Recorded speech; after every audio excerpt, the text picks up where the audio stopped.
Breathe again, wiping at his eyes with the sleeve of his coat. His expression had returned to combat now. It was a different kind of calm, one carved from sorrow rather than discipline. She looked up at him now. Her hazel eyes, even in their false form, were soft. Noel tried to speak, then stopped. His throat was dry. He turned to the book still resting on the grave beside him, Diary of the Forgotten Son. The pages remained closed for now. It wasn't supposed to be like this, he finally said. Not for them. Charlotte looked at the gravestones beside Eric's. But they were lucky, she whispered, because someone tried. Noel didn't respond, because deep down he still didn't believe he'd done enough. But as Charlotte slid her hand into his, not saying more, not demanding answers, just being there, something inside him steadied. Let's go, he muttered, saving in his new diary in the dimensional pouch. She nodded, and they began to walk back toward the holy capital. Whispers from the past. Moonlight slipped through the narrow window slats, drawing pale lines across the wooden floor. 4 bunks stood quiet, Marcus on the lower bed beneath Noel, Garin and Lazil on the opposite side, all of them asleep. Noel lay on the top bunk, eyes open, staring at the dark ceiling just inches above him. The cold of the night barely reached under the blanket, but his thoughts weren't letting him rest. He turned his head slightly. Beside his pillow, tucked into the shadows, was the slim shape of his dimensional pouch. He reached out, slow and silent, careful not to disturb the rhythm of the others' breathing. All right, let's see what this diary has to show me. His fingers brushed the pouch's edge. It barely weighed anything, but inside it held something that hadn't left his mind in the last hours. Noel sat up, the old wood beneath him groaning ever so slightly. No one stirred. He pulled the diary out. Wrapped in black cloth, its corners worn and leather faded, the Diary of the Forgotten Son rested on his lap like something waiting to be opened or released. Noel held the diary for a moment longer, feeling the texture through the cloth grew cold like the surface of old stone left in the dark for too long. He whispered, status. The familiar blue glow of the system interface appeared in front of him, hovering silently. With practiced motion, he navigated to the item tab and selected the name he'd memorized. Item name. Diary of the Forgotten Son. Typo grade or description. A weathered book bound in black leather. Once belonged to the Forgotten Son, who recorded the journey of 2 twin brothers at the dawn of Mana's discovery. The story is told through the eyes of one brother, a silent witness to the world's first awakening. Not all entries are safe to read. Some truths are better left buried. Noel narrowed his eyes. This could be interesting, just like I suspected. There's way more to this than what the novel ever showed. He closed the system window with a blink, then carefully unwrapped the cloth. The diary seemed to breathe in the air as it was exposed, its cover absorbing the candlelight like a void. Noel reached into the small drawer built into the frame of the bunk and took out a half-used candle. He lit it with a flick of his finger, just enough fire mana to produce a quiet flame. The light was soft, flickering gently, barely touching the corners of the room. It wouldn't bother the others. He opened the diary. The first page was blank, the second as well, but as he turned to the third, ink began to rise on the page, slow, deliberate strokes forming lines of text that hadn't existed moments before. The writing was clean, steady, almost too perfect. The author's tone was direct. We were twins, identical in face, different in everything else. He laughed loudly. I listened in silence. He jumped into the unknown. I asked what was beneath it. We lived in the age before Mana, when the world was quiet and things obeyed the laws they were born into. Noel frowned slightly, looking at the next text. We found it beneath the stone fields behind the 4th seal, a cavern with a heart that pulsed, even though it was never alive. It wasn't light or heat or wind, it was response. The world looked at us, and for the first time something answered. Noel leaned forward, candle close to the page. So this is how it started. Mana.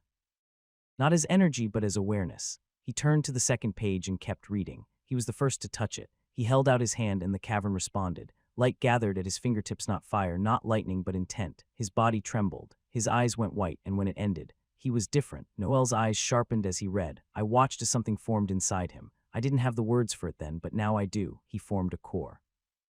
And I was the first to record what it looked like. Noel exhaled slowly. The first user of mana and the first that formed a core. There was no hesitation in the writing, no embellishment, just facts passed from a witness who had lived it. He called it freedom. I called it danger, but I stayed by his side because no one else would understand what we had seen. And with that, the second page ended. Noel turned to the next, but it was blank. So was the one after that. Nothing more appeared.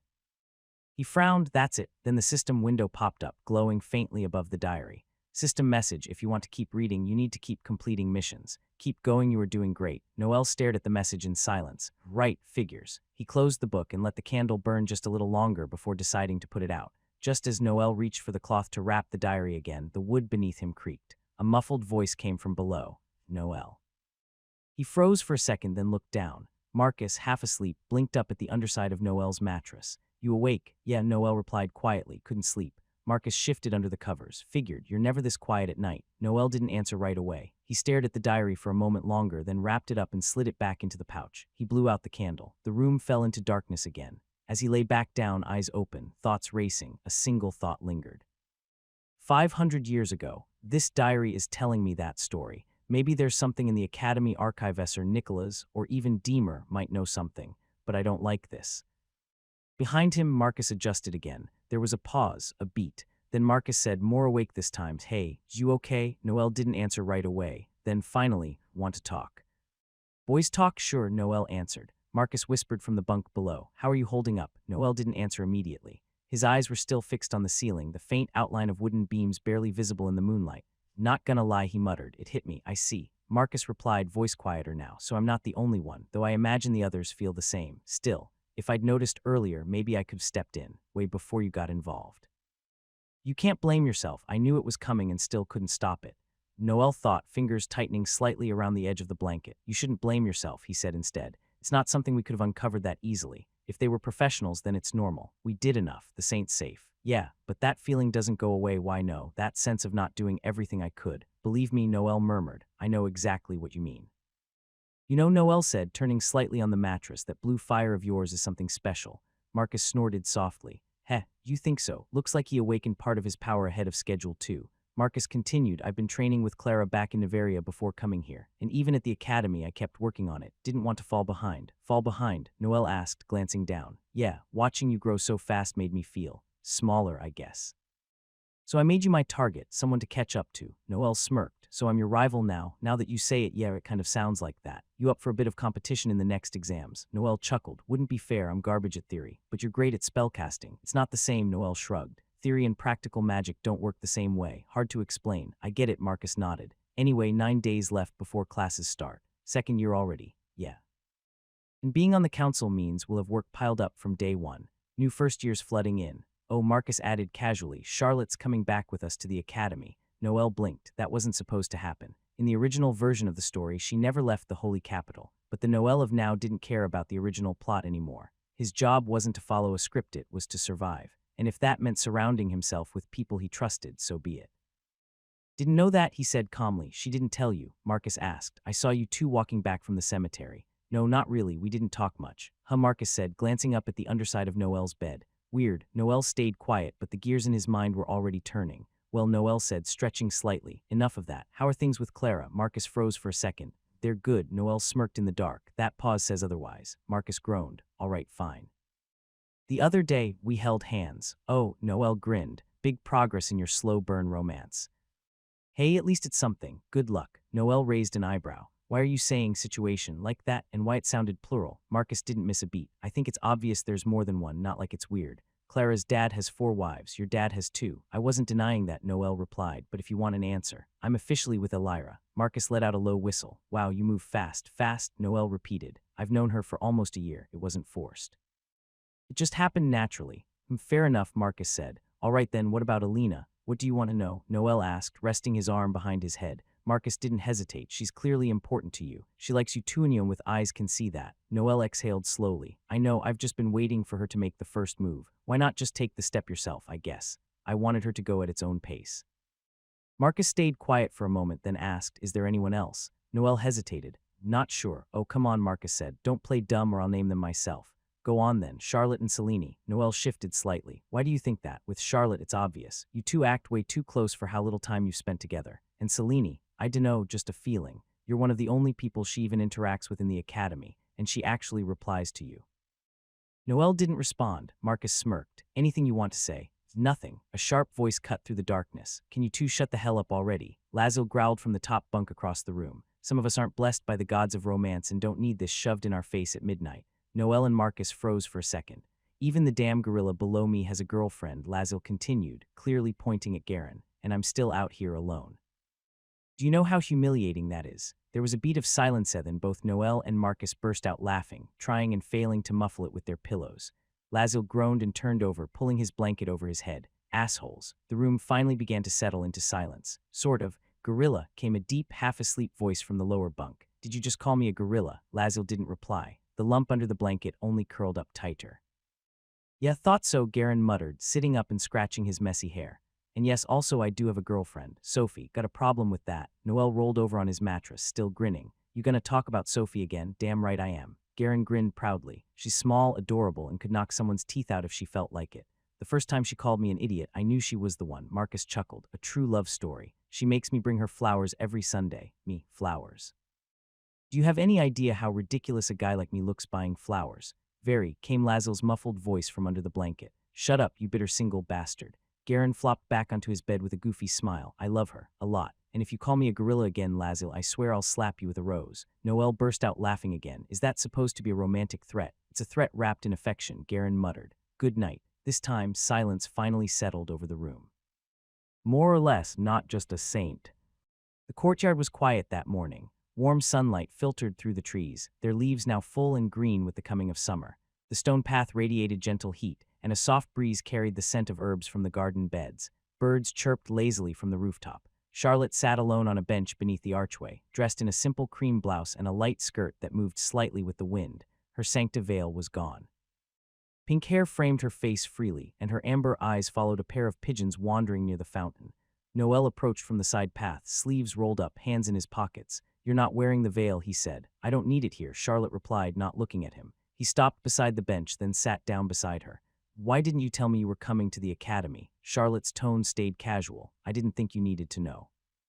It's kind of important to know if the saint is going to show up at the academy, Noel muttered, then glanced at her again. Though, I guess no one would recognize you with that. She gave a faint smile. That's the idea. How long? Just 1 year, she said. Orthrin allowed it. After what happened, the church needs time to rebuild, so until I turn 18, I get to be a normal student, at least for a while. Noel didn't reply immediately. A part of him still thought it was risky, but another part felt oddly relieved. Noel leaned back on the bench, eyes on the clear sky. So, what's the situation now, with the church, I mean? Charlotte clasped her hands over her knees, posture relaxed. It's changing. When we leave on the ship, new people will start arriving. Clerics, instructors, some from Valor, others from Alarith or the Western Isles. Outsiders, Noel asked, surprised. She nodded. They'll help rebuild. But it's not just physical. The church is rewriting its structure. From now on, no one joins by name alone. There'll be a series of trials. And once a month, the Pope will perform a blessing if the person's clean. It confirms it. And if they're not, they won't be accepted, Charlotte said simply. Noel looked at her for a moment, then exhaled. So now they're trying to make sure this never happens again. That's the idea, seems strict. It has to be. Her voice was calm but firm. They let monsters in. They looked the other way for too long. Can't afford that anymore. Noel stayed quiet. He could still see the expression on Eric's face in his last moments. He nodded slowly. Yeah, makes sense. They sat in silence for a while. The wind rustled the leaves, and the occasional burst of laughter from the children inside the orphanage broke the quiet. Then Noel asked, Is this what you want? Charlotte blinked. What do you mean? Going to the academy, he clarified, living like a student, away from all this. She looked down at her hands, thoughtful. Yes. I want to go, she paused, then added, being a saint just means I have more affinity than most to give blessings. That's all. It's not some divine role. It's my power and my curse. Noel gave her a long look. I told you not to use blessings on me. Charlotte smiled, eyes narrowing playfully. I know, I remember. She turned her head toward him, grin still present. But you didn't do what I asked either. Noel tilted his head. What? I told you not to sacrifice yourself for me, she said softly. He didn't look away. I'd do it again. That answer caught her off guard. She stared at him, lips parted slightly, but no words came out. After a moment, she stood up. Do you want to take a walk? They walked through the back garden of the orphanage, past rows of herbs and fading spring flowers, their steps slow and unhurried. The stone path curved gently between the hedges, and the distant sound of children playing echoed faintly behind them. Charlotte hummed quietly to herself, hands clasped behind her back. Her mood had shifted lighter now, brighter. The serious expression she'd worn before was gone, replaced by that innocent, playful energy that always seemed to catch people off guard. So she said with a smile, glancing sideways at Noel, Tell me what this academy of yours is like. Will I be bored to death? Probably, Noel replied flatly. Charlotte pouted. That's not very encouraging. He smirked. You'll be fine. The Imperial Academy of Valor is massive, divided by classes, ranked by ability. There's training grounds, libraries, and enough drama to keep you entertained for months. Sounds chaotic. It is, he said. But you'll manage. I'm part of the student council now, so technically I'll be one of the people keeping it from falling apart. Her eyes widened. You, council, so I'll have someone to report to. No, not really, Noel replied. I'm technically part of the student council, but I don't actually do anything. They gave me the position just to keep me on paper. She tilted her head. That sounds suspiciously convenient. It is, he said, and I'm fine with that. She spun around once, arms out. Then maybe I can finally live the life I always wanted. Noel watched her, quiet for a moment. Even if it's just for a while, he said. Charlotte looked back at him. Her smile didn't fade. Sometimes a little while is more than enough. They wandered past the garden and into the open path that led to the outer edge of the orphanage grounds. Trees lined the fence, their leaves shifting gently with the warm breeze. Charlotte walked a little ahead now, arms swinging freely at her sides, so she said, not turning around, "What is it like living there?" Noel stuffed his hands into his pockets. Busy. Loud. Half the students think too much of themselves, and the other half are just trying to survive. Charlotte laughed softly. Sounds familiar. But it's not all bad, he continued. There are good people, you'll meet some of them, and if you keep your head down, most won't even know who you are. She slowed her pace, letting him catch up. You think I'll fit in? She asked, quieter this time. He nodded, knowing you with that personality. You'll probably end up being the center of attention. Charlotte smirked and looked at him sideways. Oh, and what about you? Are you all alone there? Mr. Mysterious Council Member, Noel shrugged. Not really. I've got a couple of friends, and a few girls I get along with. Charlotte raised an eyebrow, voice playful. Girls? Noel blinked once, then looked away. Yeah, she hummed dramatically. Sounds like someone's been busy. Noel sighed. Don't start. Charlotte laughed, spinning lightly on her heel as they walked. The mood had shifted lighter, warmer like it used to be. So she said, voice teasing, are any of those girls your girlfriend? Noel didn't even hesitate. Yeah, her eyes widened just a little. Oh, interesting. She smiled genuinely this time. Make sure to introduce me when we get to the academy. All right. Noel gave a faint nod. Sure. Charlotte turned her gaze back to the path ahead. I'll be watching closely, you know. He rolled his eyes. They kept walking, side by side, as the wind picked up slightly warm and full of promise. The last request. Just as the group was finishing their preparations to leave, a young acolyte approached Noel near the orphanage gates. Sir Noel, the boy said, bowing slightly. His Holiness would like a moment with you. Alone. Noel exchanged a glance with Marcus, then gave a short nod. All right, lead the way. The acolyte guided him through a quiet corridor of the cathedral complex where the bustle of the morning couldn't reach. They stopped before a heavy wooden door. The boy knocked once, then opened it and gestured for Noel to enter. Inside, Pope Orthrin sat near a sunlit window, dressed in modest white robes without a trace of ornament. His staff rested against the wall, unused. Noel nodded. You asked for me. Orthrin studied him for a moment, then motioned for him to sit. There's something I'd like to ask of you. Personally, not as a leader of the church. As her guardian. Noel sat across from him, silent. Charlotte, Orthrin continued, is all I have left, my only family. I raised her from infancy. I've done many things wrong in my life, but I don't want her to suffer through the same things I did. His voice didn't waver, but his hands were tense over his knees. I can't watch over her while she's at the academy, but you'll be there. Noel met his gaze. I'm asking you to protect her, for real, not just physically. Noel gave a single nod. I promise. Orthrin exhaled, closing his eyes for a second as if a weight had shifted. Orthrin stood up slowly and stepped closer. Then allow me at least to give you this. He raised a hand and placed 2 fingers gently against Noel's forehead. A soft glow, barely more than candlelight, flashed for a second before fading. It felt warm, not powerful, not magical, just human, a blessing, Orthrin said. No enchantments, no effects, just a wish from an old man. Noel frowned slightly. You didn't have to do that, I know, Orthrin replied, but I wanted to. I don't like people using blessings on me, Noel added.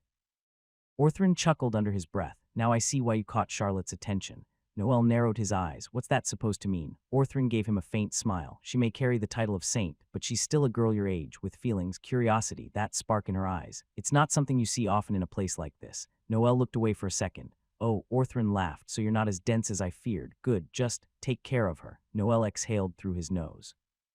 I already have a girlfriend. Orthrin raised an eyebrow, completely unfazed. And Noel blinked. What do you mean, and? The Pope gave a slight shrug. You're the one who saved the saint, and the Imperial Academy, from what I hear. A man with accomplishments like yours is allowed. Flexibility, if I'm not wrong, most patriarch or matriarch have more than one partner. Noel stared. How do you even know all that? Orthrin smirked. Nicholas and I go way back. He keeps me informed when something unusual happens. Noel muttered, of course. Between old men you all know each other. Orthrin leaned forward slightly, mock offended. Hey now, I'm not that old. Noel rolled his eyes. Orthrin straightened again and his expression turned calm. Warm, just take care of her. That's all I ask. Noel stood. I will. They shook hands. Noel stepped out into the courtyard where the others were already gathering near the carriages. The morning sun was rising fast and the air was warming up. 2 carriages waited by the gates, both reinforced for long travel. Garin was helping the coachman load a few crates while Lazil stood nearby, arms crossed, clearly not thrilled. I swear, Lazil muttered, if I end up stuck next to him the whole ride, I'm jumping off halfway. Garin raised an eyebrow. I heard that. You were meant to. Clara stood to the side with a folded map in hand, explaining something to Marcus, who was nodding along with half his attention. Charlotte stood apart from them, dressed in a light traveling outfit, a simple satchel over her shoulder. Her veil still absent, hair down and swaying in the breeze. Noel approached. All set, he asked. Charlotte turned and smiled. Everything's ready. They all started loading up Marcus and Clara in one carriage, Garin and Lazil reluctantly in the other. Noel paused beside Charlotte. This is it then, she nodded. One step closer. He offered her a hand to help her up. She took it. The carriages rolled out of the holy capital just past mid-morning, wheels rumbling over the cobbled streets before transitioning into the packed dirt roads leading westward toward Terrellis. Inside the second carriage, Charlotte sat beside Noel. Across from them were Lazil and Garin already bickering over who had more room. Garin had clearly won that battle by existing. Noel leaned against the side of the window, arms crossed, half dozing. Charlotte, meanwhile, quietly reached into her bag and pulled out the Sancta veil. Without saying anything, she slipped it over her head. Her features shimmered faintly. Her pink hair darkened into a deep red, eyes shifting to a soft hazel. The transformation took only a second, but it was enough to change her entirely. Noel turned his head and looked at her. I guess we're going full disguise now. Charlotte adjusted the veil, checking her reflection faintly in the window glass. Better safe than being recognized. It'll be easier this way, especially once we reach Valon. He studied her new appearance for a moment. Still weird. You'll get used to it. Garin snored once. Lazil sighed loudly. Charlotte leaned her head back, letting her eyes close for a while. Outside, the road continued forward, stretching past green fields and slow rivers under a sky without clouds. By the time the carriages reached Terrellis, the sun had already begun to dip toward the horizon. Unlike the stone cities of the holy capital, Terrellis rose from the forest Itzelfast. Ancient trees stretched high into the sky, their trunks thick as towers. Bridges of polished wood and enchanted rope connected the upper canopies, forming walkways between dwellings that glowed faintly with natural light. The summer warmth brought color to everything. Vines bloomed along the trunks, birds sang from hidden nests, and the air smelled of flowers, moss, and fruit. Elves moved gracefully through the walkways, but the ground level bustled with activity. 2 human merchants setting up portable stalls, children chasing each other beneath lantern trees, and a few half-beasts lingering near the docks, speaking in low tones. The city felt alive, layered, and quietly watching. Noel stepped down from the carriage, adjusting the strap of his bag. The ship that would take them to the port close to the Valon capital was already waiting moored to a natural wooden pier grown directly from the roots of one of the great trees. Its sails were furled, marked with the golden insignia of the royal roots. As the group approached the ramp, Noel felt that prickling on the back of his neck. He looked up. Standing on the upper deck of the ship, side by side, were Alina and Elira. Both turned as if in sync, their gazes finding his immediately. Their expressions unreadable. The wind caught Elira's hair just slightly. Alina tilted her head. A chill slid down Noel's spine despite the summer heat. I have a feeling that this ride will be a long one. Those who stay. Group stepped onto the deck one by one. Noel's boots touched the familiar polished wood. The ship was just as he remembered it, sleek, elegant, reinforced with enchanted runes that shimmered faintly under the sun. A warm summer breeze swept across the deck, carrying with it the scent of salt, wood, and distant pine. Strapped to his belt, his dimensional pouch hung on the right side. On the left, Revenant Fang rested in its sheath, dormant but ever-present. Waiting near the mainmast were Elira and Alina. Elira stepped forward first, her gray eyes sharp and direct. Are you all right? We heard what happened in the holy capital. Alina stood beside her, arms crossed, her amber gaze focused on Noel. The news reached Valor faster than I expected. Noel met both their eyes. We're fine, he said. Well, almost all of us. His voice dropped slightly near the end. That subtle change in expression, just a flicker, was enough for both girls to catch it. Elira frowned but didn't press. Alina's eyes lingered a second longer before she looked away. We should talk somewhere more private, Noel said. Agreed, Elira replied. Behind him, Marcus, Clara, Garin, Lazil, and Charlotte followed in silence. Charlotte, her Sancta veil still active, kept her head slightly lowered, red hair swaying in the wind. They walked together toward the private quarters of the Estermont vessel. The door closed behind them with a soft click. Private cabin was spacious, furnished with velvet cushioned seats, a carved oak table in the center, and windows that offered a view of the sea below the treetop dock. Subtle enchantments kept the air cool and fresh despite the summer warmth outside. Everyone found a place, some sitting, others leaning against the walls. Charlotte remained quiet, still wearing the Sancta veil, her red hair and hazel eyes making her look like a stranger to most of the room. Marcus leaned forward on the table, both hands clasped. All right, I'll explain everything, and he did. He spoke clearly but not dramatically, recounting the attack on the holy capital, the infiltration of the church, the corrupted priests, and the experiments with the children. He explained how Noel, Charlotte, and the rest had stopped the enemies and what it cost. The room was silent when he finished. Wow, Elira murmured, her gray eyes slightly wider. Honestly, things keep getting worse every time we look away. You can say that again. Clara sighed beside her. Alina narrowed her eyes slightly, scanning the room. By the way, who's the red-haired girl? We've never seen her before. Noel looked over at Charlotte. That's the saint. Alina blinked. What? I thought the saint had pink hair and amber eyes. Charlotte turned to Noel, voice playful. Don't you think I wanted to keep my identity hidden? With a soft motion, she deactivated the sancta veil. Her hair shifted from red to soft pink, her eyes brightening into their natural amber hue. Alina's mouth opened slightly, but she said nothing. Noel added calmly, you don't need to worry. These two are the people I trust the most. Alina's expression didn't change much, but a faint thought crossed her mind. So I'm one of the people he trusts the most. Elira stood up. Well, I imagine you're all exhausted. I'll assign everyone their rooms. Noel, you'll have the same cabin as last time. Sounds good, Noel replied. I could use a proper rest. Marcus stretched. Yeah, I think we all could. Second year's not going to go easy on us. You don't even know the half of it. Noel thought, but I'm not alone this time. I'll do everything I can to stop the rest of it from happening. Steam clung to the walls of the cabin, fading slowly as Noel stepped out of the small bathroom, drying his hair with a towel draped over his shoulders. He wore a fresh shirt, halfway buttoned, and looked like he was already halfway to falling into bed. And then he stopped. Inside the room, already seated without invitation, were Elira and Alina. Noel stared at them, dripping slightly onto the wooden floor. Okay, this is new, he said flatly. From Elira, I kind of expected it, but you, Alina. Alina flushed instantly. It's not what it looks like. She crossed her arms in a weak attempt to cover her embarrassment.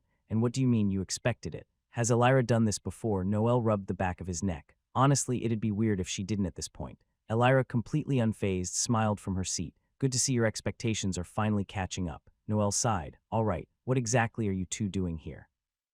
Elira leaned back casually in the chair, one leg crossed over the other. And what's with that tone, Noel? Aren't you happy to see your current girlfriend? She said it with a faint smirk, but her eyes flicked toward Alina as she did. Noel let out a slow breath. Sorry, didn't mean it like that. I'm just tired, mentally drained. Elira tilted her head. Don't worry, I was only teasing a bit. Alina, now a little more composed, nodded softly. We saw your expression earlier. When you said almost all of us, you looked different. We were worried. Noel sat down on the edge of the bed, running a hand through his damp hair. Guess I'm not that good at hiding how I feel. Elira raised an eyebrow. Oh no, you're very good at it, but it's different when someone knows you. Noel gave a quiet nod. Yeah, I get that. The room grew quiet for a moment, the soft creak of the ship's hull the only sound between them. Alina broke the silence gently. So, will you tell us your version of everything? Noel looked up, meeting her eyes. There was no pressure in her tone, just concern. He leaned forward slightly, elbows on his knees. You probably already heard the broad strokes, he said, but it was worse than it sounds, a lot worse. He didn't go into detail yet, but the exhaustion in his voice carried more than facts ever could. Alina and Elira waited, giving him space. Noel looked down for a moment, then gave a half-smile, but genuine. Long story. Alina nodded. We're not in a hurry. Elira added softly, we're here, that's enough for now. Noel leaned back against the wall, the sway of the ship almost calming beneath him. Moonlight filtered through the porthole, brushing the edges of the room in silver. I wasn't there at the start, he said quietly. I arrived later. I had to attend my sister's wedding. Alina and Elira stayed silent. When I got to the holy capital, the pieces were already in motion. They were planning to kill the saint. He paused, eyes lowered. We started digging treeing to figure out who was behind it, how deep it went. But by the time we understood anything, it was already too late. What I know, what I hide. Noel sat back against the wall, arms resting loosely on his knees. His voice was calm, but something beneath it trembled like a thread pulled too tight. I knew something was off, he said. From the moment I stepped into the holy capital, the air felt wrong, like the place was too clean on the surface. Alina and Elira listened in silence, their eyes steady on him. And then Charlotte performed that massive blessing, he continued, purifying the lakes and rivers around Estermont to stop the spread of the sickness. It worked, but it left her completely drained. That was the moment I knew something would happen. He paused, eyes narrowing slightly. She was at her weakest, and they knew it. That thought still made his stomach twist, so I started digging. Days passed. A week, two. I asked questions. I checked records, tried to track patterns in behavior in the way people moved or avoided certain halls. He shook his head. Nothing. I couldn't prove anything. He looked at the floor for a second. In the end, all I had was a gut feeling. Then he glanced to the shadow along the wall where something pulsed faintly within. And Noir, she was the one who sensed it before anyone else. Noel's eyes didn't lift from the floor. There wasn't any blood magic, no grand ritual, just experiments hidden beneath charity and prayer. He paused. They were using the orphans, testing things. Pushing their bodies to the limit, fusing pieces that should never be fused. It was cruel. His voice had dulled emotion buried beneath control. There was one kid, he added. Eric, I saw myself in him. He was clever, brave, and scared as hell. He clenched his hands. I tried to protect him. I tried to get there in time. Another pause. I didn't. The words hit the air like a stone dropped into still water. Alina looked away. Elira's lips were tight. Noel's tone lowered. Even if Charlotte is safe now.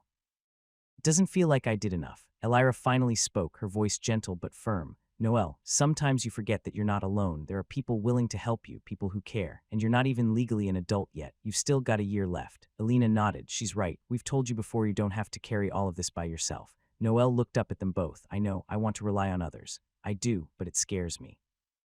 What if I put the people I care about in danger just by letting them close? Elira leaned forward. And do you think we like seeing you in danger? Pretending it's fine. You try to act detached, but we know you. You care, even if you don't show it. The silence that followed was softer now. Then Elira tilted her head slightly. By the way, where's Noir? Noel glanced toward the corner of the room where the shadows curved unnaturally around his feet. She's resting, he said, ever since the fight.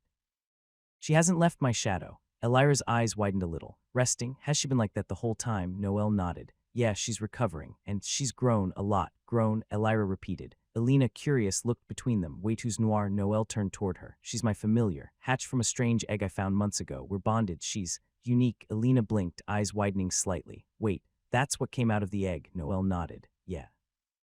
Alina looked down for a moment, then back at him. I didn't ask back then.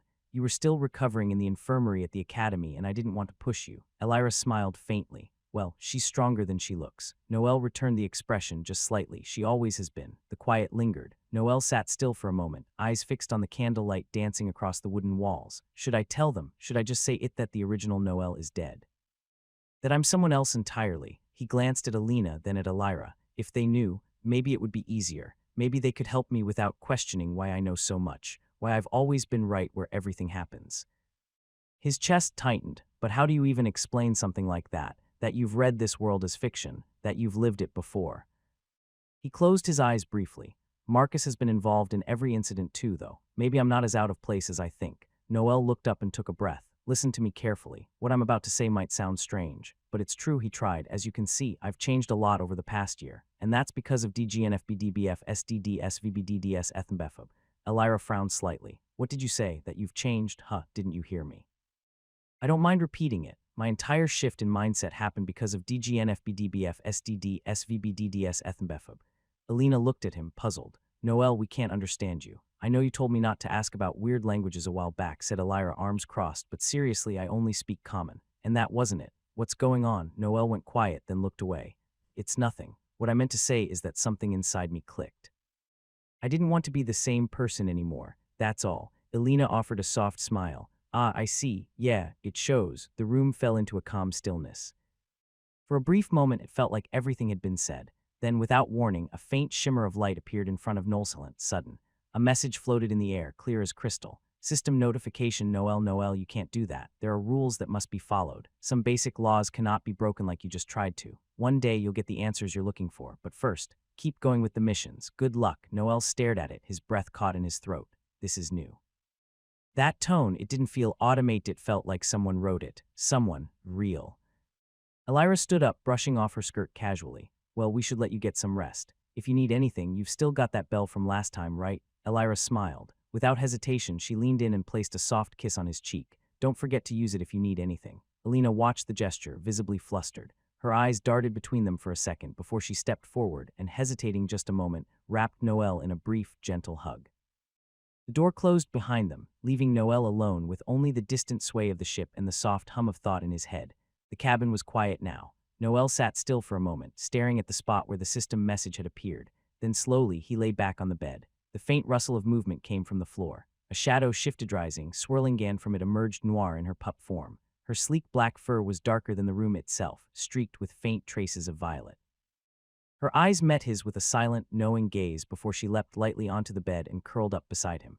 He reached out and gently stroked her back. You finally came out, he murmured. I guess even you needed some time. Noir responded only with a quiet huff and nestled closer. Noel looked up at the wooden ceiling. Seems like this is just the beginning, Noir. I need to use everything I have, no objects, skills, and people. Everyone that's with me. He exhaled through his nose. And to think this was only the 6th pillar. There are still 5 more to go. It's going to be a long road. His fingers paused on her fur, and now I'm sure. There's something behind the system, someone, and behind the missions too. I'll find out eventually. A short silence passed. I've got work to do once we're back. Counsel Dudas, though. Hopefully Serafina remembers our agreement that I'm just there for show. I still need to talk to Nicholas. And Balthur too. He's key to the 5th pillar's mess. A soft ding echoed in the air. System notification. Congratulations. Act III complete. Good luck in Act IV. 2nd year begins. The days aboard the Estermont ship passed without incident. After everything that had happened in the holy capital, the quiet rhythm of sailing felt almost unreal. There were no missions to chase, no immediate threats to track, just the sound of the waves, the wind in the sails, and the occasional banter among the group. Mornings were spent training. Noel sparred with Marcus and Garin a few times, keeping his body sharp while avoiding heavier thoughts. Clara usually watched from the side, offering water or feedback, while Lazil stayed mostly quiet, though he didn't refuse a match when invited. Evenings were calmer. Meals were shared around the same table. Some stories, a few laughs, even small debates about food, magic, and first-year memories. But the most surprising change was between Elira and Alina. What had started as polite conversation quickly turned into a genuine friendship. They talked more than anyone else on the ship, discussing books, house politics, and occasionally teaming up to mock Marcus's horrible handwriting. Charlotte, still using the Sancta veil when outside her cabin, stayed mostly near Noel's side when she wasn't reading alone. She didn't say much, but her presence was constant. The ship sailed on. One more day remained before the start of the new academic year. Noel sat alone in his cabin, the soft creaking of the ship's wood and the gentle sway of the sea a constant, quiet rhythm in the background. Through the round window, the sky was beginning to shift, pale blues giving way to golden hues. It was the last evening before they returned to the academy. He leaned back in his chair, arms crossed, eyes half closed. 1 year, he thought, 1 full year in this world. It hadn't been calm. From the moment he arrived, things had moved quickly. Missions, fights, ambushes, secrets, betrayals, and somehow he had made it through all of it.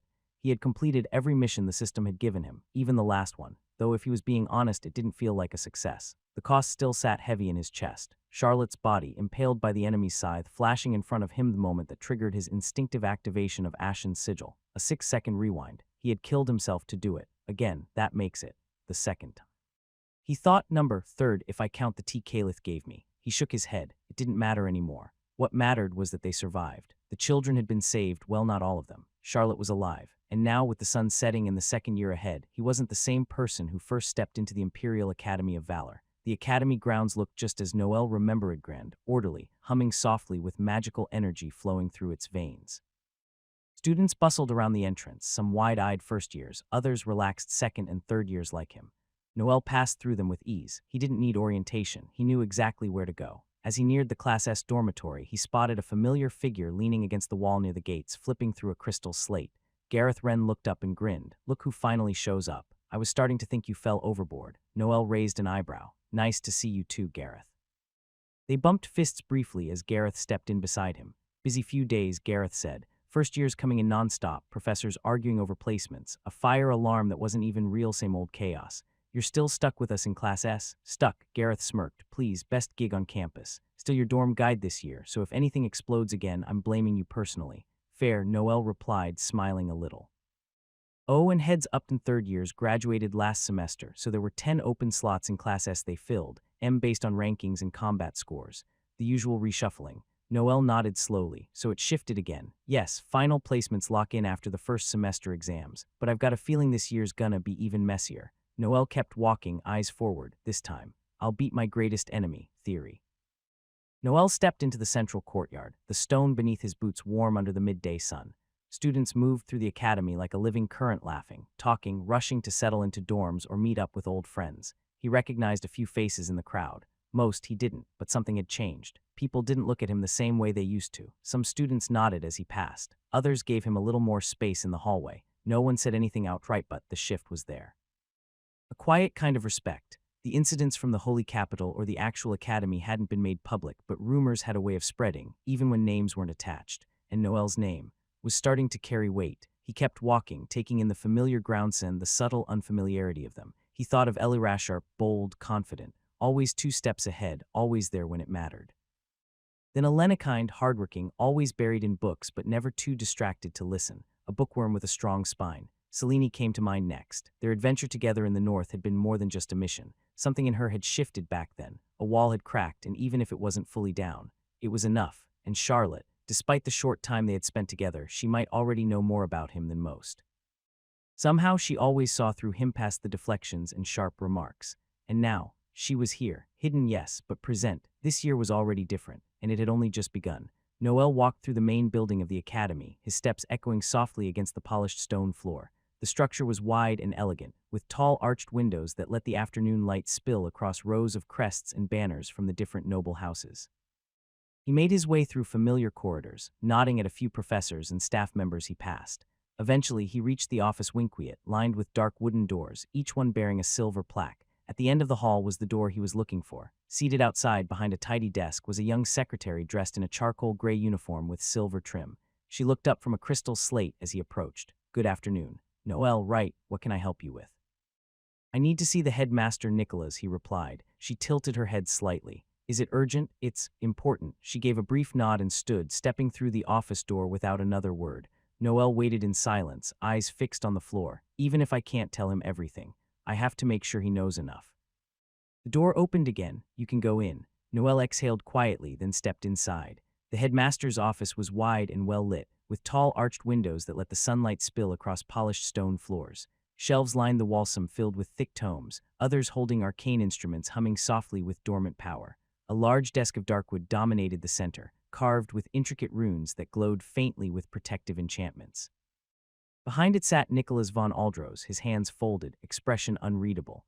"Noel," he greeted simply. Noel inclined his head. "Headmaster Nicholas, take a seat." He did. Nicholas leaned back slightly, watching him in silence for a few seconds before speaking again. "I know what happened in the Holy Capital. Orthrin filled me in." Noel tensed slightly but didn't respond. "And I also received the response from King Alvarin IV." A pause. The headmaster's eyes narrowed just a little. "It was disappointing." He didn't elaborate further. The room fell quiet, the only sound the faint ticking of the arcane chronometer near the window. Noel waited. Nicholas finally exhaled. "Let's begin."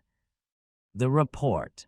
The atmosphere in Nicholas's office was quiet but dense, the kind of silence that only existed before serious words were spoken. Noel sat across from the director, his posture straight, gaze focused. He wasn't tense exactly, but he knew this wasn't a casual conversation. They both did. Nicholas tapped his fingers once on the desk, then folded his hands. "First," he said, voice calm but weighty, "I'll tell you what I found out myself." A pause. "And what King Alvarin's reunion uncovered," though as I mentioned before, his response was truly disappointing. Noel didn't speak. He listened closely, eyes sharp. He already had a general idea of how things had played out, but every variable mattered now. Every overlooked piece could be dangerous. There were people he wanted to protect. Elira, Alina, the two most important names in his life right now. He couldn't afford another mistake like Eric if he had skipped the wedding. Gone straight to the Holy Capital. Maybe things would have been different, but what tie did he even have to that family anymore? None that mattered. Nicholas leaned back slightly in his chair, fingers still interlocked. He shook his head, irritated. "That makes 3 times they've used this method now. I'm done taking chances. No new professors will be hired for the time being. I'll make the current staff pull double shifts if I have to. They're paid enough." Noel nodded slightly. "That sounds reasonable." A solid first step. Nicholas gave a short grunt of approval, then continued. "Based on both recent incidenture and in the capital, I can say with certainty, we're dealing with demons." Noel interrupted him without hesitation. "Not exactly." Nicholas raised an eyebrow. "What do you mean, the one in the Holy Capital?" "Looked like a dark elf, yes, but according to Charlotte, she wasn't. She was a normal elf. It was corruption that changed her, warped her appearance and mana entirely." Leaned forward slightly, tone steady. "I know you hate demons, but on paper she wasn't one. Her race is still separate." Nicholas narrowed his eyes slightly, then cleared his throat. "Well, call it what you like. Whatever she was, she wanted the same outcome." Nicholas rested both elbows on the desk, his tone shifting towards something colder. "They've now attacked 2 of the most important locations in the Empire," he said. "The Imperial Academy of Valor and the Holy Capital, even though they are independent." He tapped the desk once, 2 very deliberate choices. "They want to cripple us at the roots, cut down future leaders before they grow, and eliminate the only figure who can rally the faithful." Noel nodded. "Exactly. The attack on the capital wasn't random. It was planned long before it happened. Charlotte's purification in the north. It weakened her. They knew she'd be vulnerable." Nicholas exhaled. "And still you managed to stop it. All of you. You realized it in time." Noel's eyes lowered slightly. "We didn't stop it entirely." The room went still. "You're still just students," Nicholas said finally. "You've done more than anyone could have expected. And you, more than all of them." There was no pride in the way he said it, just recognition of fact. "Tell me everything," Nicholas said. "I want to compare your version with what Orthrin sent me. You were there firsthand." Noel gave a slow nod. "All right, I'll start from the beginning." He leaned back slightly in the chair, arms relaxed but mind sharp. "I met up with Marcus on the ship heading to Terrellis. I had to attend my sister's wedding, but Marcus mentioned they were planning to visit an orphanage. Wanted to give the kids some encouragement, inspire them to awaken their cores and maybe attend the academy one day." He paused for a second. "It's not completely true, but close enough." Nicholas didn't interrupt. "I arrived at the Holy Capital a day or so later. An old pope greeted me at the gates, looked harmless.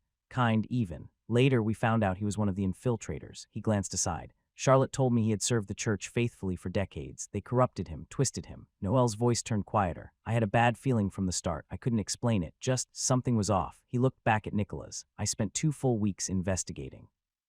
Nothing came up. Eventually, Marcus and Charlotte joined me. The 3 of us worked together, but still. No leads. It was like chasing a shadow. We couldn't find anything solid, Noel continued, but something didn't sit right with the way the orphanage kept announcing adoptions. It should have been good news. Those kids deserved a future, a home. He narrowed his eyes slightly, but it didn't feel right. The numbers were too high. Nicholas gave a slow nod, listening without interruption. One day, we decided to follow one of the girls, a quiet kid named Myra. She was being adopted by a pair of parents. Looked like a normal, happy family, nothing out of place. Noel paused, and then Noir reacted. As if on cue, a soft shadow rippled beneath his chair. From it, Noir emerged silently, taking her small pup form and hopping up onto the edge of the desk, violet-tinted fur glinting faintly under the sunlight. Nicholas raised an eyebrow, though his tone stayed level. So you finally show her. You knew she was there, Noel asked. Do you think someone like me can't detect a creature hiding in your shadow? Please. Noel smirked faintly. Fair enough. He rested a hand lightly on Noir's head. He glanced at Nicholas, and then the old priest appeared, took her himself. They didn't take her through the main road, Noel said, voice steady. Instead, they moved along the west side of the holy capital, past the outer walls. He leaned forward slightly, eyes narrowing as the memory sharpened. There was a barrier there, an illusion. Covered an entire section of ancient ruins, completely hidden from the inside. You'd never find it unless you were looking from the outside, or unless something like Noir guided you. Noir let out a quiet breath from the desk, but remained silent. I followed them through it. That's how I discovered the place. He didn't go into every detail, but the weight of his words lingered in the room. Nicholas remained silent for a moment. Then, with a slow exhale, he leaned back in his chair. I see. Noel didn't add more. He knew the director had received most of the official version already, but now he'd heard it from someone who lived it, from someone who saw the rot firsthand, the calm before the storm. Noel sat silently as Nicholas sorted through a few sealed scrolls on his desk. The director didn't look up, just spoke calmly, eyes scanning over the documents. While you were dealing with the situation in the holy capital, Alvar and Ivy met with King Daron Neril. Noel's brow rose slightly. A private meeting, Nicholas continued, just the 2 of them, took place near the neutral borderlands. He set the scrolls aside and folded his hands. Daron denied everything. Noel didn't respond. He expected that much. He claimed Velmora had nothing to do with any attacks on the holy capital or this academy, said his people are still paying the price for the sins of previous generations, and that starting a war now would only drag both realms into ruin. Nicholas leaned back. Surprisingly, the Demon King was reasonable, careful with his words. Noel nodded slowly. Well, that's what happened in the novel. Daron is a very intelligent person, I know that. That's why I corrected Nicholas earlier. The circle isn't made up entirely of demons. Nicholas rested both arms on the desk, his tone turning more serious.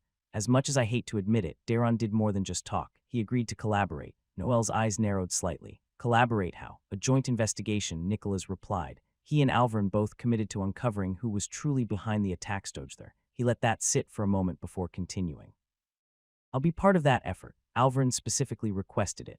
Noel leaned back slightly, taking that in. So you'll be gone for a while. Nicholas nodded. I will. Someone has to represent the Academy's interests directly, and honestly, I'd rather keep my own eyes on whatever they find. Noel stayed silent. It wasn't ideal, but it made sense. I'll leave shortly after the opening ceremony for the first years, Nicholas said. Didn't want to disappear without at least welcoming the new batch.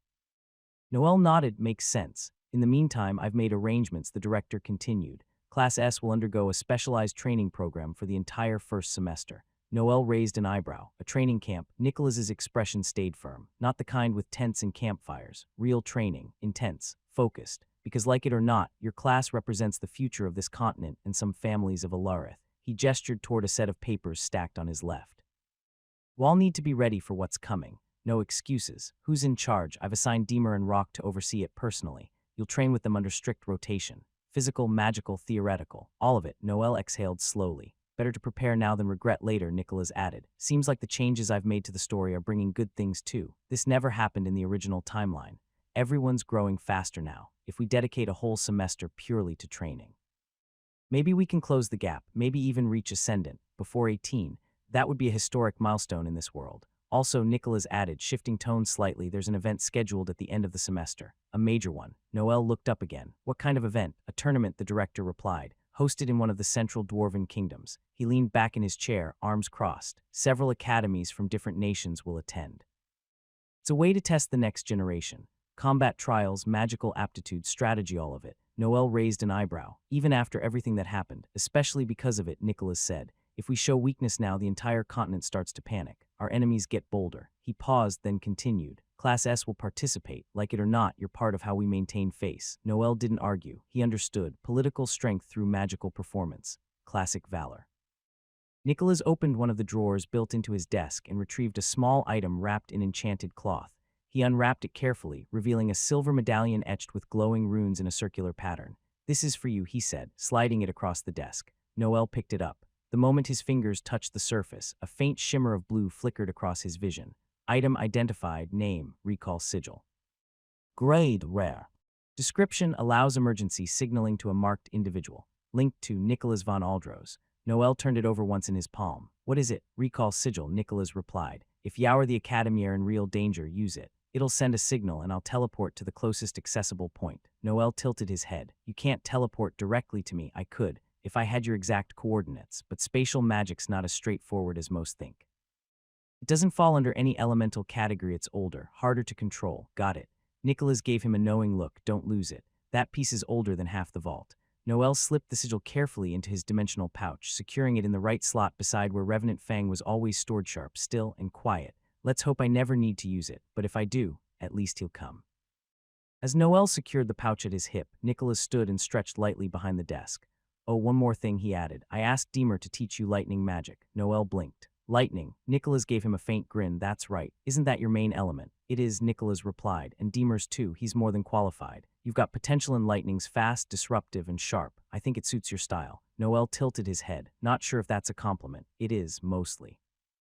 Nicholas walked around the desk, stopping a step beside Noel. Go on now. I've got to prepare for my trip. We'll talk again soon. Noel nodded once, stepping toward the door. Just before he opened it, Nicholas called out one last time. If anything happens, Noel. Noel looked back over his shoulder. Don't hesitate to use the sigil. A moment of silence. Then Noel gave a short nod. I won't. And with that, he stepped out, the door clicking shut behind him. Boys, blushes, and bullshit. The dormitory of Class S was unusually quiet for a midday return. Noel pushed open the door to the common lounge, expecting the usual emptiness, and stopped. Sitting on one of the couches, arms behind his head and legs up on the table like he owned the place, was Roberto. You. Roberto grinned. Yo. Noel blinked. What the hell are you doing here? You're not in Class S, correction, Roberto said proudly, standing up and spreading his arms. I wasn't. But apparently my written scores were just high enough. They had some openings after the last semester, so here I am. Noel crossed his arms, still trying to process it. You sure someone didn't mess up the list? Very funny, Roberto rolled his eyes. I'm here fair and square. Guess I had a lucky day during exams. Noel stared at him for a moment, then let out a small chuckle. Well, having him around for the Class S training camp might actually be good. The more people I trust here, the better. The two left the dorms and made their way toward the cafeteria. The halls were livelier than usual first years moving in, upperclassmen showing off, teachers shouting orders from across courtyards. Everything felt alive again. They reached the cafeteria, grabbed their trays, and took a spot near the windows. Roberto immediately dug into his food like a man who hadn't eaten in days. So, he asked, mouth half full, how was your vacation? Or wait, was it some secret noble thing again? Noel leaned back in his chair, arms crossed, more like a death trap. Roberto blinked. What? Noel gave him a short version. About the holy capital, the orphanage, how he helped stop something far worse from happening. He didn't go into deep details. No blood, no names, but enough. Roberto listened carefully, slowly setting down his fork. Damn, he said after a long pause. You've really been through hell. Noel nodded once. Yeah. Roberto exhaled, then smiled a little. Still, I'm glad you're back, man. Honestly, it was weird not having you around. Thought you got expelled or something. Noel smirked. Nope, still here, still annoying people. He was my first real friend in this world, Noel thought, and the only one who didn't ask anything of me when I first got here. Roberto stabbed a piece of meat with unnecessary force. So serious question. Noel raised an eyebrow. Here we go. Are you still single? Or did someone finally tame you? Noel shrugged with a slight smirk. Not exactly. Roberto looked up. Wait, what? I'm with Alina, and I'm planning to confess to Alina soon. The fork dropped from Roberto's hand and clattered on the tray. What? Heads turned. Noel leaned forward, voice low and sharp. Lower your damn voice. Roberto blinked and whispered loudly, what do you mean lower your voice? Do you even realize what you just said? Noel stared at him flatly. Yes, Roberto, I do. Alina. You mean Alina von Estermont, as in Estermonts, second most powerful family in valor after the imperial one, and Alina, one of the highest-ranking elven nobles in the Alarith continent. Noel picked up a piece of bread and took a bite. Before Roberto could spiral any further, a familiar voice interrupted from behind them. Well, look who's finally eating something that wasn't burned in a student oven. Both turned to see Marcus approaching the table, a relaxed smile tugging at his mouth. Marcus, Roberto stood up and gave him a quick handshake. Damn, it's been what will months, more or less, Marcus said, pulling up a chair without asking. Good to see you, man, Roberto grinned, then jabbed a thumb toward Noel. You believe this guy just casually drops that he's dating Alina and about to confess to Alina. Marcus sat down with zero surprise. Yeah, I know, Roberto blinked. Wait, you knew, I did. And you're okay with it, Marcus shrugged. It's Noel. Honestly, it checks out. Roberto groaned, rubbing his forehead. I thought we were all single like me. Marcus raised an eyebrow. Oh no, not for long, Roberto stared. What? Marcus leaned back in his chair, voice steady. I've decided I want to ask Clara out. Soon. Roberto blinked rapidly. Wait, what? Marcus nodded. After everything that's happened lately. The attacks, the near deaths, the chaos. I realized I don't want to keep waiting around. Noel smirked. So you're finally making your move. I am, Marcus said simply. I want it to be clear how I feel about her. Roberto looked between the two of them like they had just grown wings. You've got to be kidding me. You too, Marcus laughed. Guess that means you're on your own now. Noel raised his glass slightly. Welcome to the party, Marcus, and sorry, Roberto. Looks like you're the last one standing. Roberto slumped forward dramatically. This is a betrayal, absolute betrayal. The sun was already starting to dip through the wide cafeteria windows, casting long golden streaks across their table. Roberto leaned back in his chair, arms crossed and scowling like a kicked puppy. You know, I thought we were a squad, brothers in arms, single kings rising through the ranks together. Noel smirked. That ship sailed a while ago. Marcus nodded. We still got your back, man, just maybe not for romantic advice. Roberto pointed a finger at both of them. You're the worst. I was supposed to be the charming one. You are, Noel said dryly. Charmingly alone. Roberto groaned. You guys are impossible. Marcus gave him a friendly pat on the shoulder. Look at the bright side. You'll have more time to focus on training during the camp. No distractions. Noel raised an eyebrow. Or maybe you'll fall for someone in Class S, who knows. The semester's just starting. Roberto narrowed his eyes. You two better hope I don't. If I get a girlfriend before you manage to lock down both yours, I'll never let you live it down. Marcus chuckled. That's fair. Noel leaned back, arms behind his head. We'll see who finishes first. Roberto shook his head, staring at the ceiling as if asking the heavens for patience. This is bullshit. The wine packed. The sun had begun its descent behind the white stone rooftops of Valon, painting the sky in soft shades of orange and lilac. A warm summer breeze drifted lazily through the streets, carrying with it the aroma of baked herbs and fresh river air. Nestled between the Merchant Quarter and the Northern Canal was a restaurant simply known as Murray's, one of the most exclusive dining spots in the capital. That evening, not a single table was occupied because all of them had been reserved. By Alina von Estermont, the place was elegant but understated. Large crystalline windows surrounded the main floor, giving a view of the cobbled streets and glowing canals outside. Every table was made of finely polished oak, carved with floral patterns and lined with velvet chairs. Small enchanted orbs floated above the tables, casting a gentle golden hue that warmed the entire room. From the open kitchen came the soft clinks of silverware and the hushed voices of highly trained chefs. Alina sat near the center, dressed in a flowing red summer dress. It hugged her silhouette without being tight, designed for elegance and comfort in the growing heat. Her black hair was loosely tied to the side, lips painted just a touch darker than usual. She tapped the rim of her wine glass as she waited. Moments later, Alina von Listeria arrived. Her dress was green, soft, and sleeveless, light enough to match the summer, but with just enough formal cut to make it fitting for the venue. Her platinum hair fell freely past her shoulders, and a gentle smile formed as she spotted Alina. Rented out the whole place, Alina asked as she took her seat. Alina raised a brow. Of course, this conversation requires privacy. A waiter appeared shortly after, polite and silent. Alina ordered a medium-rare steak with a side of herb potatoes and wine. Alina went with a grilled meat salad, light and crisp, with a matching glass of wine. The waiter bowed and disappeared without a sound. For a moment they sat in silence, letting the hum of the kitchen and the evening calm settle around them. Then Alina tilted her head slightly, gaze firm. We need to talk about Noel. Alina stirred her wine gently, then looked up with a slightly raised brow. You don't waste time, huh? Alina leaned back, one leg crossed over the other, fingers resting on the base of her glass. No point. I'm Noel's girlfriend, and I was first. Alina pouted, setting her glass down. Not fair. You beat me to it. No, Alina said with a small smirk. You were just too slow. If you'd confessed earlier, he would have accepted you in a heartbeat. You think so? Alina asked, unsure. I'm sure of it, Alina nodded. I think he hesitated with me because of a promise he made. He wanted to make sure he fulfilled it first, and after he did, he became even more important to me. Alina tilted her head. What promise? Alina took a sip of her wine, eyes flicking to the table. He saved my mother's life. A pause. Right, Alina murmured, eyes widening. I forgot about that. You sent a letter that day, didn't you? She chuckled softly. That was the day he ended up bedridden in the infirmary. Claire was fuming, said she was going to ban him if he kept collapsing every time something serious happened. Elira allowed herself a small laugh. That's just how he is. At first, he seemed cold, but he's one of the kindest people I've ever met. Alina nodded, smiling as she swirled her wine. It's true. I still remember what he did for me during the festival hunt. No hesitation at all. Elira leaned forward again with a teasing smile. Still, I'm the first, but I'll accept you as the second wife. Alina raised an eyebrow. First doesn't necessarily mean best, you know. Elira narrowed her eyes playfully. Don't push it. Both raised their glasses and clinked them together. They laughed quietly, like two old friends who knew exactly how ridiculous things were getting but didn't mind.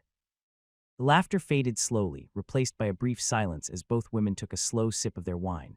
Then Elira's tone shifted calmer, sharper. You should hurry, you know. Alina blinked. Hurry. Elira rested her chin on her hand, swirling her glass. My instinct tells me others are going to make their move soon. Alina frowned slightly. Why do you think that? Elira's expression turned thoughtful. Remember when he went north a while ago to get that flower? Alina asked, then paused. Wait.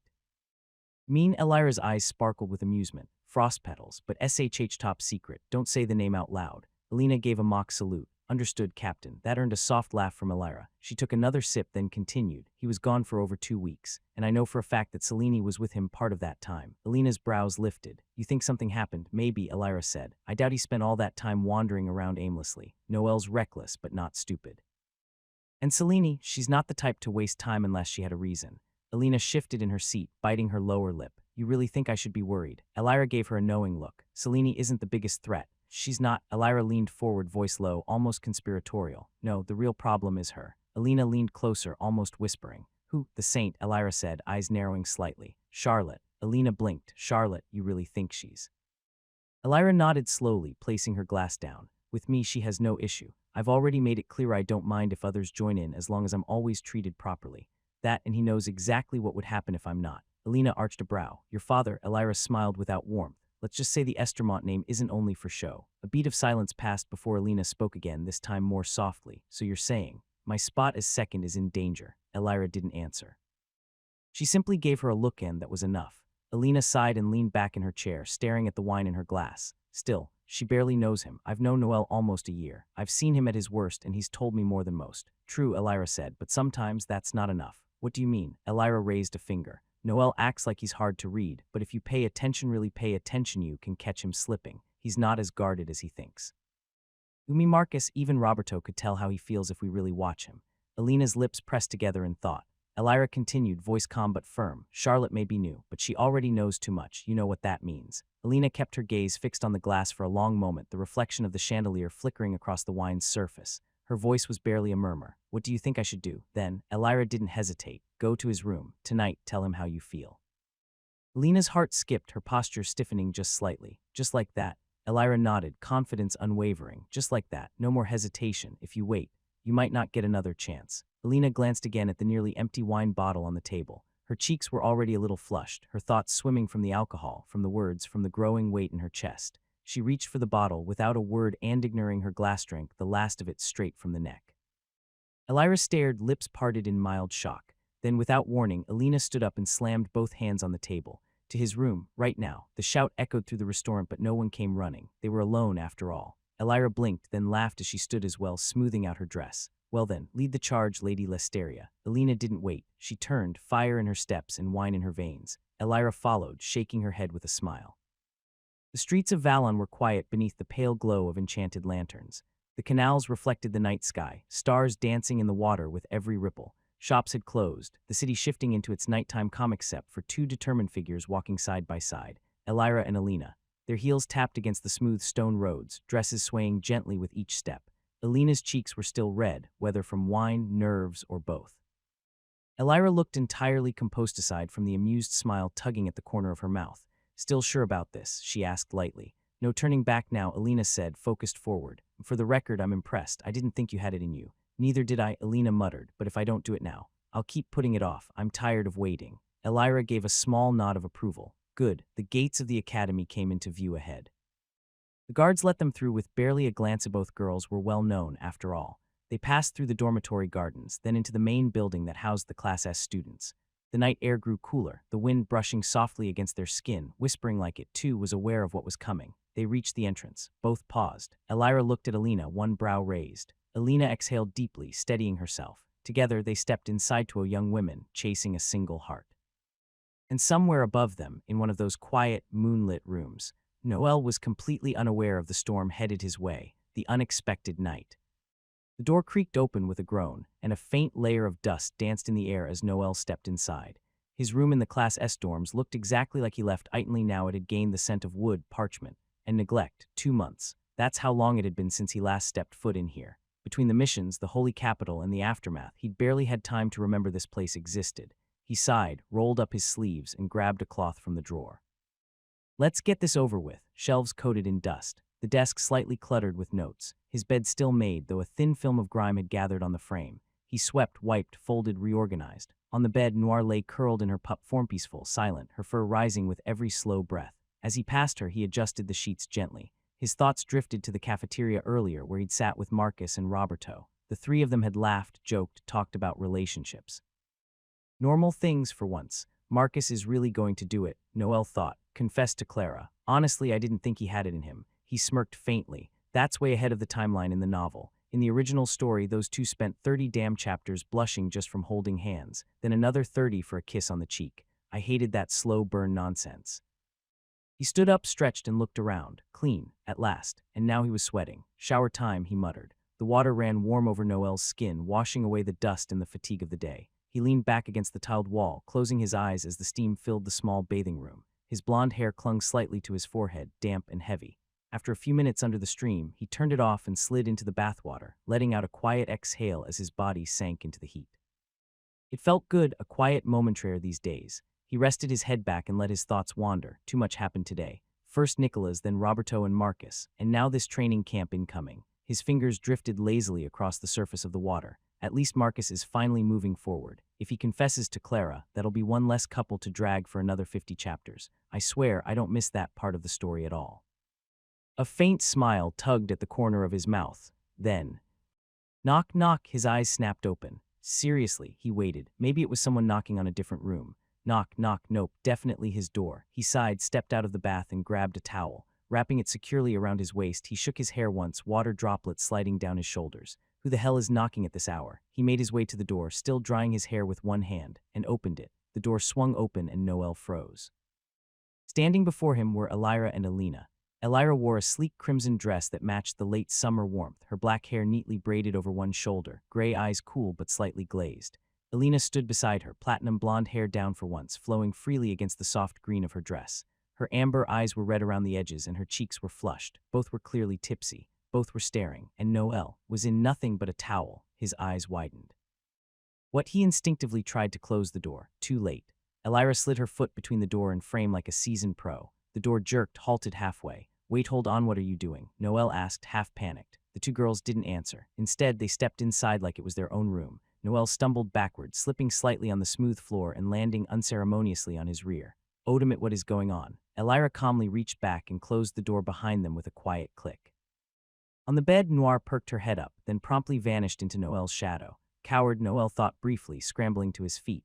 Alina wobbled a bit as she stepped forward. Her expression shifted between determined and pouty, her pointed ears redder than usual, and then she spoke. I should have been first. Alina mumbled, her voice thick with wine and frustration. Noel blinked, still holding onto the edge of his towel. Ah, so this is what this is about. He looked over at Alira.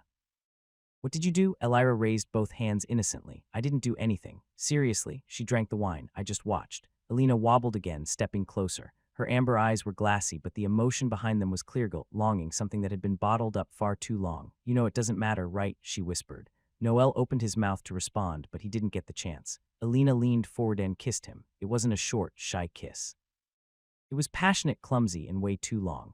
Noel's eyes widened in shock, but her arms were already around his neck, pulling him down slightly. Her lips pressed against his with no hesitation. She's really drunk, Noel thought, but this is definitely a kiss, and not a light one either. He didn't push her away, just let her lean into it, unsure if moving would make things worse. When the kiss finally ended, Alina swayed and collapsed into his arms. Noel caught her, blinking twice.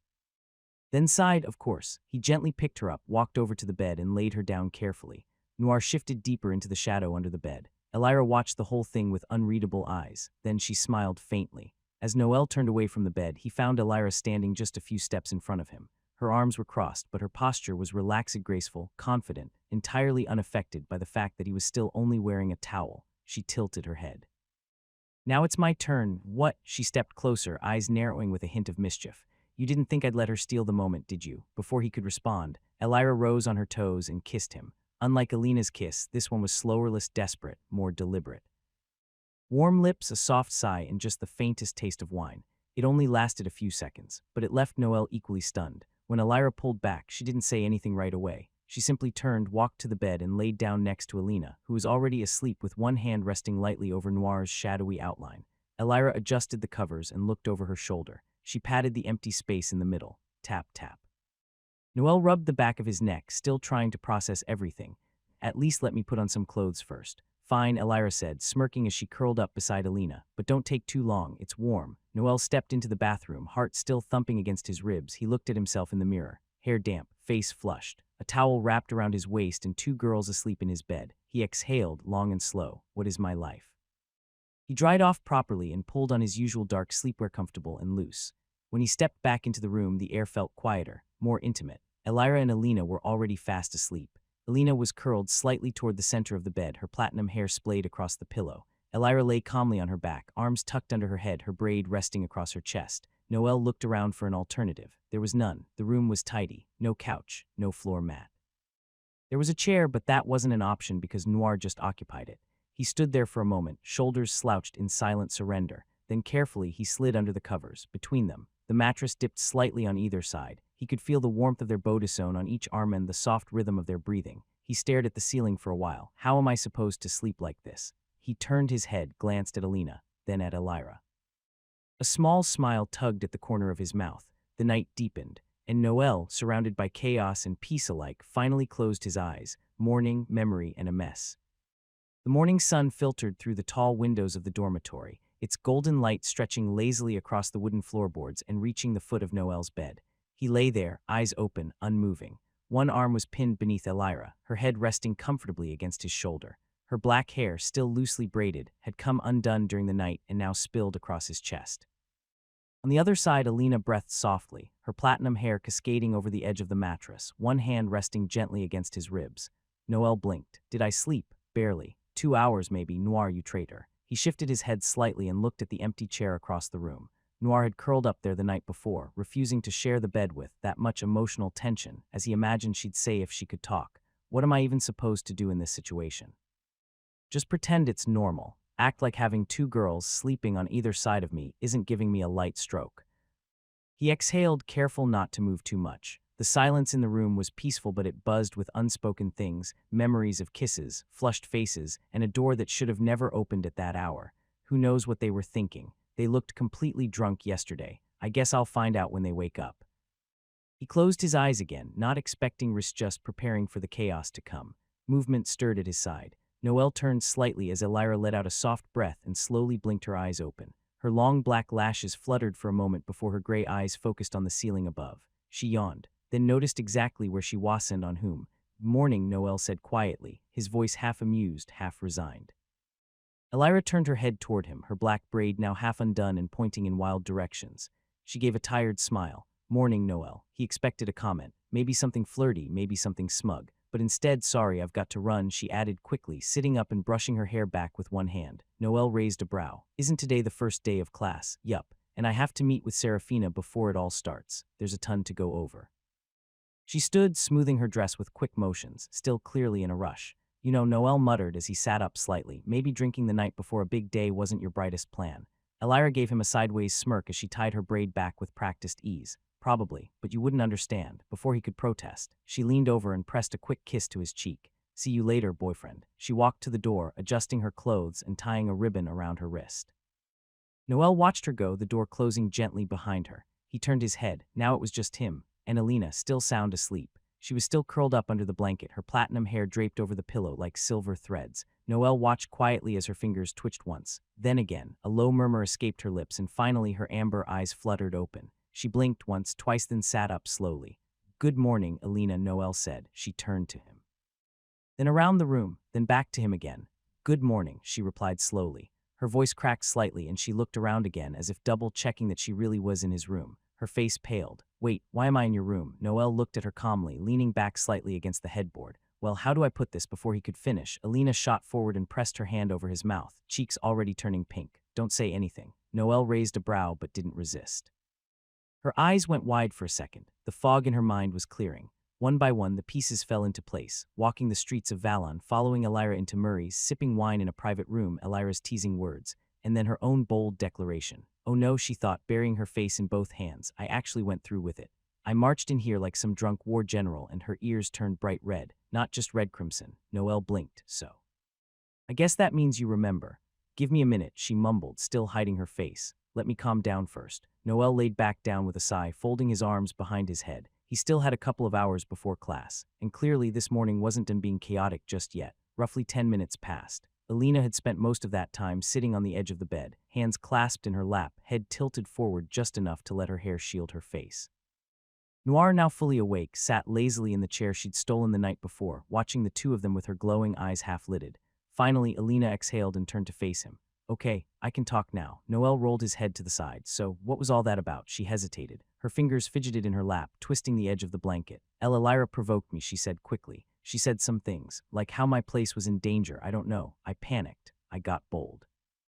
I wasn't thinking clearly. She avoided his eyes. But I wanted to do it, not just because she said something. I've been thinking about it for a long time. Noel sat up, crossing his arms over his knees, I see. He looked at her, then smiled faintly, for what it's worth. I was planning to confess to you this week. Alina's eyes widened. What, you remember that place I took you in Selene? She nodded slowly. I was going to take you there again, just us this time, make it official. Her face flushed instantly, the red spreading all the way to the tips of her pointed ears. You're serious? She asked, voice cracking just a bit.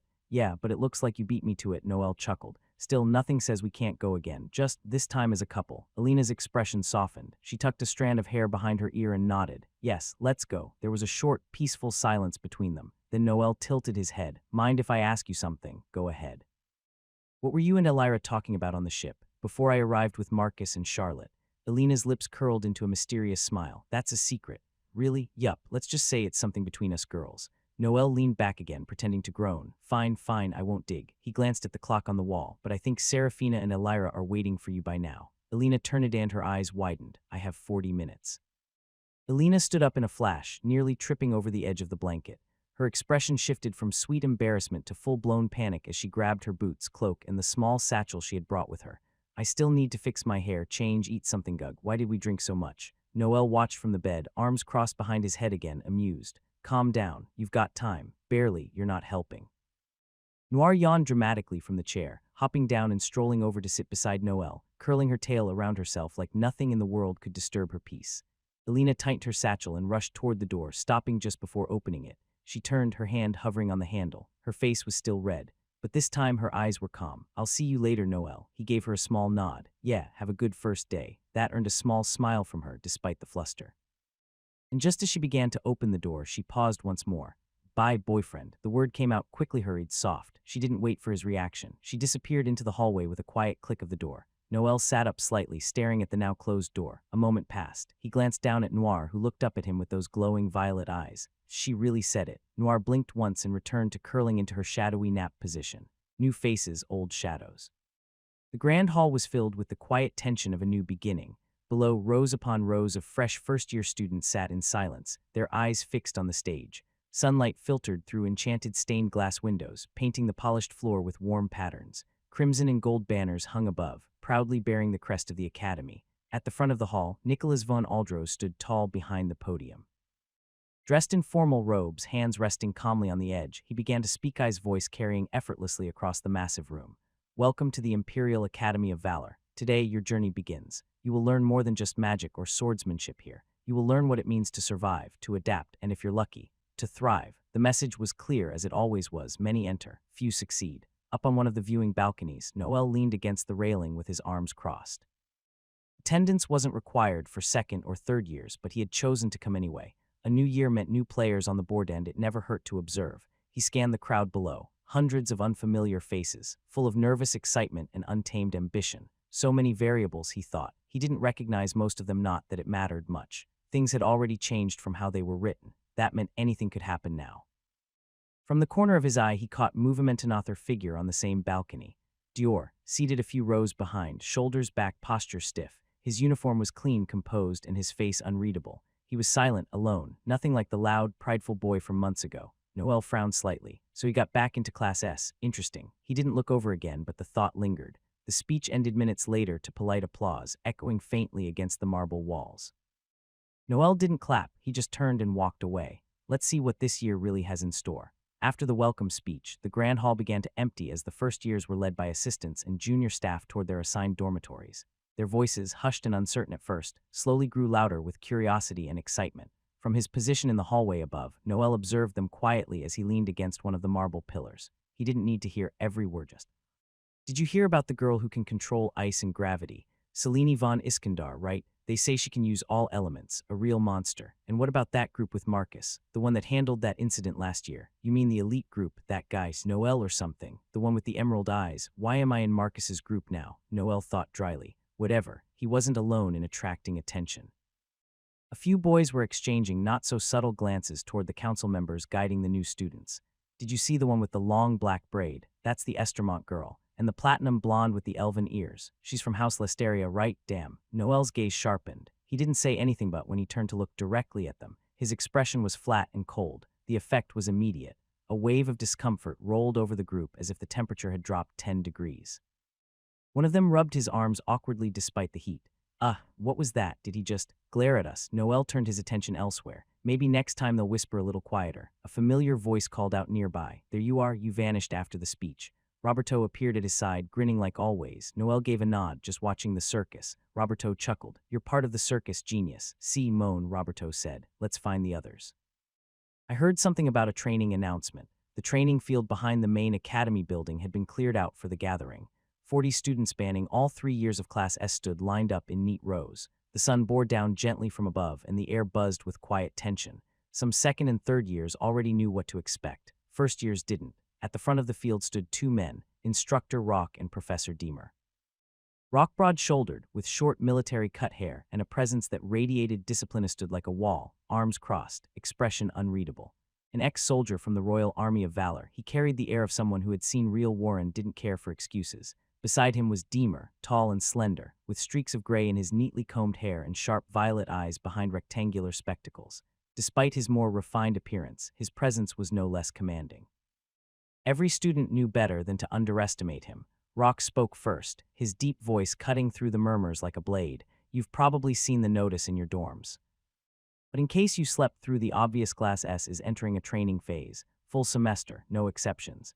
He swept his eyes over the students. "There's been too much chaos lately, and next time, if you're not prepared, you'll die." Silence. Deemer stepped forward next. His tone was crisp, his words chosen with care. "Your training will be divided. Those of you who specialize in physical combat who use mana to enhance your bonus will report to Rock. That includes fists, blades, and beast forms."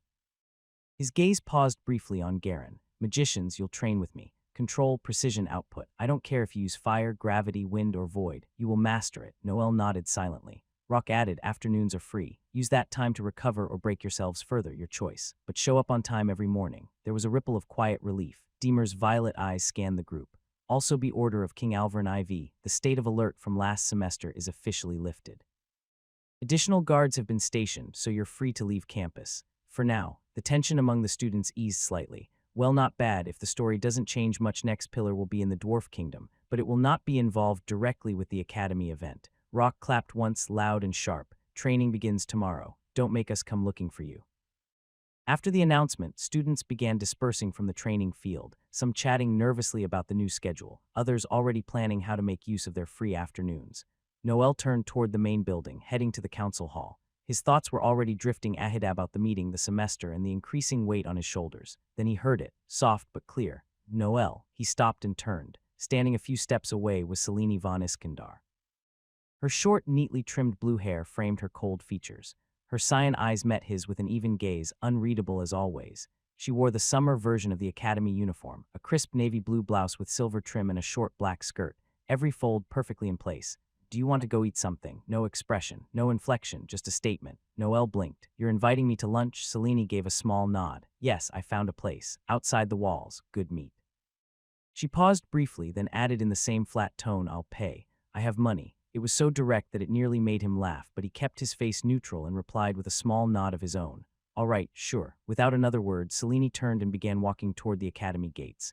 Noel followed behind at a calm pace, slipping his hands into his pockets. He glanced sideways at her as they walked, still quiet, still cold, but asking me out to eat. This is something new.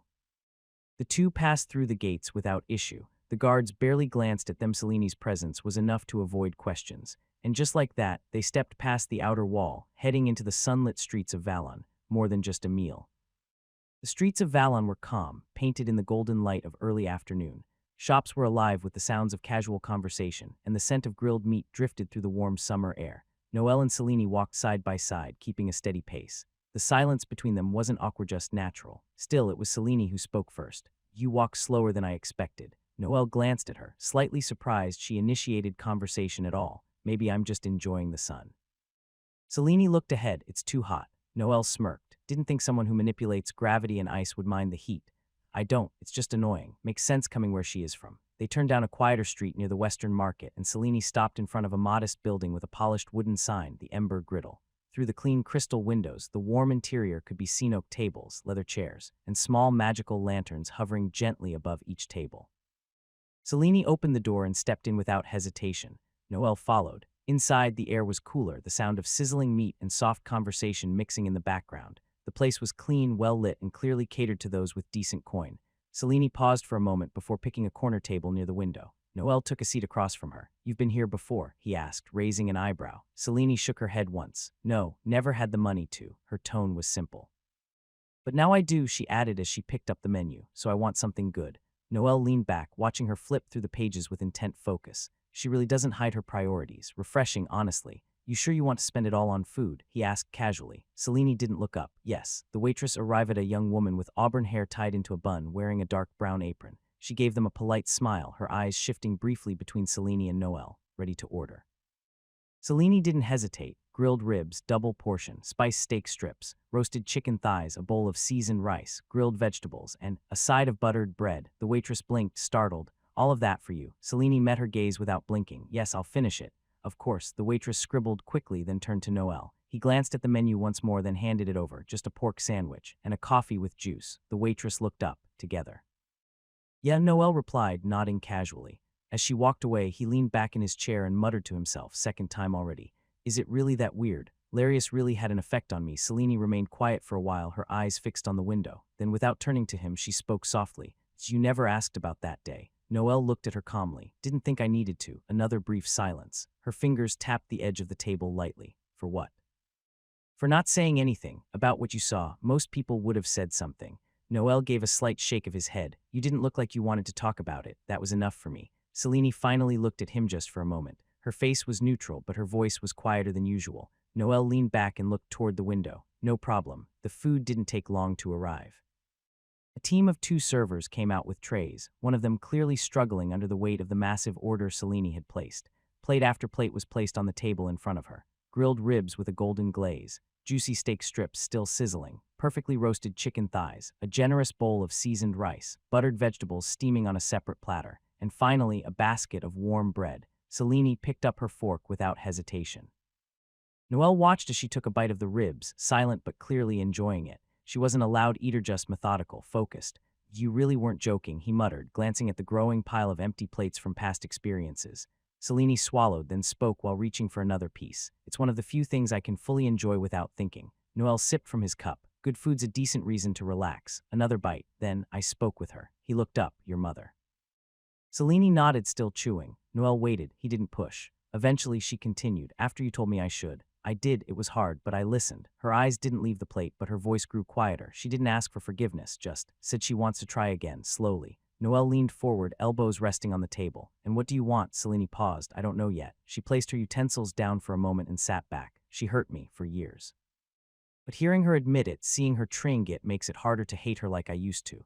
Her tone didn't change, but the weight behind her words did. "I don't trust her, not fully, but maybe one day." Noel nodded slowly. "Sounds like a good first step." Selene looked at him again, a little longer this time, then picked up another rib. "Maybe." Selene continued eating, now onto the roasted chicken thighs. Despite the amount of food, her pace never slowed, precise and efficient like everything she did. Noel simply watched in silence, sipping the last of his drink. Eventually, she spoke again, her tone lower. "When I was younger, meals were limited." Noel looked at her, saying nothing. "My mother controlled everything. Portions, schedules, calories. She called it discipline. Said it would help shape me into someone worthy of our name." Her cyan eyes drifted toward the window.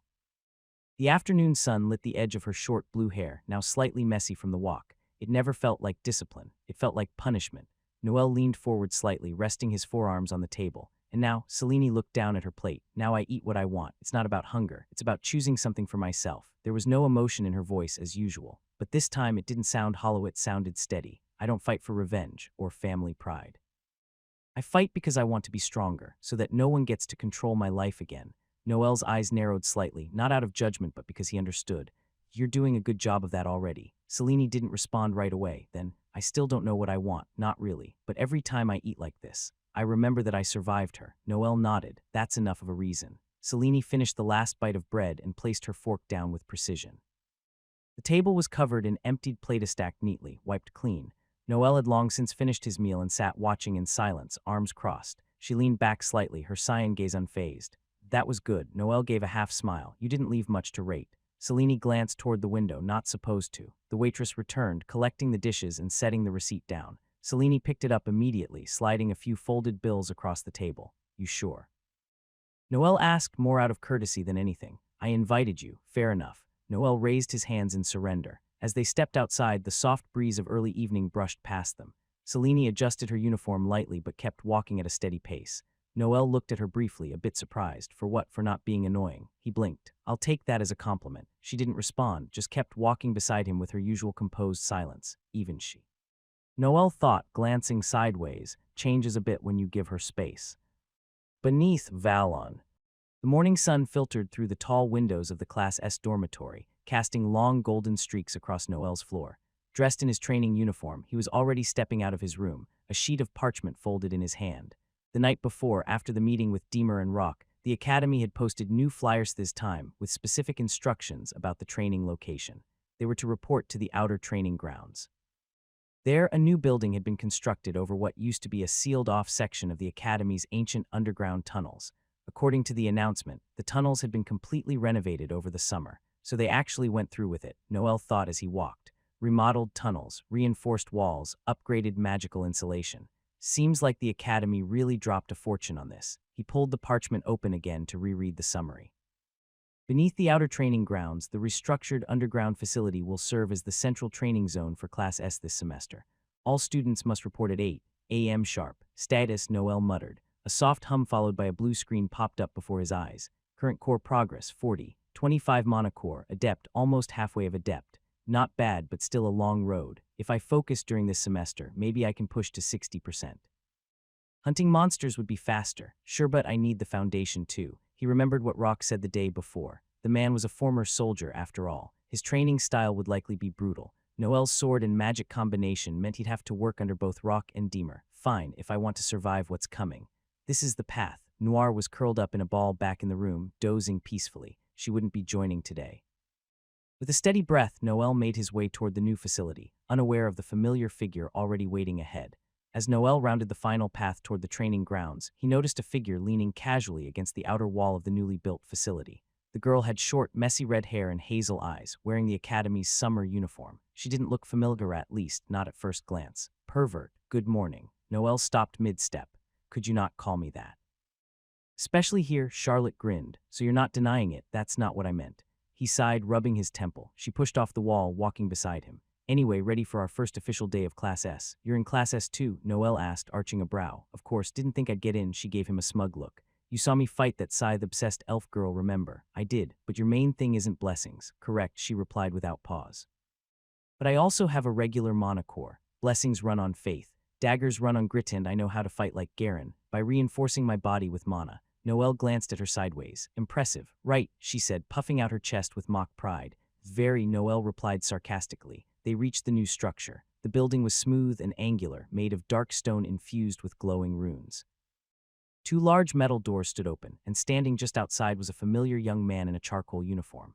Morning, Noel. Morning, Charlotte, said Gareth Wren, the Class S dorm guide. Good morning, they replied in unison. You're the last ones to arrive in time, at least, Gareth noted. Some others will be late. Elira, Alina, Seraphina, and 2 seniors are caught up with new student coordination. Noel blinked. They're missing the first day. As they stepped inside, Noel looked around and counted heads.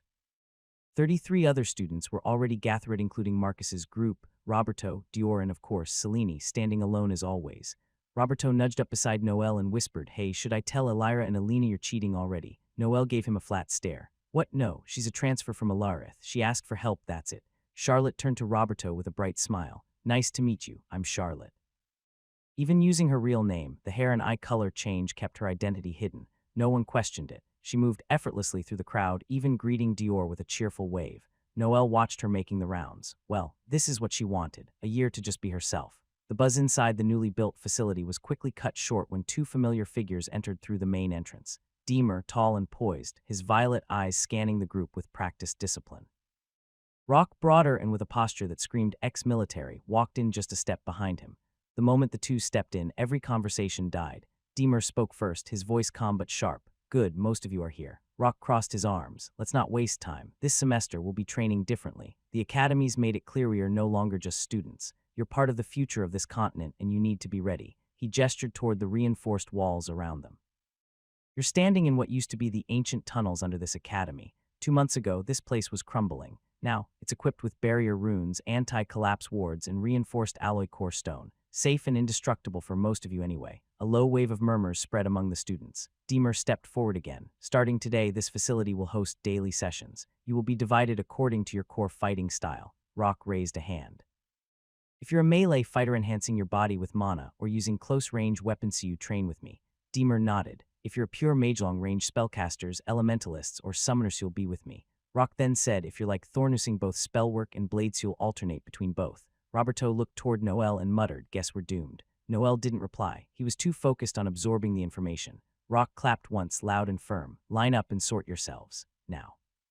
Charlotte, Marcus, Garin, Roberto, and Noel moved to Rock's group without hesitation. Clara, Selene, and Lazil aligned with Deemer, along with several others. The training area Rock had claimed was vast, the size of a standard arena, and outfitted with enchanted dummies, movable terrain, and weapon racks stacked with practice gear. It even had a simulated obstacle course coiled around the far edge. "Start with formation drills," Rock barked. "Warm up your body, then we go into partner combat." Noel, standing near Marcus and Charlotte, stretched his shoulders. Roberto was already complaining. "Do we have to stretch?" Roberto muttered. "I barely woke up. You'll wish you stayed asleep when Rock gets serious," Noel said dryly. Charlotte was bouncing on her heels beside them, surprisingly energetic for someone in disguise. "Hey, partner me up with someone fun, okay? You'll probably get Garin," Marcus said. "He breaks people by smiling." As expected, after 10 minutes of warm-up routines, Rock assigned sparring pairs. Marcus, Garin, Roberto, Dior, Charlotte, Thorn. Noel blinked me. Charlotte gave him a mock salute, daggers already twirling between her fingers. "Let's have fun," Noel sighed, "of course." Across the room, Deemer's group was more structured. Spells were being cast in successionist barriers, fire bursts, precision lightning. Selene moved through her practice with mechanical grace, not even flinching as an arc of flame passed inches from her cheek. Noel glanced around the room briefly. Despite the sweat and grumbling, everyone was focused. Maybe it was the new environment. Maybe it was the tension in the air, the feeling that things were shifting. Noel stood at the edge of the ring with Revenant Fang in hand, its sleek black surface pulsing faintly, as if recognizing the tension in the air. Across from him, Charlotte spun her twin daggers with practiced ease, a smile on her lips and a spark in her hazel eyes. "Don't go easy on me just because I'm cute," Charlotte teased, bouncing lightly on her feet. "I wasn't planning to," Noel replied, his tone flat but calm. Rock stood just outside the ring, arms crossed. "Begin." Charlotte vanished the moment the word dropped, her speed blurring as she dashed low to Noel's side. He stepped back, rotating his blade with one hand and catching her off-angled strike with the flat side. Sparks danced as metal clashed against enchanted obsidian. "She's fast. Slippery, too." Charlotte flipped backward mid-air, landing on one hand and launching herself again in a corkscrew spin. Noel sidestepped, letting her pass by him with inches to spare, and twisted Revenant Fang downward. The blade cut toward her exposed back but met empty air. She had already shifted direction mid-landing, dragging a dagger across his coat with a grazing cut before springing back. "Almost got you," she grinned. Noel adjusted his grip and took a deep breath, then he stepped forward. 1, 2, 3 precise slashes each meant to restrict movement rather than land a blow. Charlotte dodged the first two but had to deflect the third, her expression tightening as she was pushed back. She's agile but not invincible. Her offense relies on momentum and unpredictability. "Break her rhythm." He feinted left, reversed mid-step, and brought his blade upward. Charlotte crossed her daggers in an X to block, the force of the blow sliding her across the ring floor. She skidded but stayed upright, panting lightly. "Whoa, you're serious. I said I wouldn't go easy." Rock raised a hand. "Enough, save your strength. That's good for now." Charlotte wiped sweat from her brow, walking over to Noel and offering a fist. He tapped it with his own, revenant fang disappearing into his pouch.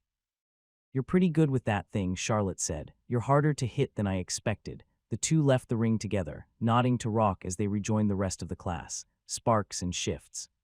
The first session with Rock had ended. Physical training was over for now, and it was time for the second part of the day, magical instruction with Deemer. Noel was walking away from the training field, wiping the sweat from his neck when a familiar presence approached. "Pervert," Charlotte whispered into his ear from behind, just loud enough that only he could hear. Noel didn't even flinch. "You're still going with that nickname. Can you not call me that on campus?" "So you're not denying it," she said, flashing a sly grin. "That's not what I meant." Noel exhaled. Charlotte tilted her head innocently. "Well, it's your fault. You attacked me when I was defenseless." "What?" "I remember clearly. You put your hand on me. That's because you were about to scream and wake up everyone in the orphanage. Very smart of me, don't you think?" "Saint SHHH, no one can hear that," she hissed. Noel grinned. "Then behave yourself." "I still have that card to play, and I'm not afraid to use it." Noel sighed. "You're impossible." Charlotte turned and waved as she walked off toward the exit. "See you later, pervert." Noel muttered. "Why do I even try?" Marcus, standing nearby, raised an eyebrow as Noel joined him. "What kind of dynamic even is that?" Marcus muttered to himself. Noel caught up beside him. "You too good to find good," Noel muttered. Marcus laughed. "See, Moan, let's get food. Then it's magic training, right?" "Let's go." Noel and Marcus walked side by side through the wide stone corridors of the academy, heading toward the cafeteria. Sunlight poured in through the tall arched windows, casting long shadows across the marble floor. "How's the training going for you?" Marcus asked, rolling his shoulder and wincing a bit. Noel shrugged. "Nothing too crazy, honestly." Marcus gave him a look. "Seriously, I can barely move my arms right now." "I thought you were used to training all the time." Marcus raised an eyebrow. "And who told you that?" "I overheard you talking with the others. Something about training since you were a kid."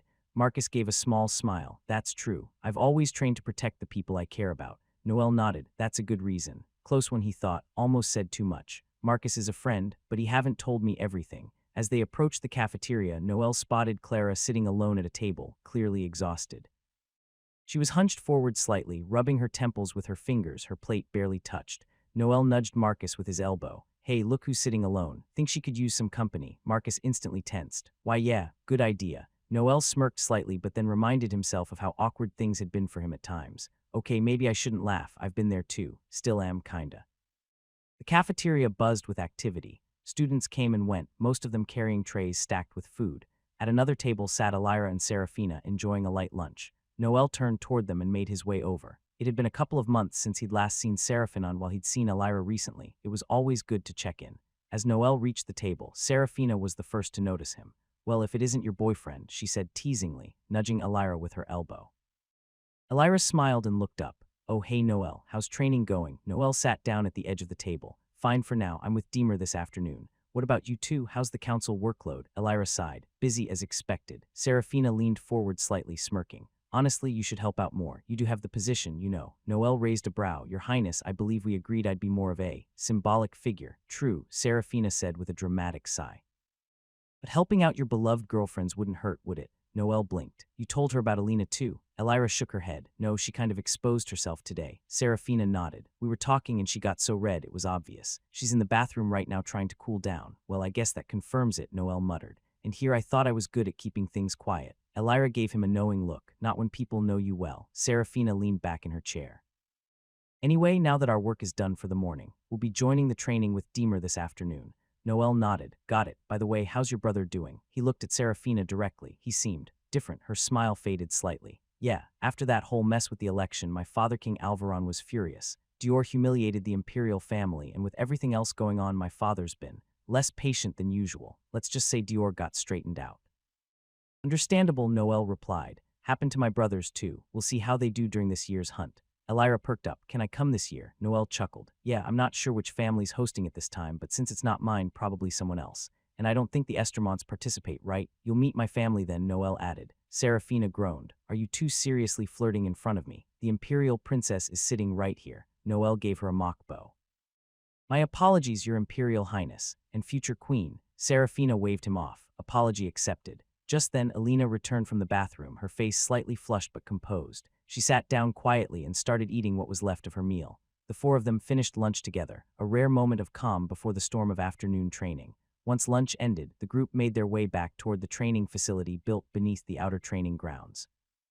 Air was still warm, the summer sun casting golden light over the stone path leading out of the academy walls. Elira walked beside Noel, holding a small notebook. I'll catch up with Serafina later. I want to observe Deemer's lesson more directly this time. Serafina, walking a few steps ahead, didn't turn around. He might pair us up, you know. Better prepare your spells. I'm always prepared, Elira replied confidently. Alina, quiet as usual, walked next to them, her gaze focused but calm. She looked over at Noel. Do you think Deemer will separate us again? Probably, Noel said. He doesn't seem like the type to go easy, even on the first day. As they descended into the reinforced training halls beneath the academy, the air became cooler. The stone walls were etched with glowing runes that softly pulsed with mana, and the floors were solid steel gray, spotless despite the number of students passing through earlier. Deemer stood at the far end of the room, arms crossed, watching as the returning students filed in. Noel recognized most of the people from earlier. Clara and Lazil were already inside, chatting quietly. Selene stood by herself, as usual, her cyan eyes scanning the room with precision. Even Dior had returned, standing a little apart from everyone else. Deemer's sharp voice cut through the room. Afternoon sessions begin now. Those who had combat training this morning will switch to magical training. We're rotating based on your affinities. Everyone quickly fell in line. Deemer continued. You'll be doing individual exercises today. I want to see how much you've retained, how efficient your casting is, and how you adapt to changing mana flow. He looked directly at Noel. You stay behind a moment. Noel walked forward without hesitation. He could feel Elira and Alina glance his way, but he didn't react. Deemer's eyes narrowed. Nicholas informed me before leaving that I'm to personally guide you through lightning magic. Yes, Noel answered. He mentioned it before he left. Good, we'll see how you handle it. I'm not an easy teacher, and I won't slow down just because you're promising. I wouldn't want it any other way, Noel replied evenly. Deemer nodded. Then prepare yourself. This won't be like the fire and ice spells you've been relying on. As Noel joined the others at the start of the lesson, he took a deep breath and focused. Lightning. Deemer walked a few paces closer, stopping in front of a thick steel target mounted at the far end of the hall. His tone was calm but firm. Show me your strongest spell. Noel blinked. You serious? Deemer nodded once. Don't hold back. This place can handle it. It's reinforced to withstand attacks from ascendant-ranked mages and above, and judging by your mana density, you've midway adept. Noel looked around the chamber pillars of stone reinforced with alloy, dozens of glowing sigils etched into the floor and walls. He's not lying. This place could probably survive a dragon. All right, he said. He stepped forward and exhaled slowly. Let's see how it holds up. He extended his right arm. Mana flowed into his palm, bright at first orange, red like liquid fire. But as Noel concentrated, the color deepened, turning crimson, then blood red, then darker still. The flames compressed into a tight sphere, dense and vibrating. The light dimmed under its weight. The heat was intense. The air shimmered, sparks lashed out and died instantly, unable to escape the gravity of the spell forming in his hand. Noel focused harder. He knew this one inside and out. With no distractions, no pressure, he could push it further. 20 seconds. The orb now looked like a miniature sun, except it was black, with streaks of burning red along its edges. A dark star, pulsing with restrained fury. 30 seconds. He spoke the name quietly. Dark Sun. The orb shot forward like a meteor, leaving a trail of embers behind it. When it hit the steel dummy, there was a flash, then an implosion of heat. The target didn't explode, it folded in on itself, charred and twisted into slag. The floor beneath it melted into glass. Noel lowered his arm, breathing steady. The warmth still radiated from his fingers. He turned to Deemer, waiting. Deemer didn't speak right away. He approached the scorched training dummy, hands clasped behind his back, inspecting the twisted remains without expression. Then he turned his head slightly. Not bad. Noel raised an eyebrow. Just not bad. It was powerful, Deemer admitted, but it took you over 30 seconds to cast. Noel shrugged. It's meant to be devastating. I can't rush it. Deemer stepped back, facing another untouched dummy. And in that time, you'd be dead. Let me show you something. He raised his right hand. There was no chant, no charge-up, no stance, just a single word, Stormlash. In an instant, a bolt of lightning exploded from his fingertips. It wasn't a crack, it was a roar. The air snapped with blinding light. The bolt struck the dummy dead center, obliterating it in a single flash. Metal flew. The stone behind it cracked. Smoke rose from the crater. It had taken a second, maybe less. Noel stared, stunned. That was insane. Deemer turned, smiling. Right. Speed and power, no build-up, no warnings. That's lightning, and that wasn't even my best version of it. Noel let out a breath. You really just erased it. And the old man, Deemer's voice softened. Nicholas is even better. He wanted himself to teach you this myself, but as you know, he left with Alvarin to investigate what's happening in Velmora. Noel crossed his arms. I remember. He blew a hole through Larius's chest when he tried to kill me. That wasn't lightning, though. That was something else. Deemer chuckled. Yeah, Nicholas doesn't mess around when he's serious. But this, he gestured to the scorched ground, is something I can teach you, if you've got the nerve. Noel looked down at his hand, still faintly warm from the dark sun, then at the crater left by Deemer's spell. That wasn't magic. That was violence in its purest form. I'm in, he said quietly. Teach me. Deemer stepped back into the center of the chamber, the weight of his boots pressing into the stone with purpose. His posture straightened, shoulders squared, eyes calm. His usual teaching voice returned measured, cool, precise. Lightning, he said, without looking at Noel, is not like the other elements. Noel tilted his head slightly but didn't interrupt. Fire and ice can be shaped, molded. You can guide them, contain them, give them structure and form. Darkness behaves more like pressure, heavy, consuming, but even that can be handled with enough discipline. He lifted his right hand, and a thin arc of electricity danced between his fingers. It didn't glow steadily like fire or pulse gently like water. It snapped violent, unpredictable. Lightning is wild, fast, it doesn't wait. It punishes hesitation and punishes control. It's not an element you command, it's when you release. Noel stepped closer, his eyes fixed on the arc. But you made it look so effortless. Deemer allowed a breath of a smile, subtle, faint. Only visible if one was looking for it, because I stopped trying to control it. You don't tame lightning, you learn how to ride the edge of losing it. That's the difference. He turned, facing Noel fully now. His tone lowered, not harsh but firm. That's why most mages never master it. It's not about force, it's about instinct, precision, and accepting that the spell will never feel safe in your hands. Noel said nothing at first, then quietly, sounds like it was made for me. Deemer's expression didn't change, but his eyes sharpened slightly. That's exactly why I'm teaching you.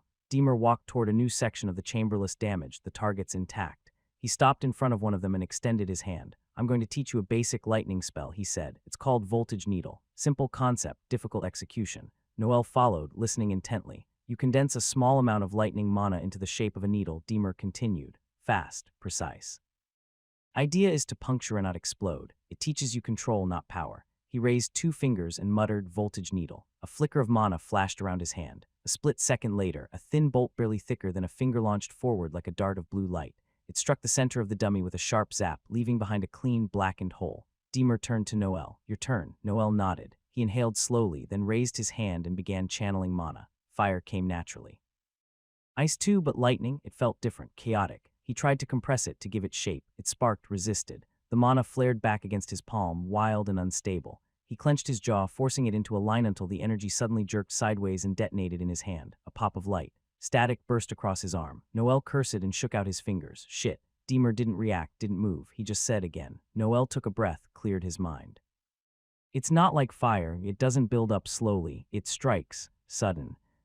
He gathered the mana again, more carefully this time, but as soon as he tried to form the needle, the energy dispersed like it had a mind of its own.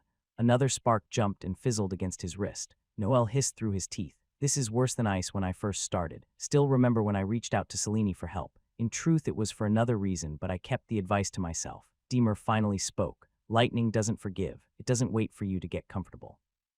You're either in sync with it or you're not. Noel looked at the scorch marks on his fingers, then at the target, then back at Deemer. All right, he muttered. Again, the air smelled faintly of ozone. Noel stood in the same position, palm open, eyes locked on the training dummy ahead. Static clung to his fingertips. His breathing was steady, but inside, frustration simmered. 2 failed attempts, burn marks on his hand, and Deemer watching in absolute silence, unmoving. It's not brute force, Noel reminded himself. It's precision, instinct. I can't crush it into shape like fire. I have to let it form. He exhaled. Mana gathered again. This time he didn't try to cage it. He imagined the current flowing not as a mass, but as a line. A sharp point, narrow and piercing. The energy hissed as it spun around his palm, erratic and biting. His fingers twitched involuntarily. The forming needle sparked, pulsing irregularly, threatening to collapse. Deemer finally spoke. You're fighting it. Noel didn't answer. You're trying to shape it into something it doesn't want to be. You have to follow its path, not dictate it. I hate that, Noel thought. I hate not being in control. Still, he let go just slightly. Instead of forcing the mana into a shape, he guided it, not with pressure but with focus, with intent. The spark elongated, growing thinner, tighter. It wobbled but held. For the first time, the mana didn't explode. A needle of lightning floated an inch above his palm, vibrating with unstable energy but no longer resisting. Deemer stepped closer, his tone quiet. Better. Noel's eyes narrowed, focused entirely on the flickering spell. Sweat dripped down his temple. He pointed his hand forward and fired. The needle shot ahead in a blur of white-blue light. It struck the Dominant dead center, but close, leaving a smoking hole the size of a coin. Noel exhaled sharply, shoulders dropping. I'll take that, he muttered. Deemer didn't smile, but his voice carried the smallest note of approval. You're learning. Noel looked at his hand. Small bolts still danced across his fingertips, but he didn't feel pain this time. Not bad for a first real try. Then he raised his head again. Let's go again. Deemer remained silent as Noel stepped back into position. The boy's breathing was calmer now, his stance lower, more grounded. He's starting to listen, Deemer thought, not just to Mito the element. Noel raised his hand again, but this time there was no hesitation. Mana surged not like a flood, but like a thread pulled tight. A spark ignited in his palm, then another. Instead of forcing the lightning into shape, he traced its rhythm, letting it find its own path. The energy obeyed. The needle formed thin, white-blue, vibrating with purpose. Deemer's expression didn't change, but inwardly he was impressed. Noel extended his arm and released the spell without a word. The needle flashed through the air and struck dead center on the reinforced dummy. A short crack followed sharp. The target jerked slightly from the impact. A blackened puncture wound marked the point of contact. Perfect. Noel lowered his arm and looked at his hand, electricity still dancing softly across his skin. Deemer finally broke the silence. You mastered it. Noel shrugged slightly, though a flicker of satisfaction passed through his eyes. Took a few tries. Deemer nodded once. Most can't do it in a day, let alone an hour. Noel smirked. Guess I'm not most. There it was Aganthat quiet defiance. But this time it wasn't arrogance. It was confidence born from effort. Deemer studied him for a moment longer, then gave a small exhale. You're full of surprises, Thorn. Lightning and ice. The training room still buzzed faintly from the last spell cast. Noel wiped the sweat from his brow, his breathing steady but sharp. Deemer stood nearby, arms crossed as always, though his eyes gleamed with something between approval and calculation. You've gotten the basics down, Deemer said. Time for the next step. Noel straightened. What is it this time? Deemer raised his hand, gathering mana quickly. A thin bolt of lightning burst outward and struck a nearby dummy, then suddenly arced sideways, splitting into 3 new flashes that hit additional targets. The air sizzled with static. Chain flash, he said calmly. You hit one and the current jumps to others within range. Up to 3 additional targets if you time the release right. Noel's eyebrows lifted. So it's a crowd control spell. Exactly. But it requires perfect timing. If you don't release it on contact, the chain dies.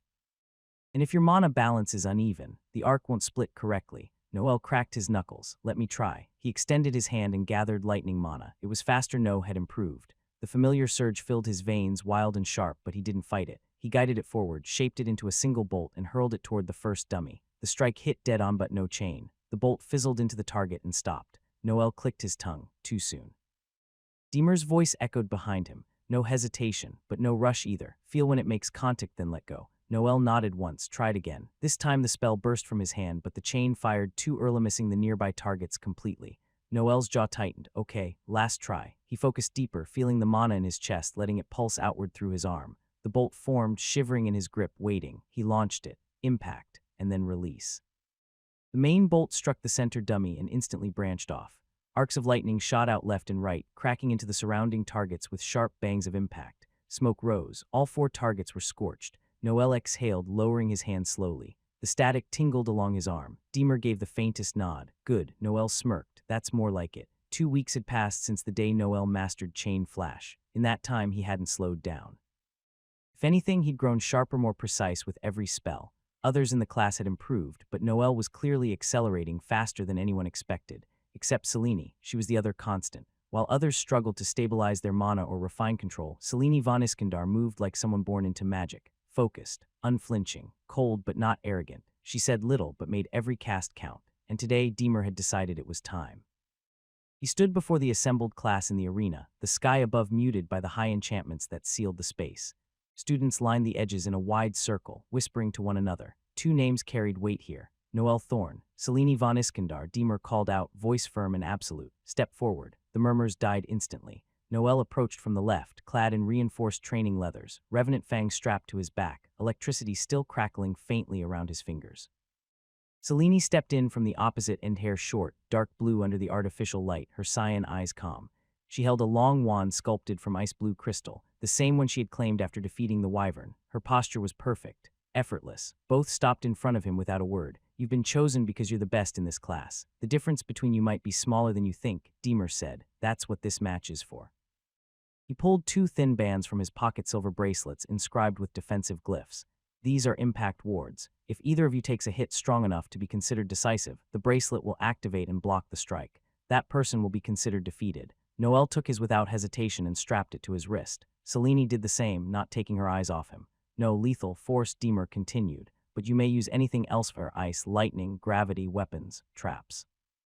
Just don't disappoint me. He stepped back. Noel and Selene faced each other in the center of the arena. Neither bowed, neither smiled, just a nod, mutual recognition. Across the field, students watched in total silence. They knew exactly what was about to happen. The moment Deemer gave the signal, Noel moved. Fire arc, a blade of flame carved through the air, scorching a path towards Selene. Even before it landed, he followed with his left hand. Voltage needle. A thin bolt of lightning shot ahead, straight and precise. A double-layered assault pressure and speed. Selene's wand rose like a reflex. Frost wall. A crystalline barrier of ice erupted before her, thick and transparent. The fire arc struck first, melting a line through the top layer. The voltage needle slammed in a breath ladder but twisted off target at the last moment. Noel narrowed his eyes. That wasn't a miscast. Selene flicked her wrist again. Gravitational hold. The air around her warped. A wave of force pressed outward, heavy and disorienting. It didn't slam into Noel, it dragged him down, skewing his momentum and pulling on his limbs like invisible weights. His boots hit the floor harder than expected. The spell wasn't just pressure, it was control. He powered through it. Ignition surge. Revenant fang ignited along the blade, heat pulsing outward. Fire wrapped the steel in flickering orange tongues as Noel charged forward, resisting the gravitational pull. Selene didn't flinch. She stepped sideways light-footed, then whispered again, ice spike. 3 sharp spires burst from the floor at an angle, aiming for Noel's flank. He twisted mid-run, ducking the first and slashing through the second. The third grazed his leg, tearing a shallow line in the leather of his pants. He grimaced but didn't stop. The fire in his blade roared as he swung in a wide arc. Selene muttered fast, low, gravity pulse. A shockwave of dense force rippled out from her, knocking Noel slightly off balance. His swing went wide, carving fire through the air but missing its mark. She spun her wand overhead. Ice dagger. A shard of blue energy shaped into a spear shot forward. Noel barely raised his sword in time to block it. Crack. The impact sent a shock through his wrist. He skidded back and narrowed his stance. Selene landed a few meters away, eyes locked on him, breathing calm. Noel inhaled deeply, then smiled. She's better than I expected. Chain flash. Lightning roared from his hand. It struck a summoned ice wall, but on impact, the current branched. One arc snapped toward Selene's left, another toward her right. Selene answered instantly. Frost step. A burst of mist exploded beneath her boots, and she slid backward along a trail of ice, avoiding both arcs by a hair's width. She stopped, wand pointed down.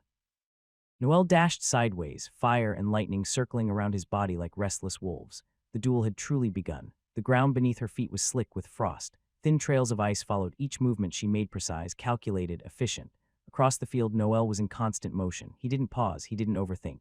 His body and spells flowed together like instinct. Selene narrowed her eyes. He's unpredictable, fast, but reckless. She didn't let the thought distract her. Her wand rose again, ice spike. A cluster of jagged spears erupted from the ground beneath him. Noel reacted quickly, jumping to avoid the first row, but she was already casting the follow-up. Gravitational pull. Mana surged, and a field of pressure snapped into existence above Noel, yanking him back down. He hit the ground harder than expected, stumbling forward just as another spike fired from the floor. He rolled, barely dodging the hit.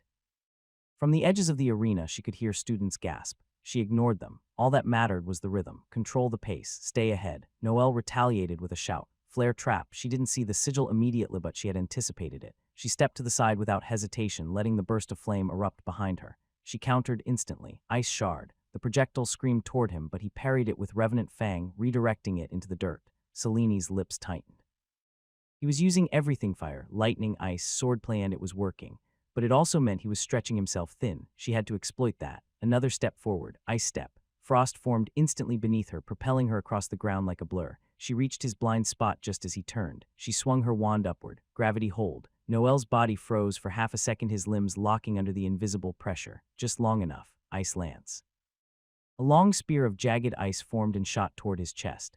Noel twisted, forcing a partial dodge. The spear grazed his side and shattered, pushing him back. He grimaced but didn't fall. Still standing, she thought. Of course he is. The burn of fire flared up around his sword again. She slid backward, spacing herself. Both of them were sweating now, breathing harder. Their spells were sharper, faster, but neither could land a clean, decisive blow. And yet Selene could feel it.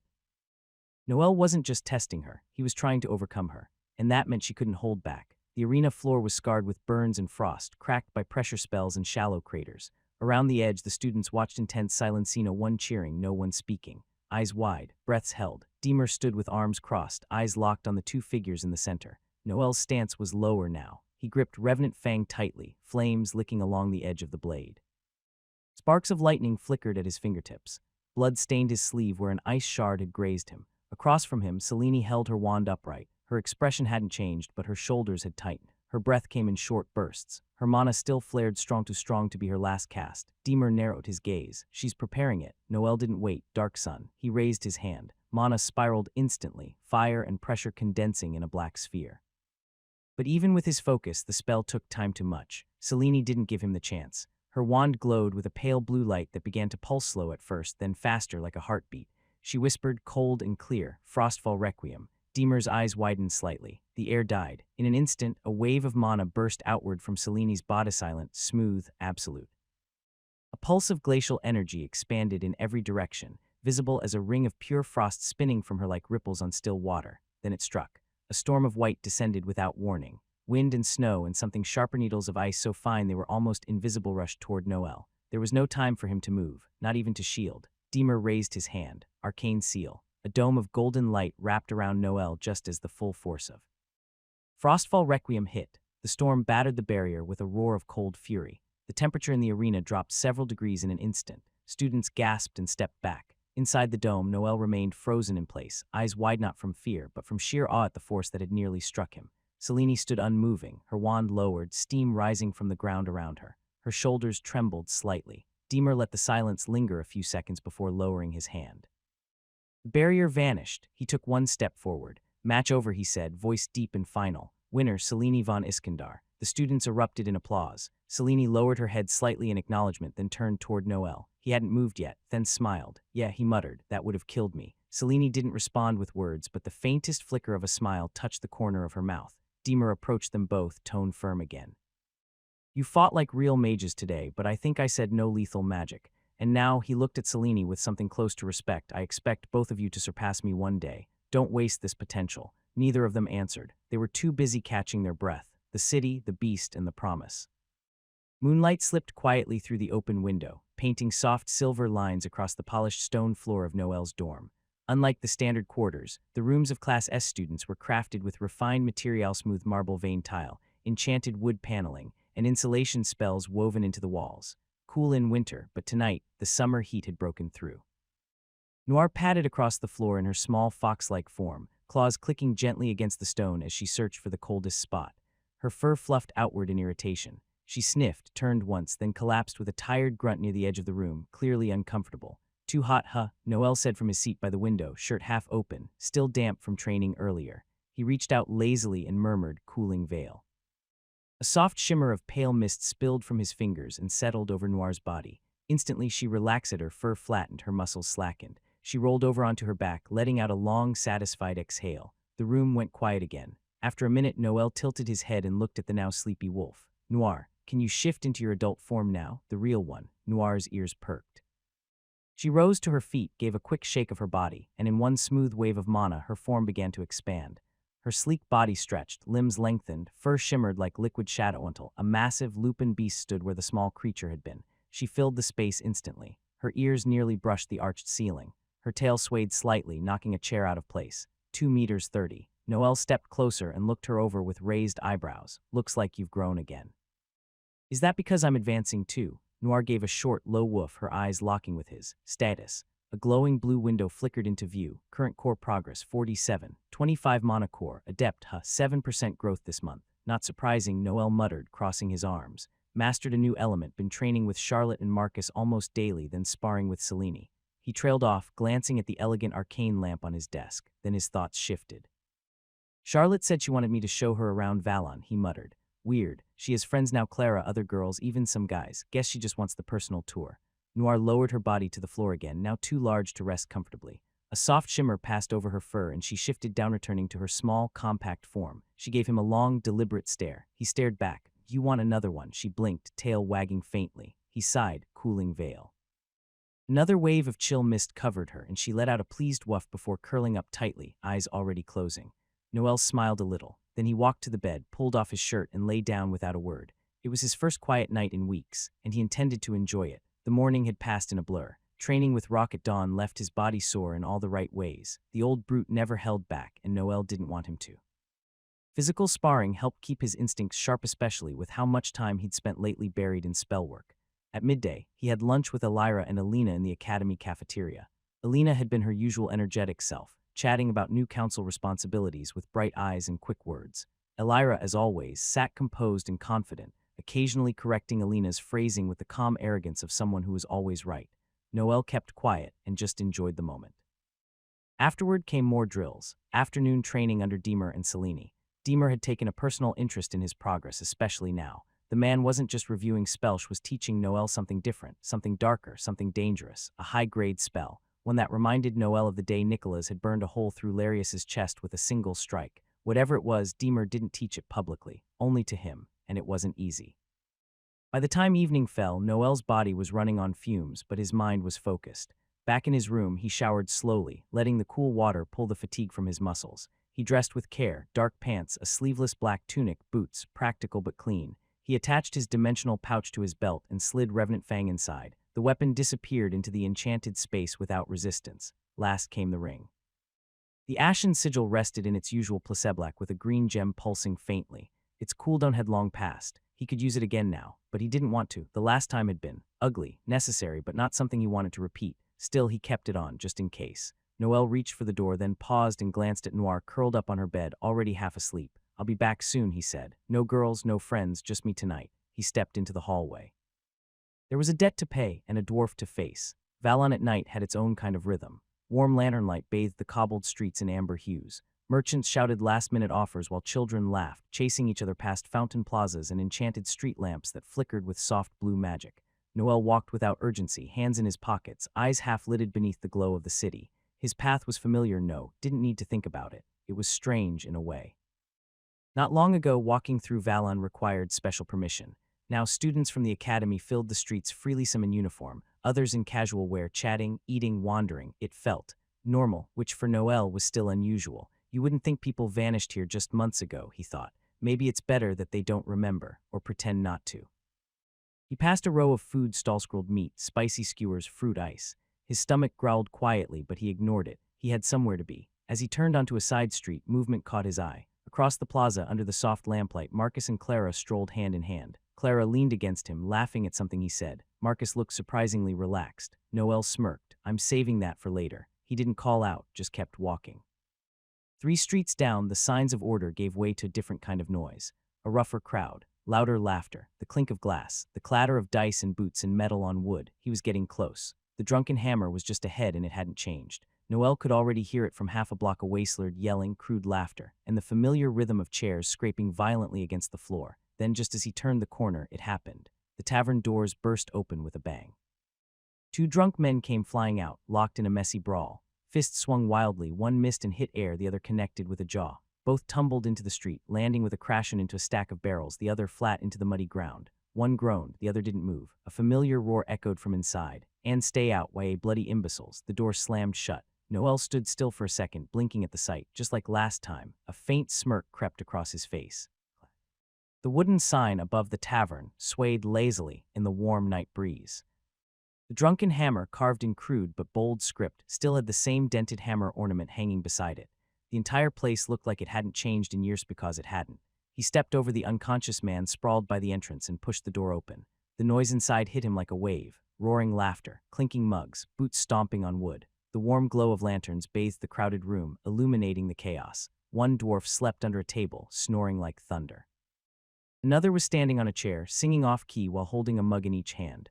A bard tried and failed to keep up with the tempo, grinning all the same. It smelled like roasted meat, stale beer, smoke, and sweat. Noel inhaled deeply. Home sweet chaos. Now, where was Balthor? He moved through the sea of bodies, dodging swinging elbows and beer-soaked laughter, his eyes scanning the tables until... In the far corner, surrounded by empty mugs and glowing cards floating in mid-air, sat Balthor. The dwarf's beard was as wild as ever, braided with tiny metal rings that clinked when he moved. He leaned forward, eyes narrowed, studying his hand with suspicious intensity. Around him, 3 other players held floating hands of cards in front of them, each pulsing with magical aura. Small illusions shimmered faintly over the table, dragons, coins, flameseach representing a bet or enchantment in play. Rules were chaotic and mostly invented on the spot, but the tension was real. Noel stood just behind Balthor, watching for a moment. "You're leaning too far forward," he said casually. "Tells them you've got a weak hand." Balthor froze. His fingers twitched slightly. Then, without turning around, he let out a loud chuckle. Well, look who the wind dragged in," he said, tossing a glowing card into the center. It flared, turned into a dancing fire sprite, then vanished. "Come to lose more gold, boy?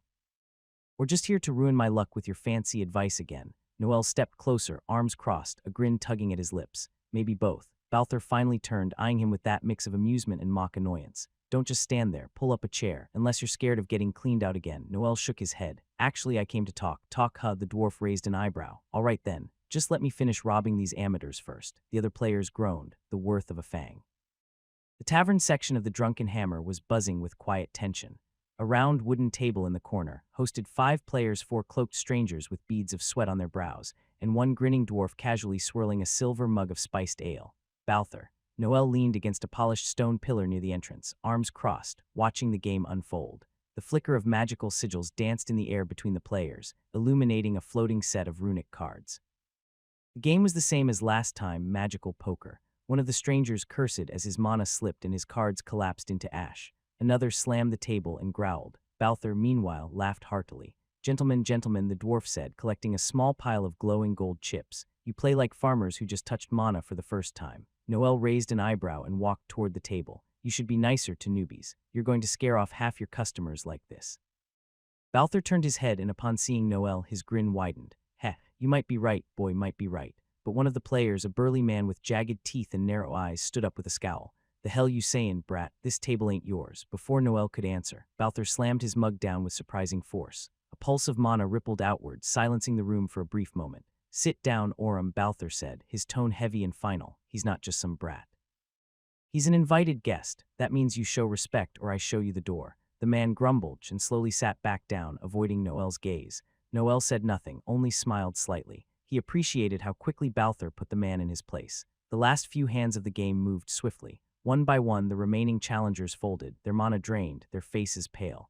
Balthur finished his drink in one gulp and stood up, brushing off his apron. Well, boys, pleasure as always, he said with a mocking bow. You're welcome to try again next week, once your wallets recover. He turned to Noel and smirked. Now then, I believe we had a deal, didn't we? Balthur led Noel to the back of the tavern, pushing open a hidden door behind a stack of empty barrels. They stepped into a narrow corridor that soon opened into a spacious, dimly lit chamber, the real Drunken Hammer. Shelves overflowed with trinkets, glowing orbs floated lazily in the air, scrolls were stacked in every corner, and various weapons hung from reinforced walls. The place smelled of iron, oil, and mana dust. This never changes, Noel muttered, taking in the chaotic wonder of the shop. Balthur chuckled and made his way behind the main counter. All right, let's see what you've got, boy. Noel reached into his dimensional pouch and placed 2 sharp, jagged fangs on the counter. The cold air around them intensified as soon as they touched the wood remnants of the creature's natural aura. Ice wyvern baby fangs, Noel said casually. Balthur's eyes widened. By the forge, you really brought them. Told you I would, Noel replied, though I had some help. Well, these are worth a hell of a lot more than the sleep bombs I gave you, Balthur admitted, inspecting the fangs closely. Strong structure, good density, and imbued with natural elemental properties. I like it, so. Can I pick something from the store? Stingy bastard. You know these are worth at least triple. Fine, 150, but don't push your luck, kid. That's more like it. Balthur grinned. I'll take these to the forge and run a proper scan. You browse around, see if anything catches your eye. With that, the dwarf disappeared through the metal door behind the counter. Noel turned to face the chaotic store. All right, let's find something that'll help take down a damn pillar. Noel moved slowly through the aisles of the true Drunken Hammer, eyes sharp as he passed shelves filled with weapons, potions, and magical oddities. The air smelled of oil dust and faint ozone mana-infused artifacts buzzing softly around him. He wasn't looking for brute force. The 5th pillar wasn't a fighter. He didn't need to be. He was the type who let others fight for him. Manipulator, strategist, snake. Someone like that would never face Noel head-on. He'd set traps. He'd use others. Maybe even lie in wait with something more insidious. What Noel needed was an edge, something rare, tactical. He passed over enchanted blades and enchanted rings, a pair of boots labeled, Speed III explodes after 1 hour, and a sealed crystal skull radiating dark energy. None of it felt right. Noel's eyes roamed the cluttered maze of magical gear, enchanted trinkets, and old tomes. The lighting was uneven, drifting between warm glows and sudden flickers, probably intentional to deter thieves. Passed by racks of enchanted boots, smoke bombs, scrolls sealed in wax, and even what looked like a boxed mimic snarling quietly to itself. But then something pulled at him. Not physical, but a tug, a weight in the air, subtle but distinct.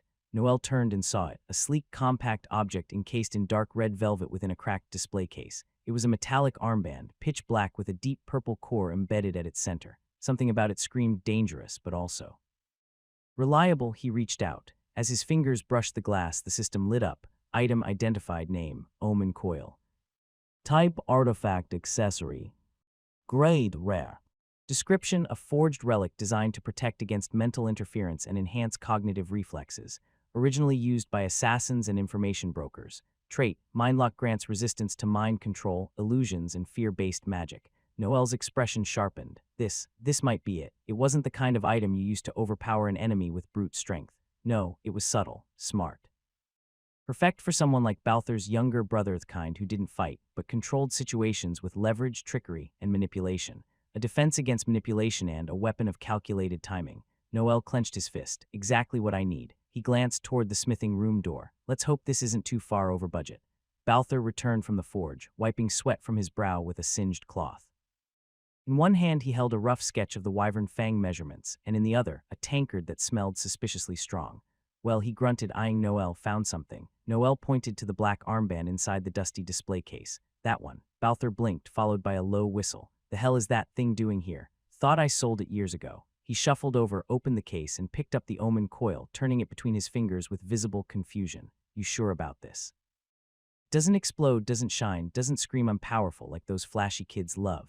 Feels like picking a rusty dagger in a room full of swords. I'm sure, Noel said. It's not about looking strong, it's about being ready. Balthur gave him a long, appraising look, and then shrugged. Fine, you're weird but smart, take it. I'll mark it down for 90 gold. He tossed the coil to Noel, who caught it mid-air. Still got some budget left. Pick another trinket before I change my mind.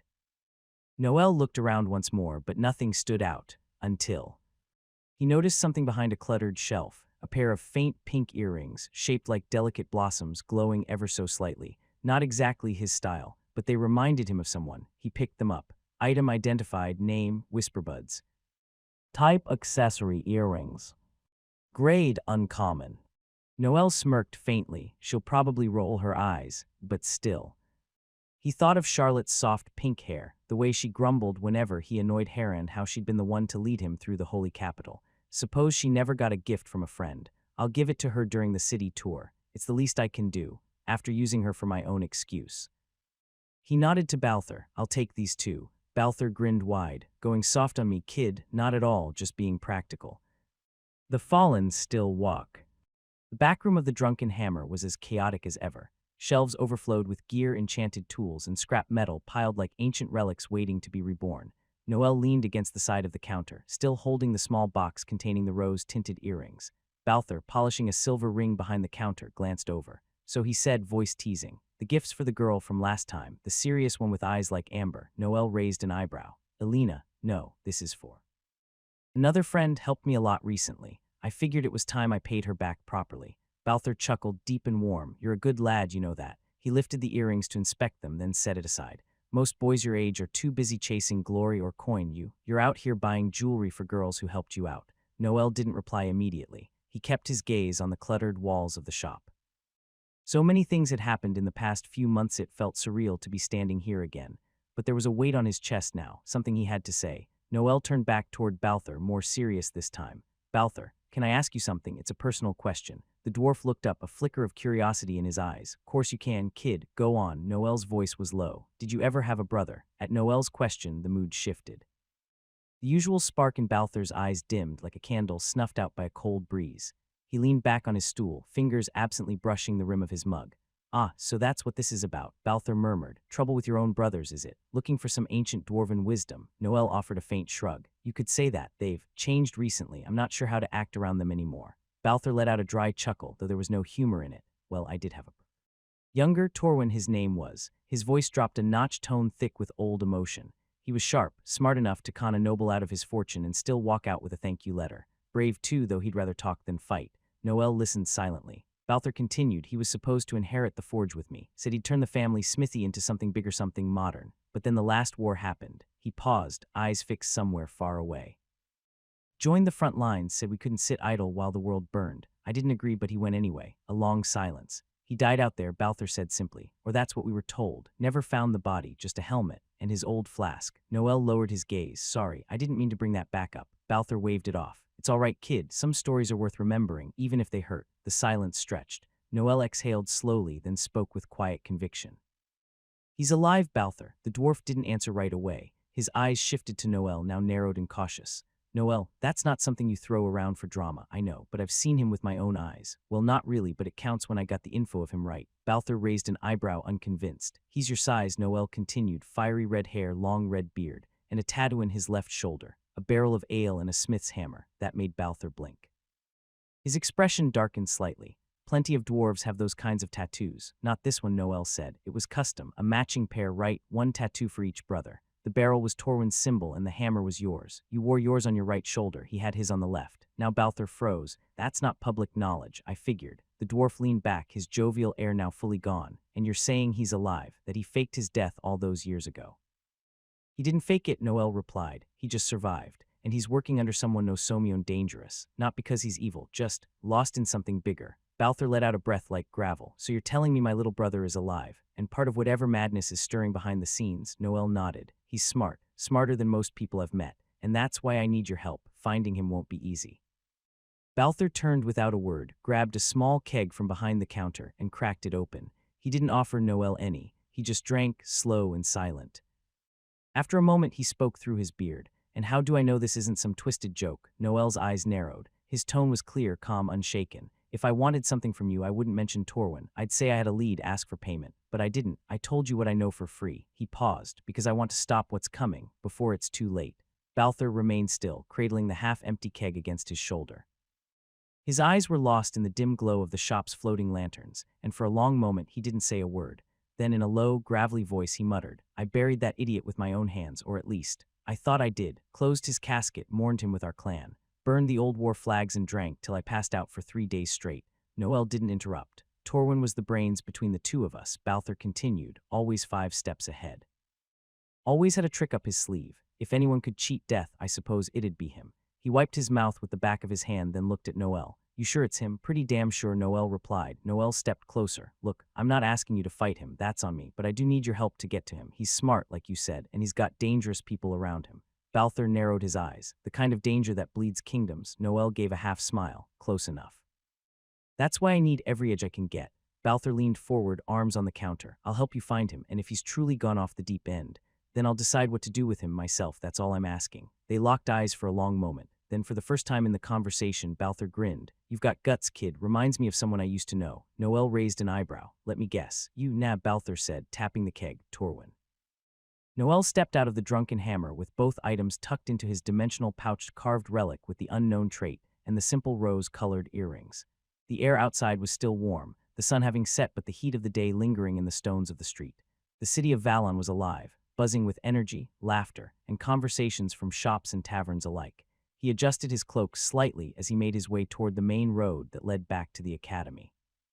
Noir wasn't with him this time. It left her resting comfortably in his room, curled up on the cool, enchanted tile near the window. I'll give Charlotte the earrings when I show her the city. That's the least I can do after using her for that excuse. His steps were light, mind drifting between memories and strategies. But then he paused. There was tension in the air, something that didn't match the tone of the evening. He heard it first, a sharp voice, angry, followed by another more fearful, then silence, then a muffled cry. Noel turned his head toward a narrow alley that branched off the main street. The shadows between the buildings seemed thicker than they should be. Curious and alert approached quietly. There they were. 2 men stood in a threatening posture, cornering a young woman with her back against the wall. She was holding something to her chest, maybe a bag or a satchel, and trembling. One of the men reached for her while the other whispered something, but Noel couldn't hear the words. He narrowed his eyes. Seriously, in the middle of Valon, he took a breath just loud enough for them to hear his steps as he approached from the side. The men paused and turned their heads slightly. Noel's voice was calm but cold. Is there a problem here? The evening encounter. The night air in Valon was unusually crisp, the cobblestone streets bathed in the soft orange glow of floating lanterns. Noel walked steadily, a small bag in each hand with his own item, the other with a pair of pink earrings meant for someone else. He was halfway to the academy when something caught his attention. Raised voices. 2 men stood in a shadowed alleyway, leaning close to a woman. They reeked of alcohol, their postures aggressive, words slurred but laced with intent. Noel narrowed his eyes. He stepped closer, his voice low but clear. Is there a problem here? The men turned, annoyed at first until they saw him. Noel might have only been 17, but his expression could silence a room. He was tall for his age, sharp-eyed, and his presence carried the quiet weight of someone who had survived too much to be taken lightly. The woman stepped forward. Red hair, hazel eyes. Noel blinked. Well, there you are, Noel, she said, smiling as if nothing were wrong. I've been waiting for you. Sorry, Boyce's who I was waiting for. One of the drunk men reached for her shoulder, trying to stop her. He shouldn't have. Noel's stare turned to steel. No words, just a cold, unwavering look. The man hesitated, faltered, and released her. With a click of his tongue, he turned away. Both men disappeared into the night. Noel exhaled slowly and looked at the girl. Charlotte, she smiled again, a bit too casual. Hi. Noel folded his arms, looking at her with a mixture of suspicion and fatigue. What are you doing here, Charlotte, at this hour, and in this part of the city? Charlotte casually brushed a strand of hair behind her ear, as if she hadn't just been cornered by two drunk strangers. I went out to buy some bread, she replied, holding up a small paper bag as proof, and I figured I'd explore a bit, you know, city vibes. Noel raised an eyebrow. We agreed I'd show you the city another day.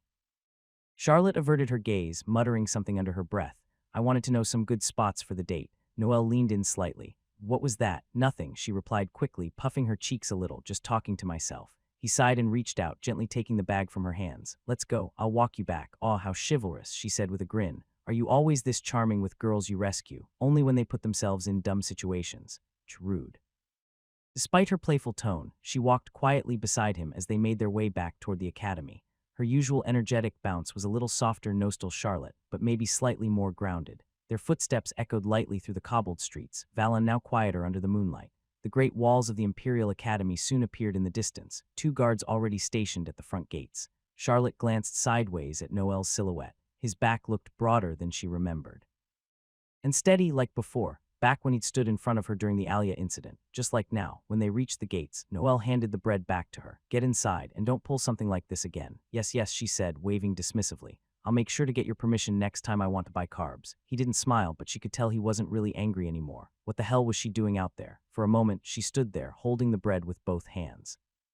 Then, quietly, Charlotte was humming softly behind him now, a light tune, carefree. He resisted the urge to ask again. If she wanted to tell him, she would have. Right? He gave her a look, but said nothing more. As she walked toward the girls' corridor, she tossed a glance back at him, quick, playful, maybe even hopeful. Noel sighed and turned away. Whatever she was doing out there, she clearly doesn't want to tell me.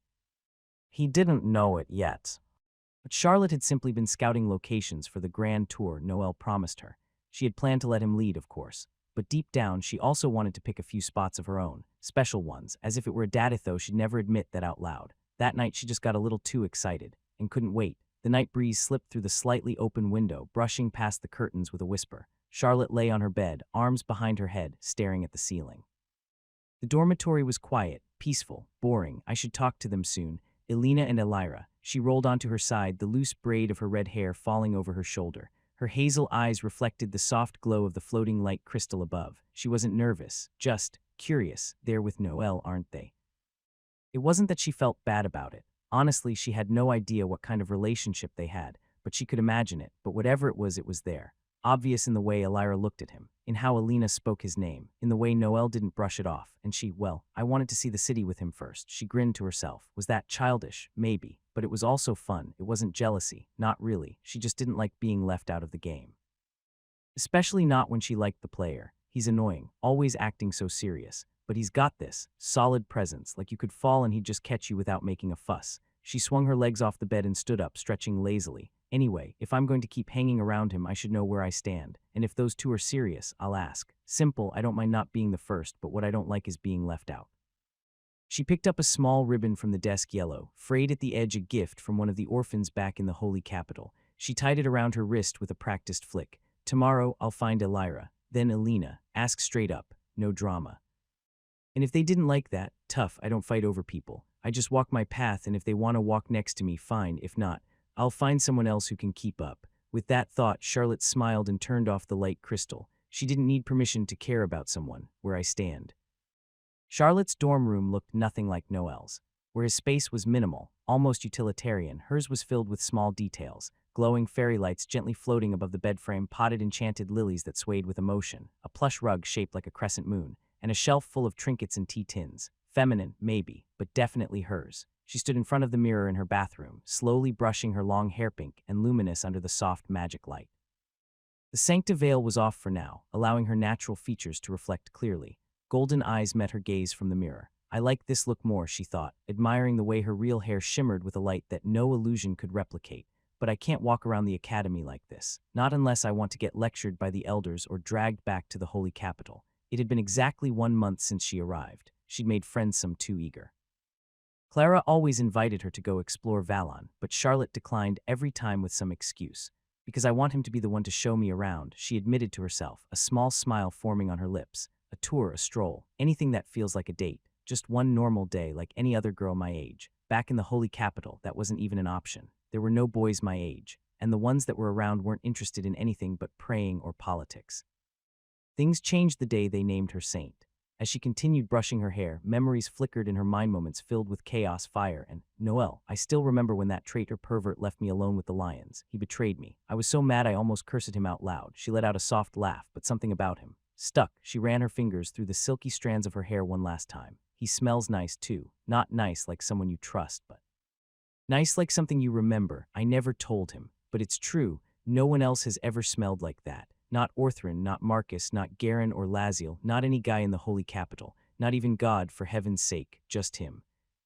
The brush stopped. She stared at her reflection. Maybe it was time to stop pretending it was nothing, time to talk to the girls who, without a doubt, were already a part of his life. She turned off the light and stepped out of the bathroom. Tomorrow would be complicated, but tonight she would prepare. Because Charlotte was many things: saint, troublemaker, wanderer, but above all, she was honest. Steam still lingered in the air as Charlotte walked back into her bedroom. The warmth clung to her bare skin, but she didn't rush. There was something ritualistic in how she moved, drying off with a soft towel embroidered with small stars, then reaching for her clothes one piece at a time. First came the undergarments, white and simple, then the dark navy skirt of the academy uniform, pleated and sharp, followed by the collared blouse and blazer. She buttoned each one slowly, fingers careful and steady. Finally, she reached for the sancta veil.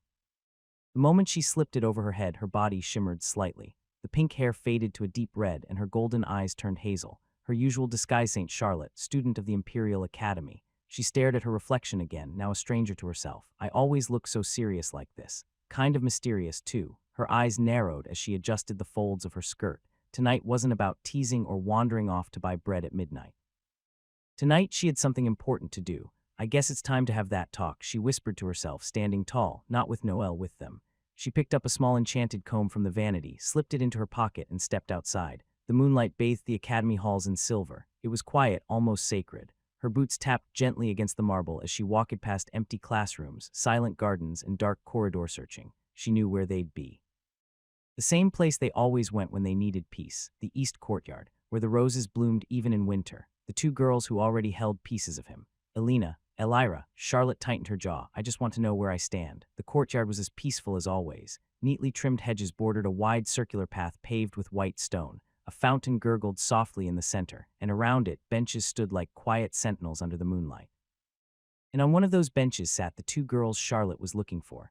Elira von Estermont, black hair braided down her back, eyes as sharp as winter steel.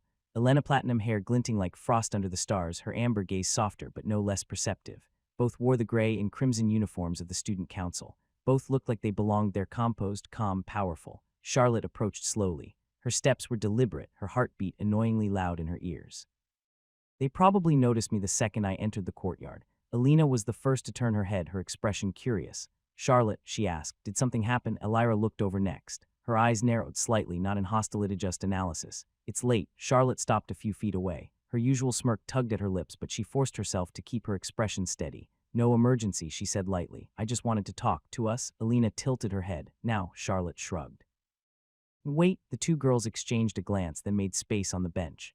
Charlotte sat down, back straight, eyes forward. There was a moment of silence. The breeze carried the faint scent of roses. Charlotte broke it first. I know you're both close to Noel, she said, closer than anyone else here. Neither interrupted. And I know I probably seem like, I don't know, the annoying girl who showed up out of nowhere, who calls him names, breaks stuff, causes chaos. This time, Alina gave a small smile.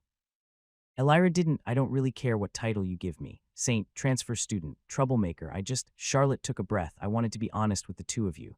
Alina leaned forward slightly. About what? Charlotte's voice dropped just a little. I like him. The words were out now, carried into the night. She felt her hands clench slightly on her lap, but she didn't look away. I don't know if it's love. Maybe it is, maybe it's just the first time I've met someone who makes me feel like myself without pretending. But I like being near him. I like annoying him. I like how he doesn't flinch around me. I like how he smells. That made Alina blink. Elira raised an eyebrow. Charlotte coughed into her fist. Forget that last part. Neither of them spoke. She continued. I don't want to take anything from you. I don't want to start drama. I want to know if I have a place. Even if it's small. Silence stretched out again. Charlotte sat still. Maybe that was stupid. Maybe I should have just stayed quiet and kept smiling. Chapter 192. Chapter 192. Girls Talk. Elira leaned forward, resting her chin on her hand. So you like him too? Charlotte blinked. Straight to the point, huh? Alina's cheeks turned a light shade of pink. Elira, what? Elira shrugged. It's better to be clear about things. We both know what kind of person Noel is. It's not strange others would feel the same. Charlotte let out a breath and gave a wry smile. Yeah, I guess I do like him. The silence that followed wasn't awkward, just thoughtful. The kind that only happened when girls dropped their masks and decided to speak plainly. Elira was the first to break it again. Then let's talk, honestly. Elira tilted her head slightly, her eyes narrowing with a calculating glint. So out of all the boys in the academy, why Noel? Charlotte didn't answer immediately. She glanced down at her hands, then looked up with surprising calm. He saved my life, protected me. I don't know if you understand how divine blessings really work, but... She hesitated, then continued, they use my life as fuel. Alina's eyes widened. Wait, really? Charlotte nodded. When he was half dead after saving me, I tried to heal him. He knew what it would cost me, and he told me not to do it, even if he died. Elira raised her brows slightly, silent for a moment. Then she asked, so that's when it started. Charlotte gave a small, dry laugh. No, that's just when I realized I didn't want to let go of someone like that. Alina was visibly moved. Her lips parted slightly, as if unsure what to say, then finally asked, have you seen him? In other moments like that, Charlotte nodded again. I've seen him cry. Both girls froze. Elira sat upright. Noel, crying. Alina leaned in, shocked. When Charlotte nodded slowly, it was in the cemetery, after everything that happened. The children who died, especially a boy named Eric. I think Noel saw something of himself in him. Alina's lips parted slightly, eyes filled with quiet shock. Charlotte continued. He didn't say anything, just stood there, fists clenched. I hugged him. He didn't push me away. Elira's gaze sharpened. That's not something he shows easily. Charlotte looked down at her hands. I think he needed someone in that moment, even if he didn't ask for it. There was a long pause. The garden was quiet, save for the distant sound of water trickling from a nearby fountain. Elira broke the silence. Her tone was calm, but there was a faint curiosity behind her words. So then, Charlotte, what do you plan to do? Charlotte looked up, meeting her eyes directly. You already told me it's fine, she said, glancing between both girls, that I could try. But the truth is, I don't know if Noel feels the same. I haven't asked. I don't want to rush it. Alina tilted her head. Then why are you so sure? Charlotte smiled, more to herself than anyone else. I'm not, but I'd rather find out than regret not trying. Elira leaned back, folding her arms. You're bold. I like that, Charlotte chuckled. I mean, I am a saint. Gotta have some faith, right? Alina blushed lightly. So, what will you do? I have a date with him, Charlotte replied. Well, kind of. He promised to show me around Valon. I've been putting off Clara's offers just so he'd be the one to do it. You canceled on Clara. Alina blinked. She's been dying to show you the city. I know, Charlotte said, grinning, but I wanted it to be Noel. I wanted the memory to be ours. Elira gave her a look. And if he doesn't feel the same, Charlotte's voice didn't falter, then I'll make him fall for me, somehow. Elira narrowed her eyes slightly, intrigued. You sound confident. I'm not, Charlotte admitted, shrugging, but I'm not scared either. If I like someone, I go for it. That's how I've always been. Why wait around hoping for fate to do something? Alina played with a strand of her silver blonde hair, her cheeks slightly flushed. I used to be like that too, but with Noel, I hesitated. A lot. Elira raised an eyebrow. You hesitate. Alina gave her a soft glare. He's different, you know it too. Charlotte nodded. Yeah, he's reckless, quiet, grumpy sometimes. And when he decides something, he doesn't go back on it. That's rare. Elira allowed herself a small smile. He's the kind of person who'd burn a city down if it meant saving someone he cares about. Exactly, Charlotte said. He didn't even want me to heal him because it would take from my life. He was half dead and still thinking of me first. Tell me, what kind of idiot does that? Alina and Elira exchanged a glance. Our idiot, Alina murmured, smiling softly. Charlotte grinned. Then I guess we're all fools for falling for him, huh? Maybe, Elira said, standing up from the bench and brushing her skirt. But if we're fools, we're damn proud of it. Charlotte stood up, brushing off her skirt and stretching her arms with an exaggerated yawn. Well, I think that's enough emotional damage for one morning. Elira let out a soft laugh. You're something else. Alina smiled, visibly more relaxed now. Me too, and good luck with him. You're going to need it, Elira added with a teasing but warm tone. Noel can be a tough one. I like a challenge, Charlotte said with a mischievous grin as she turned. Anyway, I've got training soon. S-class instructors don't like to be kept waiting. See you later, Alina said, raising a hand in farewell. Tell him I said hi if you see him, Charlotte called over her shoulder as she walked away. Once she disappeared among the garden paths, Alina and Elira remained seated in silence for a moment, staring up at the clear academy sky. Elira crossed her arms with a satisfied smile. See, I told you. Good thing you made your move that day. Otherwise, your spot would be in danger. Alina looked down, cheeks turning pink. I'm still not used to saying it out loud. You better get used to it, Elira said as she stood and adjusted her council jacket. We've got work to do. Yeah, Alina said, standing up as well. The two walked away from the garden, their steps in sync though their minds lingered elsewhere, on a certain emerald-eyed boy who had, unintentionally, become the center of their worlds. Lightning breakthrough. The Class S training chamber beneath the academy pulsed with arcane tension.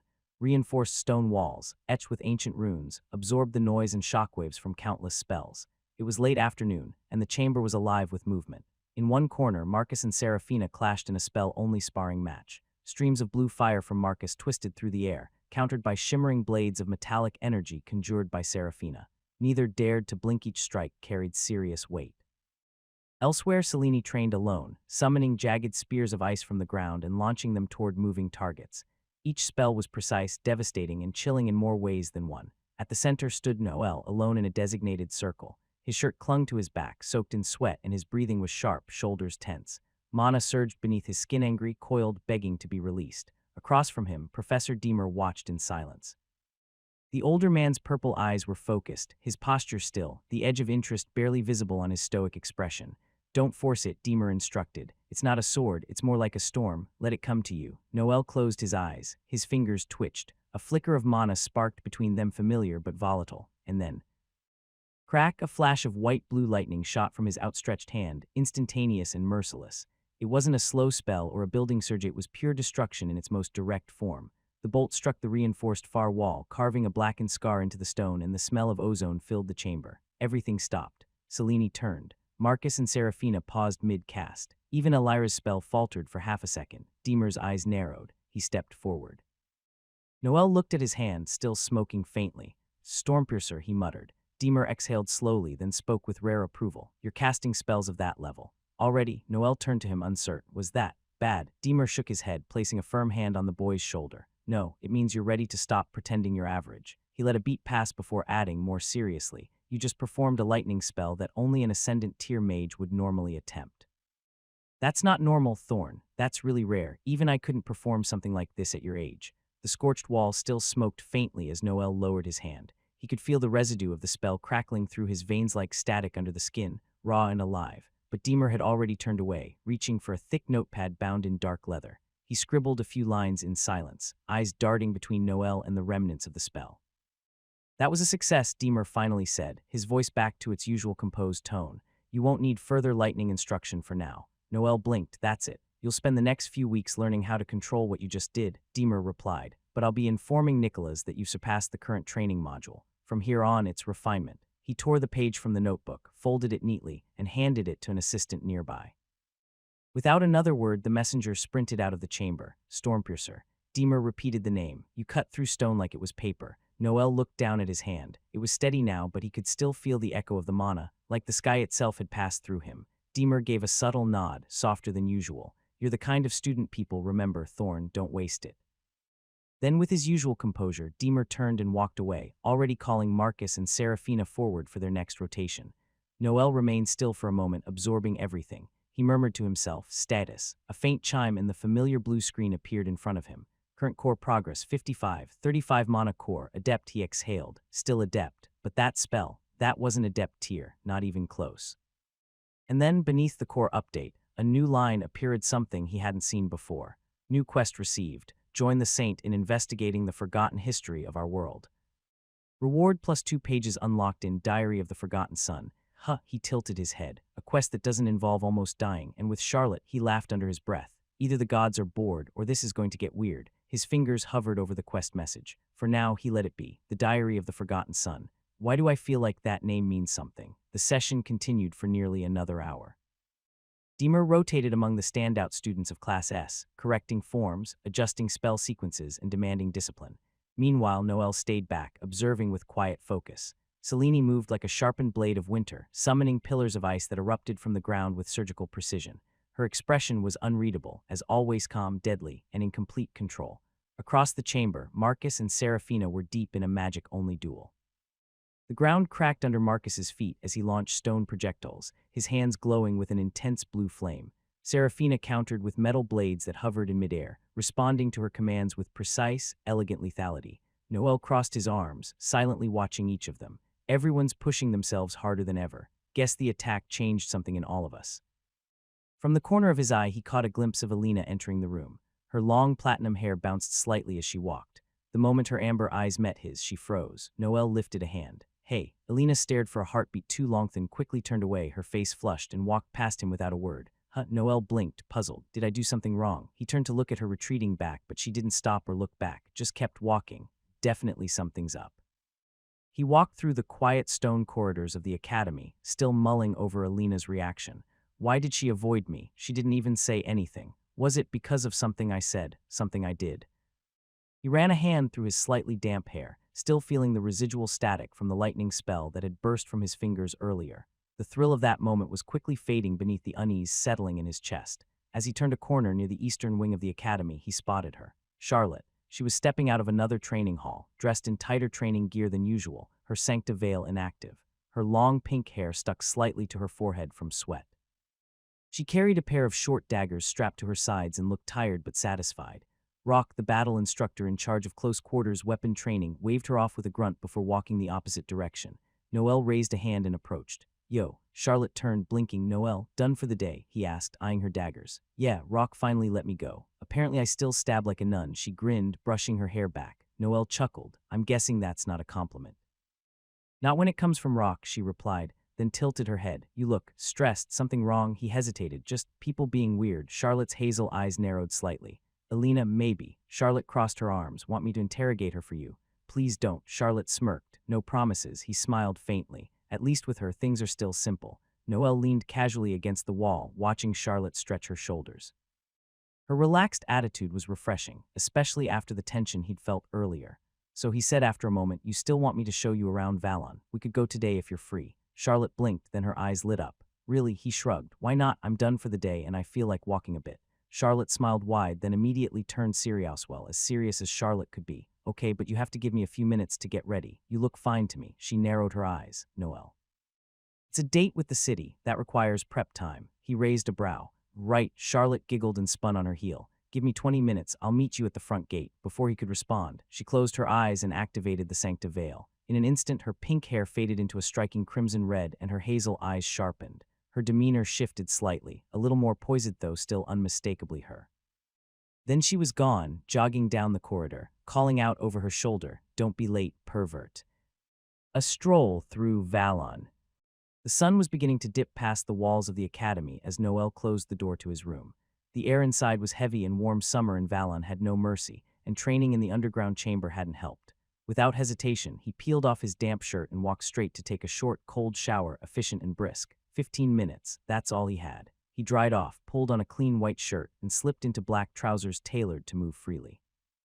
His dimensional pouch was clipped securely at his left side, as always. Revenant Fang rested quietly inside, and the ashen sigil glinted faintly on his finger. Just another stroll through the city, right? Doesn't mean I can let my guard down, not in this world. Noel exhaled slowly and murmured under his breath, status. A blue window blinked to life, visible only to him. Current core progress, 55, 35 monocore, adept, still halfway.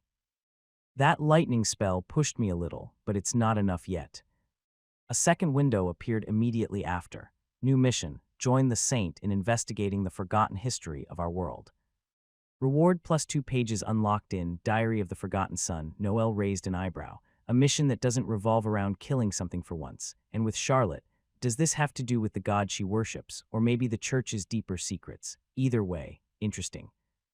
He gave one last glance around his room. Noir, I'm heading out, back by nightfall. The small creature stretched lazily atop the bookshelf, yawned, then hopped down to curl up near the shaded corner where the floor was cooler.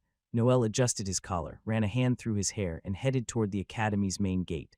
Can't make her wait. I think I already know where I want to take her first. The sun had dipped lower now, casting long golden shadows over the cobbled street in front of the academy's main gate.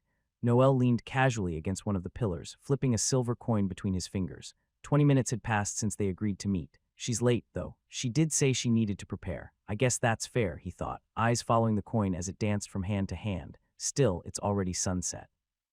If we're going to visit the library or the church, we'll need to head there soon. They close in less than 3 hours. He sighed and glanced at the street students and citizens walked past, unaware of his inner restlessness. The breeze carried the scent of summer flowers and the distant murmur of a bard playing in the plaza. 10 more minutes passed. Just as Noel started wondering if he should go look for her, he caught a glimpse of someone approaching from the corner of his eye.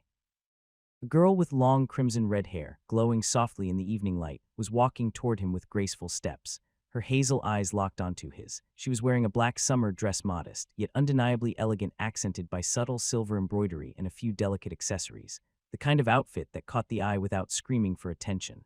Hi, Charlotte greeted with a smile, brushing a lock of hair behind her ear. Have you been waiting long? No. Just about 10 minutes, Noel said with a slight shrug. Charlotte raised an eyebrow. Wouldn't it be more charming if you told me something like, I just got here too? Noel tilted his head. Why, you're not a noble lady in a romance novel. She blinked. Sorry, that was a joke. Her lips curved into a sly smile. You better be careful or I'll make you pay for that one. Noel chuckled and offered his arm. Shall we? We shall. The main street of Valon was alive with energy as the sun dipped further, bathing the town in hues of amber and rose. Lanterns had started to flicker on, adding warmth to the stone and wood buildings lining the road. Shops stayed open late in the summer, and their windows gleamed with displays of jewelry, robes, pastries, and enchanted trinkets. Charlotte's eyes sparkled as they walked, tugging Noel along every time she spotted a storefront that caught her attention. Let's go in here. I saw a dress on the mannequin I like. Noel followed her into the shop, quietly amused. Inside, cool air flowed from softly glowing crystals on the ceiling. The walls were lined with rows of finely crafted outfits, gowns, robes, traveling clothes, and formal wear, all enchanted lightly to maintain cleanliness and durability. Charlotte disappeared behind a curtain, arms full of clothes she wanted to try. Noel stood outside the fitting room, arms crossed. He glanced around, taking in the store's refined atmosphere, polished wood, soft floral scent, and the quiet hum of gentle magic. Moments later, the curtain pulled back. Charlotte stepped out wearing a flowing, deep blue dress that hugged her waist and flared at the hips. The silver accents matched her eyes and contrasted with her red hair in a striking way. What do you think? She asked, spinning once with a half smile. Noel nodded. You look cute, just cute. She tilted her head, clearly fishing.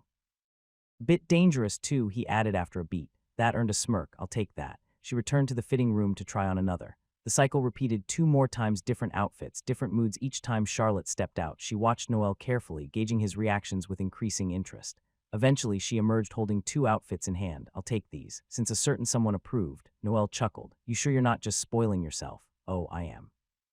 But I don't mind using you as an excuse. 2 hours had passed since they'd begun their walk, and the air was now cooler, brushed by the descending twilight. After exploring much of Valon, from its bustling artisan districts to the paths near the royal castle, the two had settled on a wooden bench in one of the city's larger parks. In Charlotte's hand was a mint chocolate chip cone, the pale green ice cream sparkling with icy flecks. Noel had gone with vanilla, plain but reliable. They sat in a comfortable silence for a while, watching children play tag among the trees and fountains. Crickets had begun to sing, and distant magical lanterns floated into the air like fireflies. Noel took a slow lick from his cone, then glanced sideways. Didn't peg you for the toothpaste flavor type. Charlotte narrowed her eyes at him. It's mint chocolate chip, and it's delicious. Want to try? Noel shrugged. Sure. She extended the cone slightly, and he leaned in to take a bite. He paused, made a face, then leaned back. Tastes like minty regret. Charlotte giggled. Rude. Let me try yours then. He held out his cone, and she nibbled the edge carefully. Her eyes lit up. This is really good. See? Noel smirked. Mine wins. You win nothing, pervert. They both smiled, quietly watching the children again. Laughter and the splash of water from a nearby fountain filled the air. Charlotte's expression softened. Her fingers tightened slightly around her cone. Do you still think about what happened that day? She asked, not looking at him. Noel didn't answer immediately. Hard not to. Charlotte nodded slowly. You saved me, Noel. You saved the others too, even if some of them couldn't be saved. I couldn't protect Eric, he muttered. His voice dropped. He reminded me of someone I used to know, and I still failed him. Charlotte looked down, then back at him. You did what no one else could have done, she said quietly. And I saw what it cost you. He turned his head to her. Her expression was gentle, eyes glimmering with something unspoken. You held me that day, he said, in the cemetery. Charlotte smiled faintly. You were crying. I couldn't just leave. Noel looked away again, the silence now heavier but not uncomfortable. After a few moments, Charlotte stood and dusted off her skirt. Come on, there's one more place I want to visit tonight. She held out her hand to him. He took it and she gently pulled him up. Instead of letting go, she slid her arm through his, holding it with casual confidence. We look like a couple, don't we? She said teasingly, a sideways glance flicking up to meet his. We do, Noel replied simply. That wasn't the answer she expected. Her cheeks turned pink, but with her red hair it was hard to notice. She turned her face away quickly, but the smile tugging at her lips betrayed her, the view from the tower.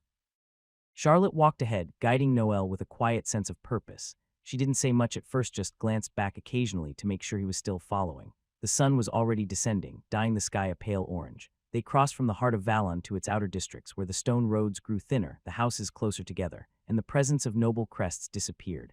Noel took in the change of scenery with mild surprise. Didn't think we'd be coming all the way out here.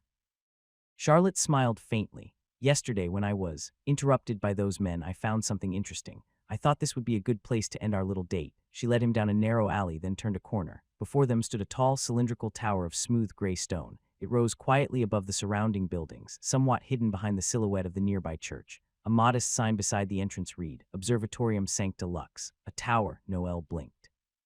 A viewing deck, she clarified. It doesn't have stairs. It works with mana, you'll see. Charlotte bought 2 tickets from a sleepy old man seated in a booth and handed one to Noel without a word. They stepped onto a circular platform made of polished brass. The moment the gate behind them shut, the platform began to rise with a soft hum of mana. Noel raised an eyebrow. I didn't know something like this existed in Valon. Charlotte gave him a smug glance. Surprised. Yeah, actually.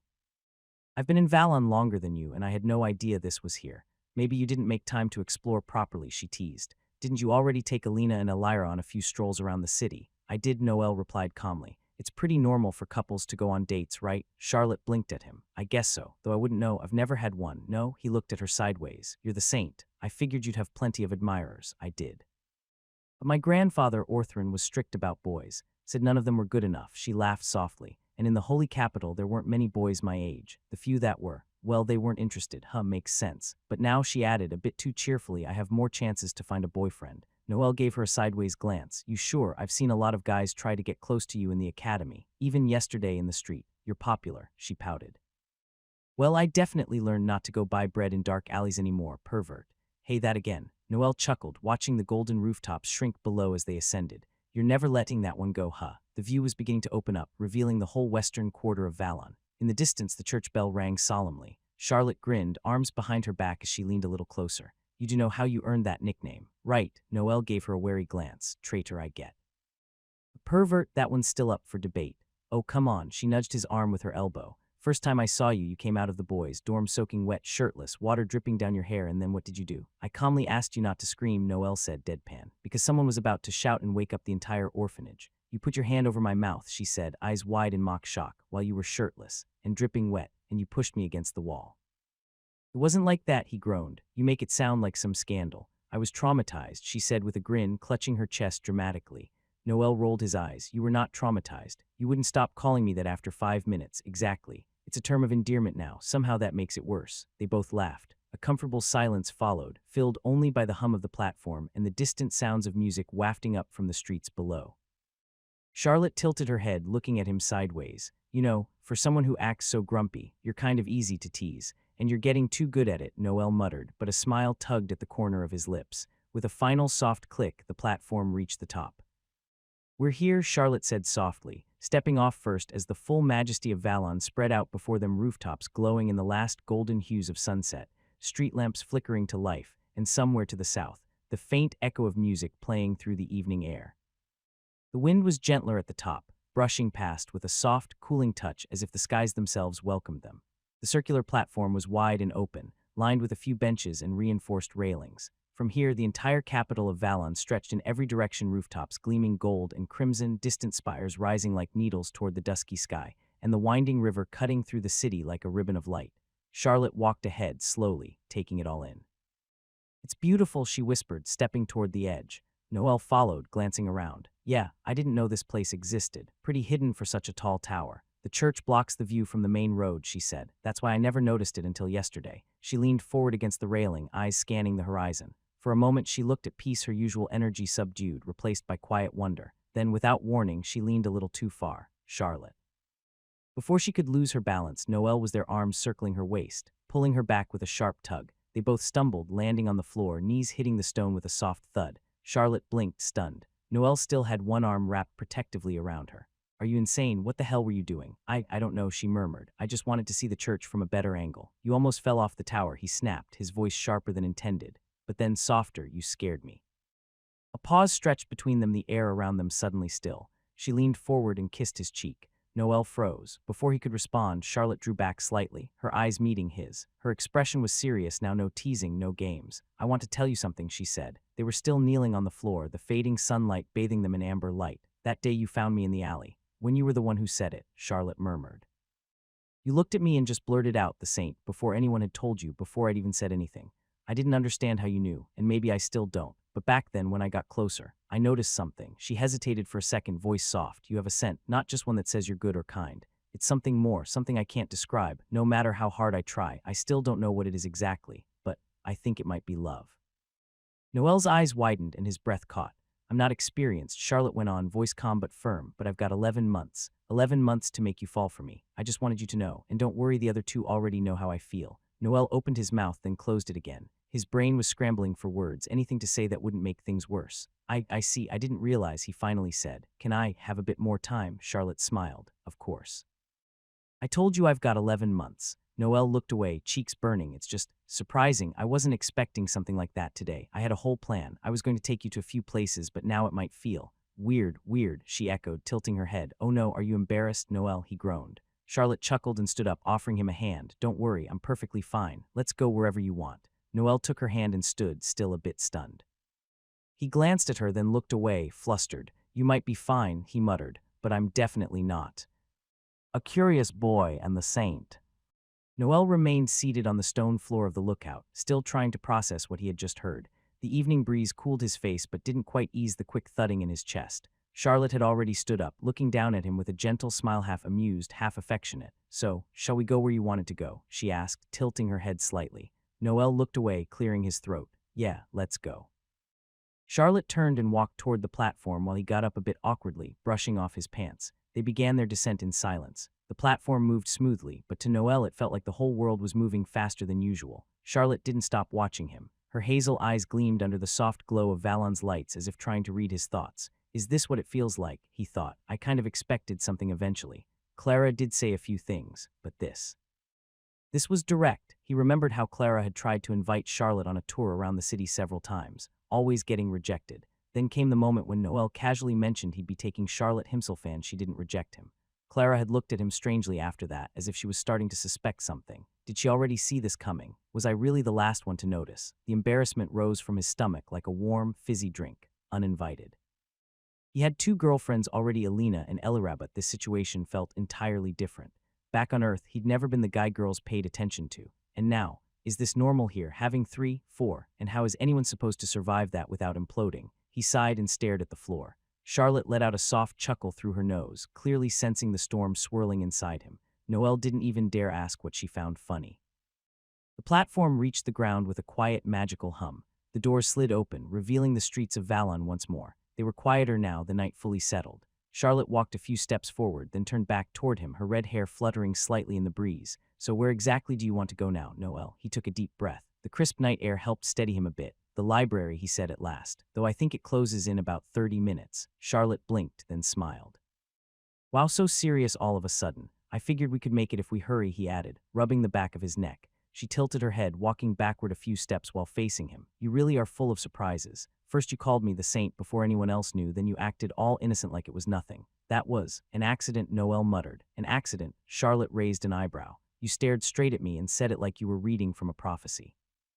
You scared me enough to drag you into an alley and interrogate you. Still can't believe I pulled that off. You didn't. I just let it slide because you looked too confused to be dangerous. I wasn't confused, I was improvising. Charlotte gave him a look, while soaking wet, shirtless, and muttering to yourself in the church hallway. That was a different day, still counts. She smirked. That's the moment you earned your title. Pervert is harsh, Noel said, groaning. Want me to go back to traitor? Noel crossed his arms. I don't like either, to be honest. Charlotte shrugged with a playful smile. Well, you're still a traitorous pervert to me. Noel sighed in defeat. I walked right into that one, didn't I? Charlotte laughed. Every single time. They made their way through the quiet streets of Valon. The night had settled in fully, and the shops were beginning to close. Warm lamplight spilled across cobblestone paths, and the occasional flicker of magical lanterns shimmered above. Charlotte walked beside him, her hands behind her back, swaying lightly with each step. So why the sudden interest in the library? Isn't it getting late for research? Noel gave a small shrug. It's been on my mind. I wanted to look into the origins of the faith, hear how the religion started, and I figured you'd know the most about it. Charlotte blinked, surprised. Is that why you invited me? Well, yeah, Noel replied, rubbing the back of his neck. You're the saint, after all. Makes sense to ask the expert. I thought it might be helpful. A bright smile spread across Charlotte's face. That's actually really sweet. You're curious about religion. I'm curious about everything, Noel admitted, especially things that matter to the world I live in. Without a word, Charlotte reached out and took his hand. Her hazel eyes sparkled with excitement. Then let's not waste time. We've got knowledge to uncover. She's way too excited about this, Noel thought, trying to keep up as she led him through the winding streets. They arrived at the library just as the bell above the entrance gave a soft chime. The building stood tall, its Gothic architecture grand and imposing. Stone statues lined the archways, figures Noel didn't recognize, but who must have been important in Vale Terra's history. Inside, a librarian at the desk looked up with a gentle smile. Welcome, since tomorrow is a rest day. We'll remain open 1 hour longer than usual tonight. Charlotte clapped her hands. Lucky, come on, Noel. She practically dragged him inside. The interior was vast ceilings, endless shelves, and floating books drifting from one aisle to another. Hanging lanterns cast golden glows over every surface. Vines curled along certain sections of the walls, blending the magical with the natural. This world still surprises me. Even after all this time, Noel thought as they walked deeper into the library.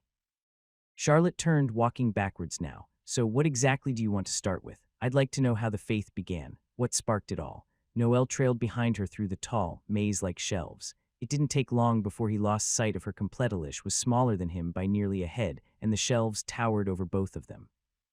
He turned a corner and found her already seated at a corner table, 3 thick books stacked beside her. Garin the First, the one who touched mana, Chronicles of the First Sanctuary, From Flame to Faith, The Rise of Vaelterra's Holy Doctrine. Charlotte beamed up at him. I hope you're ready, because this is going to be amazing. The First Light. The soft rustle of pages and the distant ticking of a magical wall clock were the only sounds filling the upper floor of the library. Noel sat down beside Charlotte at the long, polished wooden table near the stained glass window. She had already arranged 3 large tomes in front of them, each old but well kept, their covers embossed with golden script and sacred sigils. Charlotte beamed at him, clearly excited. Ready to begin? Sure, Noel replied, glancing at the books. But which one do you think is best? I'd like to get a bit of an overview. Charlotte picked up the first tome and tapped the cover with care. This one is Garin the First, the one who touched mana. It's about the god we worship. Garin was the very first being to use mana. His main element was light, and it said he purified the world from malevolent creatures when they first appeared 500 years ago. Noel nodded. I see. What's next? That one sounds promising. The Forgotten Son's diary mentioned there were 2 people who first touched mana, but this book only mentions Garin. Charlotte set the first tome aside and lifted the second. This one's called Chronicles of the First Sanctuary. It tells the story of how the first church was founded to honor Garin. Because of that devotion, Garin granted us blessings and faith was born. That sounds interesting too, Noel said politely. Charlotte lit up. Right, I think the church's origin story is really beautiful. I'll tell you every little detail. Noel chuckled. Hold on, what's the last one? She presented the final book with both hands like it was something precious. From Flame to Faith, The Rise of Vaelterra's Holy Doctrine. It's similar to the second one, but it doesn't focus on the first church. It's about how the faith spread across all continents. It introduces key historical figures, and it's the first record to mention the role of the saint. Ah, I see. That might be useful too, to learn more about your place in all of this. Charlotte flushed a little, clearly taking it as a compliment. Well, then which one do you want to start with? Noel paused for a few seconds, weighing the options. I'm most interested in the first one, honestly. The only one that matters right now, but telling her that outright might sound rude. Knowing Charlotte, she probably wants to walk me through the church's creation and the origin of her own role as saint. Well, I suppose we've got time before the library closes. Eventually, he said, start with whichever one you like. We've got time, so whatever you feel like sharing. Her eyes sparkled. Then let's begin with Chronicles of the First Sanctuary. She opened the book with a reverent gesture, like opening a portal to an ancient world. After Garin cleansed the lands of Vaelterra from the plague of darkness, she recited, he began walking across the continent of valor. In every city and village, he destroyed the monstrous abominations that had appeared when the first rift opened. The people feared him at first, but he never asked for praise or worship, only offered help. Noel leaned forward, resting his chin on his hand as he listened. The stained glass behind Charlotte painted her hair with glints of red and gold. He used mana to heal the wounded, to purify water, to grow crops where soil had turned barren. People began following him, not out of fear, but because of the light he brought with him. And so the first sanctuary was built in Eldareth, the city that would become the capital of the Holy Domain. She turned the page gently. They say the sanctuary wasn't meant to be a temple. It was a resting place, a shelter for those who had lost everything. Garin stayed there for nearly a year, and in that time, a small community formed around him, people who believed that mana was a gift, not a weapon. Noel crossed his arms, thoughtful. So, the church began as a shelter, not a religion. Charlotte nodded eagerly. Exactly. The idea of worship came later. At first, people just wanted to protect the sanctuary and the teachings he left behind. They started sharing his blessings, offering protection, healing, and food to others. That's when the first blessed ones appeared, humans touched by Garin's mana. Touched how? Noel asked. Not chosen like saints or granted divine powers, she explained. More like inspired, they learned to use mana to help others. That was the first spark that led to the formation of the Church of the First Light. Noel tilted his head. So the whole thing was based on kindness and survival. Charlotte smiled. Yes, and when Alarin disappeared, his followers kept the sanctuary alive. They wrote down his words, passed on his teachings, and built new sanctuaries all across Valor, Alarith, and Velmora. Novelbin, Noel asked, even the demon continent. Charlotte responded to the question. Yes, faith is universal. If this is true, then the original belief system was never about obedience or dogma. It was about using mana for others. That's different from what the church seems like now. He nodded slowly. It's more grounded than I expected. Interesting. Charlotte hugged the book to her chest, pleased. See, it's a beautiful story, right? It is, Noel admitted. All right, what's next? She grinned, the one where I get to talk about my role. Charlotte opened the third book with great care, From Flame to Faith, The Rise of Vaelterra's Holy Doctrine. The pages were older, slightly yellowed, with flowing script that shimmered faintly under the reading lamps. This one starts about 100 years after Alarin vanished, she began, her voice steady but filled with enthusiasm. By then, the sanctuaries had spread through all three continents, Alarith, Valor, and Velmora. Even the outer islands had their own temples. But with Alarin gone, each sanctuary began to drift in their interpretations of his teachings. Noel tilted his head, so they needed to standardize the faith. She nodded. Exactly. That's when the Synod of Flame was formed. A gathering of the most powerful and wise blessed ones. They unified the doctrine under one banner and declared that mana wasn't just energy, it could be a divine gift too. Divine gift, always sounds noble until someone uses it for power. Charlotte turned a page carefully. One of their most important decisions was defining the role of the saint. Unlike the common blessed ones, saints are born with a unique resonance, their bodies naturally attuned to blessings. That attunement allows them to channel divine mana more efficiently than anyone else. Noel's expression didn't change. He leaned back slightly, watching Charlotte as she turned the page. You don't need to explain that part, he said. I know blessings consume the user's life. Charlotte paused, her hand hovering over the page. Her eyes flicked up to meet his, and for a moment the cheerful glow in them dimmed just a little. I remember, she said quietly, back in the holy capital when you were hurt. You told me not to use my blessing, even though you were bleeding out. Noel nodded, because it wasn't worth it. Charlotte looked down at the book, her fingers tightened on the cover. It was the first time someone said that to me, she murmured, that I shouldn't waste my life like that. Most people, they just demand the miracle. He didn't reply right away, but he kept looking at her, calm and steady. That's why I didn't hesitate when you asked to come here, she added, still not looking at him. It felt like you saw me as more than just the saint. Noel shrugged. You are more than that. Charlotte blinked, her face slowly brightening. Even if I'm annoying and say dumb things sometimes. No, he said flatly, you're a traitorous pervert. Charlotte gasped dramatically, clutching her chest. Unforgivable. Noel smirked. You walked into that one.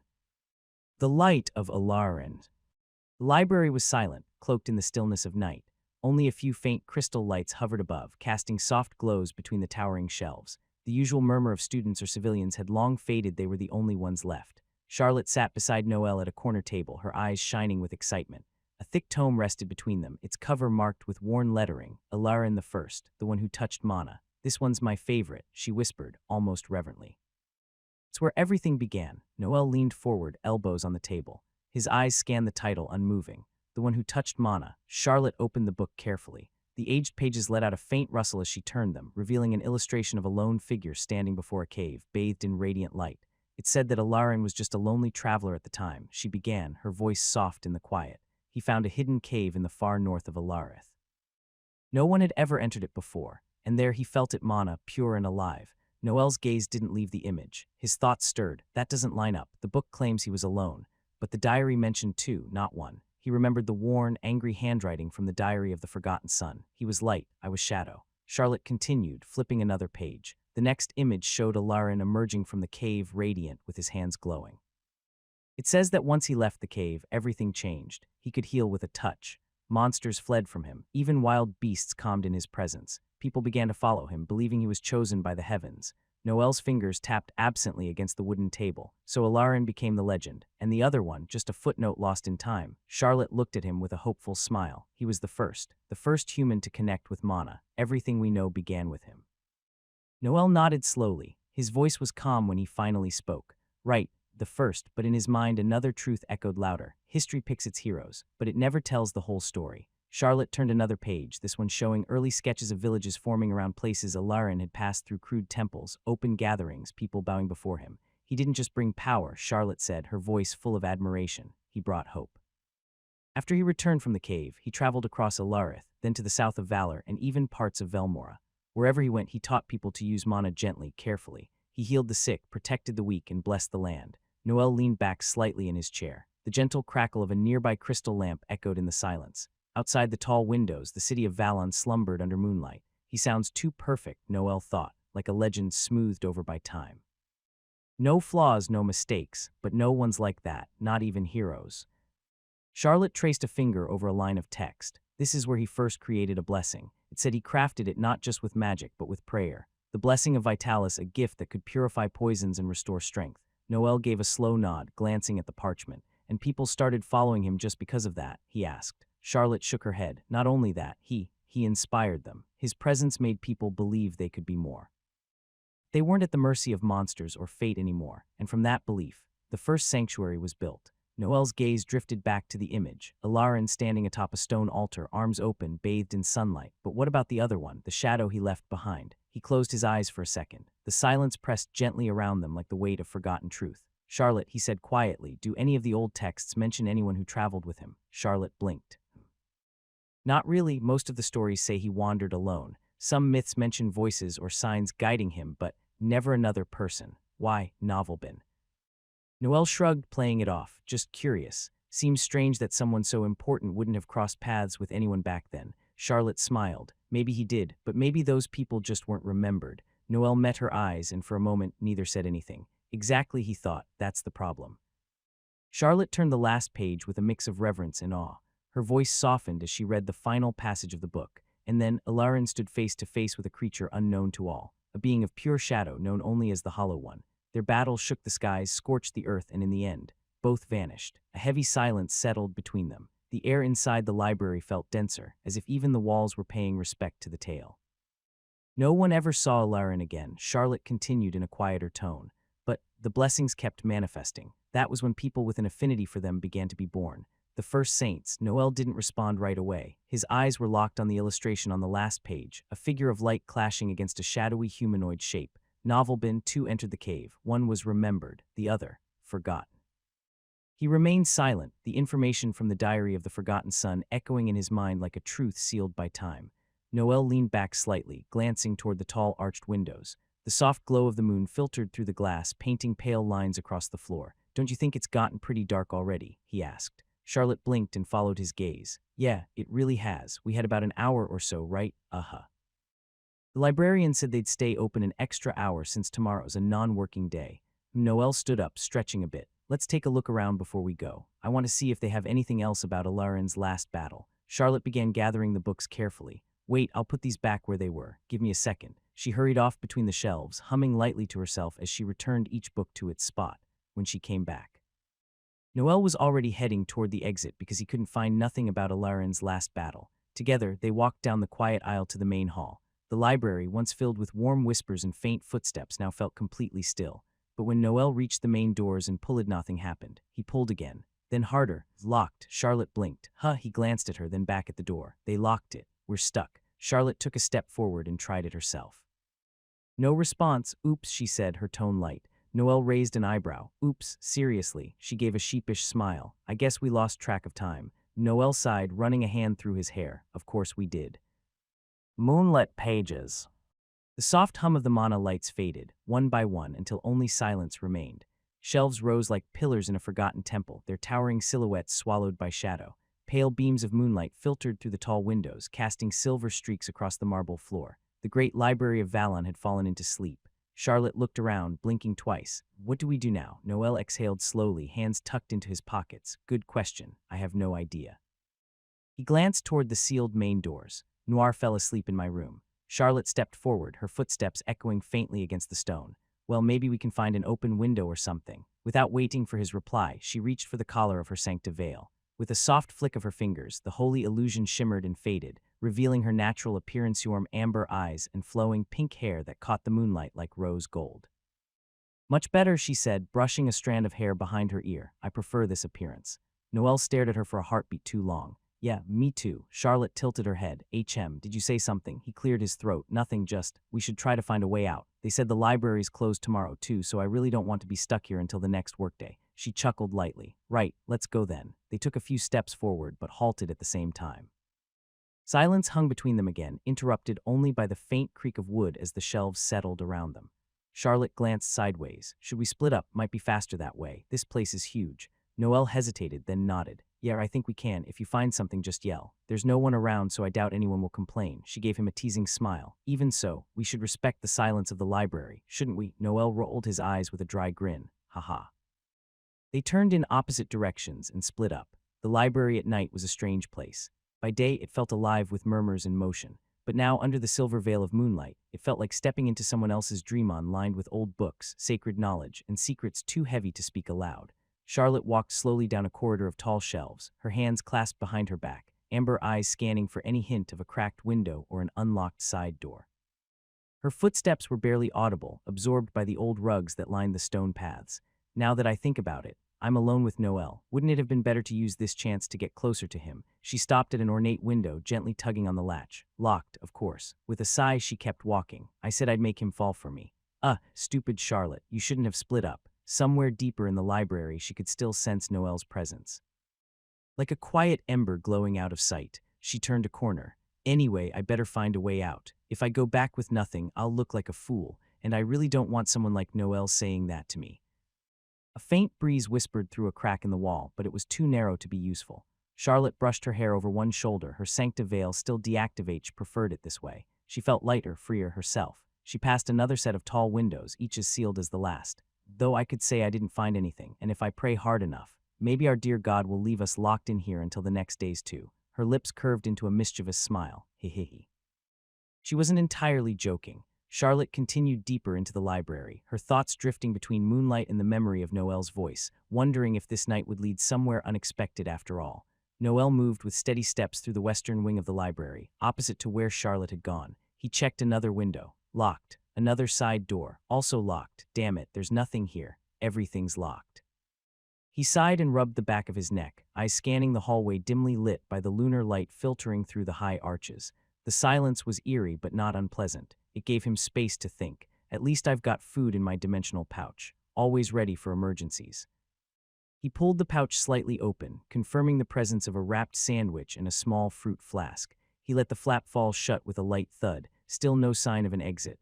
I shouldn't have suggested coming to the library today. The mission didn't have a time limit.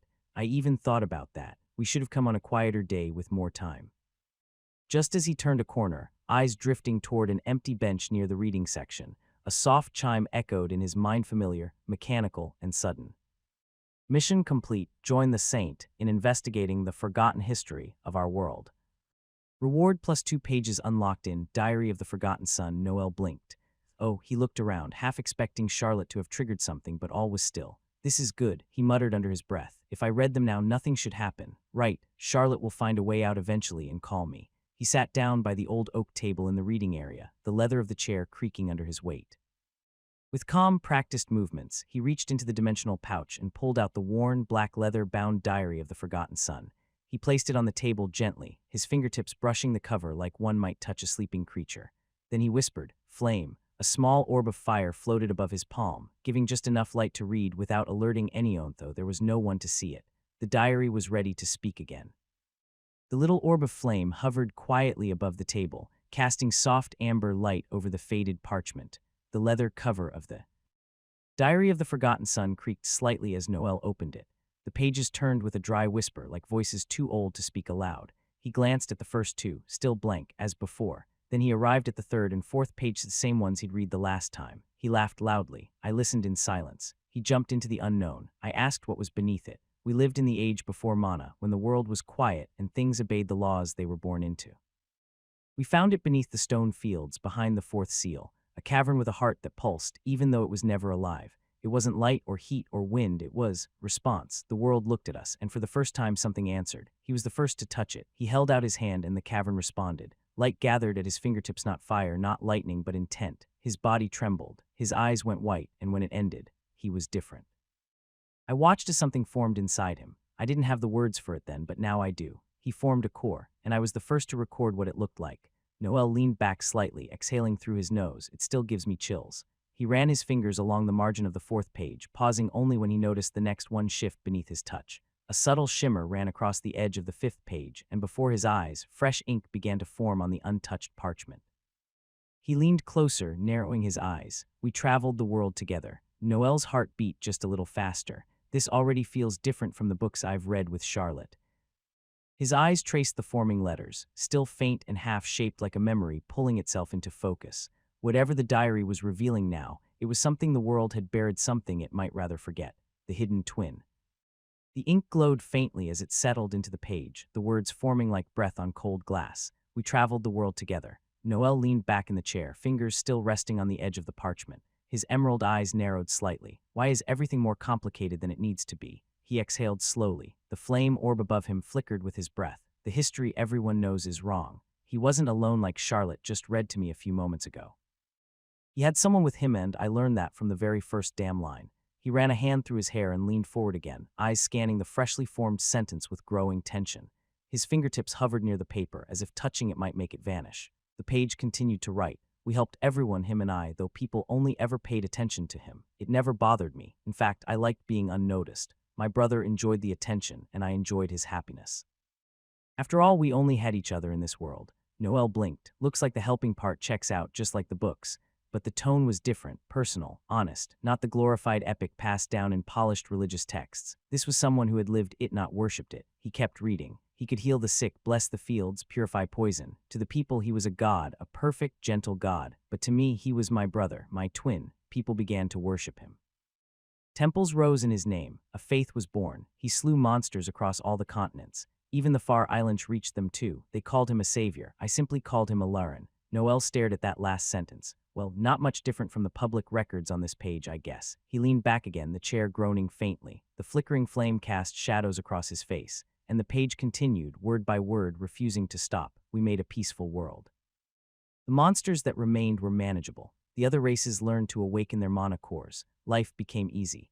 Ilarin was now a god to Ala, man who had earned the unwavering faith of the world, and I was always by his side. Noel kept reading, eyes narrowed, his breath shallow. Even after peace came, we never stopped learning. We never stopped refining mana. You could say we were obsessed. We discovered that the mana core could be improved, not just grown stronger, but changed, cultivated.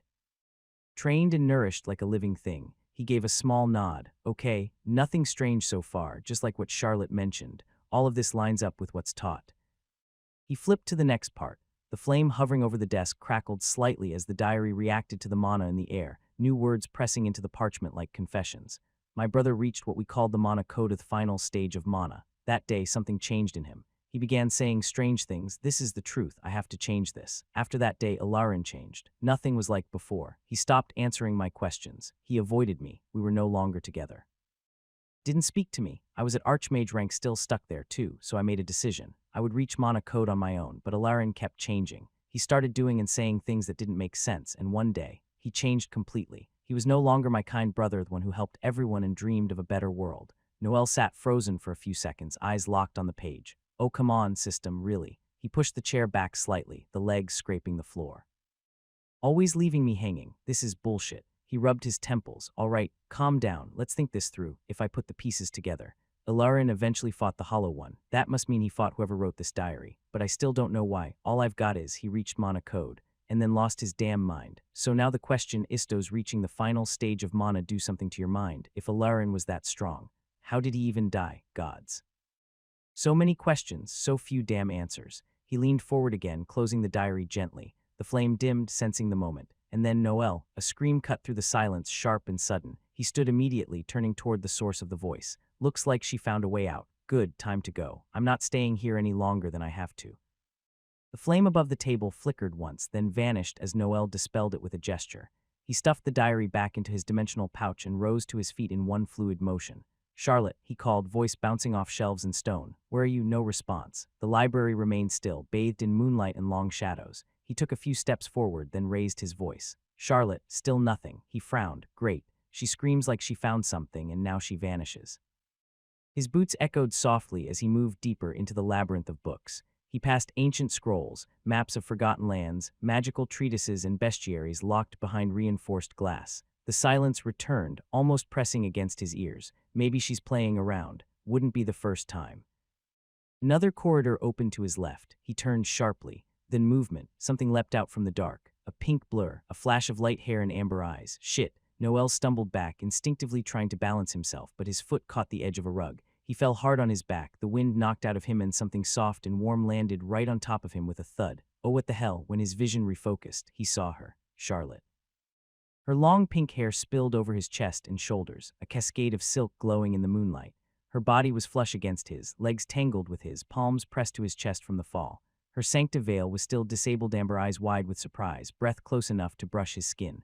Their eyes locked emerald and gold. Neither of them said a word. Noel felt his heart beat once, twice, a third time, harder than it should. Charlotte didn't move away. Instead, she began to lean in slowly, as if time had stretched to give her this one fragile moment. Her lips parted slightly. Her hands trembled but didn't pull back. And then she kissed him. Her lips met his in silence. It wasn't rushed. It wasn't timid. It was gentle at first, like the flutter of wings testing the air, the kind of kiss that asked permission with every breath. Her lips moved softly against his, uncertain but hopeful, warm and real. The world around them, books, stone, moonlight, seemed to vanish beneath the weight of that contact. Noel's eyes widened at the first touch, but he didn't pull away. Charlotte's hands tightened slightly over his chest, her fingers curling into the fabric of his shirt. She pressed closer, heart pounding fast enough for him to feel it through her. Her body trembled above hissingly slightly, but enough to betray that this moment meant something to her. Noel remained still, caught between shock and the strange warmth pooling in his stomach. Her scent lavender and parchment wrapped around him. Her breath mingled with his. And her mouth, no longer hesitant, deepened the kiss with aching slowness. For a second he allowed himself to close his eyes, to stop thinking, to feel. Her lips moved with more certainty now, tilting her head slightly, guiding him along. It wasn't perfect, she never had done this before, but it didn't matter, it felt honest. A soft sound escaped her throat. Not a moan, not a word, just breath, caught between nerves and desire. And then slowly she pulled away. Her forehead rested lightly against his, and her breath came in shallow waves. Her cheeks were flushed pink, eyes hazy but focused. Her hands remained on his chest. She was still straddling him, legs on either side, pink hair falling around them like a curtain that shut out the world. She didn't move right away, didn't smile, just looked at him. And then she said, voice low and breathless, "Looks like I won't need 11 months after all." The window, the gift, and the walk home. Charlotte was the first to move. She slowly pushed herself up, the softest smile tugging at her lips. Her long pink hair fell to one side as she settled onto her knees, still straddling him but now with space between them. Noel, still flat on his back, looked more stunned than ever. His emerald eyes avoided hers. The heat in his face had nothing to do with the night air. I probably should have talked to the other girls about this first," he muttered. Charlotte tilted her head innocently. "I did." Noel blinked. "You did," she nodded casually. "Yes, I spoke to Alina and Alina before all this. I told them my plan. They gave me the green light." She brushed her fingers through her hair, her gaze lowering slightly. Her voice softened. "I didn't want to interfere with something already built, so this was the least I could do. I didn't want to ruin anything just because of my own selfish feelings." Noel stared at her in silence, then exhaled through his nose. "I see. That's a relief, honestly." Charlotte smiled again, a little more relaxed this time. "So, did you like it?" Noel swallowed. "Yeah, it'd be weird not to after everything we've been through." He pushed himself up on his elbows, finally looking her in the eyes. "You've been important to me for a while, I guess. The way we met was one of a kind, really. If I betrayed you back then, which I'm not sure counts as betrayal, it wasn't on purpose." His gaze sharpened just slightly. "In the holy capital, we spent a lot of time together. You helped me without asking too many questions. You backed me through every crazy thing I dived in as the saint, even knowing I was doing shady shit behind the scenes." His voice dropped a bit, "And honestly, you held me together when I was at my lowest." Charlotte blinked, then grinned. "Wow, I didn't think there were that many good things to say about me. Go on, flatter me more." Noel narrowed his eyes. "Don't push it." She let out a soft laugh. "Well, I found a way out." "You," Noel sighed. "Nothing." "Searched everywhere, nothing." Charlotte smirked with faux pride. "You know what that means, right?" Noel raised an eyebrow. "Honestly, not a clue." She puffed her chest. "That I'm better than you." He rolled his eyes. "Right, if you say so." Charlotte stood and offered him her hand. "Shall we?" He took it without hesitation. "Lead the way." The library, still cloaked in darkness, felt warmer, no, not from any magical light, but from the quiet exchange between them. Charlotte held Noel's hand confidently as they walked through the maze of shelves. Her grip was soft but sure. Noel let her guide him, letting her steps dictate the rhythm. He was used to leading, but for once he didn't mind following. As they moved, her voice broke the silence. "So, what do you think people will say when they find out you're dating 3 of the most beautiful girls in the academy?" Noel blinked. "That's oddly specific." She laughed. "All in class S2. And they don't even know who I really am yet. When it becomes public, that makes 3 high-profile names tied to you. Think people will want your head out of jealousy." Charlotte stumbled slightly. Not enough to fall, but enough to make her cheeks color. "Oh, did that embarrass you?" Noel asked, voice low and teasing. "Want me to say it again?" Charlotte cleared her throat, trying to play it off. "N number. That's fine. Once was enough." He chuckled under his breath. Her hand was still in his. They continued walking, the stairs creaking faintly underfoot as Charlotte led him upward through a narrow passage. Shelves faded into archways, and moonlight began to bleed through slits in the upper walls. Soon, they reached a wide window tucked into the upper level. It had no lock, slightly cracked open. Charlotte gestured toward it proudly. There, our way out. Noel leaned closer, peeking through. Seriously, through here? Charlotte crossed her arms. Did you find something better? He lifted his hands in surrender. Fair enough. Let me go first, then I'll help you through. He glanced at her. You might want to activate your Sancta Veil. Even if it's nighttime, I doubt you want your identity slipping out just a month after leaving the holy capital. Charlotte nodded. Good point, give me a second. As Noel pushed the window open fully and began climbing out, Charlotte took a breath hand with a shimmer of magic. Her long pink hair turned a rich crimson, and her eyes shifted to hazel once again. By the time she stepped outside, Noel was already waiting just beyond the ledge. The night air was crisp outside the window, brushing against Noel's face as he adjusted his footing on the stone ledge. Library Tower loomed behind him, tall and ancient, its architecture built long before safety was ever a concern. Below them, the rooftops of Valon stretched like dark stairs under the moonlight. Charlotte emerged beside him, now cloaked in her public appearance crimson hair and hazel eyes, the Sancta Veil in place. She looked around, then glanced at him. All right, now what? Noel didn't answer. Instead, he stepped forward, turned to face her, then swept her up into his arms in one smooth motion.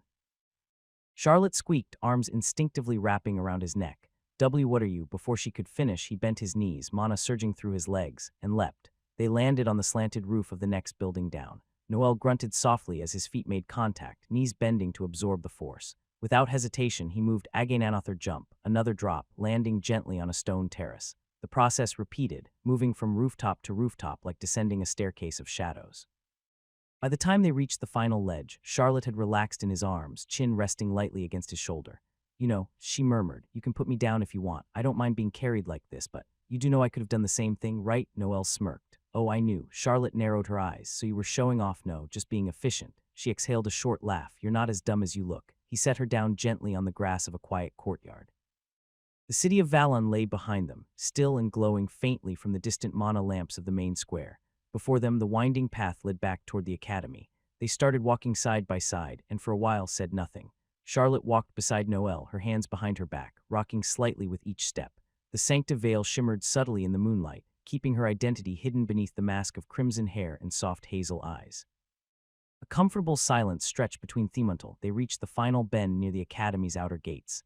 There, as expected, stood the two familiar guards posted at the entrance. One of them nudged the other with his elbow. Look, he muttered. Another girl. He's a damn Casanova, isn't he? The other sighed. I swear I'd trade places with that guy in a heartbeat. Charlotte and Noel waved as they passed through. The guards didn't wave back, too busy gossiping under their breath to notice. Noel looked mildly amused. Charlotte rolled her eyes. Do they say that every time? Pretty much. They entered the quiet grounds of the Class S dorms. The buildings loomed impressive, ornate, and still lit by faint magical glowstones that lined the paths. It was nearly curfew, but no one was out. Just before they reached the central fountain, Noel stopped. Wait. Charlotte turned to him. What is it? Noel reached into his dimensional pouch and pulled out a small, delicately wrapped cloth bundle. He offered it to her without a word. Charlotte blinked. What's this? Something for you, he said. I bought it from a friend. Thought it'd suit well your other look mostly. She carefully unfolded the cloth. Inside, a pair of elegant pink earrings. Item name, Whisperbuds. Type accessory earrings. Grade uncommon. Charlotte's eyes widened slightly. Oh, so you did have this planned. You've just earned yourself 100 points for tonight's date, Noel. He smiled faintly. Hard to beat that record after this. Charlotte held the earrings up to the moonlight, admiring the color. I'm a generous person. Don't worry, I'll allow you to enjoy your victory. The doors of the Class S dorms closed behind them with a soft metallic click. The stone path diverged into separate wingsoon for the girls, one for the boys. The gates of the Class S dorms closed behind them with a soft metallic click. The stone path diverged into separate wingsoon for the girls, one for the boys. They paused where their paths would split. Charlotte held the small cloth-wrapped earrings close to her chest. Noel shrugged. Figured you'd like something a little more personal. She smiled at him genuinely, without the usual teasing gleam in her eyes. Good night, Noel. Good night, Charlotte. She turned and walked toward her dorm. Noel stood there for a moment, watching her silhouette disappear into the shadows. Then he turned and made his way to his own room. The familiar scent of polished wood and faint traces of mana greeted him as he stepped inside. The space was quiet, peaceful, and there, curled up on the chair near the window, was Noirhai's small shadow wolf body tucked in on itself, deep in sleep. His fur was pitch black, streaked with faint violet highlights that shimmered slightly in the moonlight. One ear twitched in response to the door opening, but he didn't stir. Noel gave a small smile. He undressed quietly, placing his clothes neatly aside, then stepped into the bathroom for a cold shower. The icy water hit his skin like clarity washing away the warmth, the tension, the surreal mix of emotions from the night. 10 minutes later, he lay in bed, staring at the ceiling. The moonlight leaked in through the window, soft and silver. So many things had changed. Sick days and silken threats. Morning came just like always. Light filtered through the curtains of Noel's dorm room, casting a pale glow across the sheets.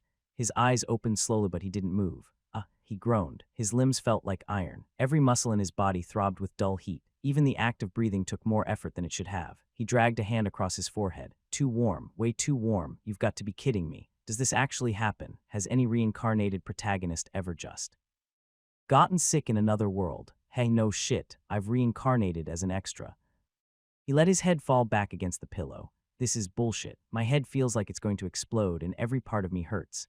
He stayed like that for a while, still sweating, staring at the ceiling. His room was too quiet. Then he turned his head and caught sight of the clock on the wall. He was 2 hours ahead of schedule. Must have woken up early from the fever. Great. From the corner of his eye, he noticed movement. Noir's small shadow wolf pup stood at the foot of the bed. Her black fur shimmered with streaks of deep violet as she tilted her head and then leapt onto the bed in one fluid jump. Morning, Noir, Noel said in a voice that barely sounded like his own. Noir trotted across the mattress and licked his cheek, her body warm and soft. She let out a low, concerned whimper. I'm fine, don't worry, just a bit tired. Noir stared at him for a few seconds, then melted back into the shadows beneath the bed with a soft ripple of magic. Noel exhaled slowly. He pushed himself upright with effort, swaying slightly as he stood. His shirt clung to his skin completely soaked. He smelled like sleep, sweat, and suffering. Of course I'd get sick in the middle of summer. You're one of a kind, Noel. He shuffled to the bathroom like a zombie and stood under a stream of cold water for several minutes, trying to shake off the heat gnawing at his skin.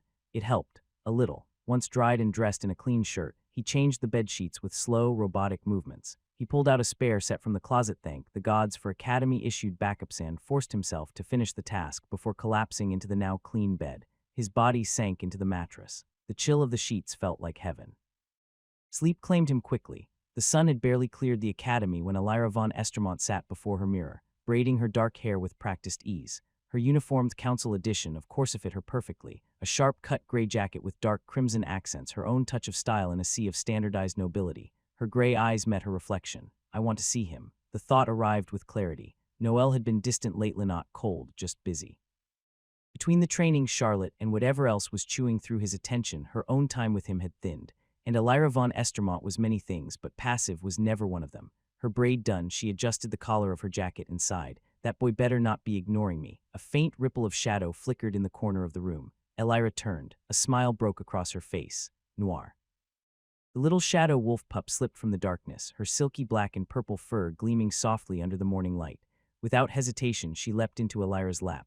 You came to see Mama? Alina asked, stroking her head. Maybe you'll have little siblings soon, Noir tilted her head and let out a tiny howl. Alina laughed. So you like the idea too. But despite the warm reception, something tugged at her. Noir was acting off.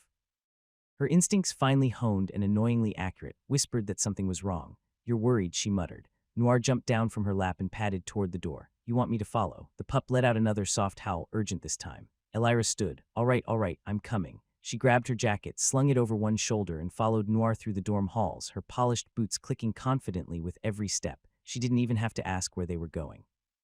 There was only one person Noir cared about enough to act this way for, and he owed her time anyway. The world was quiet. Noel had drifted into a half-sleep, his body finally giving in to exhaustion. The room was dim, filled with the soft rustle of curtains and the occasional creak of old wood. Click. Noel's eyes snapped open at the sound of his door unlocking.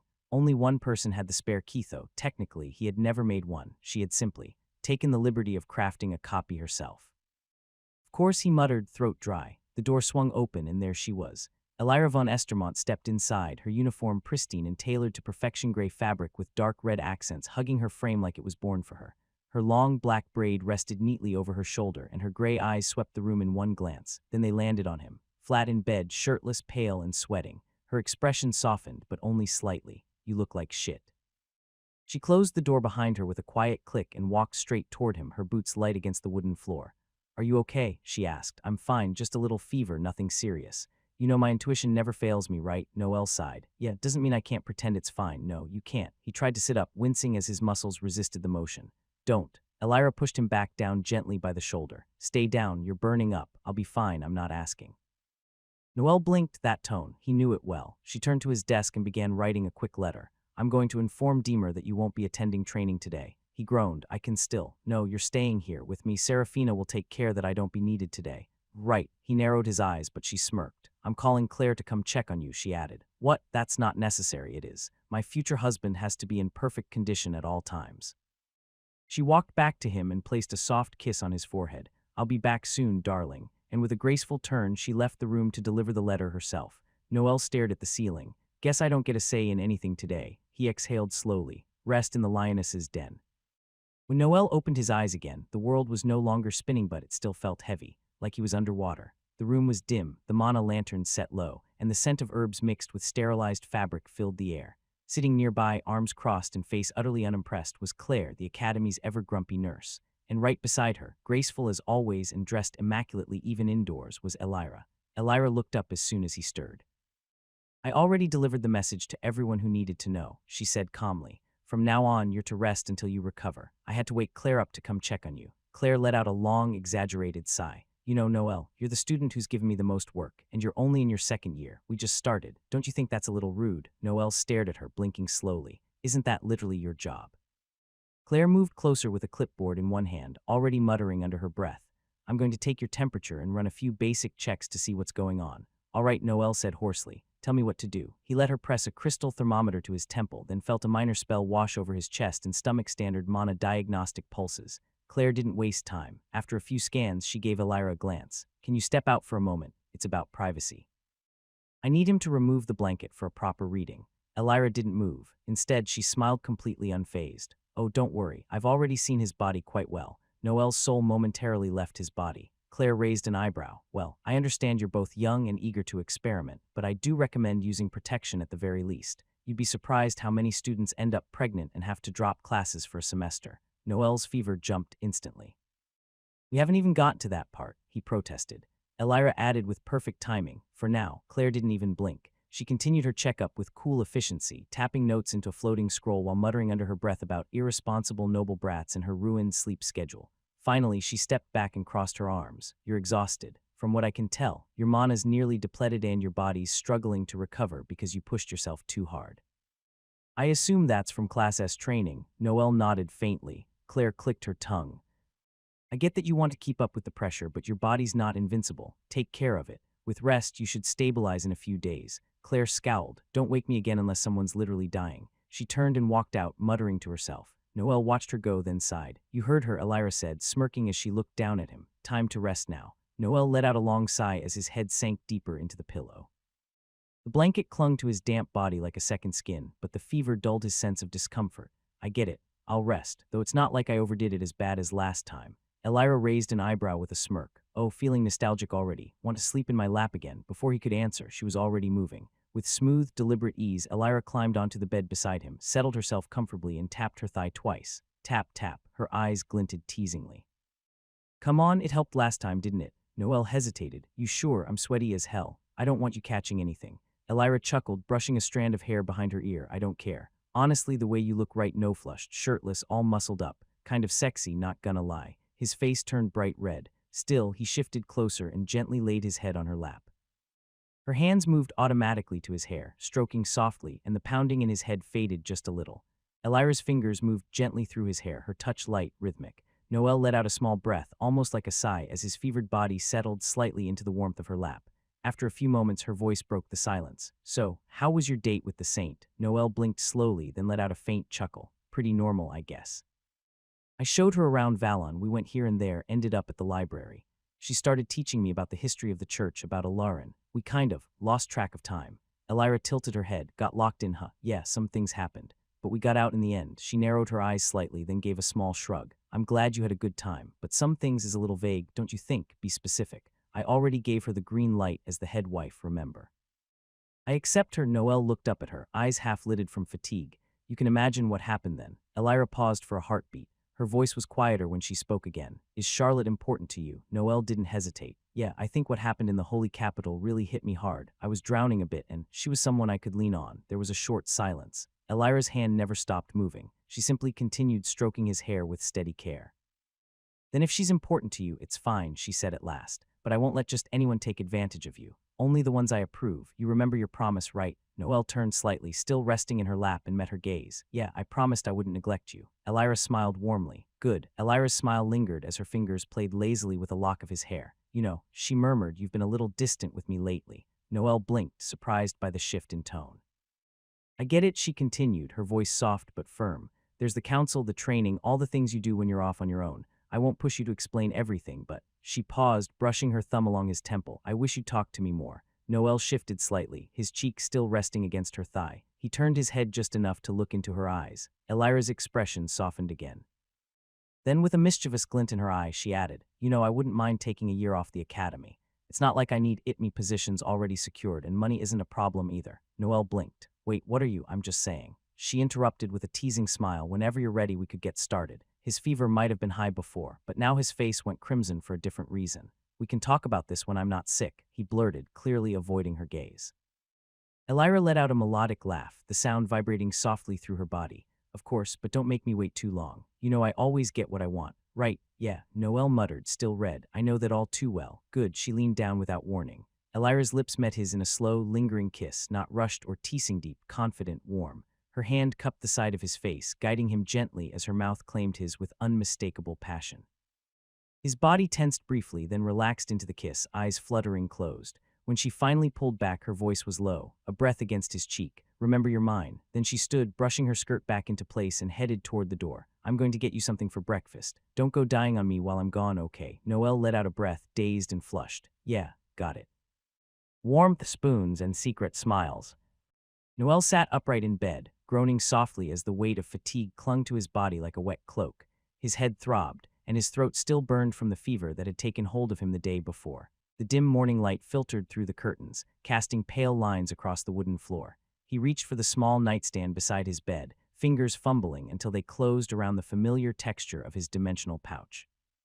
With slow movements, he opened it and pulled out the diary of the forgotten son.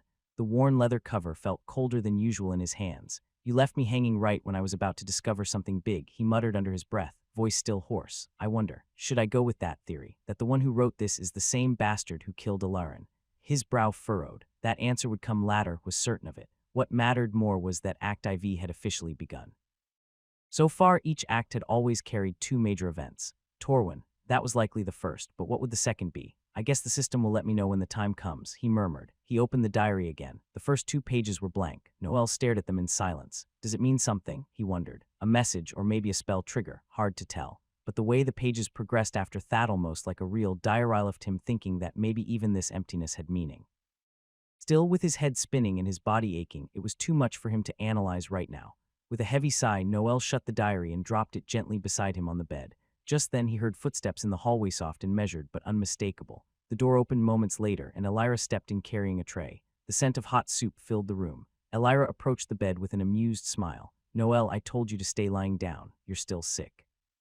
But since you're already sitting, I might as well feed you. Noel gave her a look of mild annoyance. I can eat on my own, you know? No, you can't. You need to rest properly. Let me do it, she replied without giving him a choice. She sat beside him, placing the tray gently on the edge of the bed. The bowl of steaming soup still swirled with faint traces of mana likely enhanced for recovery. Elira picked up the spoon, filled it carefully, and brought it to Noel's lips. Noel opened his mouth and accepted the spoonful, cheeks heating up slightly from the close attention. Good boy, Elira said playfully. Noel choked slightly, coughing once. Oi, don't say that. His eyes darted to the side. Thank the gods no one heard that. That would have been the end of me. Noir, who was curled up on his usual chair nearby, seemed to give a hufflemost like a laugh. Don't even think about telling anyone, not that you could. Elira smiled, clearly enjoying herself. I won't tease you like that, for now, but only because you're sick. You know I find your reactions adorable. I get it. But just this once, please, I don't want my fever getting worse. She giggled softly and continued feeding him, one spoonful at a time, without complaint. Once the bowl was empty, Elira stood and placed the tray on Noel's desk. Then, with a look that made his stomach sink slightly, she turned to him. Now, let's go to the shower. You need to clean off all that sweat. Noel blinked. Wait, what do you mean let's? I can do it myself. Elira crossed her arms, gaze sharp but playful. Don't argue. We're going. I said I'll help. I won't do anything weird. Her voice was innocent, but her expression said otherwise, and Noel felt a shiver crawl down his spine. The bathroom filled slowly with warmth and mist, fog creeping up the polished mirror. Noel stepped in first, a white towel loosely wrapped around his waist. His body still felt sluggish, but the heat of the water was doing wonders for his aching muscles. Behind him, Elira entered at this time without her academy jacket, wearing only a simple white shirt and shorts. Noel glanced sideways, then immediately looked away. I see that disappointed look, she teased, casually tying her hair up. Wasn't disappointed, Noel muttered. I mean, I'm sick, not dead, but still, control yourself. Elira walked over and gently pressed a warm cloth to his back, wiping away the sweat accumulated through the night. Her touch was careful, almost tender, as if she were afraid of hurting him. You've been burning up. We need to get your temperature down. You're really taking this seriously, huh? Noel asked quietly. Elira didn't answer immediately. Instead, she moved to his shoulders, rinsing the cloth and repeating the motion. You need to recover quickly if you want to keep up with training, she finally said. That and, I wanted to be the one to take care of you, just today. Noel said nothing, allowing her to continue. The silence was surprisingly comforting. When she was done, Elira gave him a pat on the back. All clean. Come on back to bed with you. Don't make me carry you, he smirked weakly. I'm pretty sure you would if I collapsed. You bet I would, she said with a wink. Noel lay down again on his bed, still wrapped in the towel. Elira pulled the blanket over him and sat at the edge of the bed, her arms crossed behind her as she leaned slightly. Elira looked at him and smiled, soft but firm. Yes, today you are. Noel blinked, unsure of how to respond. She leaned a bit closer, brushing his hair back, probably the same for the other two as well. But I didn't tell them anything. I wanted to have you all to myself for a little while. After classes they'll come. They'll probably be upset I didn't say anything. But hey, she gave a small laugh. Our Noir already chose who the mom is, didn't he? So let's not overthink it. Noel sighed and sank deeper into the mattress. His body was still sore, but a strange calm settled over him. He turned to his side, already slipping towards sleep. Elira watched him for a moment, then gently reached toward the nightstand. Her fingers touched the cover of the leather-bound book he'd been reading earlier, Diary of the Forgotten Son. She picked it up, curious, but as she flipped it open, her brows furrowed. The pages were blank. A new journal. Is he planning to start writing in it? I hope he writes beautiful things about me. She smiled to herself, then carefully closed the book and set it back where it was. Several quiet hours passed. The room had grown still, lit only by the faint glow from the window. Elira had fallen asleep sitting beside Noel, her back resting against the headboard, arms folded and legs crossed elegantly. Noir remained curled up in her usual chair, her black and purple fur barely rising with each breath. Suddenly, tock, a soft but clear knock echoed through the room. Noel stirred. His eyes opened groggily, still heavy with sleep and illness. He blinked a few times, noticed Elira still asleep beside him, and sighed. Slowly, he pushed himself up and walked toward the door. He opened it. Standing there were Alina and Charlotte. Alina looked especially worried, her face a mix of relief and frustration. Without a word, she moved forward and hugged him tightly, burying her head in his chest. Alina, I'm okay. Really, Noel said, his voice soft but reassuring. Charlotte offered him a warm, gentle smile, her hands clasped together in front of her as if in prayer. I'll give you a small blessing just in case. Noel raised a hand immediately, cutting her off. Don't, I already told Yaunat for something this minor. Charlotte pouted a little but nodded. Sorry, we were just really worried, though. She glanced into the room where Elira was now stretching on the bed. It seems like you weren't as bad as we imagined. Elira let out a yawn, elegantly covering her mouth. Oh, good afternoon, girls. You're back from classes already. Alina still hadn't let go of Noel. You didn't think it was worth mentioning he was sick. She snapped, voice tinged with both anger and concern. We were at the training wondering where he was. Sorry, Elira said, sitting up straighter. But you couldn't skip your classes, right? Only you get away with doing that, Alina shot back. Elira winked. Perks of being the vice president, no. Noel sighed, wrapping an arm gently around Alina's shoulder. Alina mumbled, of course it's nothing, while Charlotte nodded beside her. The room filled with a brief, quiet warmth. Noel stood in the middle, flanked by the three girls who cared deeply for him, each showing it in their own way, keys, shadows, and kings. The sun cast lazy rays through the tall windows, bathing Noel's room in a golden summer haze. He was sitting upright in bed, a thick theory book balanced on his knees, trying to focus on spell formation diagrams. His brow twitched. It's been a week since I got sick. I'm finally better. Tomorrow I'm going back to training with Deemer and Rock. He sighed. Guess I'll need to pace myself more. This is the second time I've collapsed like that from overdoing it. He flipped the page, then immediately forgot what he'd just read. Not because it was boring, because he had no privacy. Ever since Elira gave in to pressure from the other two girls' eyes, they begged her for copies of his Kihai's room had become something of a public park. Charlotte, Elira, even Alina herself would waltz in and out whenever they damn well pleased. If he was in bed, reading, eating, showering, or even taking a shit, they didn't care. Charlotte had once walked in mid-sentence, rambling about a bird she saw, while Noel had just stepped out of the bath with only a towel, and Elena, sweet, gentle Elena, had turned out to be the boldest of them all. She didn't knock anymore. She didn't ask. She just came in. Alina, who should be an image of purity and innocence, is the one who is doing the worst in all of this. He groaned, dragging a hand down his face. Tomorrow he'd return to training. Tonight, he just wanted peace. But of course. Talk, talk, talk. He didn't even lift his eyes. You have the key, just come in. Talk, talk, talk. The knocking continued. Huh, that was odd. The girls never knocked more than once. Hell, they usually didn't knock at all. Noel frowned, shut the book, and stood. Classes should be on break right now, either lunch or chore time, so why knock? He walked to the door and opened it. His eyebrows lifted in surprise. A girl stood there, framed by sunlight. Short blue hair, eyes like sharpened cyan crystals. Selene. Selene stood calmly, arms crossed behind her back, wearing the summer uniform of the academy, black shorts and a sleeveless white blouse buttoned all the way to the collar. Her expression was unreadable, as always. Hello, she said simply. Noel blinked. Hey, how are you? Fine, can I come in? Not that I could stop them. Yeah, sure, come in. Selene stepped inside, her movements precise. She glanced around once, nodded to herself, and sat in the chair by the desk. Her gaze rested on the book Noel had left on the bed. How are you feeling? She asked. Better, I'll be back to training tomorrow. She gave a curt nod. Good, Noel leaned against the wall, arms folded. So, you came to check on me? Yes, a beat. Then, without missing a step, she added, also aside from you, only Marcus offers decent sparring. The others in Class S aren't really a challenge. Noel snorted. So I'm your favorite punching bag. Her lips twitched slightly. Barely. Almost imperceptible, but it was there. Maybe. He pushed off the wall. Well then, tomorrow it is. Don't hold back. I never do. She stood, her movements clean and unhurried. Then after a short pause, added in her usual icy tone, get well. I need you at your best. Selene turned to leave, but right at the door she stopped. Noel raised an eyebrow. Yeah, she glanced over her shoulder. Don't let them wear you down. Then, just like that, she walked out. Noel stared at the door for a few seconds. Was that her way of saying take care? He scratched the back of his neck and looked around the room. What the hell was that visit? The door clicked shut behind Selene and silence reclaimed the room.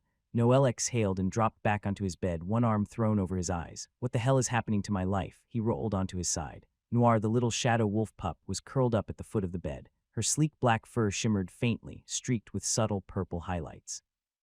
The small creature twitched once in his sleep but didn't wake.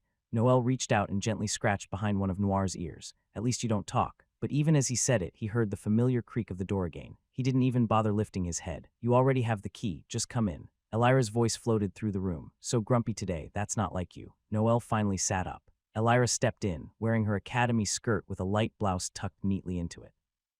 Her long black braids swung behind her as she approached, a basket of food in one hand. You're not supposed to walk around alone. I thought you were still resting, she scolded, setting the basket down on his desk. I was. Then Selene knocked. Elira raised a brow. Knocked, how polite. Yeah, weird, right, actually someone has manners, she smirked. Unlike some people who just barged in and claimed the room as their own. I didn't ask for that, by the way, Noel muttered. Also, what happened to privacy?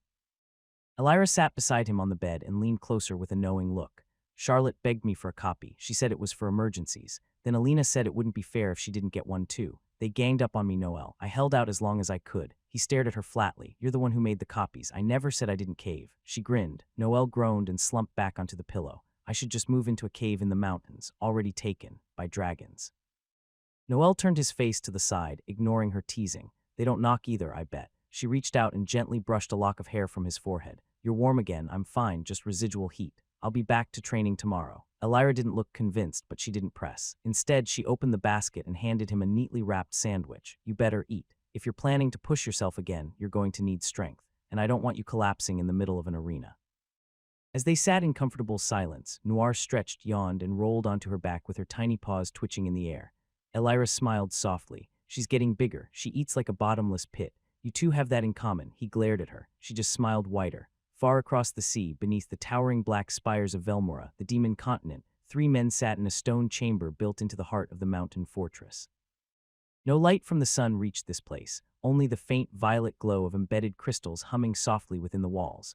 King Darian Neril, ruler of Velmora, sat at the head of the obsidian table. His skin gleamed like polished stone, his towering horns casting long shadows across the chamber. A faint red aura pulsed from them in rhythm with his breath, and his crimson eyes betrayed an ancient mind burdened with secrets. To his right sat King Alvarin IV, sovereign of the Valor Empire. Broad-shouldered and imposing even while seated, his golden hair was tied back with a crimson ribbon, and his blood-red eyes scanned the room with quiet suspicion. He radiated presenceless king and more storm in waiting. On the opposite side, leaning back with arms crossed, was Nicholas von Aldros, Archmage of the Imperial Academy. Though he looked to be in his 40s with sharp features and silver hair cropped close, everyone in the room knew better. Nicholas had lived over 80 years, and few in the world matched his mastery of magic. He wore violet robes embroidered with arcane sigils, the air around him tingling faintly. They had been here for over a month. The investigation into possible demonic involvement in the attacks on both the Holy Capital and the Academy had yielded little. Nicholas broke the silence. We've searched through most of your black market channels, your underground ports, your forbidden cult archive, still nothing that ties Velmora to the attacks. King Alvarin leaned forward. You told us you'd help us find the truth. So far, all we've found is silence. King Varian, ever composed, spoke in his deep, resonant voice. And I did help. I gave you access to my elite agents. Shadows even my own court doesn't know exist. I let you move freely through my cities and vaults. If you found nothing, perhaps that's because there's nothing to find. Nicholas scoffed, tapping a finger against the obsidian table. Or perhaps it's just buried too deep. Either way, something is off. We've ruled out most of your factions, but the trail ends too neatly. Noel said the same, and the saint confirmed the one responsible for the Holy Capital wasn't a demon, Nicholas thought. Then at least that part checks out. He clicked his tongue audibly, drawing a glance from both kings. King Alvarin didn't bother hiding his irritation. So what's left? Either they've stopped because the last 3 attacks failed, or they're hiding and waiting. Darian nodded. There is still one thread left unpulled. Nicholas raised an eyebrow. The boat. Darian turned toward him. Correct. The only stable route in or out of Velmora is through the ocean crossing. We have a single trade shipenchanted and reinforced that sails from the southeastern edge of the Alarith continent from a dwarf-controlled port. Alvarin frowned.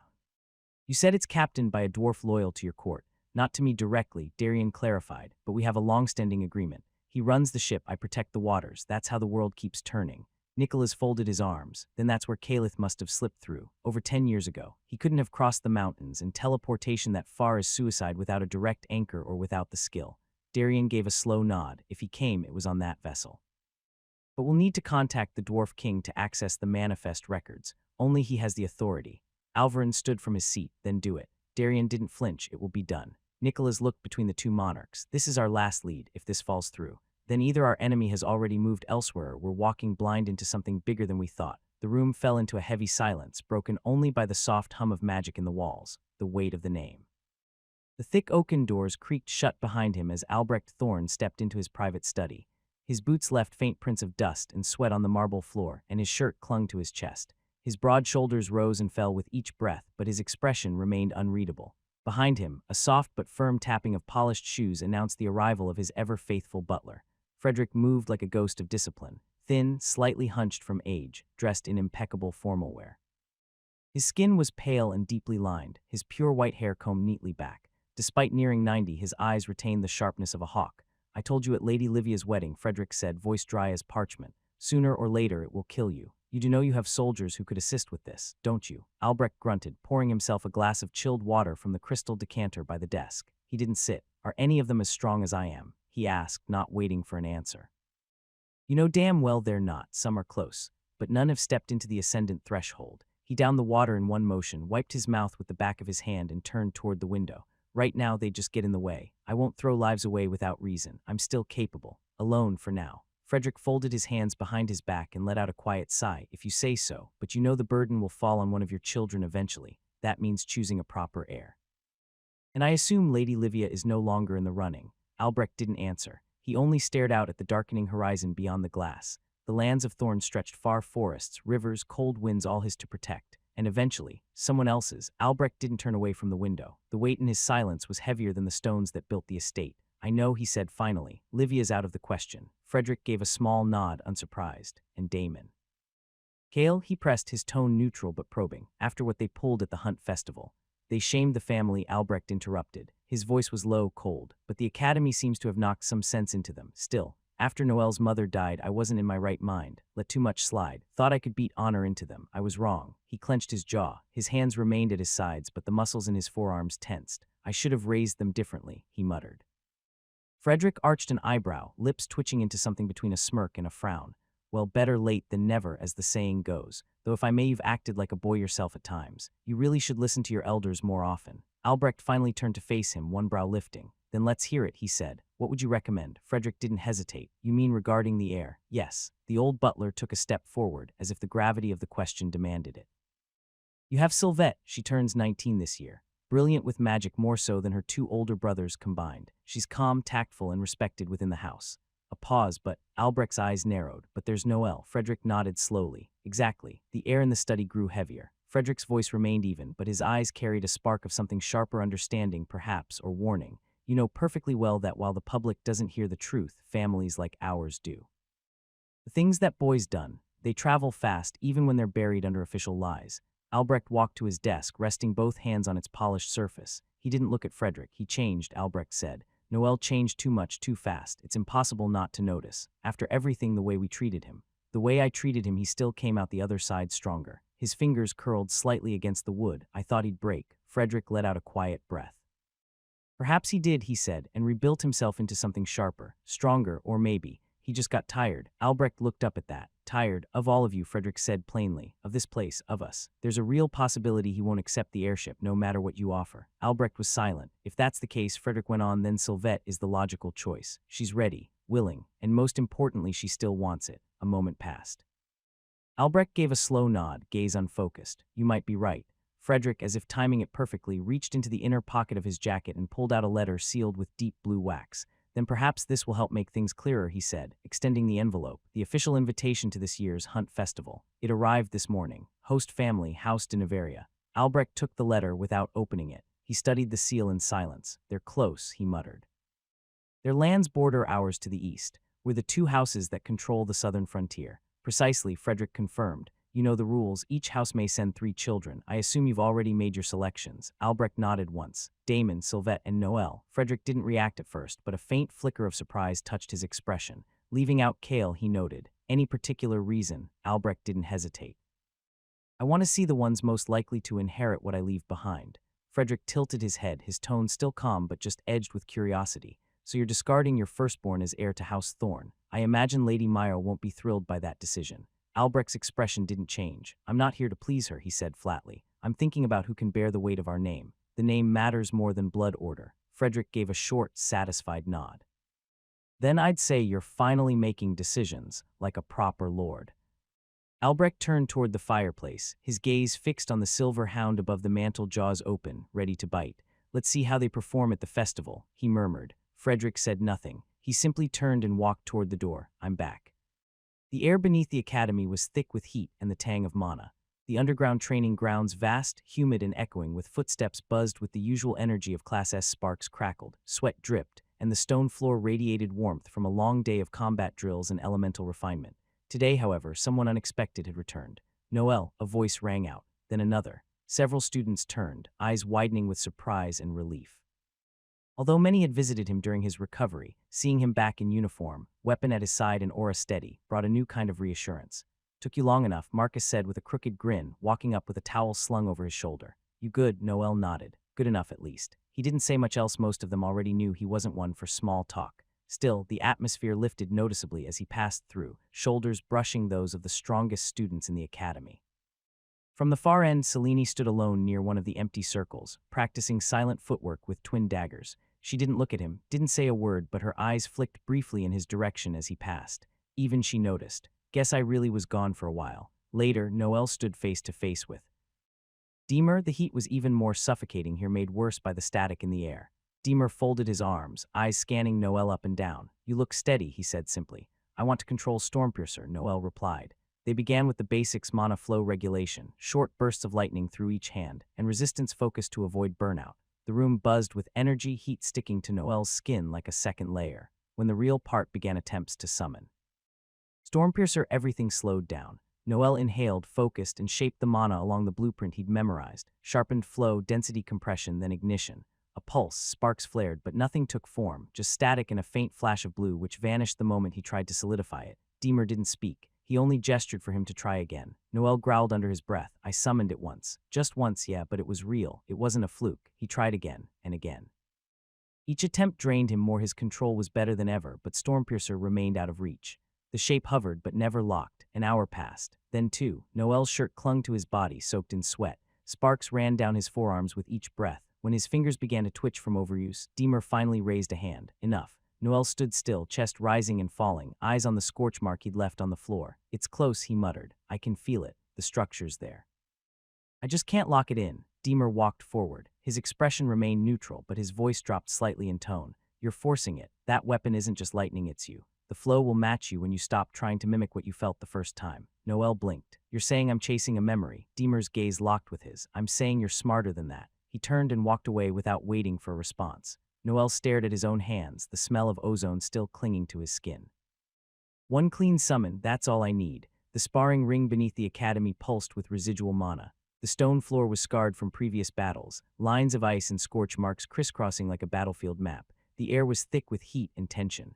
Noel stepped onto the platform, revenant fang in hand, sparks dancing along his fingertips. Across from him stood Selene, her expression unreadable, her posture flawless. In her right hand she held a wand of translucent cyan, glowing faintly as if carved from solid ice and threaded with mana. She didn't speak at first. Then in a low, steady voice, gravitational hold. A pulse of invisible force slammed beneath Noel's boots, dragging his body toward the ground. He grunted, bracing against it, then shot forward. Ignition surge, he growled. Revenant fang burst into flame, the black blade igniting with a violent surge of heat. He slashed at her from the right. Selene raised her wand swiftly. Frost wall. A solid sheet of ice exploded between them. Noel's blade smashed through it on the second strike, sending jagged shards flying, but she was already gone. Noel pointed 2 fingers, voltage needle. A narrow bolt of lightning launched across the arena. Selene spun to the side, her braid trailing behind her. Ice spike. 3 sharp stakes erupted from the floor beneath Noel's feet. He twisted midair and barely cleared them. Still airborne, he extended his arm. Fire arc, a crescent of flame burst downward in a sweeping curve. Gravitational veil, Selene said quickly, her wand glowing violet blue. The arc slowed midair as if falling through syrup, and she calmly sidestepped before it hit the ground. From the sidelines, Marcus muttered, "They're gonna break the floor." Noel grinned and surged forward. Chain flash. A lightning spear shot from his hand and split into 3 forked blasts. Selene lifted her wand, glaciales. The first bolt froze solid and shattered midair. She ducked the second, took a light graze from the third, but her eyes didn't even flinch. She inhaled once. Frost missed. A wave of cold vapor rolled toward Noel. His vision went white with snow. He clenched his jaw. Flamethrower. A roaring stream of fire cut through the mist, turning it into hissing steam. Noel pushed through the fog with revenant fangs still burning, but the platform behind him cracked. Gravitational hold. Her voice came from behind. His body sagged as the spell took hold again. He reacted on instinct, spinning to block, but she was already there. A clean tap to his chest. Match over. Selene lowered her wand and stepped back, saying nothing more. The glow faded from her cyan wand. Varn's Hall. The last class had ended, but Noel wasn't heading back to his room. Instead, he walked alone through one of the side exits of the academy, the heat of the day finally fading into a golden breeze. The towers of Valon stretched behind him, glowing orange in the dusk light. The road ahead was quiet. "I haven't been there in months," he murmured, mostly to himself. He looked down at the small shadow moving beside him. Noir. Shadow pulsed once, then out of it leapt a small, sleek creature, Noir in her default compact form. She walked calmly beside Noel, her ears twitching and nose sniffing the wind. "It was the first place I hunted monsters," Noel continued, his voice quieter now. "Honestly, it helped, a lot. I just want to see how far we've come." Noir didn't speak, of course, but her tail flicked once as if in agreement. Varn's Hollow wasn't too far, but it sat outside the fortified perimeter of Valon. Past the cobbled roads, beyond the quiet farmlands and sparse watchtowers, the terrain became rough, a rocky, forested region where low-tier monsters still roamed. Noel ran once he cleared the last guard post. With his adept-level monocore, his speed was near inhuman. Trees blurred past as he sprinted with revenant fangs strapped across his back and his pouch of supplies bouncing lightly at his hip. Current core progress, 55. 35 monocore. Adept, the numbers echoed in the back of his mind. The sky had already darkened when he reached the edge of the hollow. The air grew cooler here, denser with the scent of bark, earth, and decay. A thick canopy of branches blocked most of the moonlight, and the jagged rocks jutting from the soil gave the place an almost predatory feel. But Noel smiled faintly, just like I remembered. Varn's Hollow, where it all began. He reached into the pouch at his belt and pulled out Revenant Fang, feeling its familiar weight settle into his hand. It pulsed faintly, not alive, but sharp with anticipation. At his side, Noir growled softly and began to expand, her form stretching upward until she reached 2-5 meters of lean muscle and glinting fur. Her claws shimmered faintly with mana. His fangs dripped from sheer instinct. "Well then," Noel said, glancing up at his companion, "shall we?" Noir lowered her body, eyes scanning the tree line. The hunt was about to begin. The first growl came from between the rocks. Noel didn't even flinch. A spined howler leapt into view, all twisted muscle, bone spines, and glowing mana veins pulsing across its chest. It moved on all fours like a broken thing, its maw opening beneath a helmet of raw horn. Noel tilted his head, voltage needle. A crackling bolt of lightning burst from his fingertips and pierced through the howler's skull before it could finish its lunge. The beast dropped mid-leap, twitching once before going still. You have slain spined howler, common novice. You received 0. 2. Noel rolled his eyes. What garbage rewards. Another set of claws scuttled from the underbrush, a vain crawling across a nearby boulder, its body twitching with rot and exposed nerves. It didn't get far. A shadow streaked past Noel. Noir, now fully transformed, stood at nearly 2.5 meters, her sleek black fur rippling with mana. The purple glow along her spine and legs pulsed with energy as she slammed the beast into the ground with a single paw, crushing its ribcage like paper. She didn't growl, she didn't roar. She simply moved to the next target. From the side of the clearing, the twisted form of a marrow beast cluster stumbled into view, multiple creatures fused together, their limbs bound by corrupted tendons and rot. A pitiful excuse for a threat. Noel didn't even raise an eyebrow. Flare trap. A soft glyph lit beneath the cluster's lead foot. It stepped. FWOM. A vertical column of fire incinerated the entire front section of the fusion, and before the rest could even scream, Noir was already tearing through the flank. Claws ripped. Jaws snapped. Within seconds, 4 bodies lay dismantled, most of them in pieces so small they were unrecognizable. Noel stepped through the blood-misted air, his blade humming softly. Ignition surge. Revenant Fang burst into flame as he cleaved the last twitching torso from shoulder to hip. No resistance, just wet sound and silence. You have slain Marrow Beast, common novice. You received 0. 2. You have slain Marrow Beast, common novice. You received 0. 2. You have slain Marrow Beast, common novice. You received 0. 2. A flicker of movement above. Glass maw, transparent skull, long arms.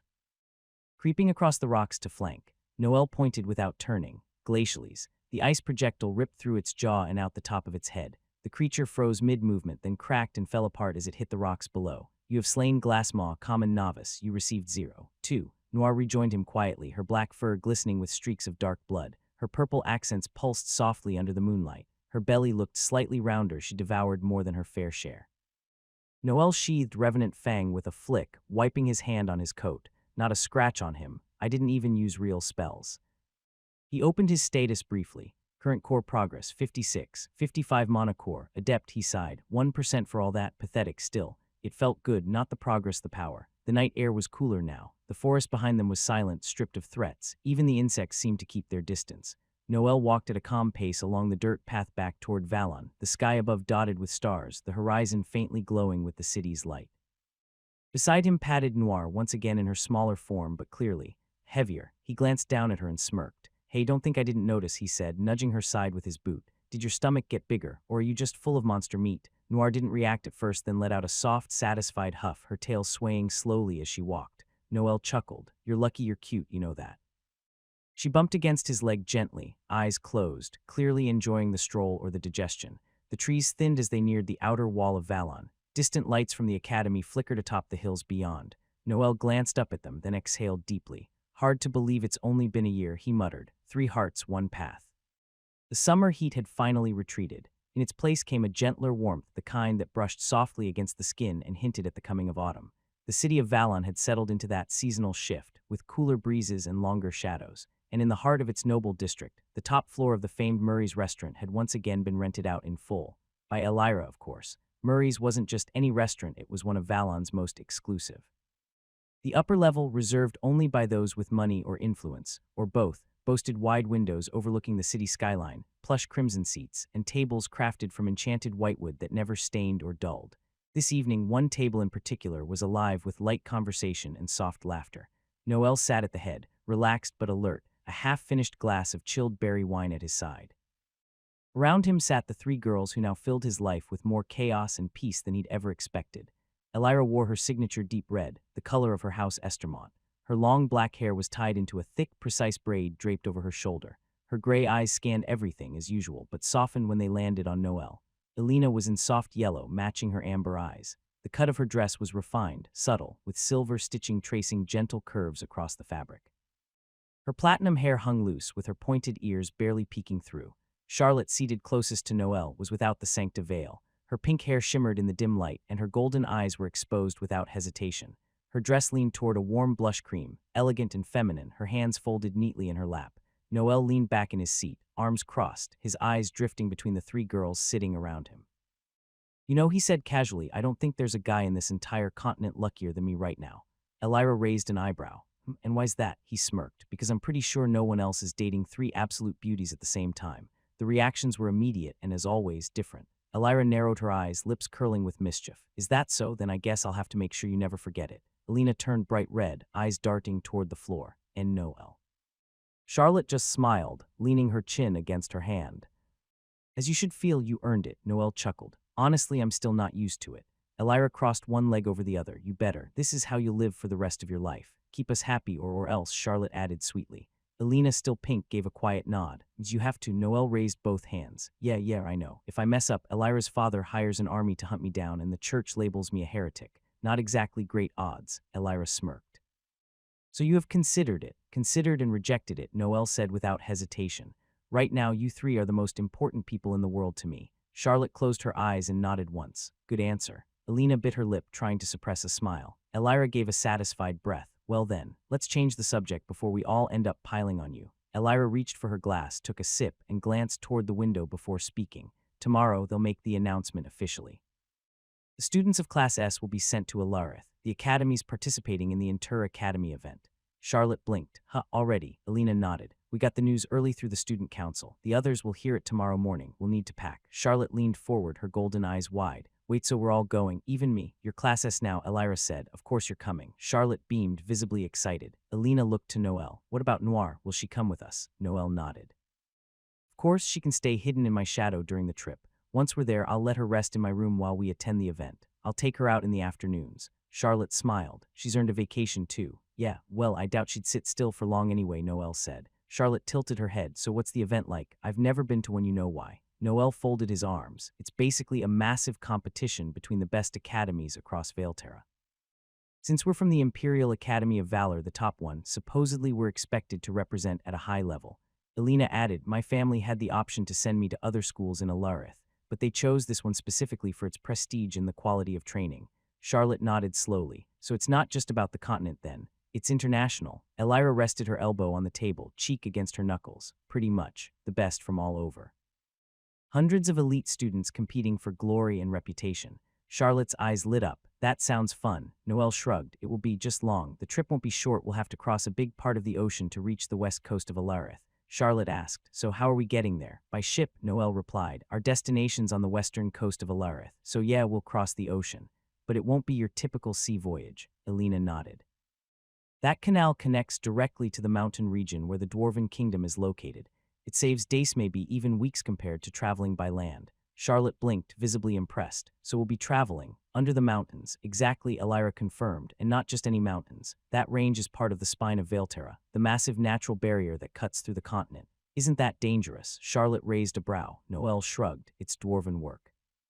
That means two things, it's sturdy and it works. They don't do half measures. Charlotte giggled. Sounds like it'll be an experience. Alina folded her hands. It will be, though just so you know, my family's territory is in the far northeast of Alarith. So, on the complete opposite side of where we're heading. So you're the farthest from home, Noel said with a soft smile. Yes, but it's worth it, Alina replied calmly. How many days total? Charlotte asked, looking toward Elira.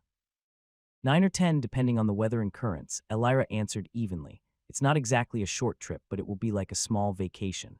The sun had begun to dip lower in the sky, casting long shadows across Murray's restaurant floor. The staff had quietly withdrawn, giving the four some privacy as their conversation lingered. Noel leaned back in his seat, arms crossed behind his head. Now that I think about it, Director Nicholas still hasn't returned. Elira raised an eyebrow. Right. He left to investigate those incidents, didn't he? Noel nodded. Yeah, he told me just before the semester started, said he needed to confirm something personally. He looked at the three girls, but please keep that between us. I'm only telling you because... Well, I don't want secrets between us anymore. There was a short silence. Alina smiled softly. It makes me happy that you trust us more. Charlotte gave a small nod. We won't say a word. Elira tilted her head slightly, her gray eyes narrowing with a knowing look. I'm glad you told us, but don't forget who my father is. If something happens to you, there won't be a place in this world where your enemies could hide. Noel smirked. Pretty sure I'm more afraid of you three than of any enemies at this point. All three girls reacted in their usual way. Charlotte smiled proudly. Alina looked away, red creeping up her face, and Elira just chuckled, as it should be. A night worth remembering. Elira raised her hand as the server approached. Her black hair was braided intricately down her back, and the deep crimson of her noble attire, the signature of House Estermont, matched the subtle power in her posture. Bring us a bottle of Crimson Vale, she said, her voice sharp and curt, from the 208th Harvest, House Estermont's private reserve. The server's eyes widened slightly, but he nodded and departed swiftly. Charlotte blinked. That's your family's label, right? I thought that wine was only served to kings and visiting archbishops. Elira's smile was almost smug. It is, but I've decided tonight deserves it. Noel narrowed his eyes. You're trying to get us drunk. Correct, she replied without hesitation. All three of you. Alina tilted her head. Why exactly? Because tomorrow we face stress, formality, and probably danger, Elira said as the server returned with the wine in a dark crystal bottle. Tonight we unwind, and I want to see who falls over first.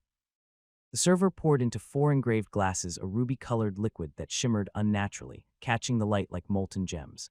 Charlotte sighed as she picked up her glass. This is going to end terribly. Only if you're weak, Elira replied, already sipping hers. Noel, glass in hand but not yet drinking, turned to Alina beside him. Hey, before we leave for Alarith, do you mind cutting my hair? Alina blinked. You want me to? Yeah, it's getting messy again, he said, then smiled.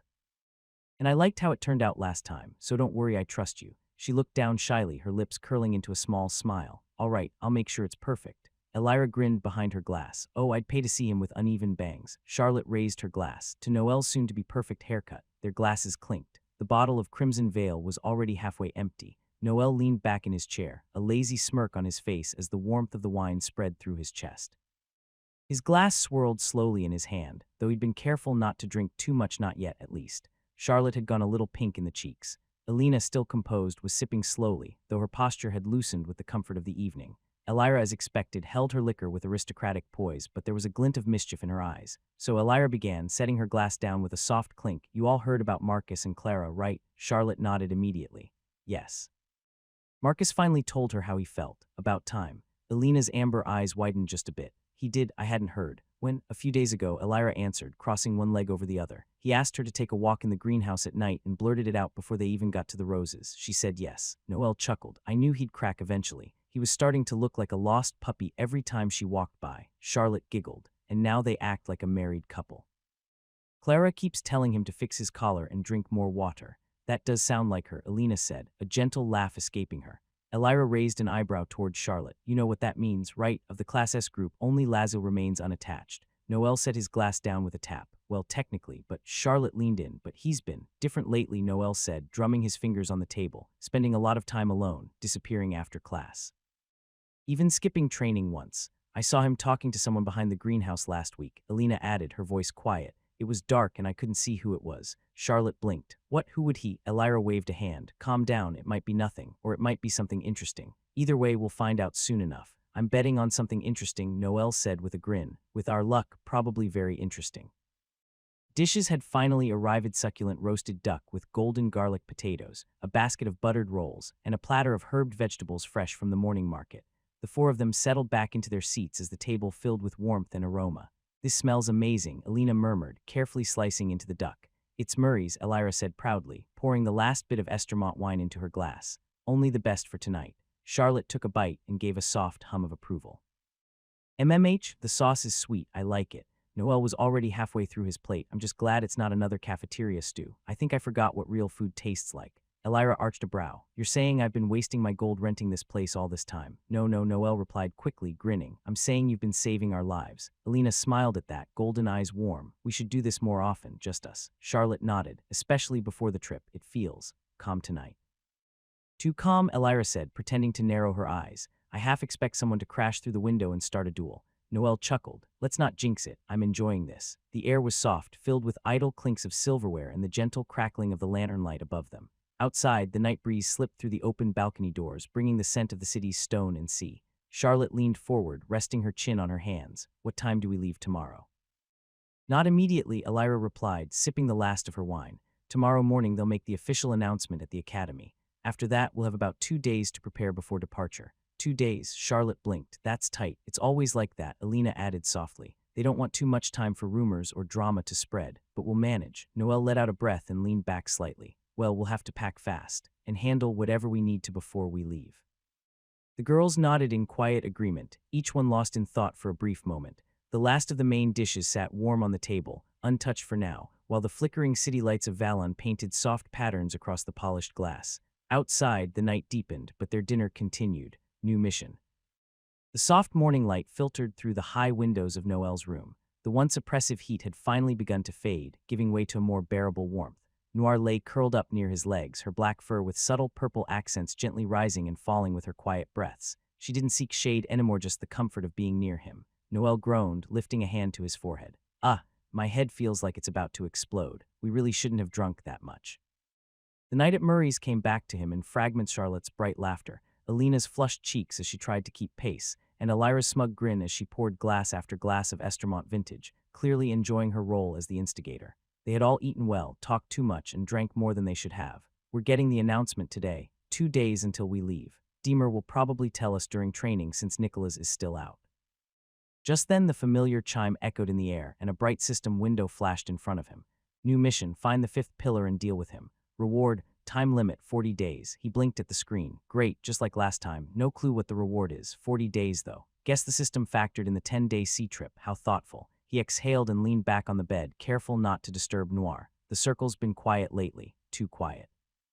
The novel The 5th Pillar made several moves before the actual event kicked in. Guess I'll have to attend the event and investigate on the side. If Nicholas found anything, we'll probably cross paths in the Dwarf Kingdom. That's where the bastard is hiding, after all. He paused for a moment, tapping his fingers on the bed frame. I should check with Balther. He said he'd come, but knowing him, that depends on how bored he is. Still, his gear would be a huge help. Noel's tone grew colder as he sat up. The 5th pillar isn't exactly strong. Weaker than Calith and Arya, honestly. But he smart runs things from the shadows, commands others, controls the funds. Taking him out would hurt the circle more than losing a heavy hitter. Suddenly.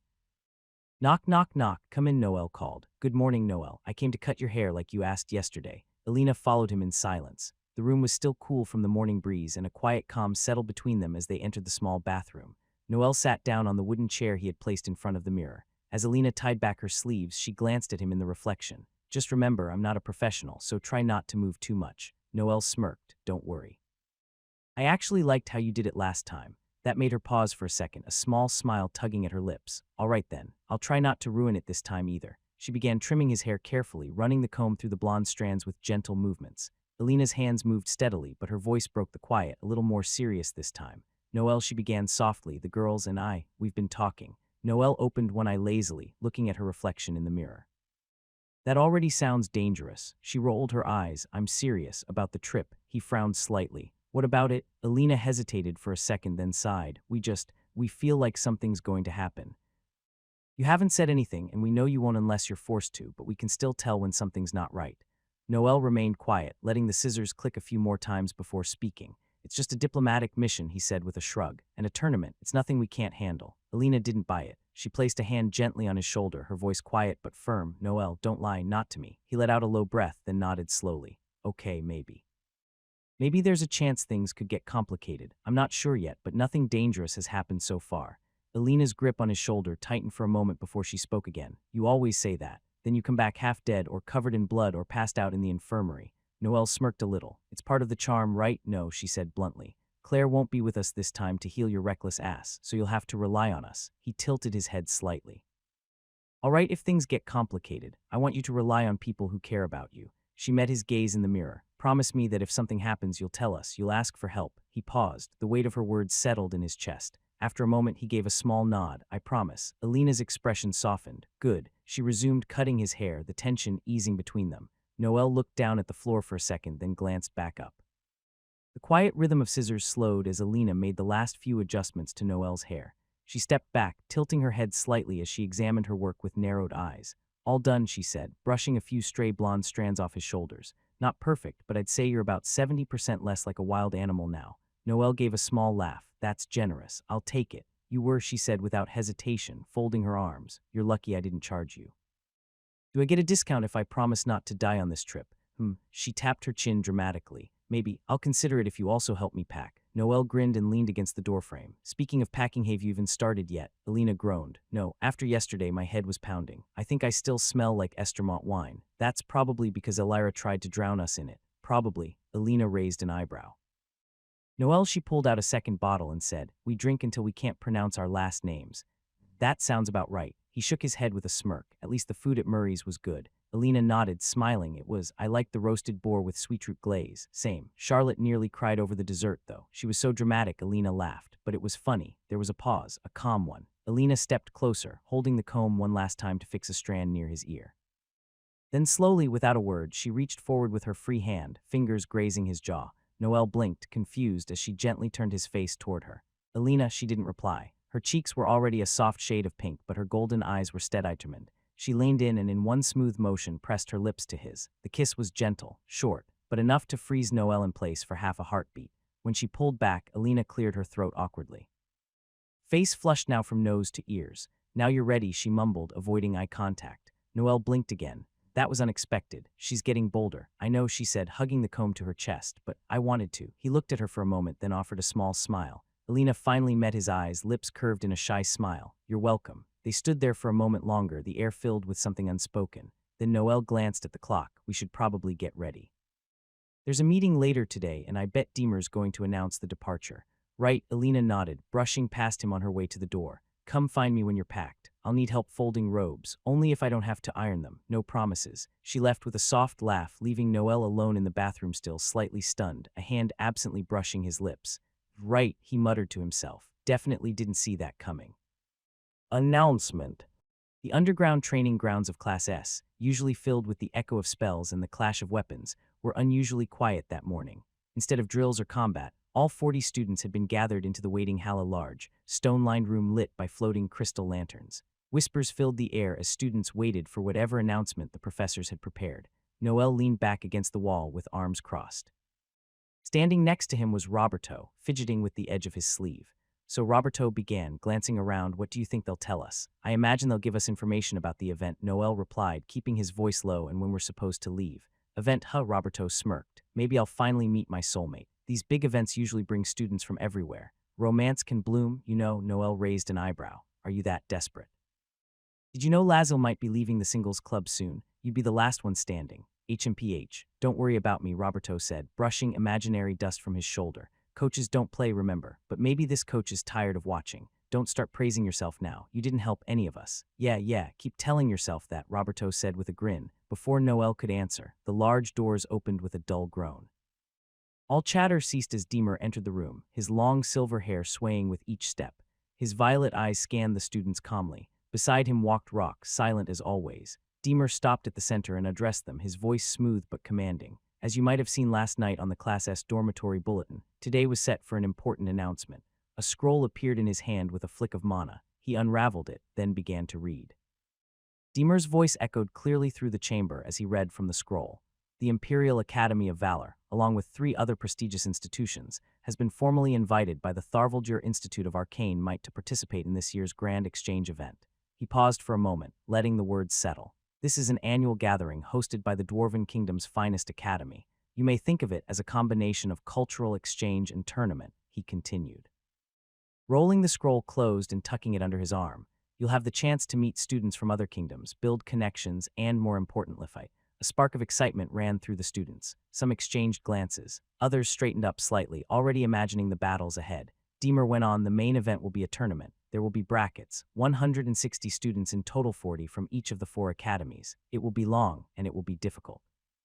You'll face multiple opponents, and each fight will test your limits." He raised a hand, gesturing with his fingers. "There will be 2 rankings. First, the individual ranking where your personal placement is all that matters. Where you finish is where you'll be remembered. Second, the academy ranking, a collective score based on how well each school performs as a whole. In short, both your personal skill and your unity as a class matter." A low hum of reactions filled the room. Whispers of brackets, 4 academies, and public tournament floated among the students. "And yes," Deemer added, his voice firm, "this tournament will be public. Citizens from the Dwarven Kingdom and even tourists will be watching. It's not just a test, it's a stage. You'll be fighting in front of an audience eager to witness the rise of future legends." Some of the more confident students straightened their backs. Others suddenly looked nervous. "You have 2 days to prepare. We depart soon after. By ship it will take 10 days to reach Tharvaldur. Pack accordingly. This isn't just a trip, it's an opportunity." Deemer stepped back slightly, letting his words hang. "That's all for now. You've all trained hard these past months, and it shows. Take the next 2 days to rest, recover, and ready yourselves." He nodded once. "You're dismissed." The crowd of students began to disperse, their voices rising in a wave of chatter. Some looked eager, others anxious. Noel and Roberto walked side by side through the wide corridor leading back toward the dormitories. So Roberto said, stuffing his hands into his pockets, "What are you planning to bring?" "The basics, I guess," Noel replied. "Clothes, a brush, just treating it like any normal trip." Roberto chuckled. "Makes sense. I'm glad we'll be gone for a while. If I find the time, maybe I can visit my family over there." Noel glanced at him. "You have family in the Dwarven Kingdom?" "Oh yeah." "Just regular folks," Roberto said with a shrug. "I'm not a noble like you, remember. They run a restaurant in one of the smaller cities, I see. Never told me that before. Guess it never came up, Roberto smiled. Anyway, I should go pack. Gotta figure out what to wear if I end up meeting my soulmate after all. Right, Noel said dryly. Good luck with that. Noel gave him a half smile as they reached the dormitory hall. Roberto waved over his shoulder. See you later. Yeah, see you. Instead of heading back to his room, Noel turned away from the dormitory path and made his way toward the outer gates of the academy. The guards recognized him and didn't ask questions at this point. He came and went often enough. The sky above Valon was tinged with gold and soft gray, the late afternoon sun brushing against the rooftops. The air carried the scent of distant food stalls, metal, and a faint tang of magic. Noel pulled his cloak tighter as he descended the winding stone road leading into the lower district. He didn't have much time before their departure, and he had no intention of leaving without a final visit. 10 days on a ship, and then straight into a tournament, he thought. No room for distractions once we're there. The wooden sign of the Drunken Hammer came into view slightly crooked, swaying in the breeze, traces and threads. The Drunken Hammer came into view long before Noel reached its creaking doorstep. From the outside, everything sounded the same drunken laughter, glass breaking, the occasional yell followed by a round of cheers. The familiar chaos bled through the wooden walls. He pushed the door open and stepped into the noisy warmth. Eyes glanced his way, but no one paid him much attention. The scent of ale and roasted meat hung thick in the air. Noel scanned the room, no sign of him. The bar was busy as always, but Balthur's thick beard and booming voice were noticeably absent. Noel's gaze swept past the rowdy dwarves, past the tables cluttered with mugs, and toward the bar counter. He approached the woman behind it, a tall half-dwarf with braided hair and sleeves rolled up past her elbows. She raised a brow as he came closer. What'll it be? She asked, already reaching for a mug. Something without alcohol, Noel said, tapping the counter lightly. Also, I'm looking for Balthur. Is he around? The bartender paused. The boss, nah, he's gone. Left 2 notes before he took off. One said he was going on vacation, said he'd be back in a few weeks. The other was for some blonde kid with green eyes, around 16 or 17, give or take. She eyed him. I'm guessing that's you. Noel nodded. Sounds like it. She handed him a folded square of paper and a small glass filled with amber liquid. Juice. It's all we've got, that's clean. Good luck. Balthur's handwriting as blunt as the man himself. Kid, I went ahead. Now that you told me my brother's alive back in our homeland, I need to see him with my own eyes to see who he's become, just like you said. I can't wait any longer. Noel sighed, folding the note slowly. I didn't expect Balthur to be so impulsive. I thought he'd be more grounded, business-minded, level-headed. Guess that was just a front. He took a sip of the juice and leaned back against the counter, thinking, not that it changes much. I'll figure out who he is once we get there. The guy uses illusions too weak for direct fights, so he hides behind tricks.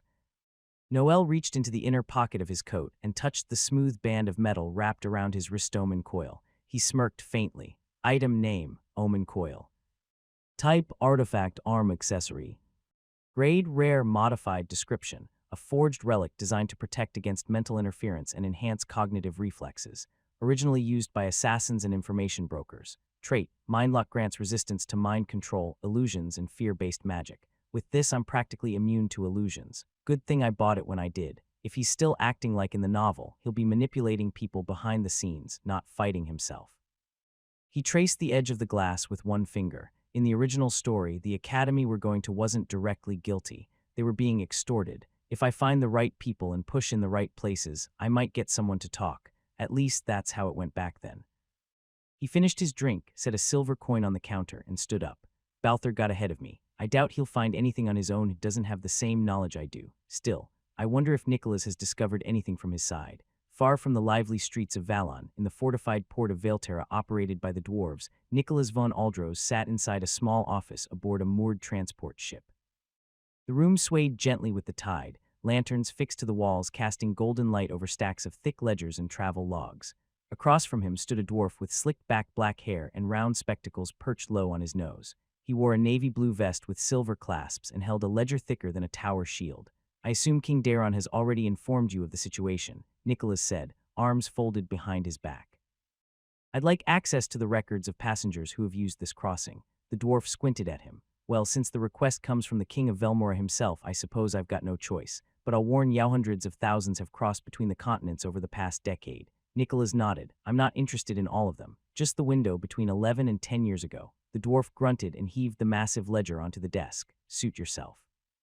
I'll be nearby if you need clarification. Page by page, Nicholas sifted through rows of namesforeigners, traders, mercenaries, pilgrims. It was slow, methodical work, but he never wavered. After several minutes, his hand paused. There it was, Larius, the false identity used by Caliph. 11 years ago, precisely, he had entered Elredy from Velmora. No background checks, no red flags, just a name on a page. Nicholas narrowed his eyes. This is it, he called out calmly. Bring me everything you have on this one. You keep identification copies for passengers, don't you? Of course, the dwarf answered from the other room. I'll fetch it now. Left alone, Nicholas placed a hand on the log and whispered to himself, finally, something. Outside the ship, the port buzzed with activity. Crates moved on enchanted lifts, dwarves barked orders in thick accents, and the tide lapped rhythmically against the stone docks. But amid the steady flow of goods and laborers, a different kind of arrival drew attention. At the far end of the harbor, a sleek vessel bearing the crimson insignia of Velmoraith continent of Demonshad just docked. A metal ramp lowered with a dull clang, and soon, students began to descend. 40 in total. All wore uniforms unfamiliar to the locals, sharp-lined and dark, with accents of silver and red. Some bore physical traits that marked their heritage, small horns curling from their foreheads, patterned skin, glowing eyes, or tails tucked neatly beneath their coats.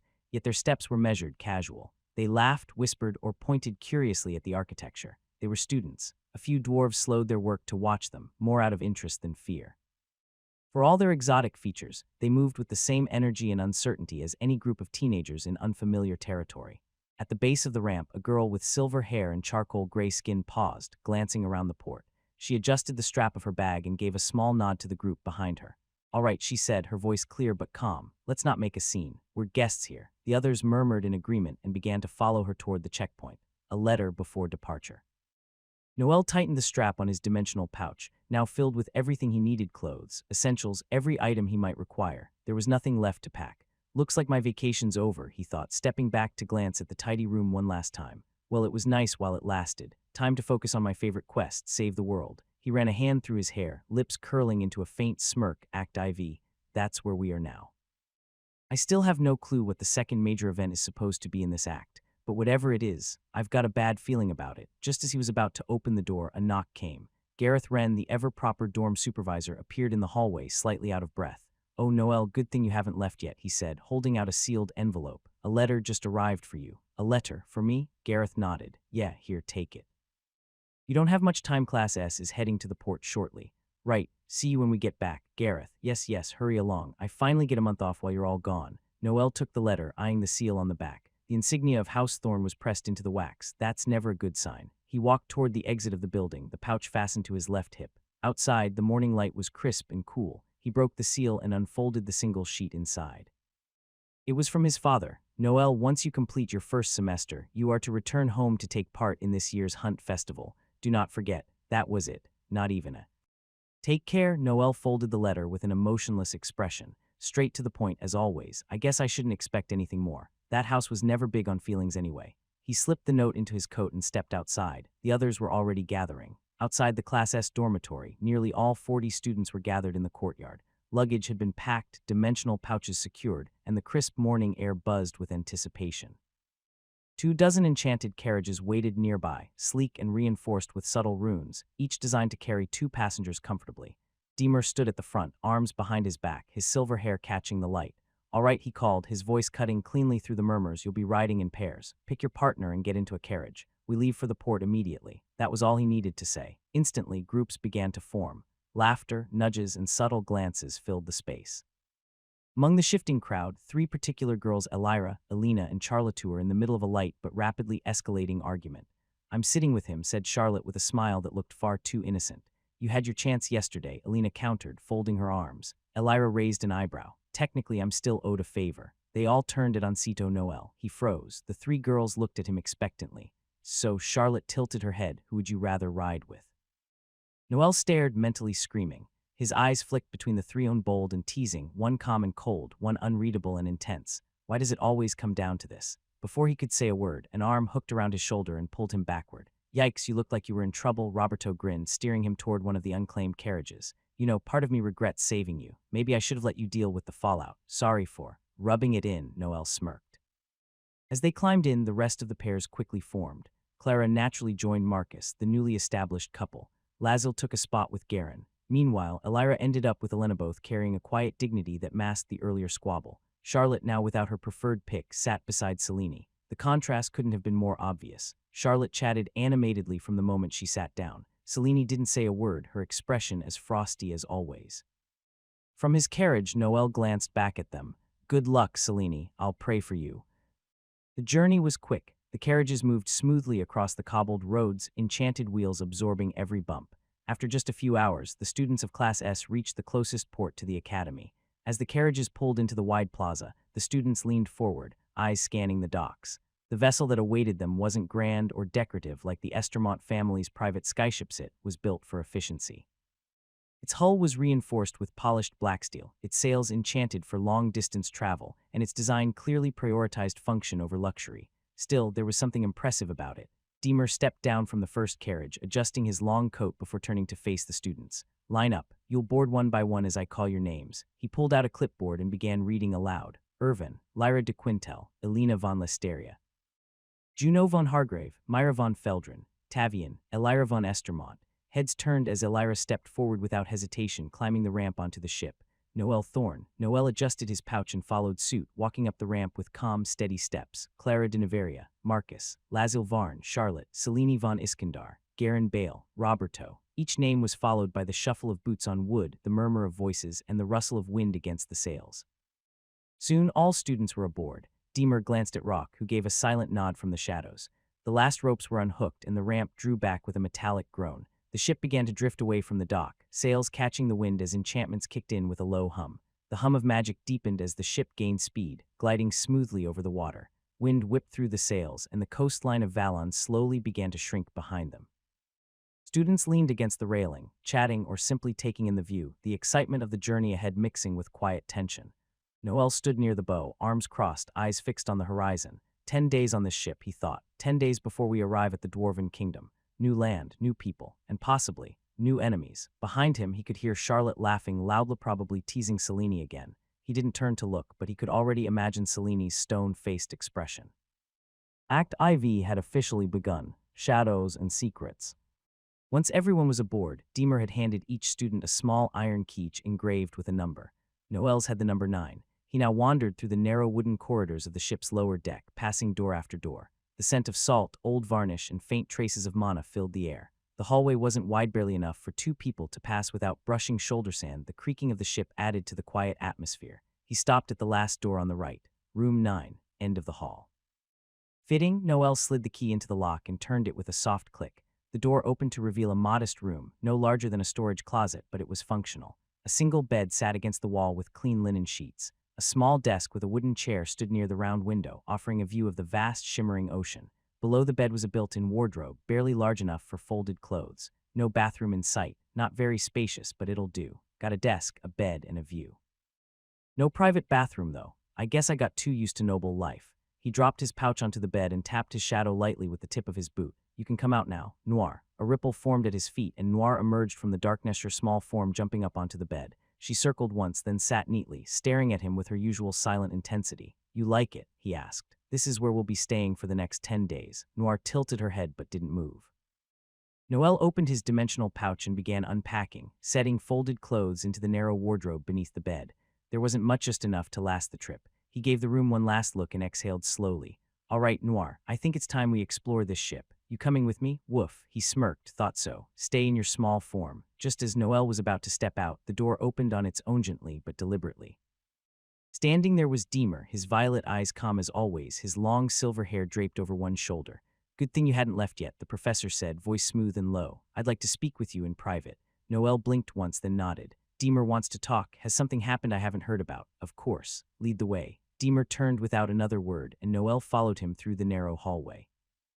They ascended a short wooden staircase that creaked under their steps, moving to the upper deck where the instructors' cabins were located. As soon as they stepped onto the new floor, the difference was obvious. The hallway here was wider, the lighting brighter, and the scent of old wood was masked by something faintly floral incense, perhaps. A soft, magical hum ran along the walls. Deemer stopped before a large door and opened it without hesitation. Come in. Noel stepped inside and blinked at the size of the room.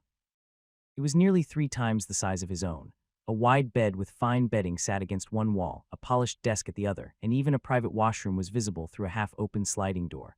Looks like the professors claimed the luxuries for themselves, Noel thought dryly. He didn't say anything aloud, just waited patiently as Deemer walked to the center table and gestured to a seat. Sit, Noel obeyed. What did you want to talk about, Professor? A letter arrived, from Nicholas. Noel straightened slightly, his eyes sharpened with interest. Oh, this might actually be important. Did he finally find something after all this time? Deemer reached into a drawer, pulled out a folded envelope, and slid it across the table toward him. Here, read it for yourself. Noel took the envelope, broke the seal, and unfolded the letter carefully. The paper was thick, the handwriting sharp, and deliberate unmistakably Nicholas von Aldros. His eyes scanned the lines quickly. After months of dead ends, we've finally uncovered something of value. For now, Velmora appears to be unrelated. The data suggests Caliph acted alone. We don't know if he had some backing or not. He was responsible for both incidents at the Academy. As for the situation in the Holy Capital, there is still no definitive information. Given that both Deemer and I will be present during the upcoming tournament, I am temporarily halting the investigation. We will reassess once the event concludes. Nicholas. Noel let out a breath, folding the paper again. So the director will be at the tournament, and it looks like they finally found something. Deemer nodded, correct. I assume the old man didn't want to miss the chance to see his top students in action. Noel gave a half smile. Can't blame him. He leaned back slightly in his chair. Was that all you called me for, Professor? Or is there something else? Deemer's eyes sharpened slightly. He stood from his seat and walked over to the window before speaking. There is one more thing. Deemer turned back from the window, his voice calm but deliberate. During the tournament, I want you to hold nothing back. Noel raised an eyebrow. That's it, Deemer confirmed. Then with a faint smirk, he added, oh, and next time let us know when you're traveling with a familiar. Noel blinked. You sensed her too, of course. Nicholas mentioned it the last time you visited him, Deemer said as he walked back toward the table. To us old men, things like that are difficult to miss. So is it exactly. Noel gave a subtle nod. Come out, Noir. From beneath his chair, the shadow rippled. Noir emerged in her small form and stepped into the light, her dark fur nearly blending into the shadows of the room. She looked up at Deemer silently, head tilted. The professor's eyes narrowed with intrigue. A shadow wolf. Interesting, you're lucky. They don't usually approach people, let alone bond with them. He studied her a moment longer, then folded his arms. Just make sure she behaves. Familiars aren't forbidden on academy grounds, but they are. Watched. Deemer gave a slight nod. We'll be arriving in a few days. Use the time wisely. Noel walked toward the door, Noir slipping back into his shadow without a sound. As the door closed behind him, Deemer remained standing, his gaze on the wood for a few seconds longer. I hope the boy wins, he thought. We didn't tell them about the rewards. We wanted it to be a surprise. Tells. The sun hung low over the horizon, casting a warm golden light across the ship's deck. The sea was calm, the breeze soft, and the creak of wood beneath their feet almost rhythmic. Noel sat cross-legged on the deck, sleeves rolled up, a small stack of worn cards in hand. Across from him, Roberto lounged on an overturned crate, grinning as he dealt the next hand. Between them, a makeshift table, really just a flat wooden plank resting on two barrel-shelled, a loose scatter of copper coins, dried fruit peels, and Noir, curled in her small form at Noel's side. You ever think we should host a tournament? Roberto asked, flipping the top card. Winner gets to pick chores for the rest of the trip. Only if losing means you do all of mine, Noel replied without looking up, sorting his hand with practiced fingers. Roberto laughed. Please, I'd win. I'm amazing at bluffing. You talk too much to bluff, and yet I've won 3 rounds already. Beginner's luck. They both smiled, the kind of easy, natural grin that came from comfort, not competition. Noel, despite himself, was talking more than usual. With Roberto, it felt easy. He was, after all, the first real friend Noel had made in this world. As the game continued, Noir shifted, then growled. A low, quiet sound not threatening, but unmistakably directed toward Roberto. Her small ears flattened, golden eyes locked on him. Roberto blinked. Whoa, hey now. He raised both hands in mock surrender, grinning. Is it the cards? I swear I'm not cheating.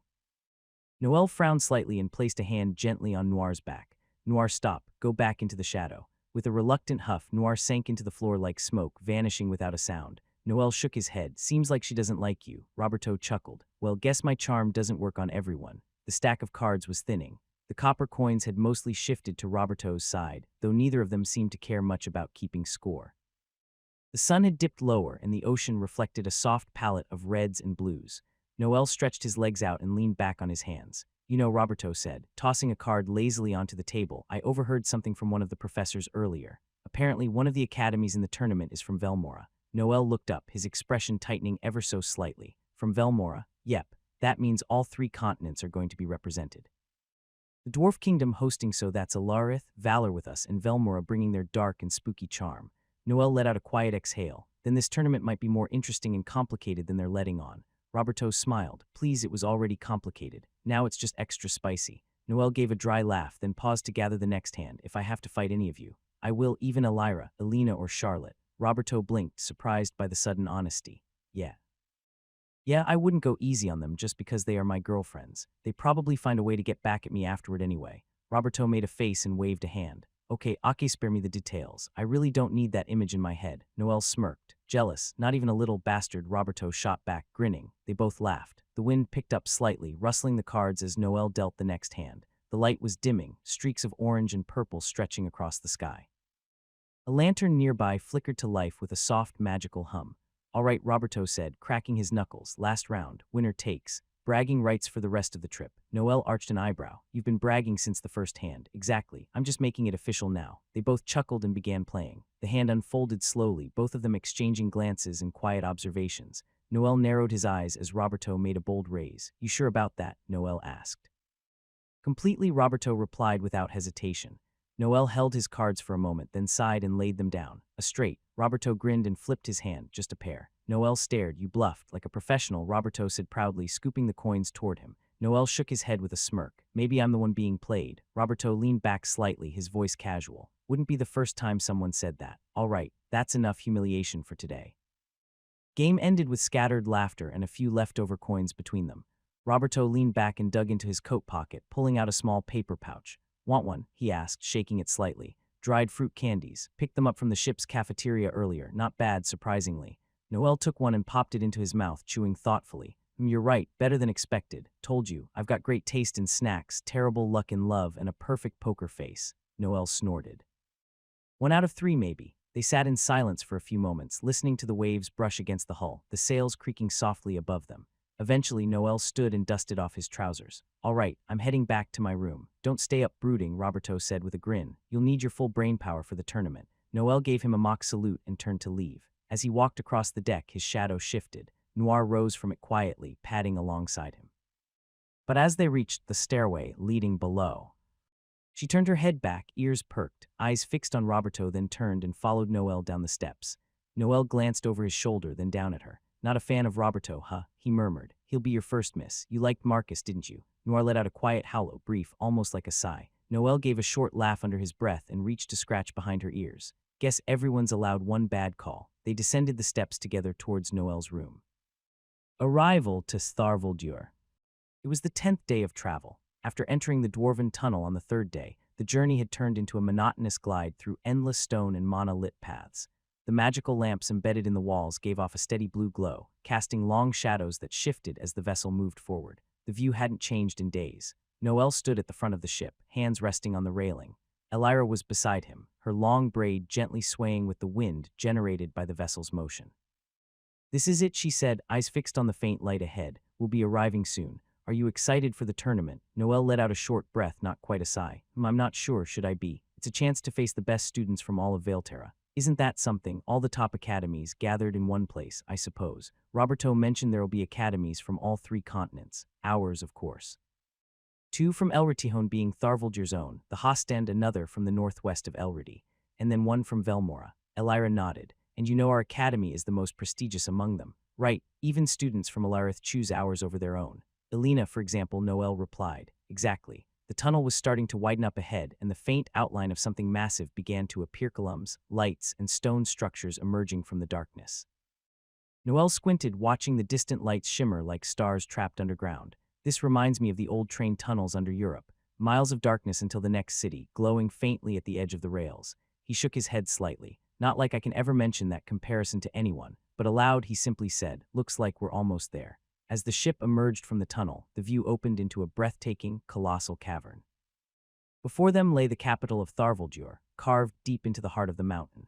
Hundreds of glowing mana lamps hung from the rock ceiling like stars, casting warm light over a city of stone and steel. Suspended bridges crisscrossed the air above lava-lit forges. Glistening pipes carried steam through the city like veins, and beneath them ran winding streets filled with dwarves, merchants, and students alike. A massive arena stood at the center, built from dark granite and enchanted metal. It towered like a crown jewel, surrounded by dormitory towers and schools. High on the inner mountain wall was the royal castle of Tharvaldur, its windows casting golden light. The academy itself stretched nearby, shaped like a great half-circle carved into the rock, its entrance marked by statues of ancient dwarven kings. Noel stared in silence, genuinely impressed. Wow, Alina smirked. First time seeing a city built inside a mountain. Yeah, Noel said. It's more alive than I expected.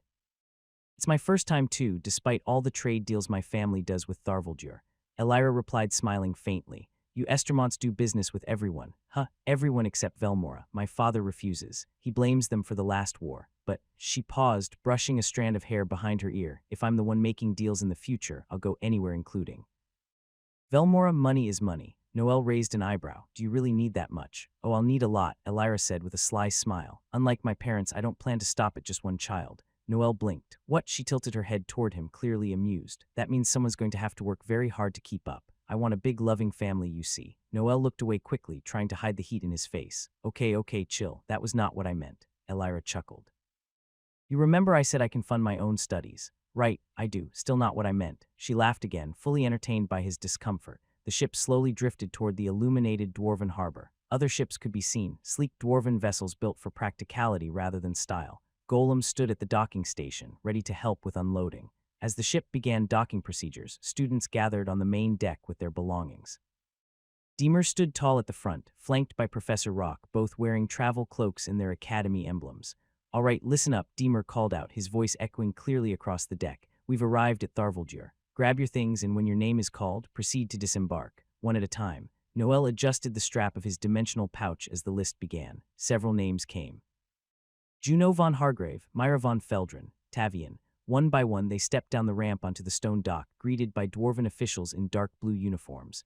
Then came the familiar names. Elira von Estermont. She descended with her usual poise, hair catching the lamplight. Noel Thorne. He followed, casting a glance back at the ship's towering structure. Clara de Neveria, Marcus, Lazil Varn, Charlotte, Selene von Iskandar, Garin Bale, Roberto. Once everyone had made it down, Deemer gave a final nod to the crew and followed them off the ship. Professor Rock remained behind for a moment, overseeing the unloading of the training supplies and equipment. The group was gathered near the edge of the dock, where a line of Dwarven automatons loaded crates onto carts. From here, one could see the city stretching upward into the mountain, layered with platforms and bridges, with signs indicating directions to the arena, the royal district. And the various educational quarters. Deemer turned to face them. This is where we'll be staying for the next 3 weeks. The tournament begins in 5 days, but that doesn't mean we rest. Be respectful, stay sharp, and remember we represent the pride of valor. A few students nodded solemnly. Others whispered in excitement. Noel glanced around, scanning the crowd. His eyes settled briefly on the arena visible in the distance, emissive, ancient, and radiating the weight of history. All right, time to work again. The Mountain Hotel. The 40 students stood together, waiting outside the docks. Deemer watched in silence until the last of them had gathered. Everyone began walking. Noel kept to the back, a few steps behind the group.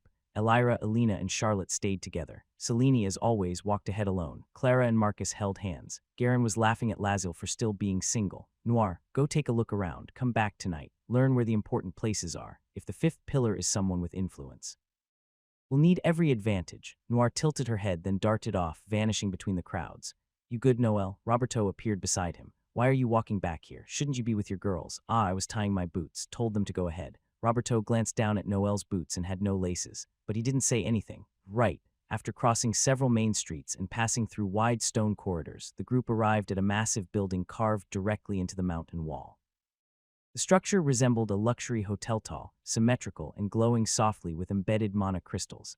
Polished blackstone columns held up wide archways, and golden engravings shimmered across the entrance. Glass-like panels reflected the light in shifting hues, and a gentle warmth flowed from hidden enchantments, keeping the cold mountain air at bay. To Noel, it looked like something pulled straight out of a fantasy novel, no, better than anything from Earth. A 5-star hotel inside a mountain. I guess being reborn as a noble has its perks, even if the system keeps trying to kill me. Each of you will check in at reception in the same order as on the ship. You already know your numbers. Deemer's voice cut clean through the group. Several staff members approached, taking luggage from students. Many didn't have dimensional pouches, just regular suitcases. Elira carried a handbag, but hers was dimensional. She had once told Noel it held more than it looked. When Noel's turn came, he stepped up to the desk, room 9. The clerk handed him a slim metal key with a glowing rune and a small engraved number, 9. Soon after, Deemer spoke again. You have 5 days to explore the city. Every night by 10 o'clock you must be in your rooms. Raoul will inspect each floor to ensure compliance. After that hour, no one is allowed to leave the hotel. We were more lenient at the academy, but here, the risks are different. Don't go where you shouldn't. A murmur ran through the group. Deemer giving us freedom. Just as the students began to disperse, a calm voice rose from the middle of the group. How are we supposed to know the time if we're inside a mountain? The words hung in the air for a moment. Everyone turned, several students pausing mid-step. Selene had spoken. It was rare to hear her voice, especially in public. Even Deemer raised an eyebrow slightly before responding. He didn't explain further. He simply turned and walked toward the main entrance. The group followed him back outside, stepping into the plaza in front of the hotel. The stone under their feet was smooth and faintly warm, infused with low-level mana. The air was cooler now, and the ambient light from the ceiling gave everything a bluish hue. Deemer stopped and pointed upward. The cavern ceiling stretched high above almost a full kilometer. The very top was shrouded in gentle mist, but at its center, a circular structure was barely visible, suspended by what looked like magic. Every hour that ring up there displays the current time using light patterns visible from anywhere in the city. It was built by the dwarves centuries ago. If you don't have a pocket watch, just look up. A few students tilted their heads back, whispering among themselves, just like the novel said. Still a lot of city left to explore. I wonder if it'll keep surprising me. Deemer crossed his arms. That's all. Return to your rooms. Inspection begins at 10 sharp. Don't be late. With that, the group began to scatter, some toward the rooms, others to the city. Noel reached the 9th floor and walked down the hallway until he found the door marked with a glowing rune. 9. He inserted the key. A soft click and the door opened. The room inside was spacious, more than he expected. Stone walls covered in smooth dark panels, a large bed with silver-accented sheets, a wardrobe, a small writing desk, and a wide window with a view of the inner city. The dark she-wolf was sitting upright, tail curled around her legs, staring straight at him. She dissolved into shadow. A second later, she reappeared inside the room, emerging from the wall like liquid darkness. Noel gave her a faint smile. Back already, little one. Did you find anything interesting? Noir let out a short, low howl, sharp but soft. Affirmative. We've still got time before the inspection. Want to show me what you found? Noir tilted her head and padded toward the door, ears perked. Noel reached for his coat. Let's see what you saw out there. He stepped out, the door clicking shut behind him. The streets of Tharvaldir were quieter at this hour. The glowing signs of the shops had dimmed, and only a few people moved along the main paths, mostly guards and late-working dwarves. Noel walked calmly beside Noir, hands in his pockets. The city still felt unfamiliar, but less overwhelming now. A glance upward reminded him of the glowing ring at the top of the cavern. It was nearing 10. As he turned a corner, he almost bumped into someone coming from the opposite direction. Selene. She wore her academy uniform. Her steps were as steady as ever, her expression unreadable as always. Didn't expect to see you out here. She said nothing. I was just going for a quick walk with Noir. Want to come with us? She paused for a heartbeat. Sure. Her voice was cool, emotionless. The kind of yes that felt more like not no. All right then. Rivals in the city. Streets of Tharvaldir glowed with soft, magical light. Runes embedded in the stone walls pulsed gently, casting a faint blue hue over the city's wide paths. Noel walked calmly, hands in his coat pockets, with Selene at his side. Her short blue hair and sharp eyes reflected the city's glow, making her stand out even in silence. Ahead of them, Noir moved with quiet purpose. Her sleek black fur shimmered under the light, the purple accents along her legs and tail giving her an otherworldly look. She was leading them, though Noel had no idea where. Noel glanced at Selene from the corner of his eye, then spoke softly. How are you? Selene didn't look at him. Her eyes stayed fixed on the path ahead. Fine. He exhaled through his nose and nodded once. Her tone was flat, distant. You know you can talk to me, right? He kept his voice calm, careful. I won't say anything to anyone, just like last time. How's things with your mother? Selene's steps didn't falter, but her hands tightened slightly at her sides. I didn't talk to her again, she said, still without meeting his eyes. Like I told you, I just wanted explanations. I don't think I can forgive her. Noel looked down for a moment, then raised his gaze again. I see. Well, he offered a small nod of approval. I'm glad you made a decision. Selene slowed her pace just enough for a hesitation to show. Then quietly, does that make me a bad person? Noel stopped walking. Selene took 2 more steps before realizing and turned her head slightly, just enough to glance at him. He met her gaze, steady and direct. A bad person, for not forgiving someone who tormented you your whole life. He scoffed softly, shaking his head. I thought you were smarter than that, Selene. She didn't reply. Her expression was unreadable, but she didn't look away. People like her don't deserve forgiveness, he continued. She did things no one should ever do. So no, it doesn't make you a bad person, not even close. Selene didn't respond to that. She simply kept walking, her expression unreadable as always. Noir came to a sudden halt in front of a wide, luxurious building. The stone walls were engraved with elegant patterns, softly glowing with mana lines. From the entrance spilled a group of girls, about 40 in total. Some were laughing, others stretching or chatting among themselves. All of them wore matching uniforms, deep purple with silver trim. No boys, just girls. Their ages varied. Some looked barely 16. Others were clearly older, 18, maybe even 20. Humans, elves, dwarves, a full mix of races.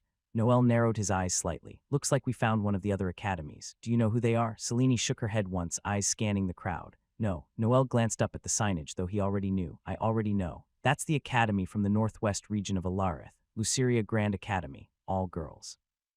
Multiracial, let's keep moving. He turned slightly, but a sharp voice called out before he could finish. Hey, you're from another academy, right? One of the girls walked toward them with a confident step. She had short red hair and vivid red eyes. Her smile was wide, cocky. She looked Noel up and down with open curiosity. We can tell by the uniform. You're from the Imperial Academy of Valor, aren't you? That means you're our rivals in the tournament. Noel gave a short nod, keeping his tone flat. Yeah, that's right. We were just leaving. He turned again, but the redhead stepped directly in front of him, blocking his path with both hands on her hips. Wait, do you have a girlfriend? Her smile widened. In our academy, guys aren't allowed, so it's hard to meet anyone. Don't you want a girlfriend? Noel raised one brow, his expression somewhere between amusement and disbelief. Easy there, I'm taken. The girl leaned to the side and pointed at Selene, tilting her head playfully. Oh, is it her? Selene blinked once but said nothing. Her face didn't even twitch. No, it's not her. The girl's eyes widened and she gasped dramatically. Then you're cheating on your girlfriend? Noel sighed. No, we're just friends, walking together. She crossed her arms and huffed, still smiling. I don't believe you. When I see your girlfriend, I'm telling her. Noel gave her a two-finger wave and turned to leave. Go ahead. They walked past her without looking back, Noir taking the lead again. Sorry about that, he muttered under his breath. Selene's eyes remained forward. It wasn't your fault. The streets grew quieter as they moved farther from the center. Noir walked a few steps ahead, her ears perked, tail swaying slowly. Eventually, she came to a stop in front of another tall building. Like the others, it looked like a hotel broad entrance, glowing symbols, ruined lanterns by the door. But this time, the students gathered outside had a different presence. They looked human at first glance. But not quite, Noel narrowed his eyes. A few had small, curled horns protruding from their temples. Others had faintly glowing eyes or skin just a shade too pale or too red. Demons, he muttered. Selene folded her arms, observing them quietly. They're in their humanoid forms. They only shift to full demonic forms when fighting. Right, Noel said, voice low. This must be the delegation from Velmora. Makes sense they'd be here. They are the ones Roberto mentioned to me earlier. The students outside laughed and talked normally, just like any group of teenagers. But there was something in the air, something heavier. Looks like they'll be strong, he added. Noir turned her head to glance back at them, then resumed walking. After another 10 minutes of walking, Noir stopped once more. This time in front of a structure unlike the others. The Tharvaldur Institute of Arcane might stood carved directly into the mountainside, tall, vast, and gleaming. Layers of stone and enchanted metal merged into sharp, angular architecture. Runes glowed in fixed patterns across the walls, powering floating platforms, rotating sigils, and a massive magical lens that hovered above the main gate like a vigilant eye. Noel let out a low whistle. That's more impressive than I expected. Selene stepped forward slightly, gaze fixed on the building. Her eyes reflected the floating runes above. Advanced enchantments, she muttered, possibly dwarven layering techniques. Noel gave a small smile at her interest. Yeah, from what I've read, they specialize in mana engineering and tactical combat applications. This is the host academy Tharvaldur's own. They stood in silence for a few seconds, just watching the students and staff move around behind the main gates. We'll probably be seeing them a lot in the next few days, Noel said, time to get ready for the tournament. Selene's voice was quiet but clear. It would be interesting to find someone strong. Noel glanced sideways at her. She hadn't moved, still staring forward with calm intensity. Yeah, it would. There might be a few students here who can match Selene, maybe even push her. Let's see who ends up against who. Noir gave a soft huff and turned back toward the street. Noel and Selene followed without another word. Most of the streets were empty, save for a few guards and shopkeepers closing up. When they reached the front of their hotel, Noir stopped just long enough to glance back at them, then vanished into the shadows near the entrance. Noel turned to Selene. She nodded, expression as neutral as ever. It was fine. See you tomorrow. The arena and the brackets. The streets leading to the grand arena were already packed. Students from all 4 academies moved in groups, dressed in formal training gear or academy uniforms. But toward the back of the procession, 2 figures walked at a more relaxed pace. Noel and Marcus. Neither looked particularly rushed. I still feel like that stew from last night is fighting me internally, Marcus muttered, hand on his stomach. Yeah, probably cursed dwarf spices or something, Noel replied with a sigh. Still, we better not be late. They're showing the brackets today. Marcus smirked, excited. Not really, just want to know who I'm up against. Hopefully I don't get eliminated in the first round. Marcus gave him a flat look. You come on, with your level you'll go far. Noel shrugged. Same for you. But if we both keep winning, we could probably see each other in the 3rd round. How do you figure? They're drawing names from 4 separate boxes on per academy. The early rounds are designed to guarantee inter-academy matchups. So unless something weird happens, we can't fight each other before round 3. Marcus raised his eyebrows. That actually makes sense. That way it's balanced, and every academy has to prove themselves from the start. Exactly. As they turned the final corner, the arena came into view. It was massive, built into the mountain itself, with carved stone towers and glowing banners displaying shifting sigils of all 4 academies. Dozens of students were already inside. Noel exhaled slowly. Let's see what fate has prepared for us. Inside the grand arena, the sound of footsteps and low chatter echoed across the stone walls. The main floor was wide, with smooth tiles marked by faint arcane lines. Massive stands rose around the perimeter, where hundreds of enchanted seats hovered slightly above the ground, humming with mana. Noel and Marcus entered through the central gate, quickly spotting the rest of their classmates gathered near the center. All 160 tournament participants were already positioned loosely in their academy groups, eyes turned upward. 4 thrones loomed above in a high viewing platform, cut into the upper wall of the arena. 4 figures sat there.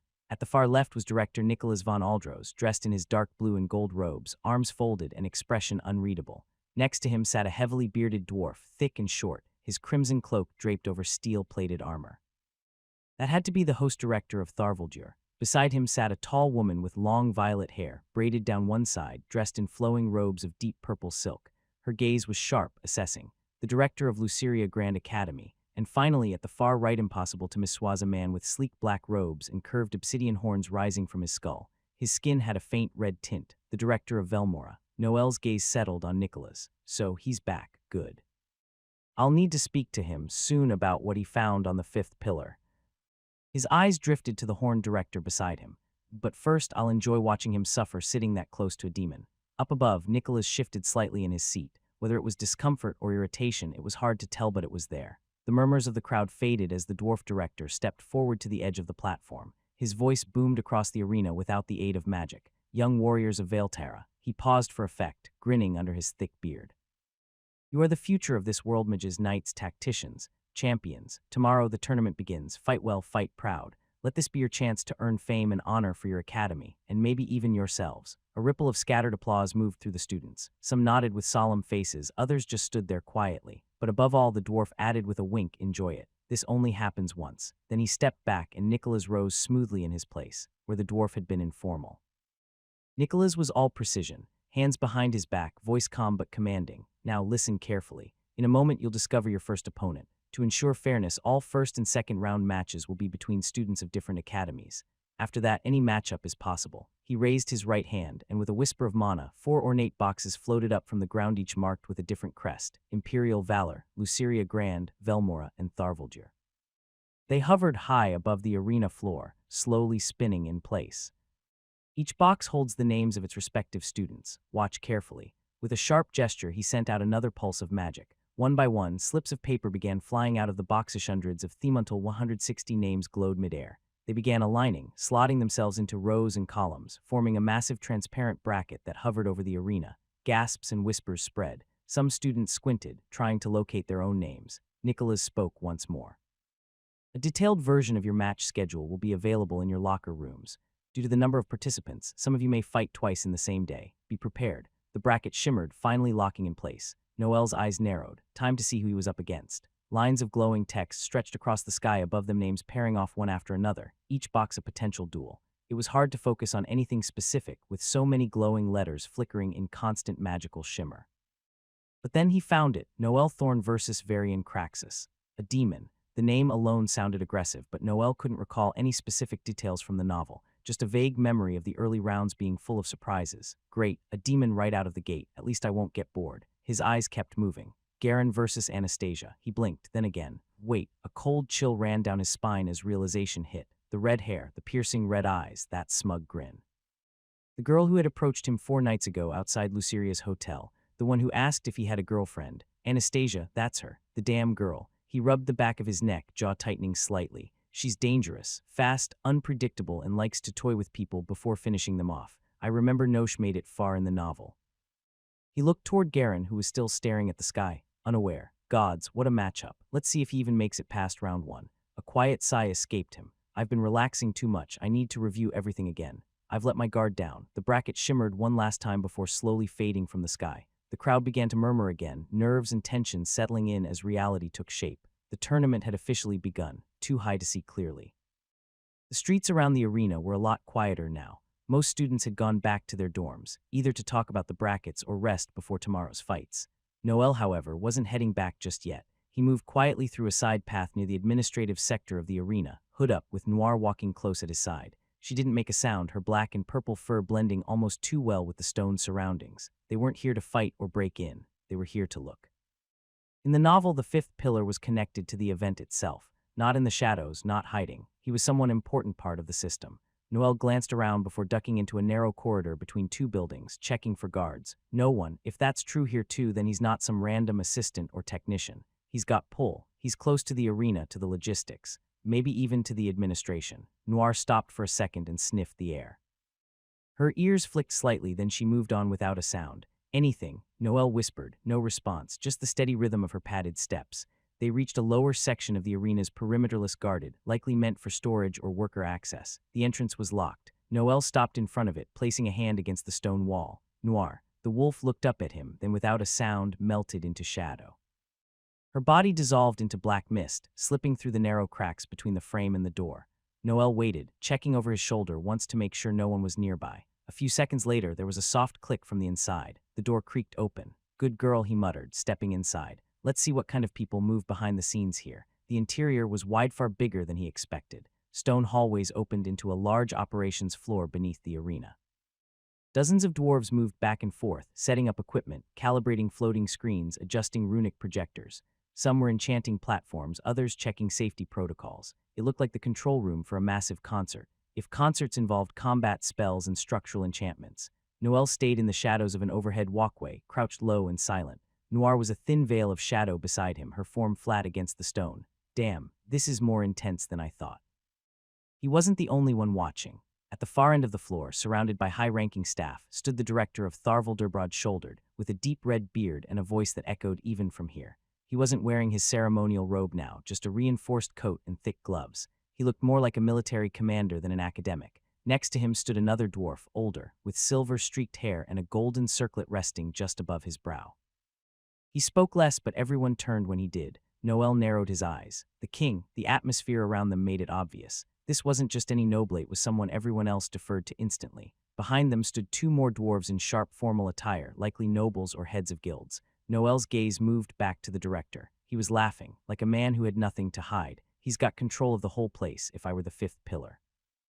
This is exactly the kind of position I'd want. He didn't want to jump to conclusions, but it fit. Noel stayed crouched behind the upper railing, watching in silence. Below, everything moved like clockwork, organized, efficient. Workers followed clear routines. The arena crew enchanted barriers, reinforced platforms, checked timing crystals. No signs of tension, no hidden conversations, no weird behavior. He shifted slightly, resting one elbow on his knee. Honestly, looks normal. The director of Tharvaldur kept moving from station to station, giving orders, talking with staff. He wasn't hiding anything. If anything, he looked proud, focused on making sure the event went smoothly. Noel's eyes followed a group of dwarfs adjusting the floating crystals that will project the image of the fighting. He gave the room one last sweep. Nothing. Noir stayed beside him, still alert but calm. "All right," he murmured under his breath. "Let's get out of here. No need to push their luck." If something was happening behind the scenes, it wasn't happening here, or at least not yet. He slipped back the way they came, careful not to make a sound. Back in his room, Noel closed the door behind him with a quiet click. He pulled off his coat, tossed it onto the back of the chair, and sat down at the desk. Noir padded in slowly and curled up near the wall, resting her head on her front paws, still watching him from the corner of her eye. Noel pulled out a folded page from his inner pocket and laid it flat on the desk. A small list, just a few lines scribbled in his handwriting, mostly reminders from what he remembered in the novel. Not names, just descriptions. He uncapped a pen and tapped the side of the paper a few times, eyes skimming the top line again. Fifth pillar, influence access, not a fighter, good with people. He leaned back in the chair. Someone like that wouldn't be a foot soldier. And they wouldn't be hiding in the sewers either.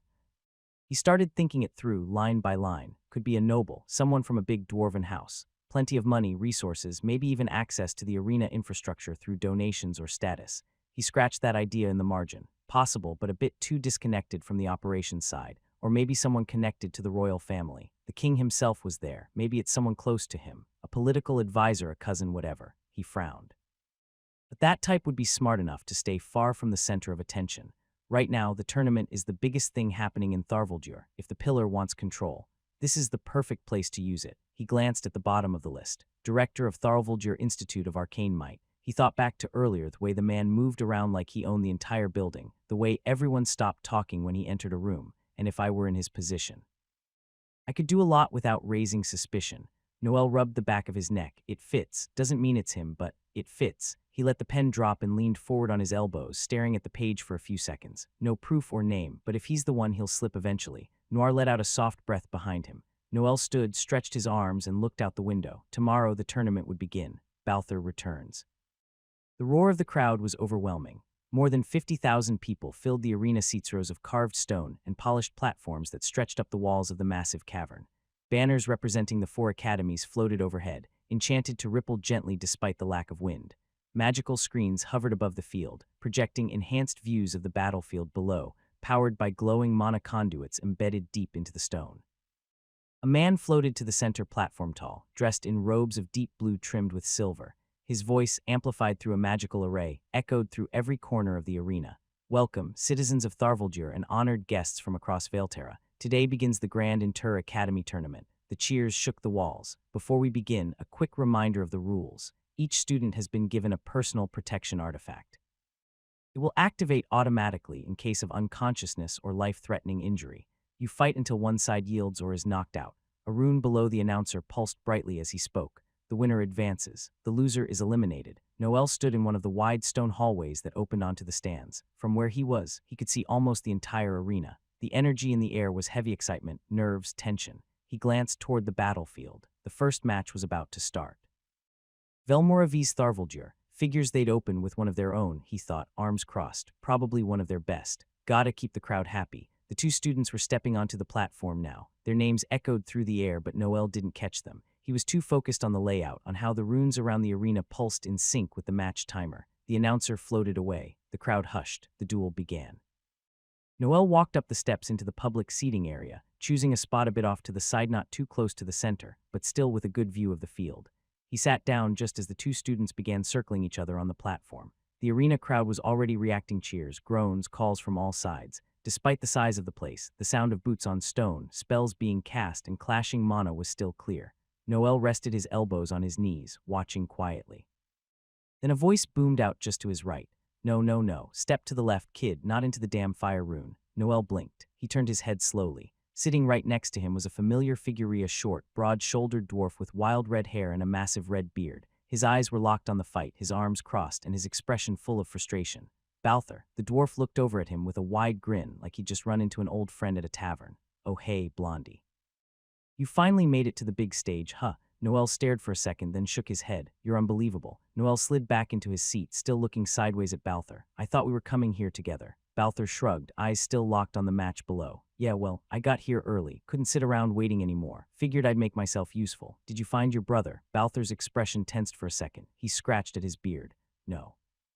Traced a few rumors, but nothing solid. Eventually figured I was just wasting time, so I gave Yup at least for now. Noel didn't press further. Balther leaned forward slightly, grin returning. But then I heard about this little event here. Big crowds, plenty of action, and more important, libets. Noel raised an eyebrow. Bets we weren't told anything about that. Balther chuckled, lowering his voice. Yeah, that's kind of the point. It's not exactly official. There are 2 types: public bets anyone can join, small stuff. And then there's the private ones, for people with coin, serious coin. Noel leaned back slightly, frowning. Of course there are. Come on, Blondie. You're telling me no one told you. You're in this tournament and they didn't even mention the side business. Noel looked toward the field again, watching the fight unfold. Nope, not a word. Noel's tone was flat as he kept his eyes on the fight, but his mind was already shifting gears. If there really were hidden bets going on, someone stood to gain a lot more than just prestige. But he didn't have time to think about that now. One of the students on the field fell backward, their body glowing faintly as the protection artifact kicked in. The announcer's voice boomed through the arena again, calling the winner. The next match was announced, then the one after. Noel stood up and gave Balther a nod. I'll see you later. Balther waved him off with a grin. Don't disappoint and try not to embarrass yourself. I've got money riding on you now. Noel didn't answer. He walked down the side corridor toward the waiting area where the next batch of fighters were gathering. The energy was different there, quieter, tense, focused. He stepped into the hallway, pulled his gloves tighter, and took a slow breath. His name had already appeared on the floating bracket at the center of the arena. Next match, Noel Thorn versus Varian Craxus. He moved through the corridor toward the waiting zone. Several staff members waved him through, confirming his name. The tension shifted immediately. No more noise, just the pressure of what was coming. Then from the center of the arena, the announcer's voice boomed once again, echoed by runes along the walls. Next match. From the continent of Valor, representing the Imperial Academyskan year student Noel Thorne, cheers erupted across the stands.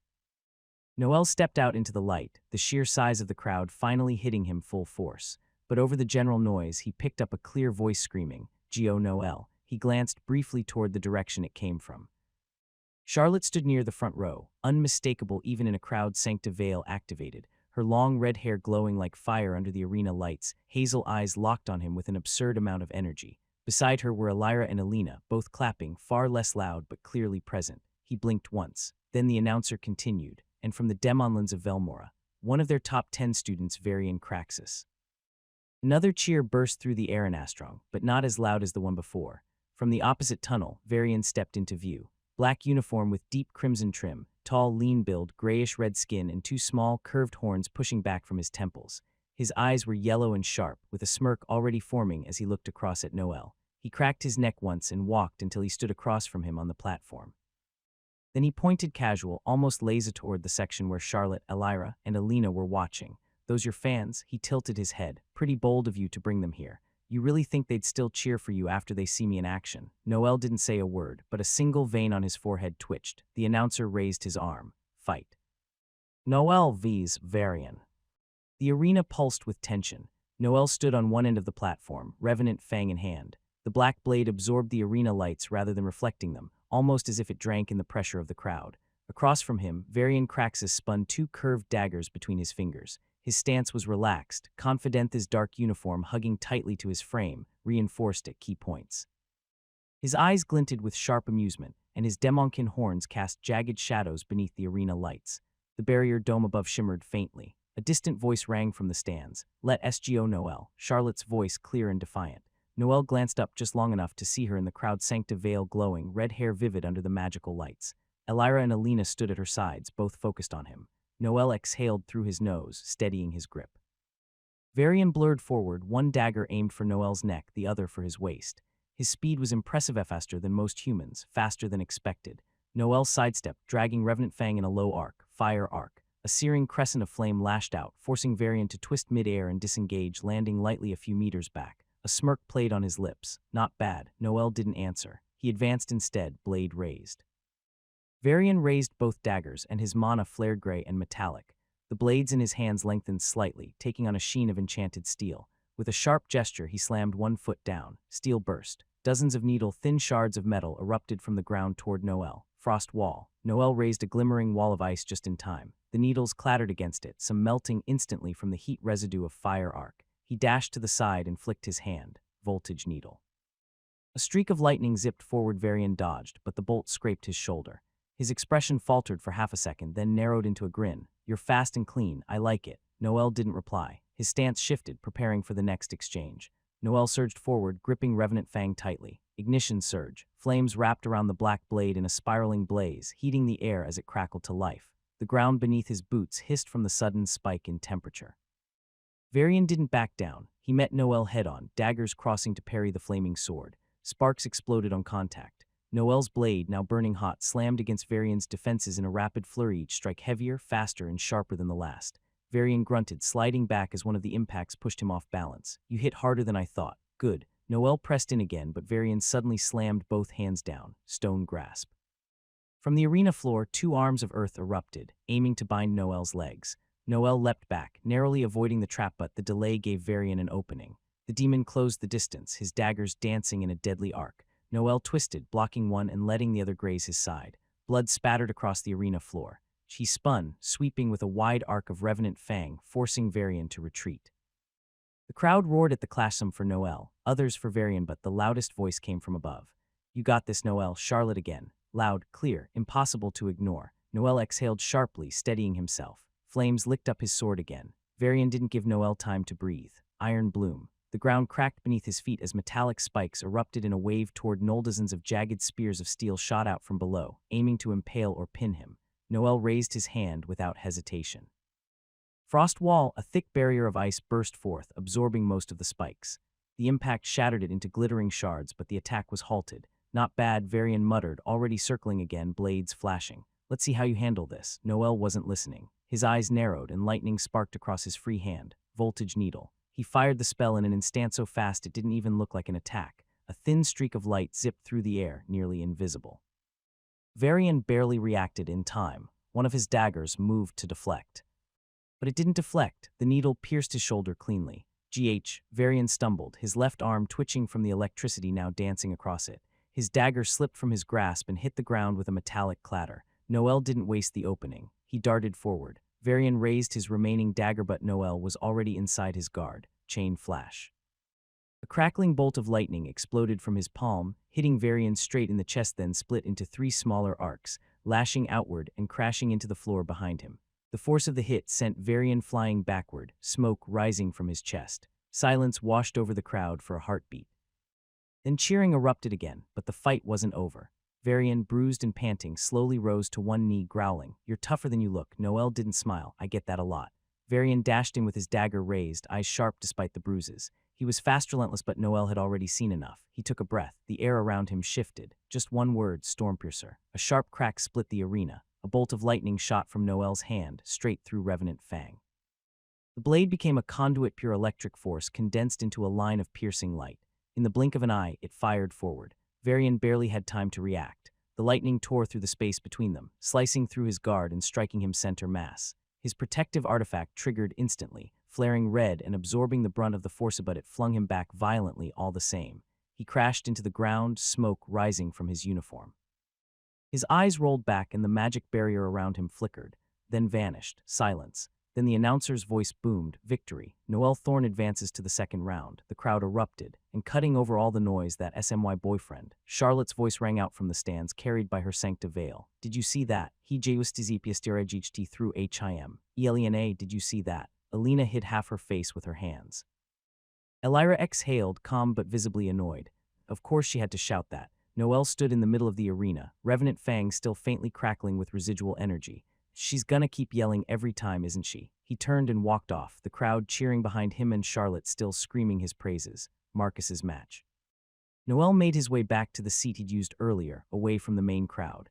The cheering had barely died down after his victory, but up here things felt calmer. "Oi," a deep voice called out. He glanced up and saw Balthor waving enthusiastically, a tankard already in hand. "You really took your sweet time, champ." Noel sat beside him, still catching his breath. "Needed a walk after roasting that guy." Balthor chuckled. "Roasting? You fried him with that last spell."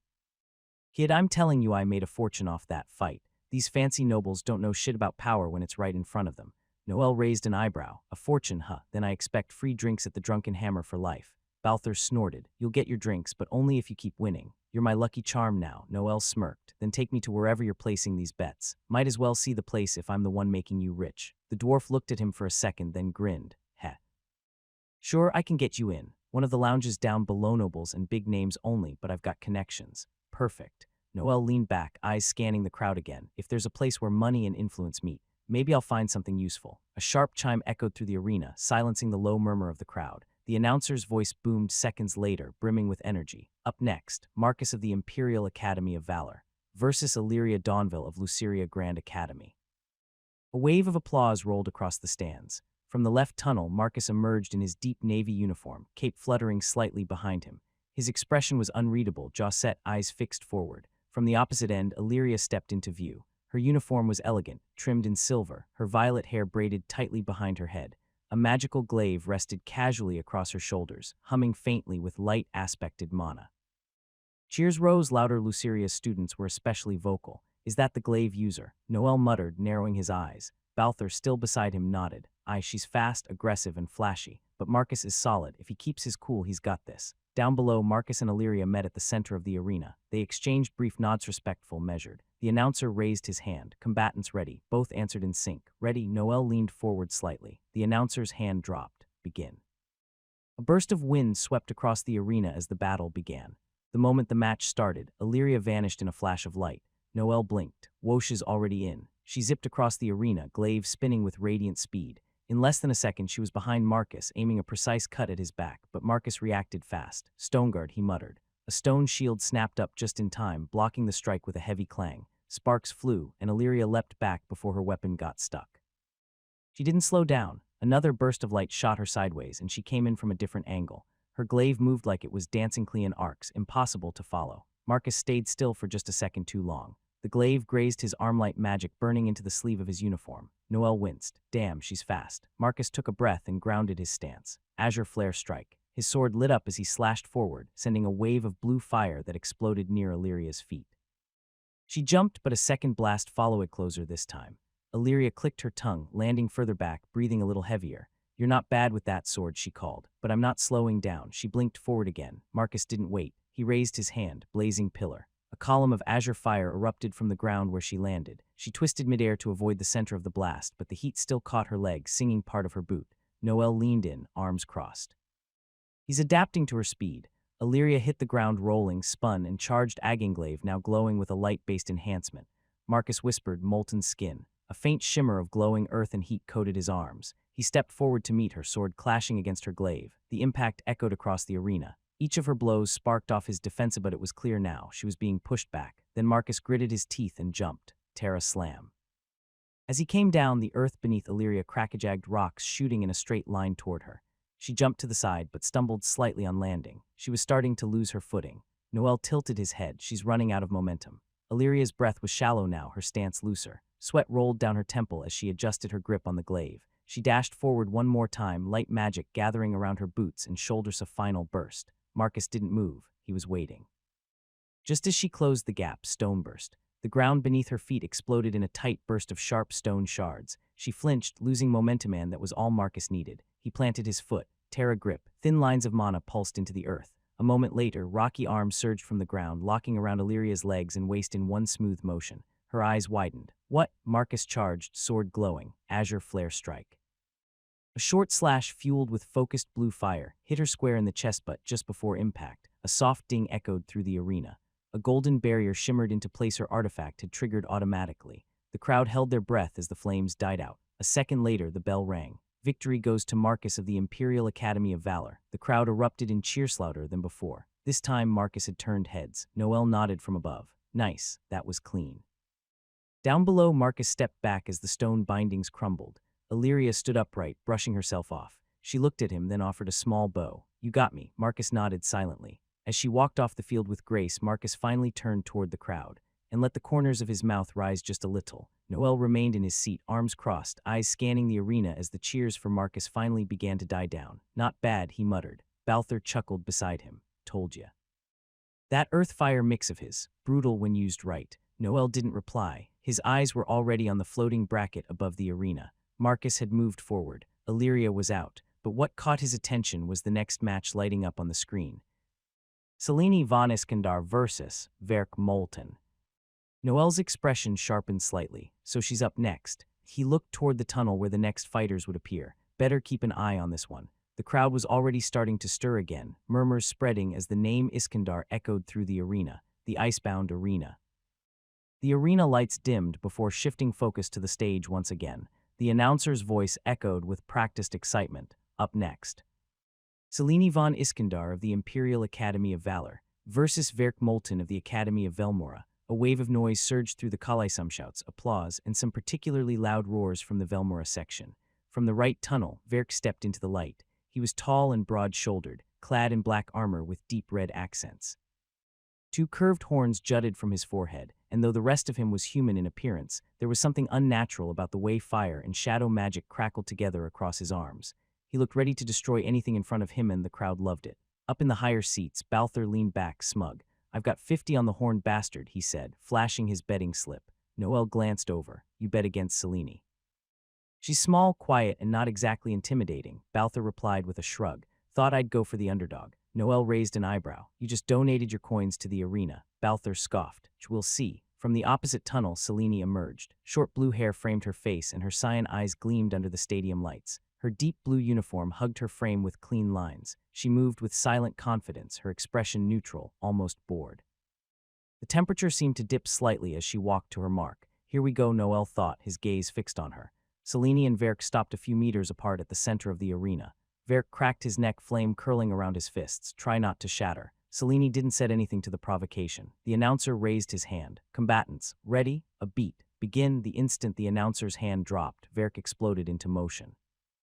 His boots slammed against the stone with brute force, fire erupting along his arms as shadows rippled behind him. His hammer glowed a dark crimson, raised high as he charged forward. The crowd roared. Selene didn't move. Just before the blow landed, gravity step. Her figure blurred, vanishing from view for a split second before reappearing behind him with impossible grace. Verk's hammer crashed into the arena floor, sending embers scattering, but Selene was already out of reach. She raised her arm slowly. A slender wand glinted in her hand, pale blue and crystalline like it had been carved from pure ice. The air around her dropped a few degrees. Cryo grasp. From beneath Verk's feet, jagged hands of ice shot upward, locking around his ankles and shins with brutal precision. He snarled, flames surging around his legs as he tried to burn through them. But Selene was already casting again. She flicked her wrist lightly, wand pulsing. Frozen lance. A spear of compacted ice erupted from the tip of her wand and launched forward with a sharp whistle, slamming into the center of Verk's backplate. The hit echoed across the arena. Cracks spread across his armor. He staggered forward with a grunt, nearly falling to his knees. The crowd gasped. From above, Noel leaned forward, eyes narrowing. That didn't take long. Balther grunted, his jaw tight. She didn't even move her feet. Selene remained where she stood, calm, unshaken. Wand lowered, gaze fixed. Her breath didn't even cloud the air. Verk finally broke free with a fiery burst, whirling around with rage in his eyes. But she was already moving again. Verk roared, flames swirling around him in a violent burst as he broke the last of the frozen restraints. Enough, he shouted, slamming his hammer into the ground. A shockwave of black fire and shadow rippled outwards, aiming to clear the space between them. Selene didn't even blink. She raised her wand, gravition hold. A sudden pulse of pressure slammed down on Verk from above. His movement slowed mid-Swinghai's legs buckling slightly under the abrupt weight. His next step dragged awkwardly across the stone. The shockwave lost momentum before even reaching her. He cursed under his breath, trying to lift his weapon. Damn you, Selene moved forward, each step quiet and deliberate, her short blue hair brushing against her cheeks as the wind picked up. She lifted her wand again, glacial thrust. Thin spike of ice shot out like a needle, grazing his thigh and tearing through part of the joint plating. Verk stumbled again, now visibly limping. He tried to back away, panting, muttering something, maybe a chant, maybe a curse, but the spell never came. Selene didn't stop. Another step, then another. Her presence was heavier than the gravity spell itself. Noel observed from above, arms crossed. She's not just overpowering him, he murmured. She's dismantling him. Balther didn't respond this time.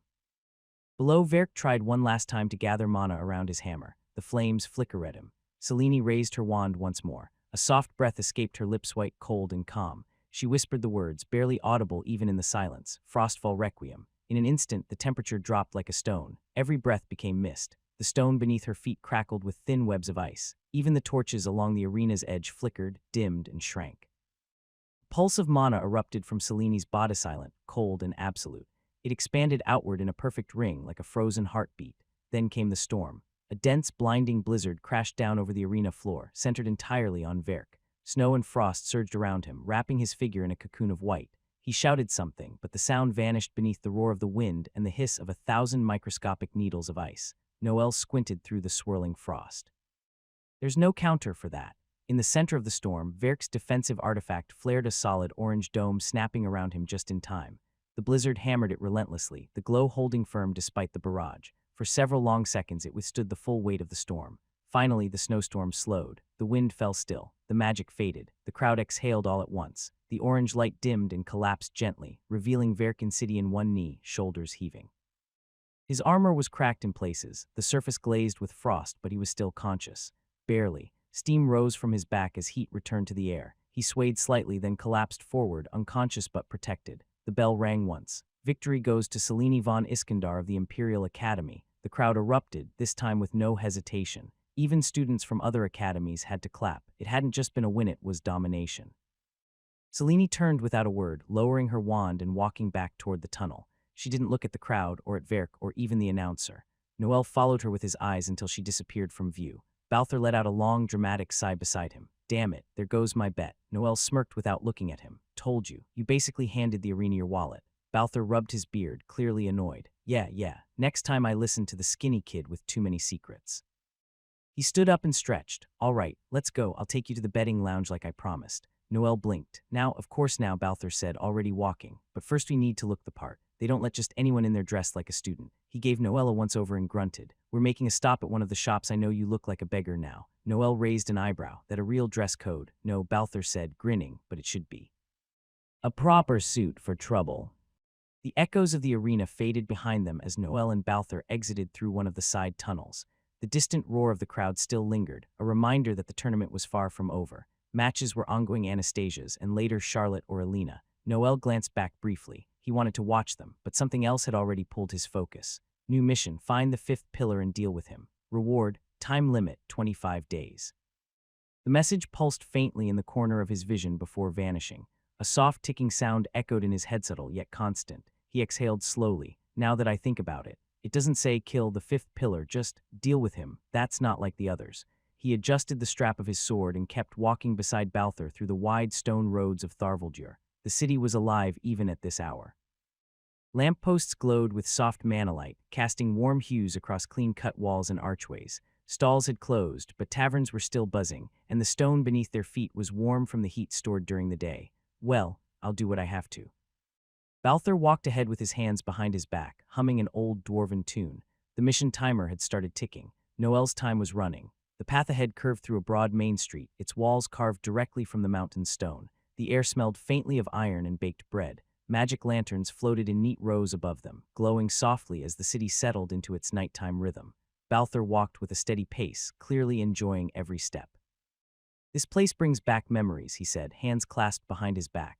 Like I told you, I was born here, back when the mines ran deeper and the streets weren't this polished. Noel glanced around. Looks like it's grown a lot, too much in some ways, Balthur grunted. New buildings, new shops, half the old ones are gone. Some things better, some worse, even the king's changed. Figured the last one would rule forever 80 years on the throne and then just drop dead. 80, Noel raised an eyebrow. That's pretty decent for humans maybe, Balthur said, smirking. We expected another century or two out of him. Shame really, this new one's only been king 10 years, still smells like marble polish and ceremony. Noel tilted his head. So how does it work? Do dwarves vote, like a council or something? Balthur let out a bark of laughter. Democracy? Gods no. Same as Valor's imperial line. It's passed down, except the last king died without heirs, so the clans had to choose someone. From what I heard, the vote was a mess, took weeks. Noel said, looking ahead. I figured dwarves would just arm wrestle for it, or bash each other with axes until someone gave up. Balthur gave him a sideways glare. Those are the kind of dumb-ass stories humans like to spread when they've never met a proper dwarf. Noel held up a hand, mock surrendering. Hey, I'm just saying what I imagined. You lot do have a reputation for swinging hammers. Garin humans have a reputation for saying stupid things out loud. They walked in silence for a few seconds before Noel looked around again. So, how far is this place? Balthur didn't answer immediately. We're close, he muttered, if it's still open. Been 50 years since I last dropped by. Noel sighed and kept walking. That inspires confidence. The road narrowed as they turned off the main path. The ceiling of the tunnel ahead dropped considerably, and the space grew tighter. The stone turned darker, less polished, more worn. Noel eyed the low alley with skepticism. Are we still in the city? He asked, ducking instinctively. Feels like we're heading into a mine shaft. Relax, Balthur said without turning around. The ceilings aren't made for string bean humans, and beside us we are almost there. After a few more steps, Balthur stopped in front of an old stairwell descending into the ground. A faded wooden sign hung crooked above it, the lettering barely readable. The whole storefront looked like it had been forgotten by time. Noel frowned. This is the place. Balthur ignored the tone, if he's still around. Yep, Noel looked at the chipped paint and creaky door. Sure you didn't hallucinate this place sometime back in the other generations. They descended the stairs. The door at the bottom looked even more unremarkable, plain stone frame, no windows. Balthur knocked once, then opened it without waiting. Noel followed it and stopped cold the moment he stepped inside. Interior was nothing like the outside. Polished white marble tiles stretched across the floor, gleaming under warm crystal lighting. The air smelled faintly of sandalwood and something spicy. Rows of mannequins stood at attention, some dwarf-sized, others full human height, each dressed in immaculate suits, cloaks, robes, or enchanted battleware. Shelves of fabric lined the far walls in colors and textures Noel didn't recognize. A soft instrumental melody played in the background, subtle and refined. Okay, Noel muttered. This is not what I expected. Balthur glanced back at him with a grin. Surprised kid? Yeah, Noel admitted, blinking a bit. He walked slowly down the first row, eyeing a dark navy cloak with silver embroidery. It looked expensive, really expensive. Better not touch anything, he added quietly to himself. Balthur chuckled behind him. Don't worry, Noel doesn't bite. A soft ding echoed as a side door opened behind the counter. A dwarf stepped out with practiced poise, adjusting the cuffs of his tailored black suit. He had slicked back gray hair, a trimmed beard, and wore a single red-tinted monocle over one eye. Everything about him radiated professionalism until his eyes landed on Balthur. He froze, then blinked, then broke into a loud, incredulous bark of laughter. Well, I'll be damned, the dwarf said, voice rich and gravelly. Look who crawled out of the stone cracks. Balthur grinned. Missed you too, Noel.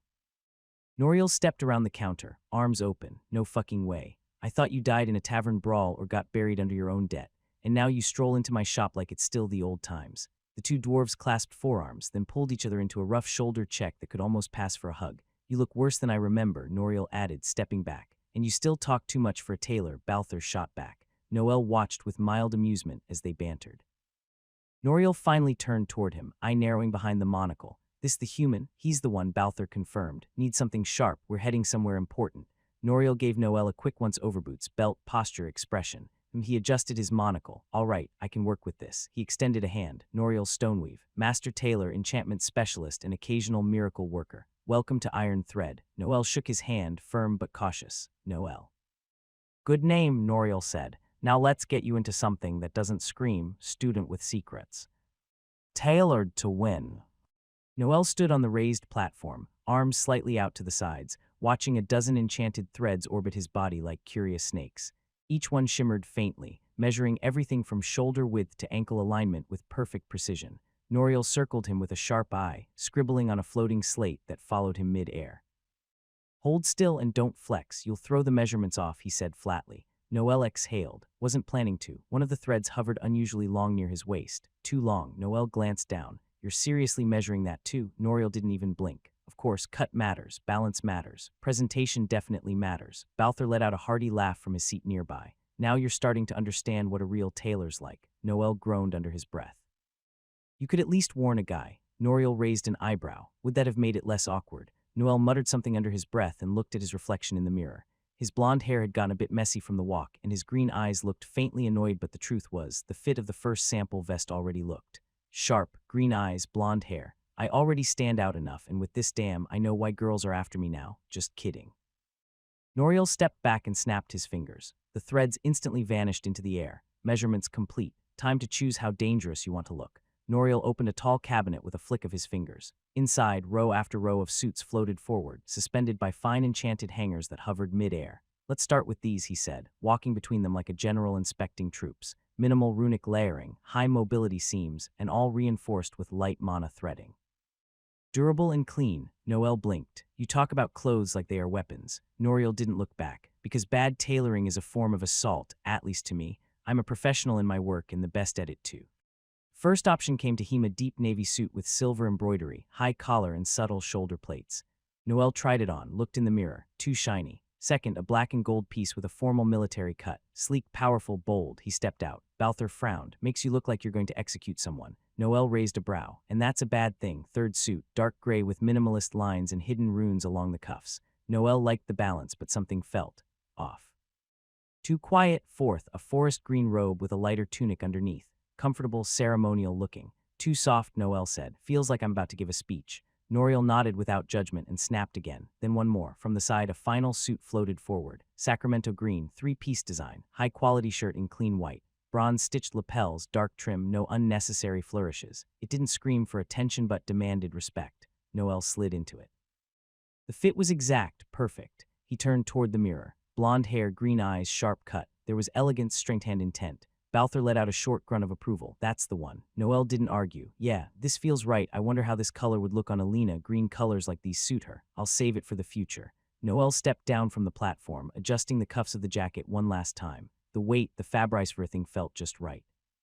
He turned toward the counter, reaching for the pouch at his waist. "How much for the suit?" he asked, already untying the leather cord. Noel barely looked up from folding the unused suits. "For that one, more than you're used to spending, but seeing that you are a nobleman, it may not seem like much to you." Noel pulled out a handful of coins. "That's fine. If it's worth the price, I'll pay it. If not, ask Balthor. He knows it well," before he could place them on the counter.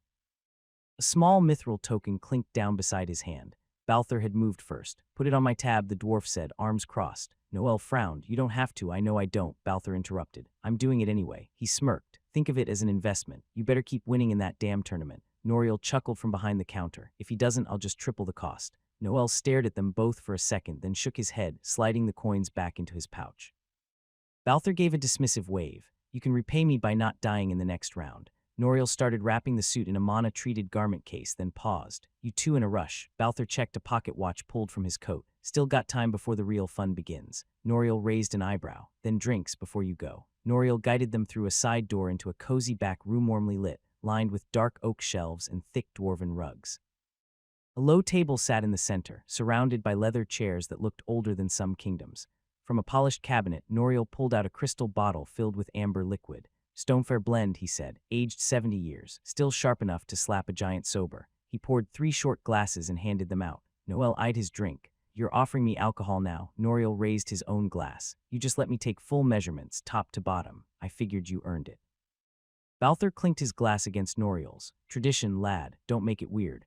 Noel hesitated, then took the glass and gave it a small tap against theirs. Noel clinked his glass against theirs. The taste hit like a punchworm, smoky, with a spicy afterbite that settled in the chest like molten iron. They sat for a moment in silence, letting it sink in. Then Balthur leaned back and let out a breath. You know, being back here makes me think of my brother. Noel looked up, eyebrow arching. Torwin.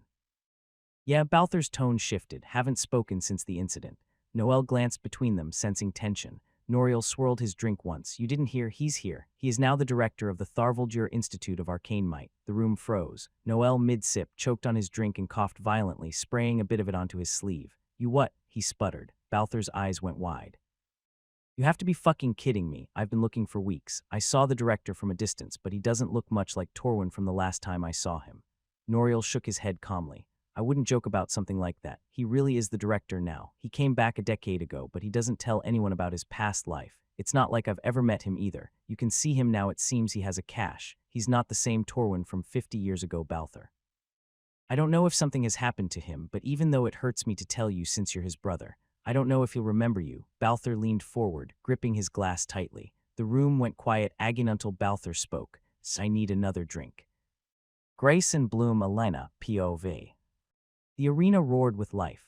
Now well into the afternoon, the tournament had reached its peak hours. Thousands of spectators filled the stands, voices echoing from every direction. With most citizens off work, the Grand Coliseum was packed wall to wall, the energy rising with every match. Floating crystal screens projected live visuals from different angles. Vendors moved through the outer rows shouting, and excited students from various academies leaned forward, eager for the next clash. A sudden shift in lighting washed over the stage. The announcer's voice boomed across the field with practiced clarity. Next match, the crowd surged again. From the continent of Valor, representing the Imperial Akademeiskon year student Alina von Listeria. From the left tunnel, Alina stepped into view. She walked with quiet confidence, her long platinum hair flowing freely. A small flower bloomed from the braid near her temple, glowing faintly with life mana. There were cheers from the Valor section, louder than expected. Alina's calm presence had gathered attention, especially after her performance in earlier duels, and from the Alarith continent. One of the top 5 students of Luceria Grand Academy, Serena de Viral. From the opposite tunnel emerged a graceful figure dressed in Luceria's deep purple uniform. Serena de Viral wore her soft pink hair in a twin ribbon style, and her silver-trimmed staff pulsed gently with light-aspected magic. Her expression was poised and charming, composed but confident. Luceria students erupted in applause, waving flags and banners from the stands. Both fighters approached the center of the arena. Serena gave a graceful half-curtsy. Alina responded with a simple nod, her expression unreadable. The announcer raised his hand once more. Combatants, ready, ready, Serena said with a warm smile. Alina spoke only one word, ready, a beat of silence. Begin, Serena moved first. Her staff lit up with soft white light, sending out a rapid series of light blades in a tight spread, fast, precise, and glowing with searing mana. The spells hummed through the air like glass needles. Alina didn't blink. She stepped lightly to the side, then back, her body weaving between the projectiles with a natural rhythm. One of the light blades came dangerously close. Flourish veil. A swirl of emerald leaves burst around her, spinning mid-air and deflecting the remaining shots. The crowd gasped as petals scattered across the stone floor, vanishing in green motes. Using the cover of her own veil, Alina darted forward, sylvan step. With a rush of wind and a trail of leaves behind her, she zipped across the stage fast and low, her boots barely touching the ground. She appeared beside Serena in a blink, arm already glowing green. Verdant slash. Her open hand sliced through the air, coated in razor-sharp natural energy. Serena raised her staff just in time to block its sparks and light clashing with root and wind. The impact pushed her back a step. From above, the audience roared. The match had started fast and Alina wasn't holding back. On the field, Serena pushed back, launching a flash burst of light to force distance. Alina slid back smoothly, letting the blast pass. Both fighters reset, circling. The tension between them was building, but it was clear. Alina had taken the initiative. Serena's stance shifted. She raised her staff high and channeled a wide wave of light magic, the arc expanding rapidly toward Alina in a blinding fan. A technique meant to disrupt vision and force a retreat. But Alina didn't retreat. She raised her left hand calmly. Warden's Embrace. A curved shield of bark and glowing roots formed instantly in front of her, absorbing the blast. The light collided with the natural barrier in a dazzling flash, but the shield held. As the glow faded, Alina stepped forward. Leaf Dancer. A gust of wind burst from beneath her feet, launching her into motion. Dozens of razor-thin leaves followed her trail, slashing outward with every pivot and turn. She moved like a storm, cutting past Serena's defenses as the crowd gasped. Serena tried to cast a counter beam, but Alina had already closed the gap. Snare Bloom. Green vines burst from the floor beneath Serena's boots, wrapping her ankles with explosive speed. She gasped, trying to leap back, but it was too late. Vine Fang.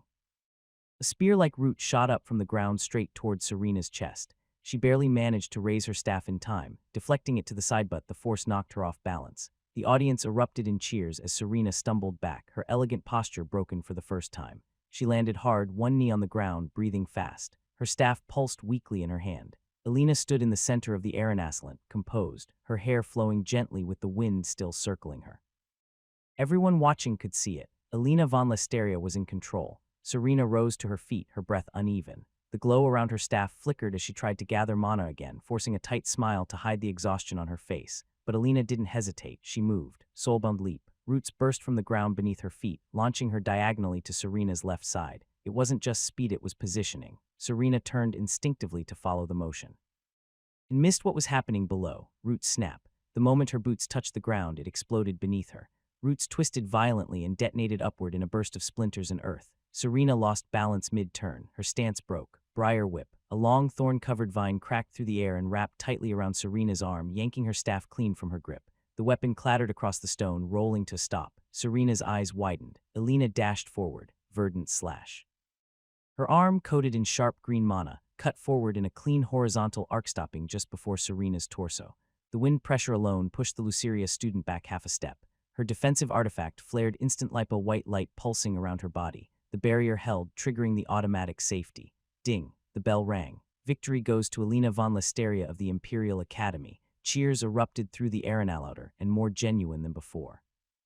Even students from other factions clapped, some nodding in quiet respect.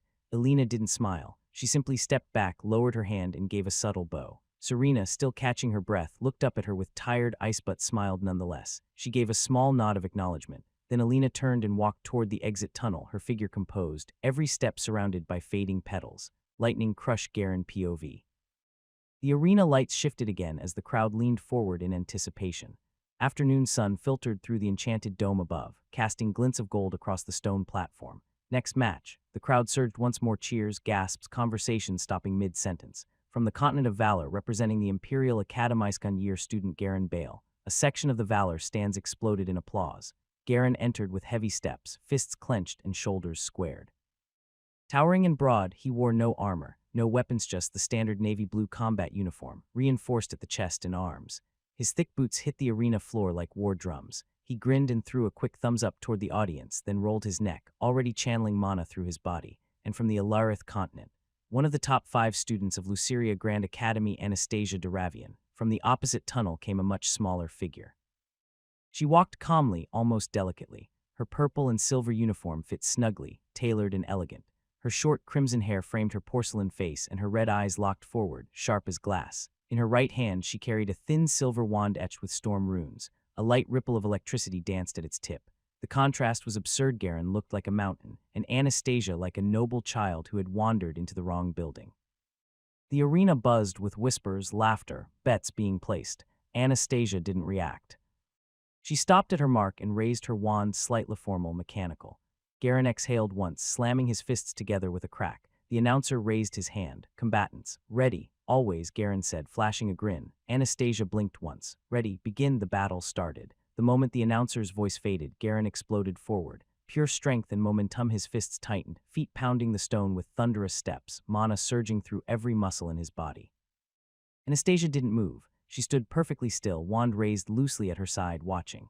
As Garin closed the distance, she whispered, "Aqua Surge." A jet of pressurized water erupted from beneath Garin's feet.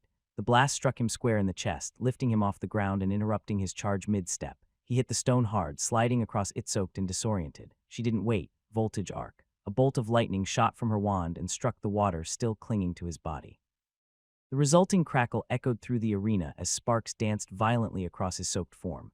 Garin let out a grunt, part pain, part fury, and rolled to his side, steam rising from his shoulders. The crowd gasped, then erupted into noise. He forced himself to stand, breathing heavy, his body already bruised and scorched. He roared and charged again, this time faster muscles reinforced with fresh mana, fists clenched like iron. But Anastasia was already moving.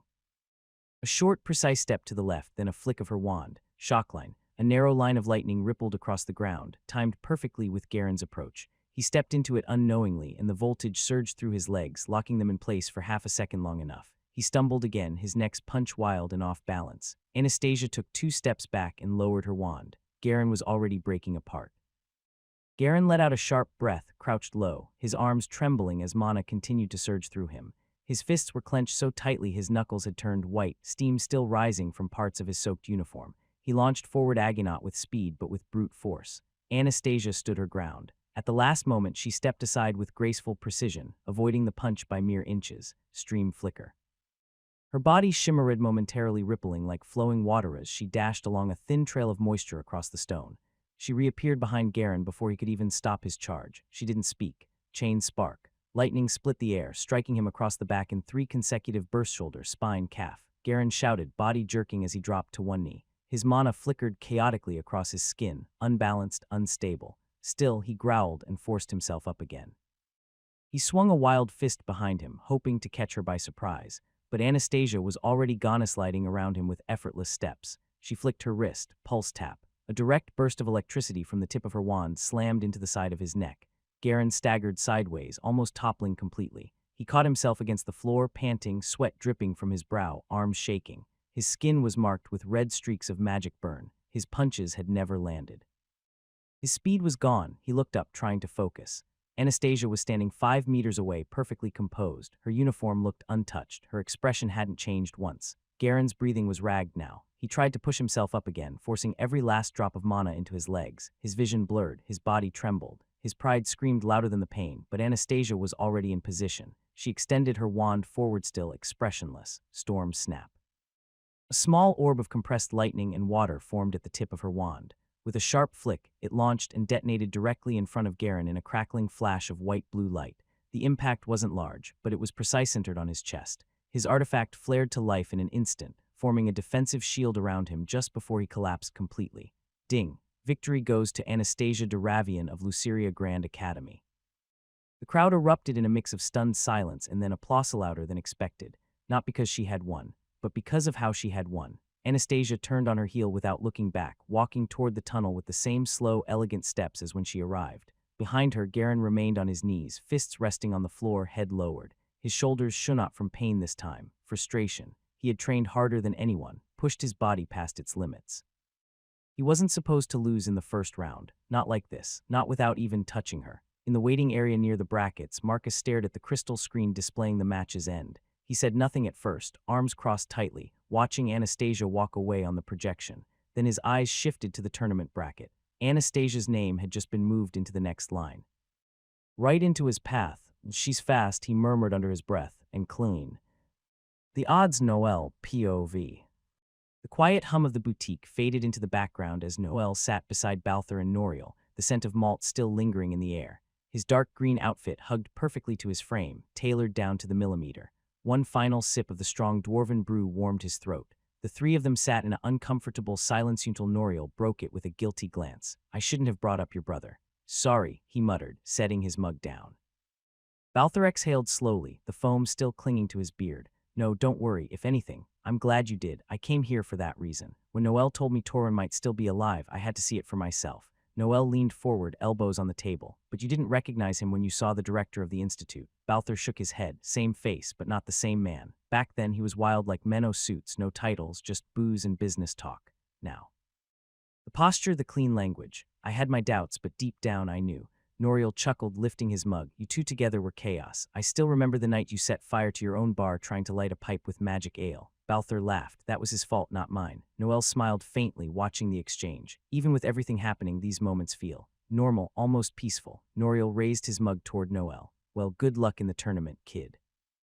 Win a few rounds and make this old dwarf rich. Noel clinked his mug against Noriel's. At this point, I deserve a full wardrobe. Balthor grunted. You get 1 more suit. Don't be greedy. Noriel stood up, giving Balthor a friendly slap on the arm. Don't disappear for another 50 years, you hear. Balthor grinned. Only if the beer keeps flowing. The door closed behind them and the quiet clink of the mugs remained.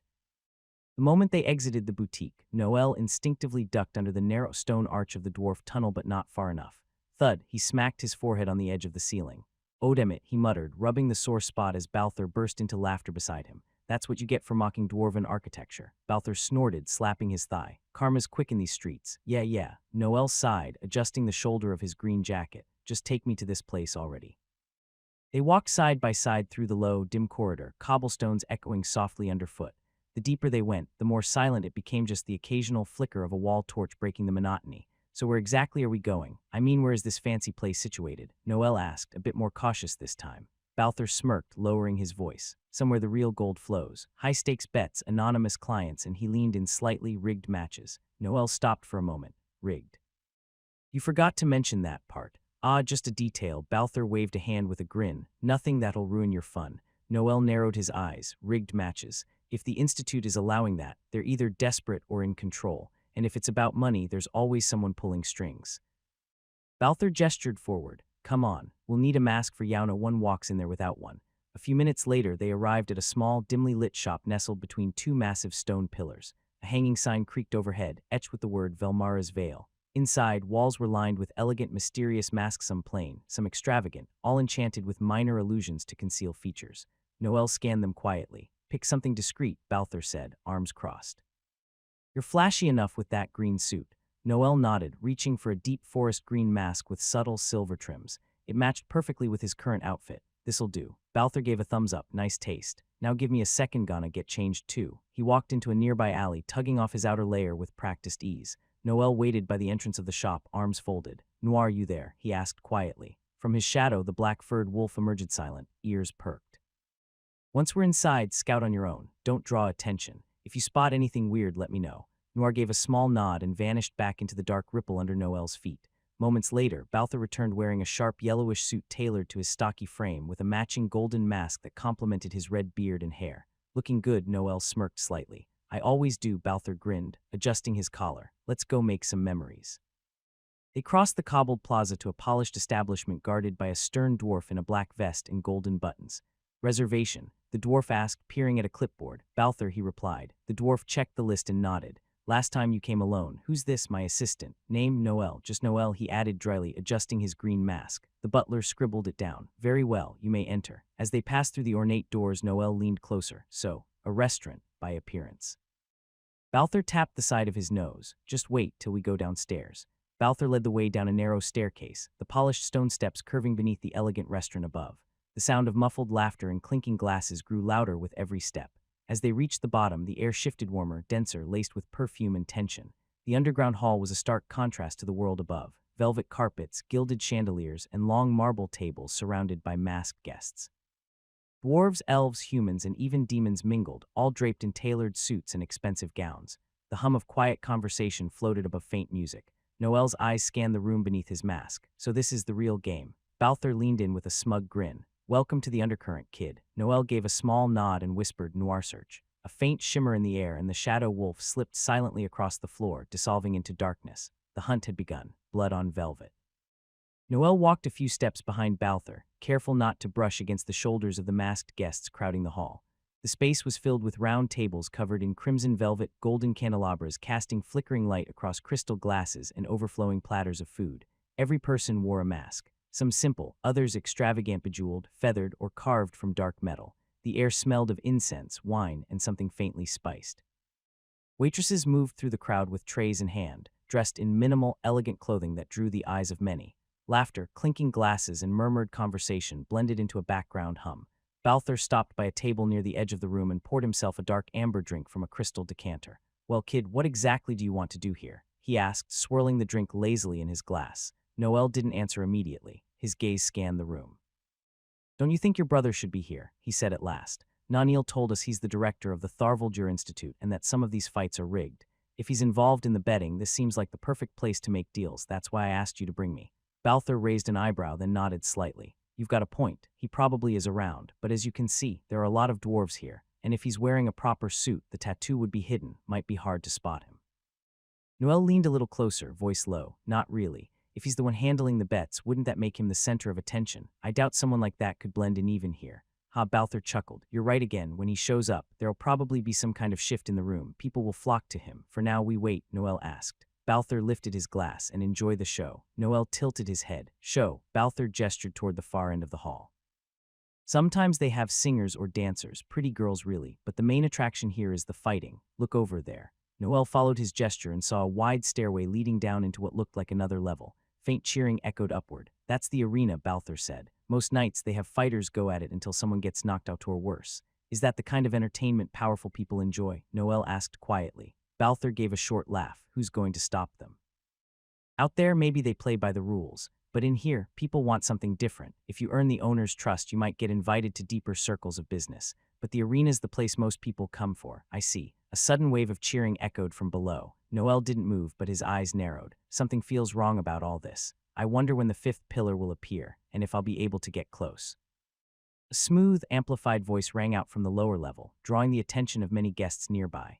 Ladies and gentlemen, tonight's first match is about to begin.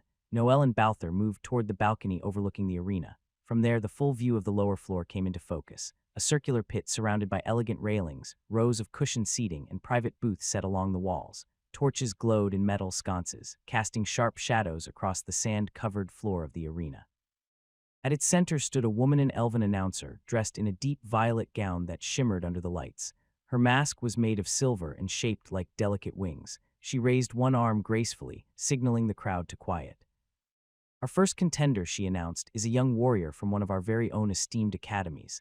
Let's welcome him back to the stage. A dwarf stepped into the arena. Noel's eyes narrowed. Wait, I know him. It was the same dwarf who had opened the tournament between the academist one who had fought in the very first match. He fought in the tournament, Noel said aloud. Yeah, Balther leaned on the railing. Let's see who he's up against. The elf's voice rang again.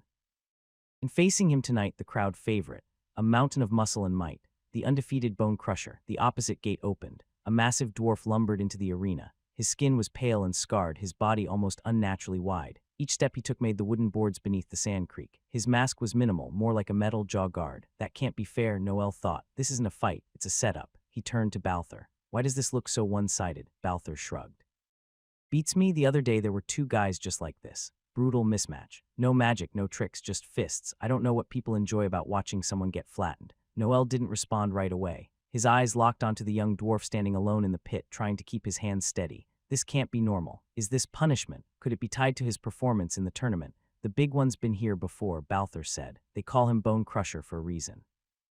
Noel looked up. Why, just watch, you'll see. Poor kid. I wonder what he did to end up here. The announcer raised her hand. A bell chimed clear and sharp. Let the match begin. The bell's echo faded, replaced by the dull thud of fists hitting flesh. Bone Crusher didn't hesitate. He charged forward like a battering ram, one arm raised, the other low to the ground. The younger dwarf barely had time to raise his guard before the first blow landed heavy, blunt, and loud enough to make several guests flinch. The smaller dwarf staggered back, already bleeding from the nose. Come on, move, Noel muttered under his breath. But it was clear thighs wasn't a fight, it was an execution. Bone Crusher grabbed his opponent by the shoulder and slammed him into the arena wall. The crowd roared in approval. Drinks were lifted in celebration. Coins clinked as new bets were placed mid-fight. Noel turned away from the arena for a second, and froze. A figure had entered the hall above them well-dressed, confident, surrounded by a group of attendants and sharply dressed bodyguards. His suit was dark, tailored, lined with bronze threads. Even behind the mask, his presence was undeniable. People began to stir, some rising to greet him, others leaning in to whisper. A cluster formed around him like moths to flame. That's him, Noel thought. That has to be the fifth pillar, the one behind this. Balther noticed the shift too. Don't stare too long, kid, he muttered. Let's not draw attention. But Noel's eyes were pulled back to the arena by a new round of cheering. The smaller dwarf had tried to punch back, but Bone Crusher caught his wrist mid-swing. Oh, Balther murmured. This is where it ends. Bone Crusher yanked him in and wrapped both massive arms around him. A brutal bear hug. Noel gritted his teeth. Come on. Someone stop it, but no one did. The crowd screamed louder. Crush him, break him, let him pop. Noel clenched his fists. I could stop this. I could jump in. But that's not why I'm here. I need to get closer to the pillar. If I act now, I'll blow everything. Watch, jaw tight, as the smaller dwarf's arms fell limp. His body sagged inside the crushing grip, bones cracking audibly. His eyes rolled back. Shit, Noel whispered, looking away just as the final squeeze turned the boy into a lifeless ragdoll.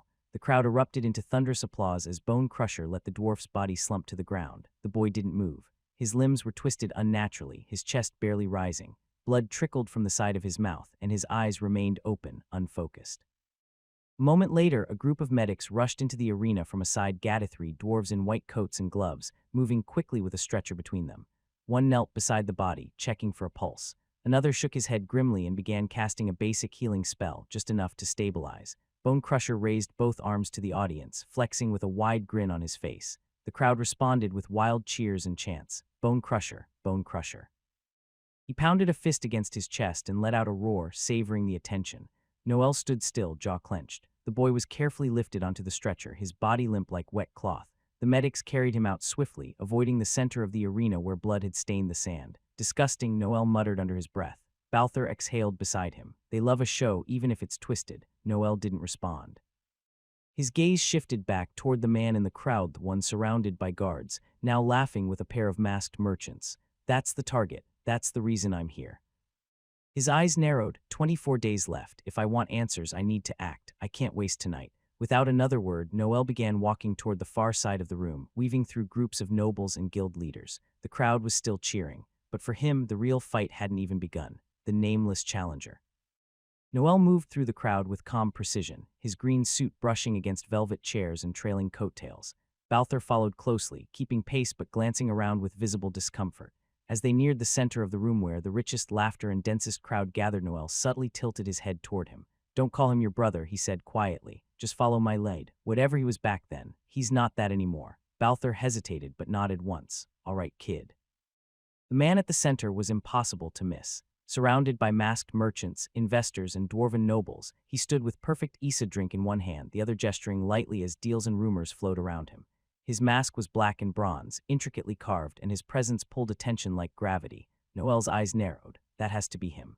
They weaved their way forward, cutting between nobles mid-conversation, ignoring sharp glances and muttered annoyance.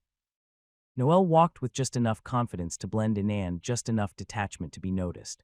As they reached the outer edge of the inner circle, one of the attendants stepped forward to intercept them, eyes scanning for credentials. Noel didn't wait. We're here on behalf of the Estermont family, he said smoothly, voice low but firm. House contacts. We're looking to establish a profitable partnership. The effect was immediate. The attendant straightened. Estermonts. The most powerful commercial family in value. Noel offered a small smile. I only remember one family that has that surname. A few murmurs rippled through the inner group. Then from the center, the masked man turned. Even behind the ornate faceplate, his interest was clear. He raised a hand slightly and the attendant stepped aside. Send them to a private table, the man said. His voice was calm, steady, and laced with amusement. We'll speak properly. Noel nodded once in acknowledgement. Balthor said nothing, but his gaze lingered on the man as they were guided away, to a velvet-curtained booth with fine lighting and a clear view of the arena floor. The booth was quiet, lined with soft cushions, and enclosed just enough to muffle the ambient noise of the hall. A low table sat between them, already prepared with 2 crystal glasses and a decanter of dark amber liquor. Candles floated above in small orbs of soft golden light. Moments later, the masked man arrived, still surrounded by subtle attention, though now it kept its distance. He sat across from Noel and Balthor, crossing one leg over the other with practiced ease. Not many people speak that name in places like this, he said, voice smooth behind the mask. The Estermonts don't do casual business. I assume you're here with serious intent. Noel offered a polite nod, tone measured. We're looking for opportunities. I'm interested in revenue that isn't capped by politics or slow bureaucracy. The man chuckled quietly, a rare type of hunger. I don't care how it's made, Noel continued, only that it works, fast and in volume. Balthor leaned back, arms crossed, playing the role of a silent associate. His eyes never left the masked man. The host paused, letting Noel's words settle before responding. You're not the first to come here with dreams of gold, he said, but few understand the real veins to mine. Noel tilted his head slightly. Then maybe you'll point me to one. The man reached for the decanter and poured himself a drink, just one, not offering to the others yet. This year's Academy tournament is a gold vein, if you know how to tap it properly. Noel raised an eyebrow. You seem confident, because I control 25% of the brackets, even more, but you wouldn't know that. There was no arrogance in the way he said it, just certainty. Balthor's jaw shifted slightly, but he remained silent. Noel's voice stayed calm. That sounds dangerous. The man's tone lowered. It's a commercial secret, one I don't share lightly. He took a sip, then set the glass down and looked directly at Noel. If you want to be part of something bigger than bets on students, you'll have to prove you're worth trusting. Noel leaned forward slightly. And how would I do that? The man didn't answer with words. He simply turned his head and gestured toward the lower level where the arena waited, still stained with traces of the last match. Noel followed the man's gesture with his eyes. Down below, the arena stood empty, its sand surface freshly raked, but still faintly darkened where blood had soaked in earlier. The faint hum of mana lights cast long shadows along the stone walls. Several guests nearby still glanced toward it between drinks, half expecting the next spectacle. Noel didn't speak at first. He let the silence hang. "So that's your test," he said finally. "A fight in the arena, that's how I have to prove it." The man smiled behind his mask. "I find that fighting says more about a man than conversation ever could." Balthur scoffed under his breath. "You're still running that barbaric tradition, huh?" The man turned his head slightly. "Barbaric, maybe, but profitable. I can do in one day what many nobles can do in months." "But sir, I don't know if we know each other well enough for you to know whether it's a tradition or not, or am I wrong?" Balthur wouldn't respond to that, he'd just shake his head. Noel kept his gaze on the pit, his expression unreadable. "And what happens if I win? Then you've earned a seat at the table. You'll find doors start opening faster. And if I lose," the man leaned back in his seat, "I'll assume you weren't ready for this world, and the doors stay closed. You're probably missing a tooth, some brain cells, or even your life." Balthur shifted uncomfortably, glancing at Noel. Noel's fingers tapped once against the rim of his untouched glass. He still hadn't taken a sip, a trap maybe, but walking away would close every path forward. He gave a short nod, then set the terms. "I'll fight." The masked man turned his eyes back to the arena. "I'll have someone prepare your match. You won't be alone down there." His voice dropped just slightly. "Survive. And we'll talk business." The masked man rose from his seat with the grace of someone used to being obeyed. "I'll let the floor manager know," he said. "Your match will begin shortly. Don't disappoint me." With that, he turned and walked away, vanishing once more into the crowd. Instantly, a few attendants moved to follow him, leaving Noel and Balthur alone in the booth. Balthur leaned in. "You really gonna go through with this?" Noel's eyes stayed on the arena. "If I walk away now, he won't give us anything. We'll be locked out, and if he's setting you up to die, then I'll survive, like always." Balthur grunted, clearly displeased, but didn't argue further. Down below, the soft hum of mana amplifiers flared to life. Spotlights shifted toward the pit. A familiar figure stepped into the light, the elven announcer, now dressed in a silver and black gown, her mask glittering with gemstone fragments. "Ladies and gentlemen," she said, her voice echoing cleanly across the room, "tonight's next match comes by special arrangement." Cheers rose from the onlookers above, returning to the pit. The undefeated, the unbreakable Bone Crusher. The massive dwarf stepped into the arena from the left gate, arms raised. The crowd responded immediately, chanting his name, stomping on the floor, glasses raised high. And his opponent. The announcer continued, pausing for dramatic effect. From up in the booth, Noel didn't move yet. A challenger without a name, sponsored by a guest of the house. A hush rolled over the crowd. "Anonymous, will you step forward?" Noel slowly stood. Balthur looked up at him, quiet for a moment. "Don't die." Noel gave him a faint smile, wasn't planning to. Then he turned. The crowd below waited, and Bone Crusher cracked his knuckles. The blood pit. The arena was a hollow ring of stone and heat, lit by torches and lined with velvet-draped balconies. Blood stained the sand in several places, some of it still fresh from the last fight. As Noel stepped into view, descending the narrow stairs in his dark green uniform and his green mask, the murmurs began. "Is that the next one? Isn't he very skinny? He doesn't look like someone who knows how to fight. He seems softer than the last one. Anonymous, who does he think he is? A superstar? Show your face so you can see it. Cheap kid." Dozens of masked guests leaned forward, drinks in hand, whispering behind fans or gesturing toward the pit. Above them, the mana lamps dimmed slightly, focusing attention on the two figures below. Bone Crusher was already waiting. The dwarf stood motionless near the center of the arena, arms crossed, body massive and still slick with dried blood from his previous opponent. His knuckles were bruised, his forehead crusted red, and his bare chest rose and fell with slow, steady breaths. The elven announcer stepped into a podium on the far side of the arena. Her voice echoed cleanly through the chamber. "Tonight, by special request, an unregistered contender steps into the pit. Name, Anonymous." The crowd stirred again, hungry for blood, and once again his opponent, the undefeated, the crowd's favorite, Bone Crusher. A roar erupted from the balconies. Bone Crusher raised one fist, slow and deliberate. A few gold coins rained down from above. Noel said nothing. When the bell rang, he didn't charge, he ran. Full speed around the perimeter of the arena, boots sliding slightly over the sand. Gasps and laughter filled the room. "Is he running away? What is this?" Bone Crusher turned, surprised, then growled and charged straight at him like a raging bull. Noel veered aside at the last moment. Crash. The giant dwarf slammed into the curved stone wall with a thunderous impact. Bits of dust rained down from the ceiling. The crowd howled with excitement. Noel kept running. "He is big, muscular, very strong, but he has no brain. He is a headless chicken." Bone Crusher roared again, shaking off the hit and turned to pursue. "He reminds me of Garin. Except Garin knows when to think." Bone Crusher thundered forward again, massive boots stomping across the sand as he chased Noel in a wide arc. His breath was already heavy, each exhale loud enough to hear even from the balconies. Noel stayed light on his feet, ducking low under a swinging arm the size of a battering ram. The crowd roared as Bone Crusher's fist tore through the air and missed by inches. Another charge, another dodge, and then impact. Bone Crusher slammed into the stone wall for a second time, dust and chips exploding outward. This time a small trickle of blood ran down his forehead. He didn't seem to notice. Up above, spectators leaned in, murmurs rising again. He's toying with him. No, he's baiting him. Look at the angle of his runs. Noel circled back into view, breathing steady.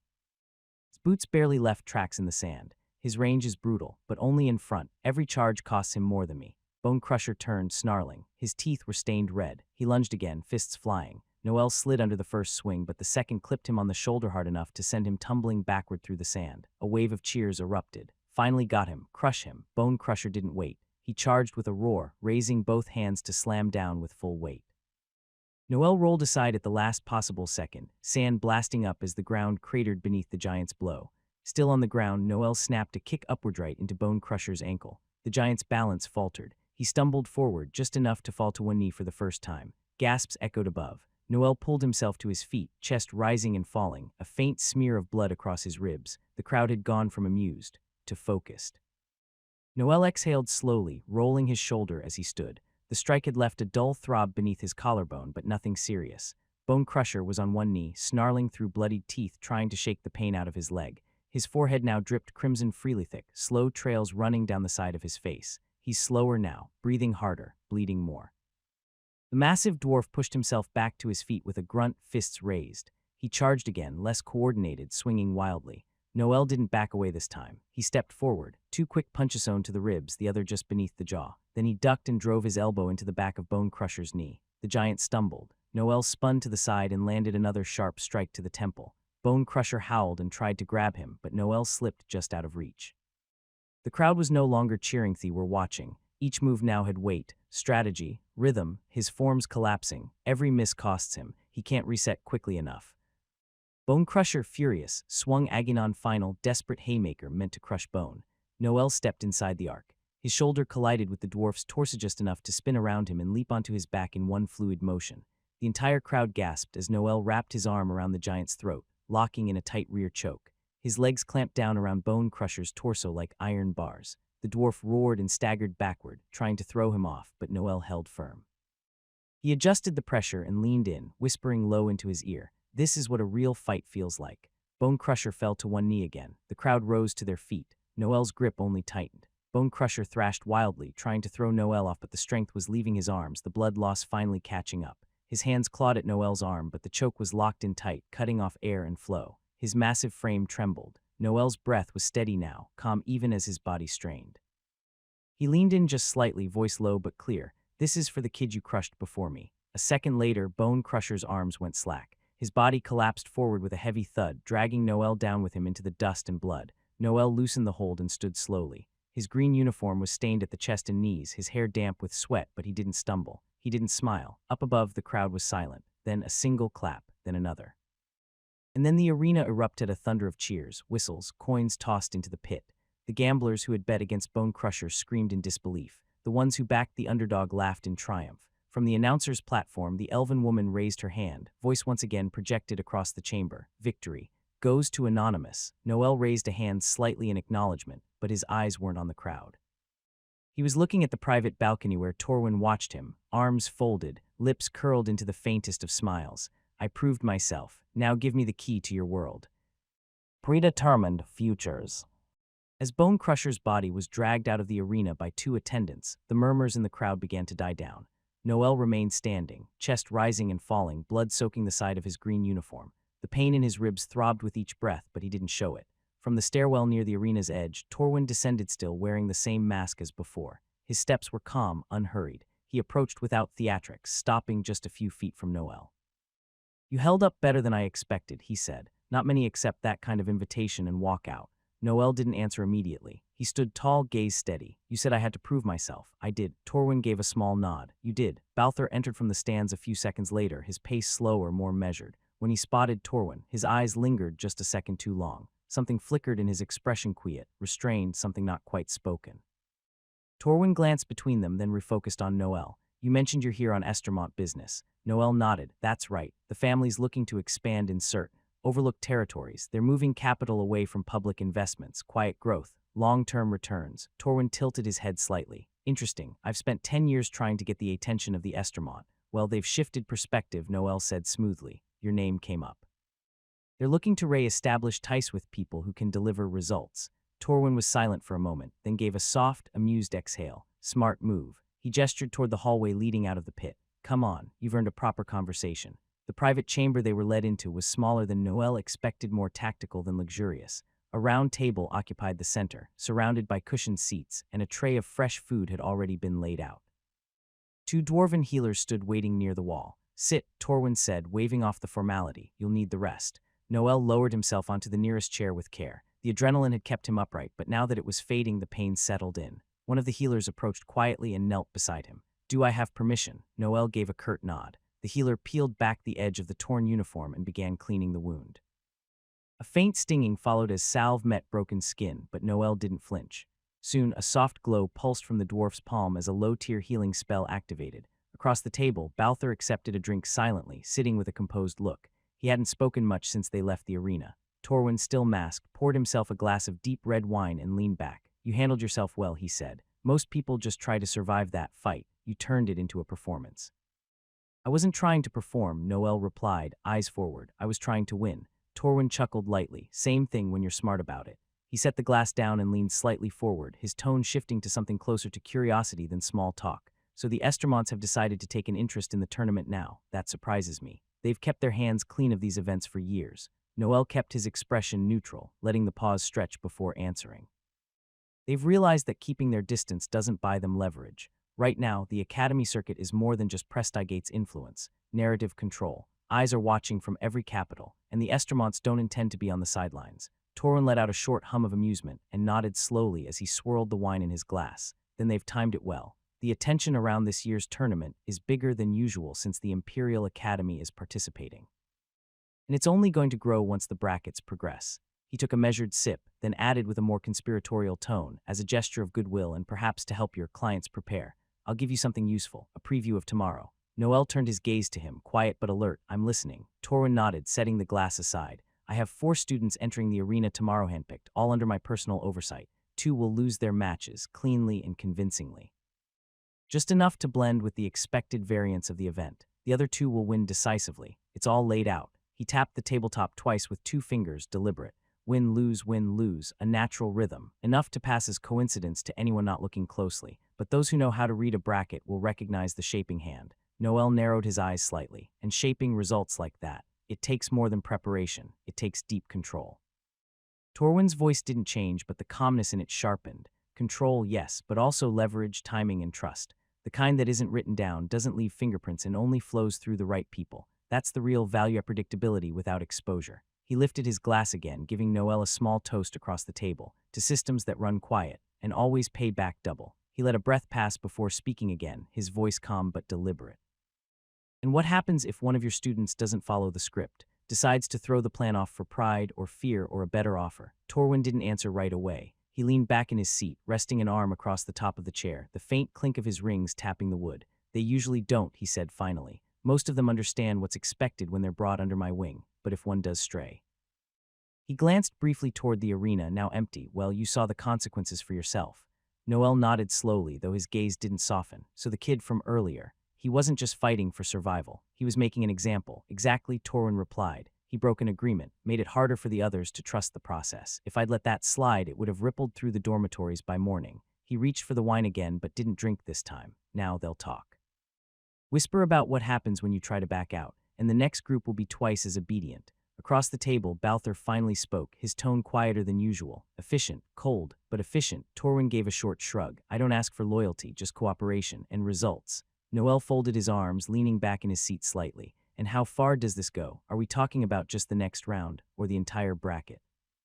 The ones under my control are staggered throughout the schedule, Torwin said. Some will rise early, others will fall where it's most useful. The goal isn't to win every fight, it's to control where the attention flows, where the wagers land, and which names hold weight when it's over. He paused, then added more quietly, victory doesn't always look like standing on a podium. Sometimes it's just knowing who's standing next to it and how much they owe you.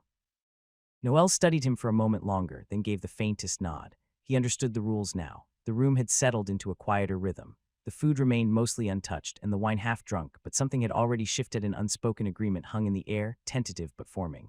Noel stood, rolling his shoulders slightly now that the pain had dulled to a background throb. The healer had done good work, quick, clean, efficient. He adjusted his suit and looked toward Torwin, his voice measured but clear. "I'll return. After tomorrow's matches," he said. "If the results line up with what you told me, we'll move forward with the Estermont business." Torwin, still seated, tilted his head slightly and gave what might have been a smile beneath the mask. "I'll be here," he replied. "This office doesn't move, and neither do my terms." He paused, then added with calm assurance, "Wear the same attire next time, same masks and suits. My staff will recognize you immediately and bring you straight to me. No need to wait in line." Balthur stood up beside Noel, adjusting his collar and keeping his expression carefully neutral. Torwin gave them one final nod. "It's good doing business with people who understand structure. Makes things easier." Noel didn't respond at first. He held the dwarf's gaze for a moment longer, then gave a small nod of his own. "Let's hope it stays that way." He turned toward the door without another word, Balthur following close behind. The guards opened the chamber for them as they stepped back into the dim corridors of the underground halls, between brothers. Noel walked in silence, the cool air of the corridor brushing against his skin as he pulled off the ornate mask and tucked it into his coat. Balthur did the same beside him, running a hand down his face with a tired breath. Noel's dark green suit, now slightly scuffed from the earlier fight, clung to his frame. A shadow flickered along the wall. From the corner of the dim corridor, Noir emerged smoothly, her violet-tinged fur catching the mana light as she trotted to Noel's side. Her gaze flicked from Balthur to Noel, alert but calm. "There you are," Noel muttered, crouching slightly to scratch the wolf behind the ear. "You followed the students." Noir gave a low chuff in response. Balthur raised a brow. "Does she always sneak up like that?" "Only when I tell her," Noel replied, then added under his breath, "Yeah, I felt it too." They reached a side exit leading to a quieter alley behind the building. The night in Tharvaldur was crisp, the mountain wind brushing against their skin as they stepped out. Balthur rubbed his arm, casting a final glance over his shoulder. "Well, that was something." Noel didn't answer immediately. He stared up toward the building in the distance toward the place they'd left behind, then finally spoke. "Don't worry. You saw him again, that's what matters." Balthur glanced at him sideways. For a moment he almost smiled. Then they began walking, the night settling around them like a thin shroud of memory. Balthur finally broke the silence, his voice a little softer than usual. "You were right, lad." Noel glanced over at him. Balthur kept his eyes forward. "That ain't the same brother I used to know, not even close. There was a time he'd spit at a man for rigging a dice roll. Now he's talking about turning students into stakes for profit." Noel said nothing. Balthur continued, slower now. "He used to be, I don't know, wild but honest. Fought for the thrill, drank for the songs, talked too damn much, but he had lines he wouldn't cross. Now he's a business. 50 years is a long time," Noel murmured. "Plenty of time to change." Balthur gave a dry chuckle, almost bitter. Long enough to turn a fighter into a damn merchant king. Back then he had fire. Did stupid things, sure, but he had pride and a sense of right, even if it was twisted. Now he shook his head. Now he's just cold, efficient. No hesitation in his words, no weight behind what he's doing, just coin. They passed beneath an overhanging bridge, the echo of laughter ringing from some distant balcony above. Noel slowed slightly. "You regret coming with me?" Balthur hesitated, then exhaled through his nose. "No, I needed to see it for myself. Needed to bury whatever hope I had left." He glanced sidelong at Noel, voice quieter. "You were right, lad. He's not the brother I used to know, and maybe I needed to hear that from someone else before I could really believe it." Noel offered a small nod. "Didn't say it to hurt you, just didn't want you blindsided." "I know," Balthur muttered. "Doesn't make it sting any less." Balthur adjusted the strap on his shoulder and turned to Noel with a subtle frown. "So, what now, kid?" Noel looked up briefly, then let out a slow breath.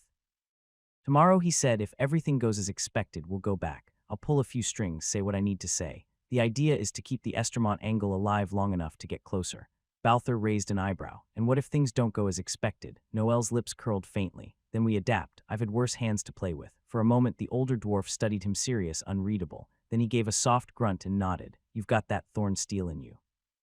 Dangerous stuff when mixed with brains." Noel shrugged, glancing over his shoulder. "We'll see how far it gets us. But one way or another, I want to see how deep this rot goes." They stopped at a quiet junction where their paths would split, one leading back to the guest quarters, the other toward the more secluded tunnels Noel had been using. Balthur scratched his beard, then extended a hand. "Was good working with you, lad, even if the night got bloody." Balthur narrowed his eyes. "You're the one who asked me to bring you to that damn place, and you ended up in the middle of the arena. Next time, maybe try not to volunteer for a bloodbath, eh?" Noel gave a small shrug. "I didn't exactly plan on becoming the main event." Balthur grunted. Well, maybe don't go catching that kind of attention again. One more fight like that and I'll need a new set of nerves. He paused, then added with a smirk, still, it was fun watching you wipe the floor with that ogre. Noel glanced down at his suit, brushing off a bit of dust. Tomorrow morning, I'll give you the suit. Think you can take it to Noriel. Needs a few quick adjustments. Balther narrowed his eyes. So now I'm your errand boy too. Noel gave a light shrug. You're the only one who won't mess it up or lose it on the way. Balther snorted. Keep piling it on, lad. One of these days I'll start charging. Noel gave a faint smirk, turning to head down his corridor. Behind him, Balther shook his head and muttered, damn brat, but a quiet chuckle escaped his lips all the same.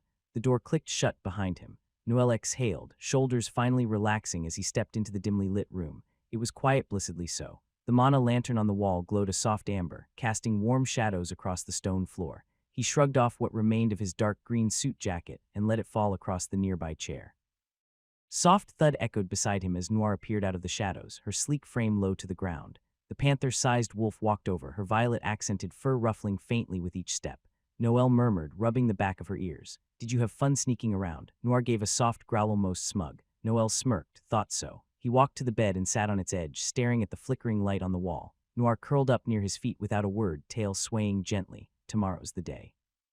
What? The thought hovered like a weight over his chest. He leaned back slightly, arms resting on his knees. If everything plays out like Torwin promised, it'll confirm he's really pulling strings behind the scenes. 2 losses, 2 wins, just like he said. His voice dropped lower, and if he's telling the truth, I'll finally have a piece I can use. Noir raised her head, ears twitching. She watched him quietly. Noel let out a slow breath. I just need to be patient. 1 step at a time, just like always.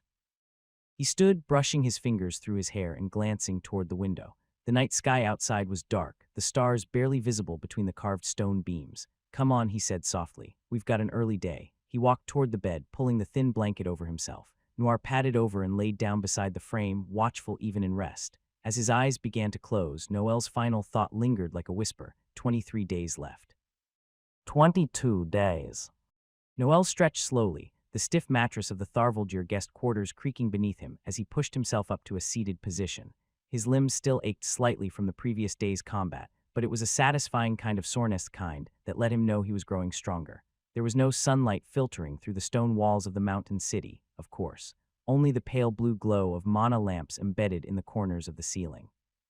He stood and wandered toward the small arched window, gazing out across the carved landscape of Tharvaldir. Far in the distance, perched atop a central spire that jutted out like a stalactite flipped on its head, the city's grand mana clock ticked forward. The hands pointed to an early hour. Too early for the streets to be crowded, too early for noise. The silence suited him. From the floor beside his bed, Noir stirred and let out a long yawn, tail flicking as she stretched out her limbs. Good morning, Noir, Noel murmured without turning around. Looks like today's going to be another long one. The wolf blinked sleepily and padded to his side, sitting down with her ears alert. Noel's eyes flicked upward as he opened the system overlay in his mind. A dull chime echoed faintly in his thoughts as the mission screen appeared. Mission, find the 5th pillar and deal with him. Reward, time limit, 22 days, still ticking down. And I'm not much closer than I was 2 days ago, he thought, exhaling softly. He turned away from the window and began gathering his uniform. The gray fabric with red accents still held faint creases from its last use, but it would do. As part of the Academy's external council, he technically had more leeway in what he wore, but he preferred not to stand out, at least not outside the battlefield. All right, he said as he slipped his shirt over his head. First order of business, find Balther and hand off the suit. Noriel should be able to fix it quickly if he gets it this morning. Noir tilted her head slightly. And then Noel continued, lacing his boots tightly. I need to find Nicholas. There's something I have to tell him, now that we know who the 5th pillar is. He paused, hands briefly still. He added in a lower voice, we've confirmed it. I saw it with my own eyes yesterday. But if we want to move on him, we'll need a clean plan and the right timing. He stood, adjusting the cuffs of his sleeves with quiet determination. His reflection in the polished metal panel above the dresser looked composed, but his gaze was sharper now, colder. And today's match won't wait either, he muttered. Luceria Grand Academy, huh? Guess I'll find out if their reputation is earned. He pulled on his gloves and exhaled through his nose. I should also double-check the matches Torwin listed.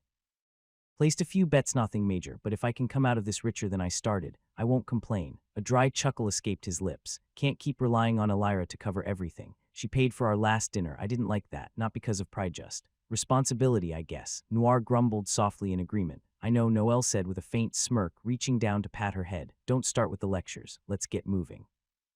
With one last glance toward the distant mana clock spire, he stepped out of the room and into the stone corridors of the hotel, already thinking several moves ahead. The hotel restaurant buzzed with subdued energy, its stone arches catching the soft glow of mana lamps overhead. Though it was still early, several students had already gathered around long tables, their uniforms a patchwork of academy colors. Noel stepped in quietly, dressed in his official uniform, charcoal gray with crimson accents Valor's council design. He offered a nod toward the girls' table where Elira, Alina, and Charlotte were seated, chatting softly over breakfast. Morning he greeted but didn't linger. Instead, he made his way to the far side where Lazil, Roberto, Marcus, and Garin had claimed a spot. "Look who finally woke up," Lazil said with a grin. Noel sat down without missing a beat. "Didn't want to interrupt your beauty sleep by arriving too early," Roberto laughed. "Careful, you'll make Garin cry. He's already in mourning." Garin groaned, hunched over his plate. "I got manhandled by a girl 2 heads shorter than me. What's there to joke about?" Marcus leaned back slightly. "She wasn't just any girl, that was Anastasia. She's ranked top 5 in Luceria Grand Academy's core rankings. I've heard she's practically undefeated in their dueling circle." "Great," Garin muttered. "Glad to know." Noel stirred his drink, gaze steady. "She's strong, but if it makes you feel better, I've seen bigger guys lose to worse matchups." Lazil chuckled. "Yeah, and Noel's about to fight someone from Luceria today too, right?" Noel nodded. "We'll see how it goes." "You planning to win this whole thing or just break a few bones along the way?" Marcus asked, half serious. Noel glanced at him. "I don't like losing, that's all." "That's never changed," Marcus said, sipping from his cup. "You still take every sparring match like it's life or death." Noel finished his breakfast calmly. "It's not about pride, it's about preparation." "Right," Garin muttered. "Try not to kill anyone, okay?" Roberto leaned over. "You leaving already? There's still time before the first match starts." "Yeah," Noel replied, pushing his chair back. "Need to pick something up before the crowds flood the streets." Marcus raised a brow. "Shopping, something like that. I'll see you all at the arena." They exchanged nods and quick goodbyes. Noir followed silently, emerging from her shadow form the moment they stepped into the open corridor. The streets surrounding the arena were already stirring with motion. Merchants set up their stands beneath carved stone arches, and students from various academies moved in small groups. Noel and Noir arrived first, taking a quieter side path until the silhouette of the arena towered over them. Near its west wing, just outside a modest cafe tucked between 2 enchanted blacksmith shops, Balthor was already waiting, arms crossed, his usual relaxed posture tempered by alertness. "Morning, lad," Balthor greeted, eyeing Noel up and down. "Still wearing yesterday's bruises like a badge, I see." They entered the cafe together, choosing a booth away from the windows. The air was warm with the scent of roasted beans and sweet bread, a contrast to the cold stone halls outside. A waitress brought over drinks without needing to be asked clearly. Balthor had been here before. So Balthor began, stirring his dark brew. "You ready for another long day? With Torwin involved, I doubt any of this stays simple." Noel exhaled through his nose. "Nothing ever does, but yeah, I'm ready." "You check your bracket?" Balthor asked. "Luceria," Noel nodded. Balthor chuckled. "Let's hope it's someone with fewer titles and a worse attitude." Noel reached under the table and pulled out the neatly folded green suit, still holding faint traces of battle. "Here, take this in the morning, drop it with Noriel. It needs some stitching, nothing dramatic." Balthor took the bundle with a theatrical groan. "All tight." The dwarf rolled his eyes. "You're lucky I'm generous. I'll make sure Noriel puts some extra flair on it. Maybe add a few more scars for style." Noel leaned back, sipping his drink. "By the way, did you place the bets?" "Of course I did," Balthor said with a grin. "We follow the sequence Torwin laid out: win, loss. Keeps things just believable enough. I just hope his students cooperate," Noel muttered. "If one of them steps out of line again, I don't want any of them being crushed again or worse." "He said last night that the example you set would be enough," Balthor muttered, voice low. Noel's gaze drifted toward the arena entrance, his fingers tightening slightly around the cup. "If his students follow the betting pattern like he claimed, it'll help us keep the charade going a bit longer." Balthor leaned forward, lowering his voice further. "And if they don't," Noel looked him straight in the eye, "then we adjust. But either way, we keep playing along. Torwin can't know we're onto him." Balthor nodded once, the tension plain in his eyes. He stood up, folding the suit under one arm. "Good luck in your match, kid. My coin's on you." "Don't get Khaled, we still need to drag that bastard into the light." Noel gave a faint, tired smirk. "I'll do my part." As Balthor melted into the thinning crowd, Noir trotted silently to Noel's side, her purple-tinted eyes locked with his for a heartbeat. "He doesn't know we're circling him. Good. Let's keep it that way, for now." Chapter 237, Chapter 237, Sparks Against Shadows. The arena buzzed with energy. Despite being buried beneath the mountain, the noise from the crowd echoed clearly across the stone walls.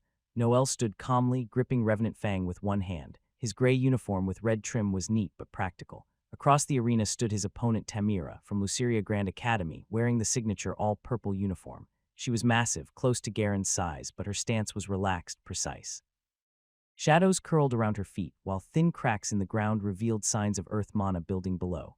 big, but she's not a brawler. Shadow and earth magic, huh? The announcer's voice rang out from above.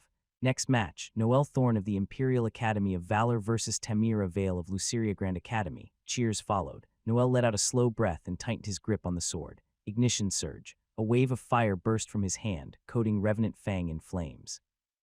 The black steel shimmered, heat rising around him. Tamira reacted by stomping the ground lightly. A thin layer of shadow spread beneath her as stone pillars rose to surround her position. The bell rang. Noel dashed forward, his sword blazing. The battle had begun. Tamira raised one hand, shadow spear. Tendrils of darkness shot up from the ground like jagged spikes. Noel twisted to the side and rolled under the first wave. He kept moving, weaving between columns of stone.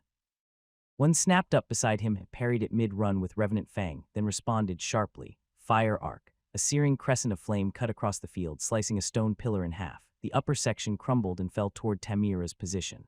Stone rise, Tamira shouted, slamming her palm to the ground. A thick wall of earth emerged, absorbing the debris just in time. The clash of stone on stone echoed through the arena. Noel didn't stop. Voltage needle. A piercing line of electricity zipped toward her. Tamira grunted, dodging, but the bolt grazed her shoulder, her cloak singed, smoke curling from the fabric. Shadow step. She vanished into a pool of darkness and reappeared on the other side of the arena. Her stance widened. You're persistent, she said, breath steady, but you're just throwing fire and lightning. Noel smirked. That's because you haven't given me a reason to take this seriously. He raised his hand again. Flamethrower. A stream of fire erupted, scorching the space in front of him. The flames washed over the battlefield, pushing Tamira back and melting parts of her defensive wall. Tamira's eyes narrowed. Then let's raise the stakes. She began channeling again, and shadows started writhing around her feet.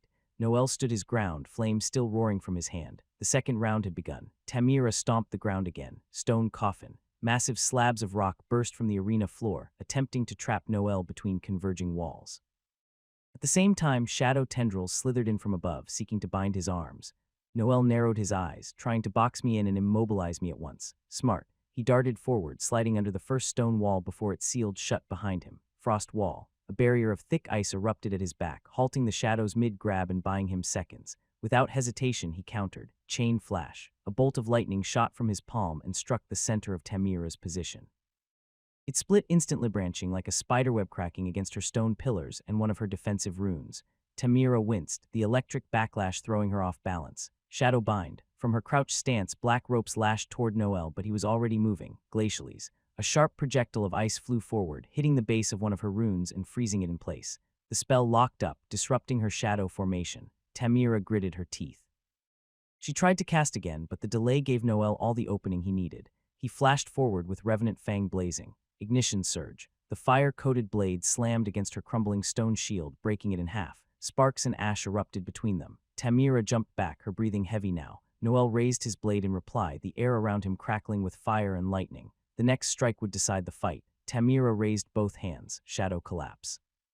A dome of darkness surged downward from above, while jagged earth spikes began to crackle under Noel's feet, primed to erupt. Too late. Noel's body tensed for just a breath. Stormpiercer. A blinding bolt of lightning exploded from his position, pure speed and force compressed into a single strike. In less than a blink, he reappeared behind Tamira, arm fully extended, Revenant Fang humming with residual electricity. The impact had already happened before her body reacted. Her protective device activated. Sparks flew as her body was thrown forward and crashed hard into the dirt.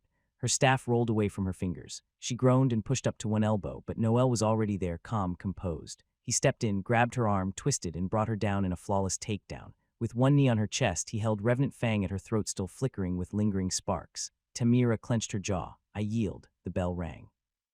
Thunderous applause erupted from the crowd. Noel stood and retracted his sword. He didn't look to the crowd, only toward the stands. Torwin saw that. Good. He turned and walked toward the exit tunnel, passing the healers as they moved toward Tamira. Victory, Noel Thorne of the Imperial Academy of Valor, the announcer declared. Noel stepped off the arena floor, his footsteps steady, calm. A faint murmur of the crowd still lingered behind him, but he ignored it. Revenant Fang rested on the left side of his belt, humming faintly with residual heat from the fight. He climbed the short stairs toward the seating area, scanning briefly until he spotted Balther leaning back in a shaded corner, a steaming cup in hand. Noel dropped into the seat beside him, exhaling. All right, now let's see if the rest of the matches go the way Torwin said. Balther smirked without looking away. Let's hope so, lad. I've got coin riding on every last one. We'll use that money to pass ourselves off as Estermonts. First duel.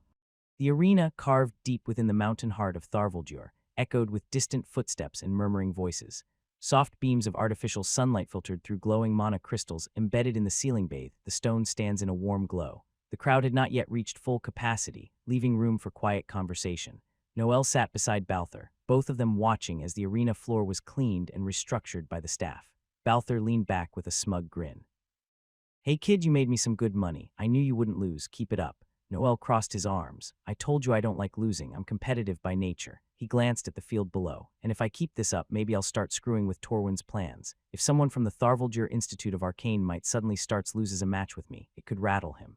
Balthur raised an eyebrow. "You think that bastard's gonna mess up just 'cause he loses a bet?" Noel didn't look away.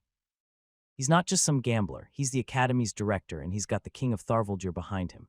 You told me the king changed 10 years ago, and that's when your brother showed up again." Balthur blinked. "You think there's a connection, lad?" Noel shrugged. "We won't know until we dig deeper. The tournament ends in about 3 weeks. We need to act before then. I don't want more students ending up like that poor guy in the underground arena." Balthur grunted, then smirked. "Well, you gave that big brute a proper beating. If I had gone down there, I could have done the same."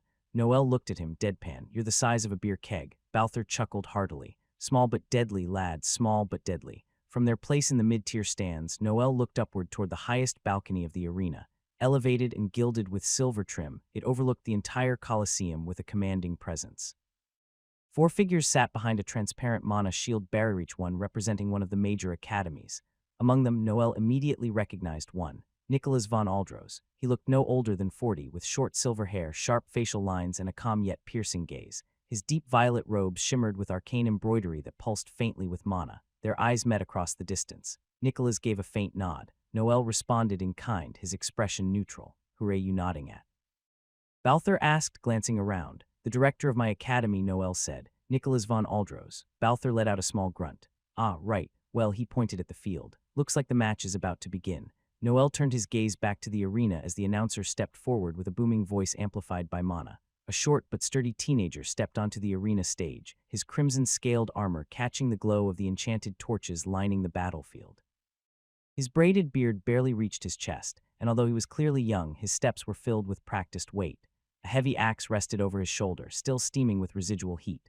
The announcer's voice echoed from a hovering mana crystal, representing the Tharvaldur Institute of Arcane Might Falkrin Flamebrew. The Dwarven crowd erupted with thunderous cheers. From the opposite gate, a tall boy emerged, lean and graceful, with curved black horns and slate-gray skin. His sleeveless robe trailed cold mist, and in his left hand he summoned a trident of deep blue crystal.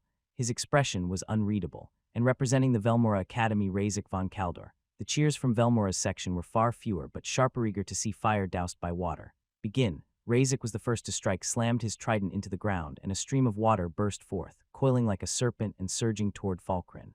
The dwarf rolled to the side, raising a hand.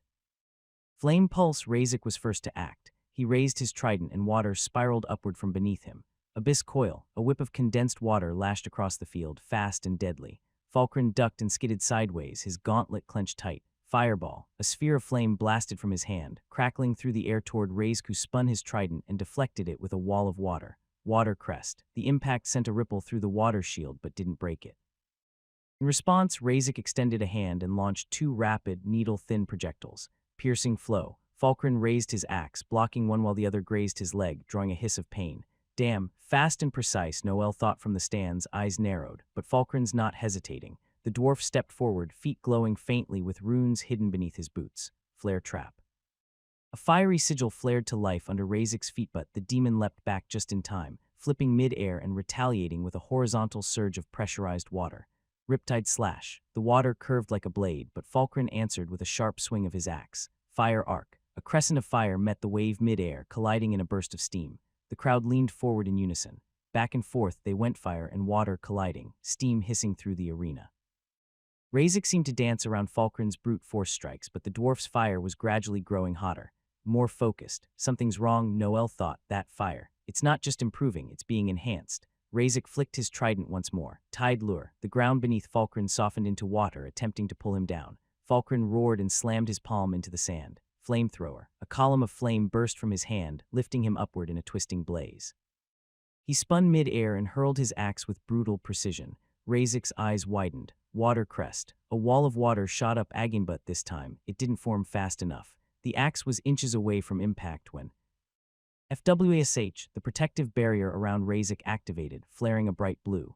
The axe froze in midair, hovering for a second before falling to the ground harmlessly. The crowd held its breath. Protective sigil activated, the referee announced. Victory Falkren Flamebrew. The audience exploded in cheers and whistles. The dwarves stomped their feet rhythmically, shouting Falkren's name. Razak slowly stood, his trident dissolving into droplets that evaporated. He gave Falkren a small nod and turned away. Falkren raised both fists, triumphant, but Noel didn't join the cheers. His gaze remained fixed on the dwarf below. That wasn't normal. The surge in mana control, the way his fire resisted water like that. He narrowed his eyes. It was subtle, he thought, eyes still on the arena. But I've seen it before, during the bloody banquet. You're juicing them, Torwin, just like Caldus had, so you were the one that gave him that. Balthor tilted his head toward him. You look like you just swallowed a sour stone. What is it? Noel didn't respond immediately. His gaze was still locked on Falkren, who now exited the arena with his axe slung over one shoulder, laughing and waving at his academy section. Noel straightened up, voice low but steady. I'm starting to think Falkren didn't win on skill alone. I think they are drugged. That's the reason he know they will always win. Balthor's face grew more serious. He scratched his beard, eyes narrowing. That bastard really is betting with loaded dice. Exactly, Noel said. We'll need to talk soon, Nicholas, Noel thought. If you haven't figured it out yet after this, I'll tell you myself. Between fights. The wind inside the mountain arena was still, the air dry and charged with faint magical tension. In the center of the battlefield, two girls stood face to face, one in a flowing purple uniform trimmed with silver, the other in deep navy, her hair short and eyes cold. Selene von Iskandar barely moved. Her opponent from Luceria Grand Academy summoned a wall of purple light and rushed forward with a long spear. Selene raised the wand in her left hand. Frostfall Requiem. Wave of cold swept across the field in an instant, forming jagged spears of ice beneath her feet. The temperature plummeted. The crowd gasped. The girl from Luceria didn't even get close. She froze mid-lunge, her armor coated in white frost. The protection sigil on her arm flared blue, activating just before the wall of ice would have pierced her. Victory Selene von Iskandar, the announcer declared. Noel sat back in his seat and exhaled softly. Balthor grunted beside him. She's something else. Beats her opponents without breaking a sweat, and she doesn't even look happy about it. Noel didn't smile. She's not cold even if she looks like it. It's just hard for her to express things. Let's leave it at that. Balthor glanced at him sideways, then shrugged. If you say so. He stood and stretched his arms. I'm off for a beer. Want anything? Noel shook his head. No, the next match has someone from the Tharvaldur Institute. I want to see it. Torwin said this one should lose. If it happens, we'll have confirmation. Balthor scratched his beard. Right. If I miss it, just tell me how it ends. He turned and started down the stairs toward the inner tavern built into the arena. Noel leaned forward, eyes fixed on the sands below. Let's see if your games hold up, Torwin. If this guy really loses, we can confirm for sure you're pulling strings and you want that Estermont deal. He frowned slightly. The money from these bets might help me deal with him. I'm not dragging the girls into Theiss, especially not Elira. If anything goes wrong, her name's on the line. I'm already risking enough. He stared at the golden ring on his finger. I'm sure they'll be mad at me eventually. Charlotte, Alina, and Elira most of all. But I think they know me well enough to let me do things my way. If I need help, I'll ask. For now, Balthor and I are enough. If Nicholas joins us, we can shut this down before it spreads. The announcer's voice echoed again, vibrant and sharp. Next duel, representing the Tharvaldur Institute of Arcane Might, Gorvan von Stonegrip. Cheers erupted from the Dwarven section, and his opponent from the Academy of Velmora Veyar de Duskrech. Noel rested his elbows on his knees, eyes narrowing. Gorvan stepped into the arena with solid, confident strides. His frame was bulky, taller than most dwarves Noel had seen, and packed with muscle. Spiked bracers adorned his arms, and mana flickered along his boots, subtle signs of enchantment. Earth magic clung to him like dust to stone. His opponent, Veyar, slithered onto the stage with a sly grin. Thin and wiry, with skin like wet ash and sharp black eyes, the demon boy dragged a pair of curved blades through the sand as if savoring each step. This is it, Noel thought. Top 3 in Tharvaldur, physical and earth magic specialist. If he loses, it confirms Torwin's influence. The duel began. Gorvan didn't waste time. He charged forward with a thunderous stomp. Stonebreak. The arena floor cracked beneath his boots as a surge of jagged rock burst toward Veyar, trying to trip him. The demon leapt gracefully, twirling in midair and launching 2 dark slashes from his blades. Gorvan raised a stone shield with a grunt, the curved strikes bouncing off with sparks. He immediately countered. Rock fist. His gauntlet swelled with mana, coated in earth, and punched a crater into the ground. A pillar of compressed stone erupted under Veyar's feet, slamming into him and tossing him back. The crowd roared. Noel's eyes narrowed further. So far, this isn't even close. Veyar rolled back to his feet, panting. He rushed again, this time using illusion. She's form flickered, splitting into 3. Gorvan didn't hesitate. He slammed both fists into the ground. Gravel quake, a localized tremor shattered the fake images, and the real Varian stumbled, falling to one knee. The dwarf advanced, raising his fists to end it. Then, he stopped. Noel's body tensed. Dwarven froze mid-step, his fists trembling in place. His eyes flickered briefly, almost like he had forgotten where he was. He stood there, open, vulnerable. Varian surged forward. Shadow Fang. Both blades struck Dwarven's side, not hard enough to kill, but enough to trigger the protective sigil. It flared blue. A barrier rippled around the dwarf's body, locking him in place. Disqualified. Victory Varian de Duskretch of the Academy of Velmora. Cheers rose, but they were scattered, confused. Even some dwarves were silent. Noel clenched his jaw. That hesitation wasn't natural. That kid froze like something seized his will, and it was right when he was about to win. He stared down at Dwarven, who stood in disbelief as the referee escorted him away. You're sending a message, aren't you, Torwin, that even the strong can fall. That fear lingers after seeing what happened to the first one. I still remember it too, how Bone Crusher squeezed that poor guy's ribs like twigs. But this wasn't just fear, something stopped him. His fists tightened slightly. You're rigging this, and doing it clean enough to make it look like doubt or nerves. Bastard. Balthor returned a few minutes later, elbowing and shuffling his way through the crowd. In one hand he held a large frothy mug of beer. In the other a small cloth pouch of peanuts. "Excuse me, coming through, watch your feet, lad." He finally dropped into his seat beside Noel with a satisfied groan. "Ah, worth the wait." He looked over. "What, you want some?" he said, offering the peanuts with a grin. Balthor munched on a handful anyway. "So, the match over?" "Yeah," Noel said, eyes still on the arena. "The student from Velmora won, the one from Tharvaldir lost, and he's supposed to be top 3 in their entire academy." Balthor stopped mid-chew. "He lost just like that?" Noel nodded. It wasn't obvious to anyone else, but he froze up near the end, just for a second, long enough to let the hit land. It was too clean to perfectly timed. Balthor leaned back. "So, my brother wasn't bluffing." Noel exhaled slowly. "Apparently not. It's not the outcome we wanted, but it helps. Confirms that Torwin's manipulating the results somehow, whether it's threats or with something else." Balthor took another sip of beer, then grunted. "We'll figure it out, step by step. You asked me to take your suit to Noel, by the way, right? Did you?" "Of course I did. 2 gold coins." Noel raised an eyebrow. 2 gold? You think repairs are free? That suit of yours had marks, tears, and whatever else you did to it. "You've already made enough money off my matches," Noel muttered. "Shouldn't this be on the house?" Balthor clicked his tongue. 2 gold, or next time you take it to Noel. And believe me, he'll charge you double. I'm the only dwarf alive who can actually bargain with him." Noel sighed. Fine. Balthor smirked into his beer mug. The next match was already being announced, but Noel's attention snapped back into focus when he heard the name. Representing the Imperial Academy of Valor, Alina von Listeria. He sat upright. From the left gate, Alina stepped into the arena with elegant poise. Her academy's uniform a formal gray with deep crimson accents flowed with her every movement. Her silver platinum hair shimmered in the artificial arena light, loosely braided down her back. Her pointed elven ears twitched subtly, and her amber eyes scanned the massive stands with quiet purpose. She was searching. Thench found him. Her gaze locked with Noel's for just a second. Without thinking, she raised her hand and blew him a kiss. As soon as she did, her face flushed crimson and she turned her head away quickly, trying to compose herself. Noel blinked in surprise, then gave her a subtle wave, a slight smile tugging at his lips. "Cute." From the row above, chaos broke out. "Wait, was that for me? In your dreams?" She was obviously looking at me.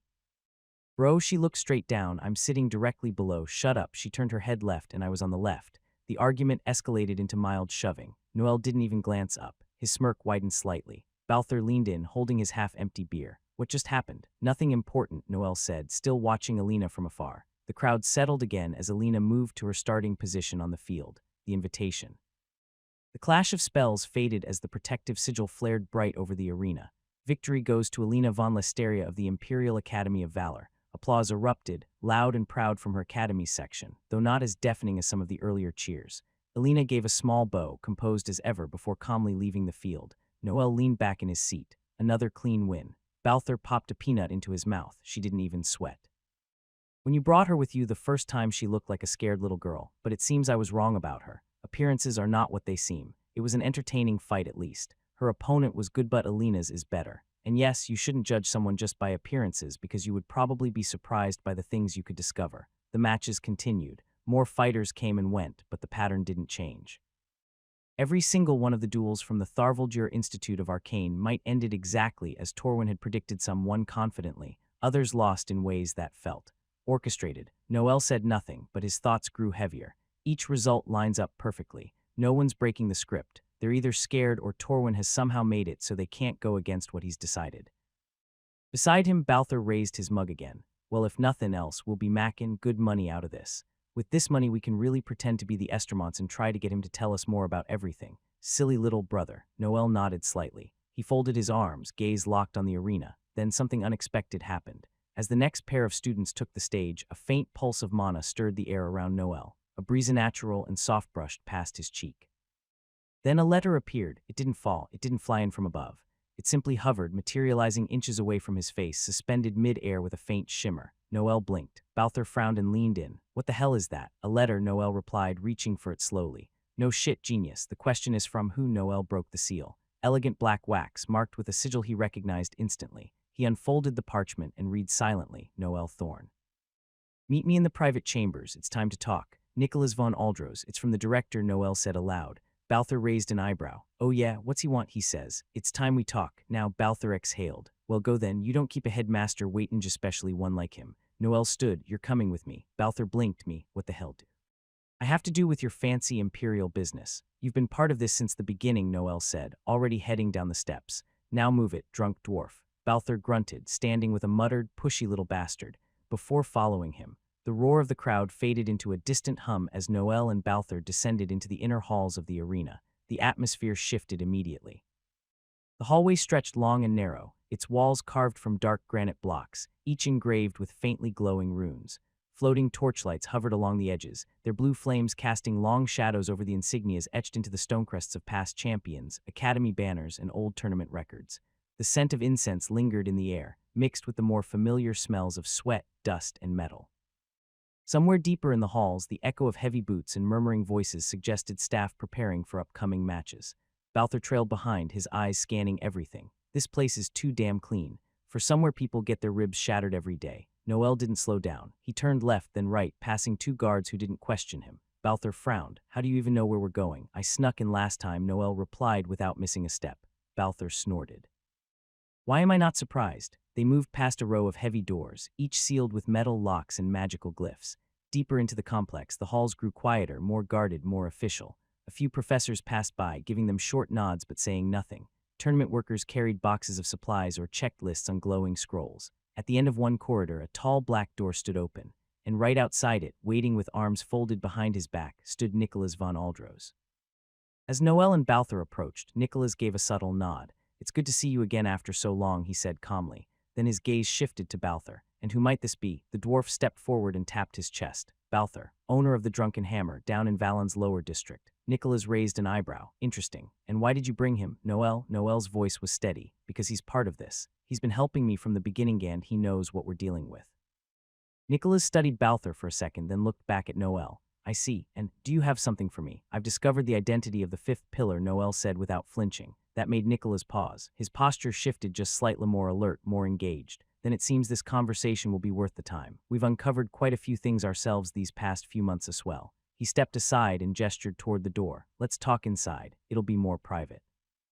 Balthur gave a small nod. Gladly, Headmaster Nicholas von Aldros. And the pleasure is mine, Mr. Balthur. Nicholas replied with faint respect in his tone. The door opened. As the heavy door closed behind them, Noel took a moment to glance around. The room was quiet, dimly lit by floating mana lanterns anchored near the corners of the ceiling. Stone Walson adorned, but perfectly polished gave the space a sense of weight and authority.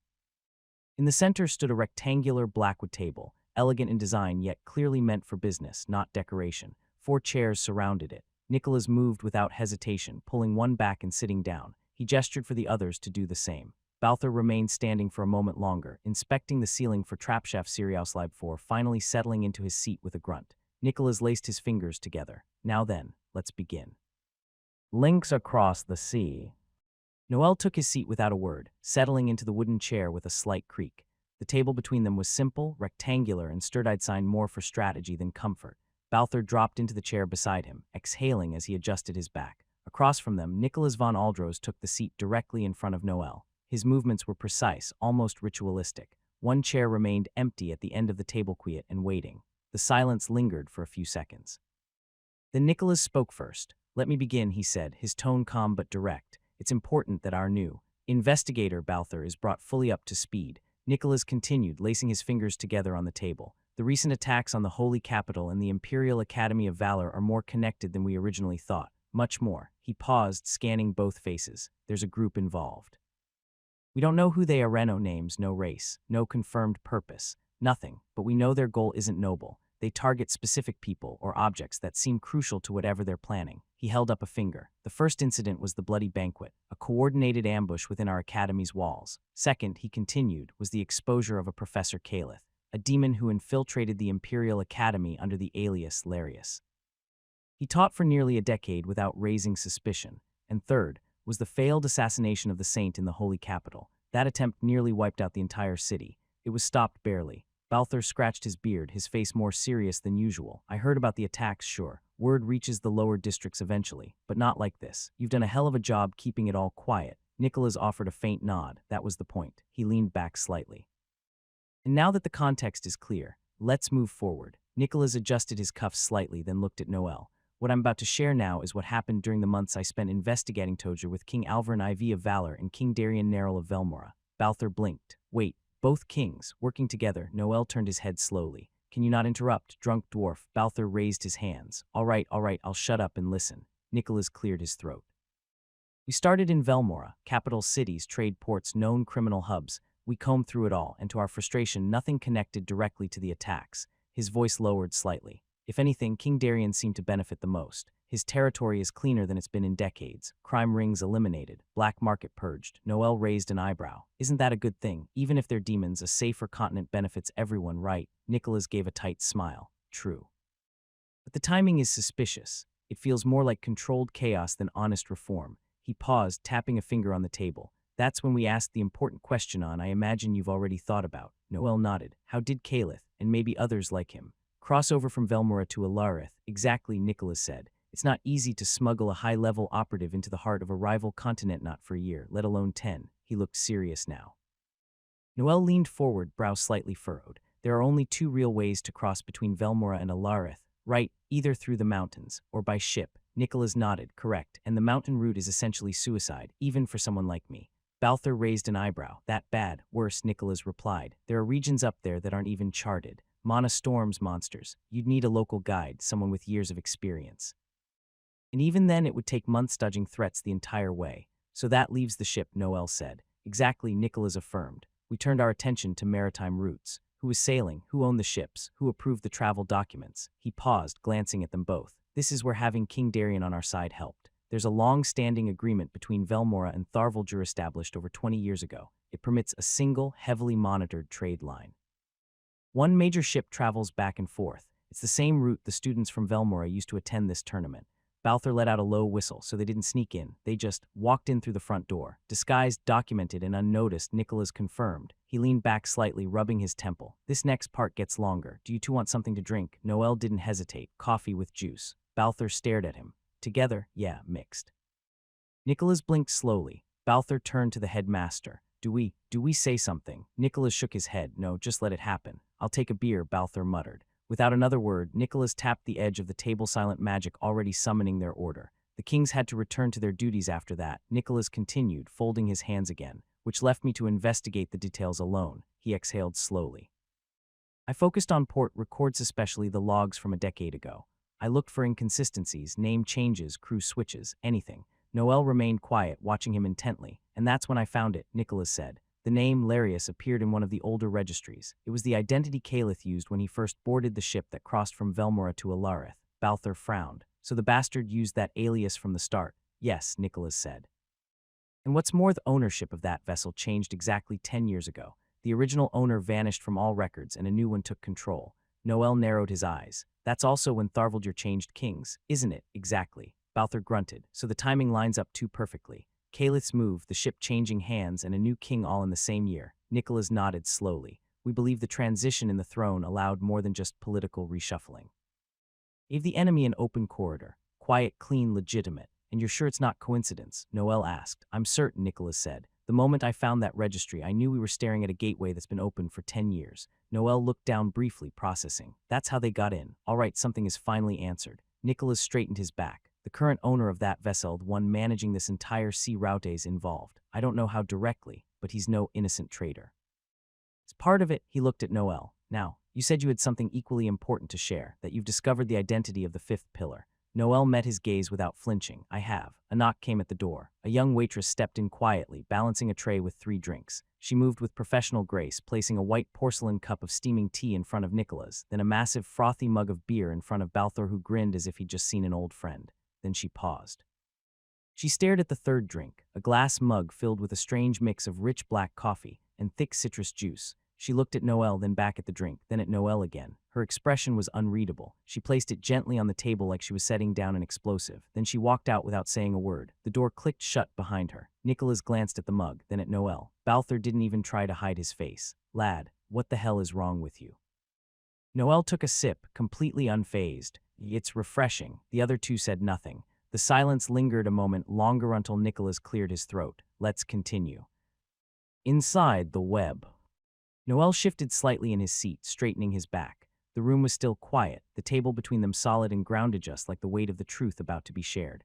"Well, guess it's my turn," Noel said, his tone even. "I'll start from the beginning, just like you did." Balthor glanced sideways as Noel cleared his throat. "This all goes back to Valon. One day I told Balthor that his brother was still alive, that I had proof or at least strong reason to believe it." Nicholas raised an eyebrow, interrupting immediately. "Who gave you that information?" Noel hesitated. He couldn't say the truth, that he just knew because the system told him, so he lied. "There's a vagabond network," he said simply. Nicholas leaned back slightly. "And what would vagabonds know about something that sensitive?" Before Noel could answer, Balthor jumped in. "You'd be surprised," he said, arms crossed. "The vagabonds know everything. They're everywhere, in the alleys, the rooftops, the inns, the stables. They hear things no one else does, and if you pay the right price, they'll give you what you need. It's one of the few things you can always rely on in this world." Noel suppressed a sigh of relief. "Looks like that worked. Good." He cleared his throat again and continued. "Anyway, Balthor was supposed to come with me to Tharvaldur, but the idiot dwarf rushed ahead and arrived 2 weeks early." "Hey," Balthor grunted. Noel ignored him. "He said he didn't find anything useful, but he just didn't realize it." He leaned in slightly, voice calm but firm. "You're aware of the betting scene here, right?" Nicholas gave a small nod. "Yes, the betting system isn't exactly hidden, it's tolerated. To a degree. Well, Noel said, there's more to it than what's shown on the surface. There's a second layer off the record, underground betting, and it's not just for fun. The matches are being rigged." Nicholas's expression didn't change, but his eyes sharpened.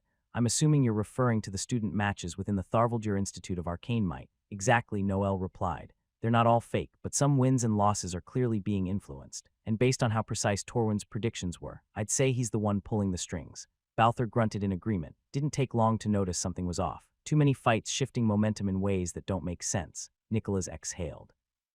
"We noticed, and the other directors did as well. We even brought it up to Director Torwin." Noel raised an eyebrow. "And he played dumb, claimed he knew nothing. Since the manipulation only damaged the reputation of his own academy and ours benefited in terms of prestige.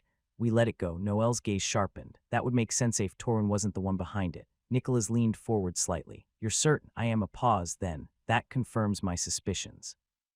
"You already suspected him?" Noel asked, narrowing his eyes slightly. Nicholas nodded slowly. "I did, but it's complicated. We can't take action directly." "Why not?" Balthor asked, leaning forward with a frown. "If my brother's dirty, expose him." Noel shook his head. "You forget who he's tied to." Nicholas answered calmly. "Torwin is under the protection of King Tharvaldur himself, and several of the wealthiest noble houses in the region. Acting against him without proof, without preparation, wouldn't just be political suicide. It could start a conflict, a war," Noel muttered. Nicholas didn't deny it. "That's why we've kept it quiet, but we're still watching. King Alvern placed him on a silent suspect list." Noel nodded. "Then we're aligned." Noel leaned forward. "We need to figure something out because this is affecting the students." He paused, then looked Nicholas in the eye. "See, Headmaster Nicholas, before he started rigging the fights with enhancers to win, and whatever method he uses to make others lose, the student who opened the tournament was literally crushed by one of Torwin's thugs. So for our part, we have already started to act," Noel said, "and we've already made some progress from the inside." Nicholas tilted his head. "What name?" "The Estermonts." Nicholas's eyes narrowed slightly. "Your girlfriend's family." "Elira von Estermont." Noel paused. "The same." "She doesn't know, obviously." He frowned slightly. "And also, how do you know she's my girlfriend?" Nicholas smiled faintly but didn't answer. Noel sighed. "Whatever. The point is we've been placing bets according to Torwin's predictions. Every match has aligned so far, which gives us credibility. And more importantly, we're building capital. Capital that you'll use to get closer to him," Nicholas asked. "That's the plan," Noel confirmed. "We're supposed to meet with him again today, depending on how he acts.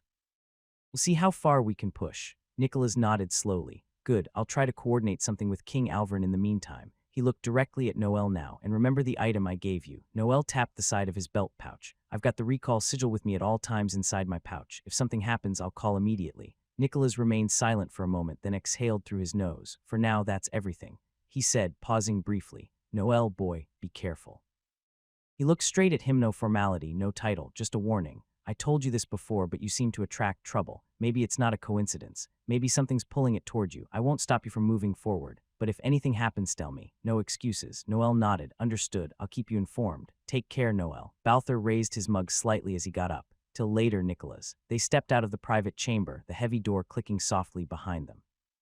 The arena corridors still echoed with distant cheers and magical bursts. Students were still fighting, and the tournament continued without pause. Noel and Balthur returned to their seats without saying much. The crowd, the lights, the noisiel came back into focus. Layers of illusion.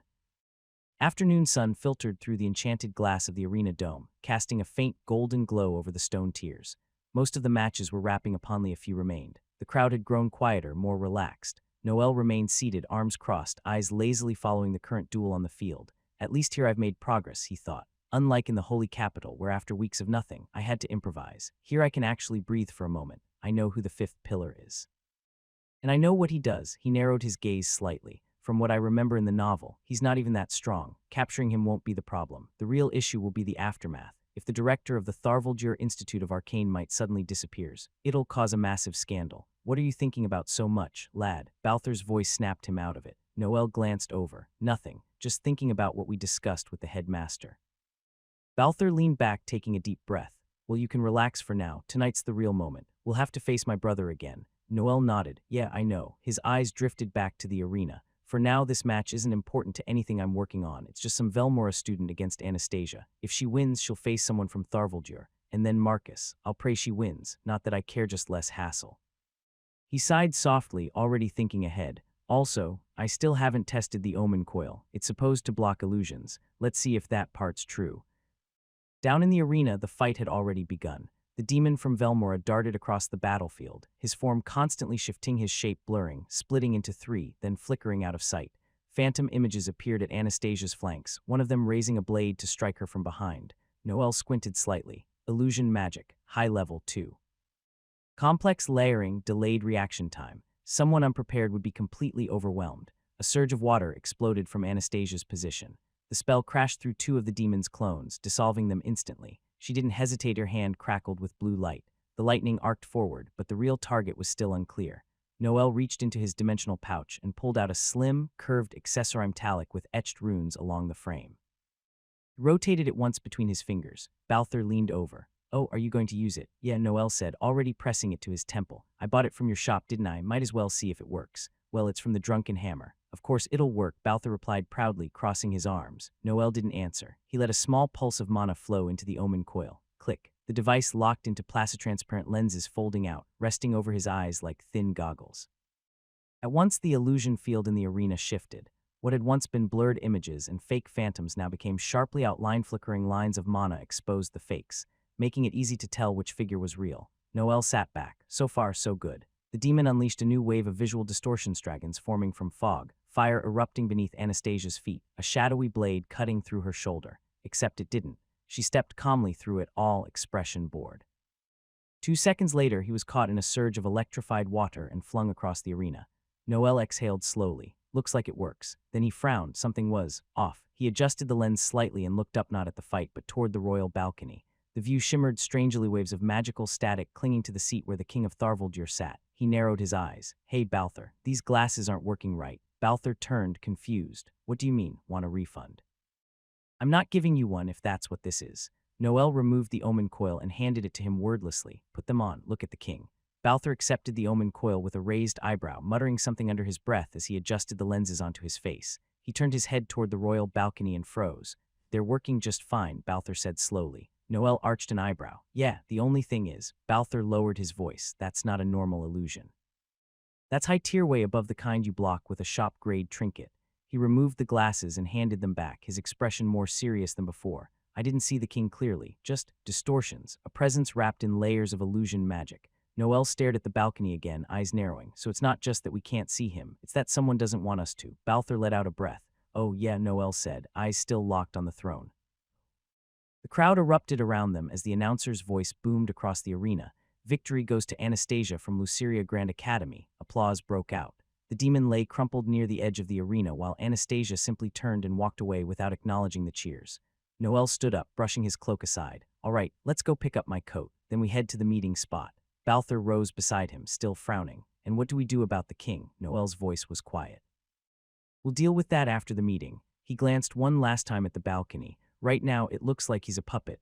Or something worse. Balthur's grip tightened slightly. This is bad for us. It is, Noel replied. Means your brother's even more untouchable than I thought. Later that same day at night. The streets of Tharvalgir buzzed softly under the falling evening light.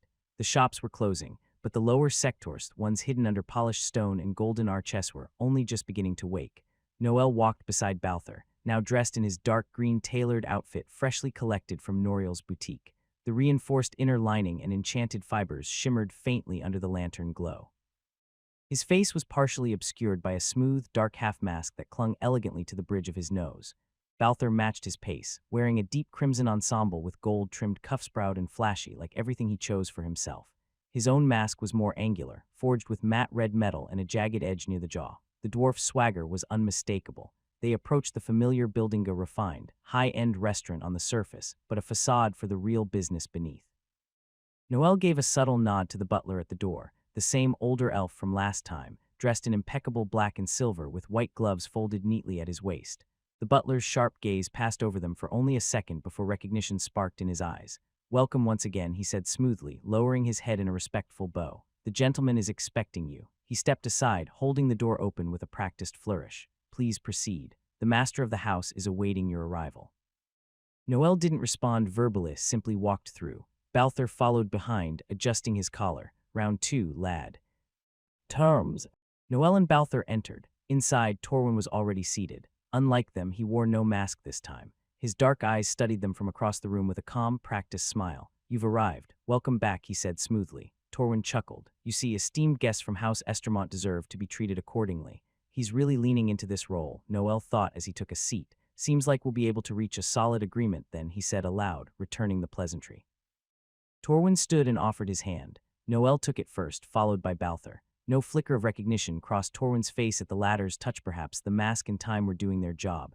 Please make yourselves comfortable, Torwin gestured toward the plush sofa. Would you care for something to drink? A mug of beer, Balthur added. Excellent. I'll take one myself as well. Today might become a significant day. Moments later, an elven waitress would have arrived with both drinks. The tension in the room was subtle but present. Noel crossed one leg over the other, elbow resting against the armrest as he prepared himself mentally for what was coming.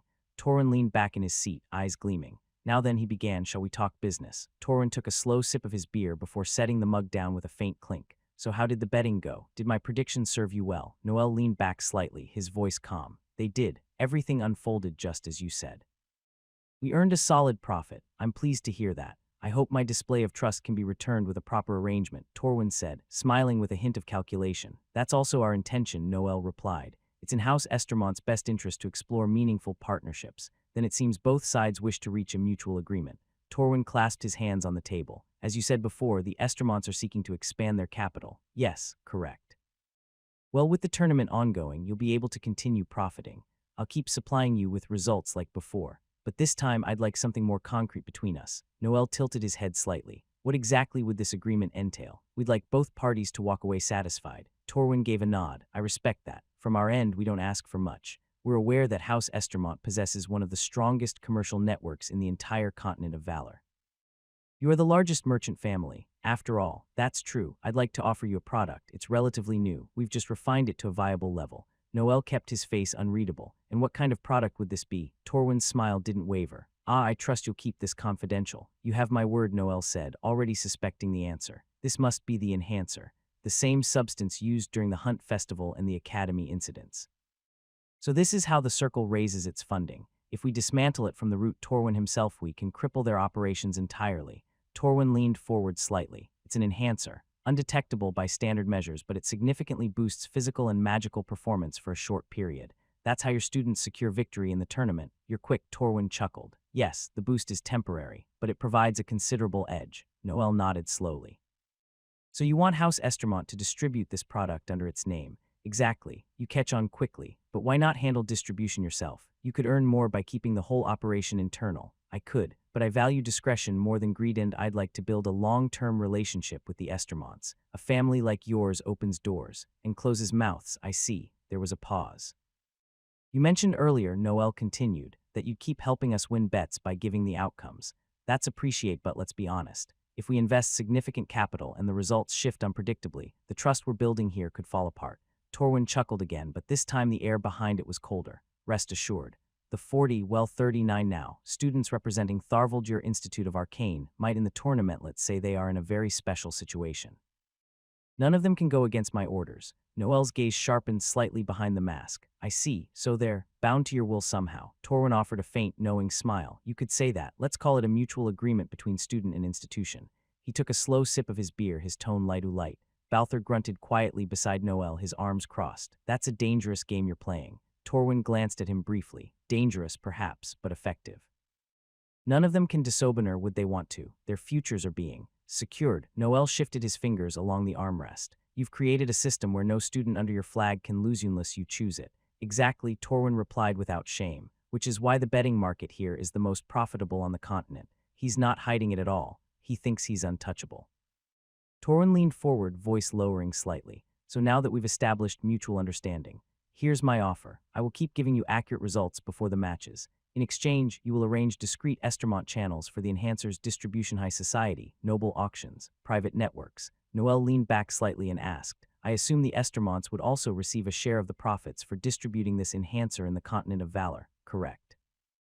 Torwin smiled calmly and raised his mug. But of course, 50% split evenly between us. Noel gave a neutral nod. Perfect. In that case, we'll continue moving forward with the proposal. Torwin suddenly stood up, placing his mug down with a soft clack. Noel exchanged a glance with Balthur. The dwarf gave a faint nod and rose from the couch. Noel stood as well, keeping his posture calm but internally alert. Let's see what exactly this Enhancer looks like. Torwin gestured politely toward a door at the back of the room. This way, gentlemen. Depths.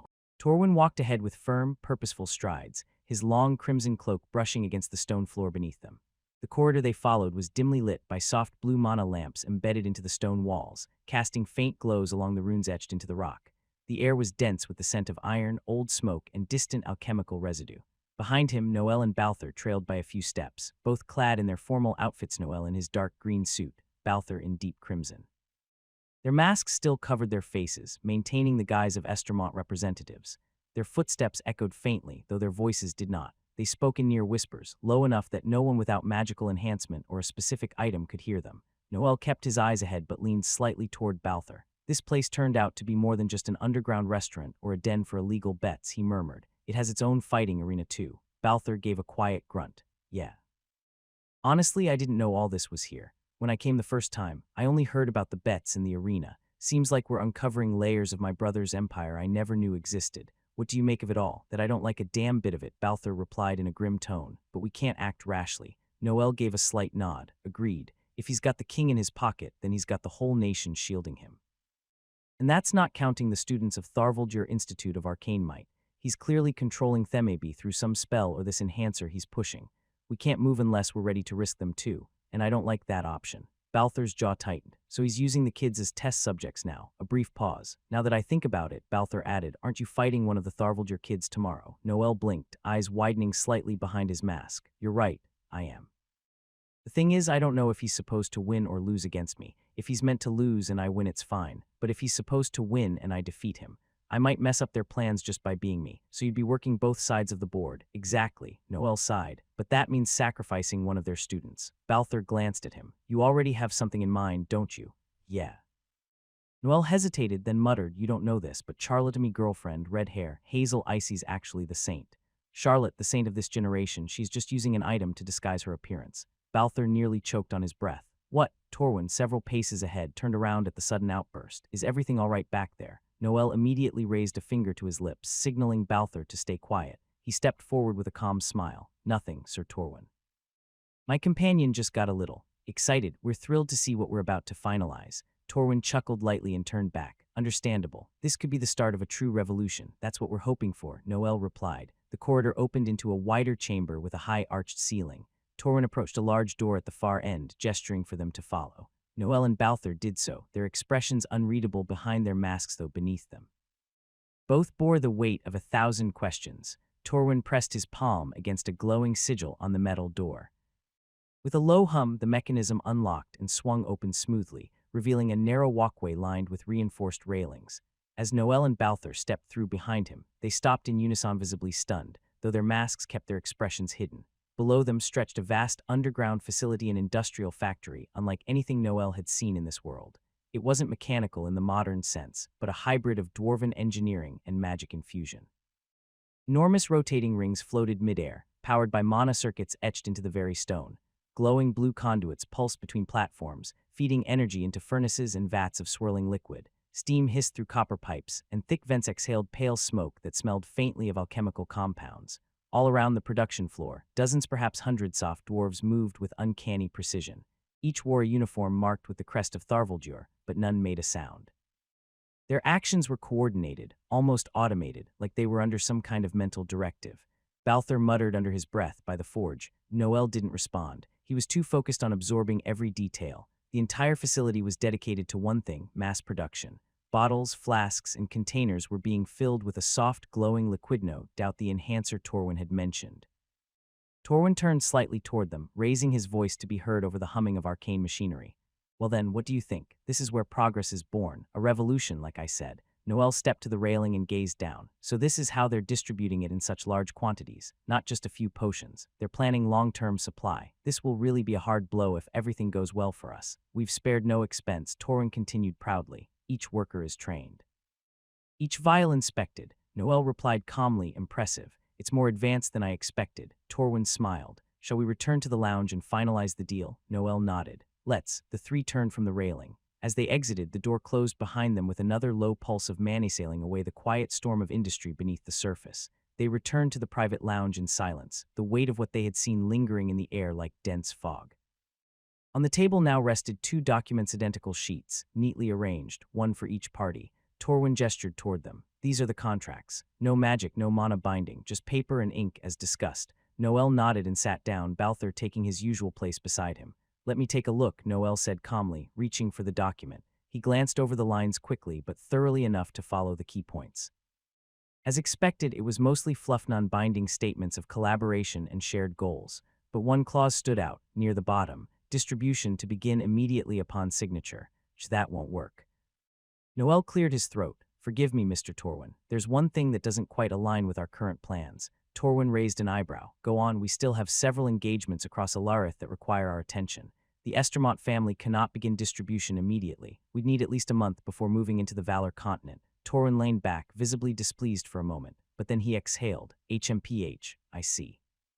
I suppose I can't force a partner to act before they're ready. He reached for a quill and scratched out the line, replacing it with, distribution to begin no sooner than 30 days from signing. There, that should suffice. Much appreciated, Noel said, then picked up the quill and signed, scribbling a name he'd fabricated in advance, elegant and unmistakably noble. Torwin took his turn and signed the other copy. Then he stood and extended a hand across the table. Noel took it without hesitation.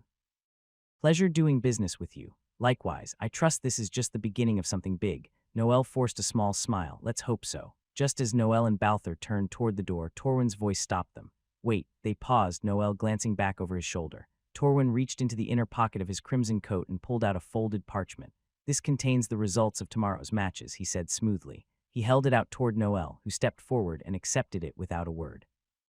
With a courteous dip of the head, Noel turned again. Balther followed close behind, his expression unreadable beneath the red mask. The hallway outside was quiet, the muffled noise of the hidden world behind them fading into the distance.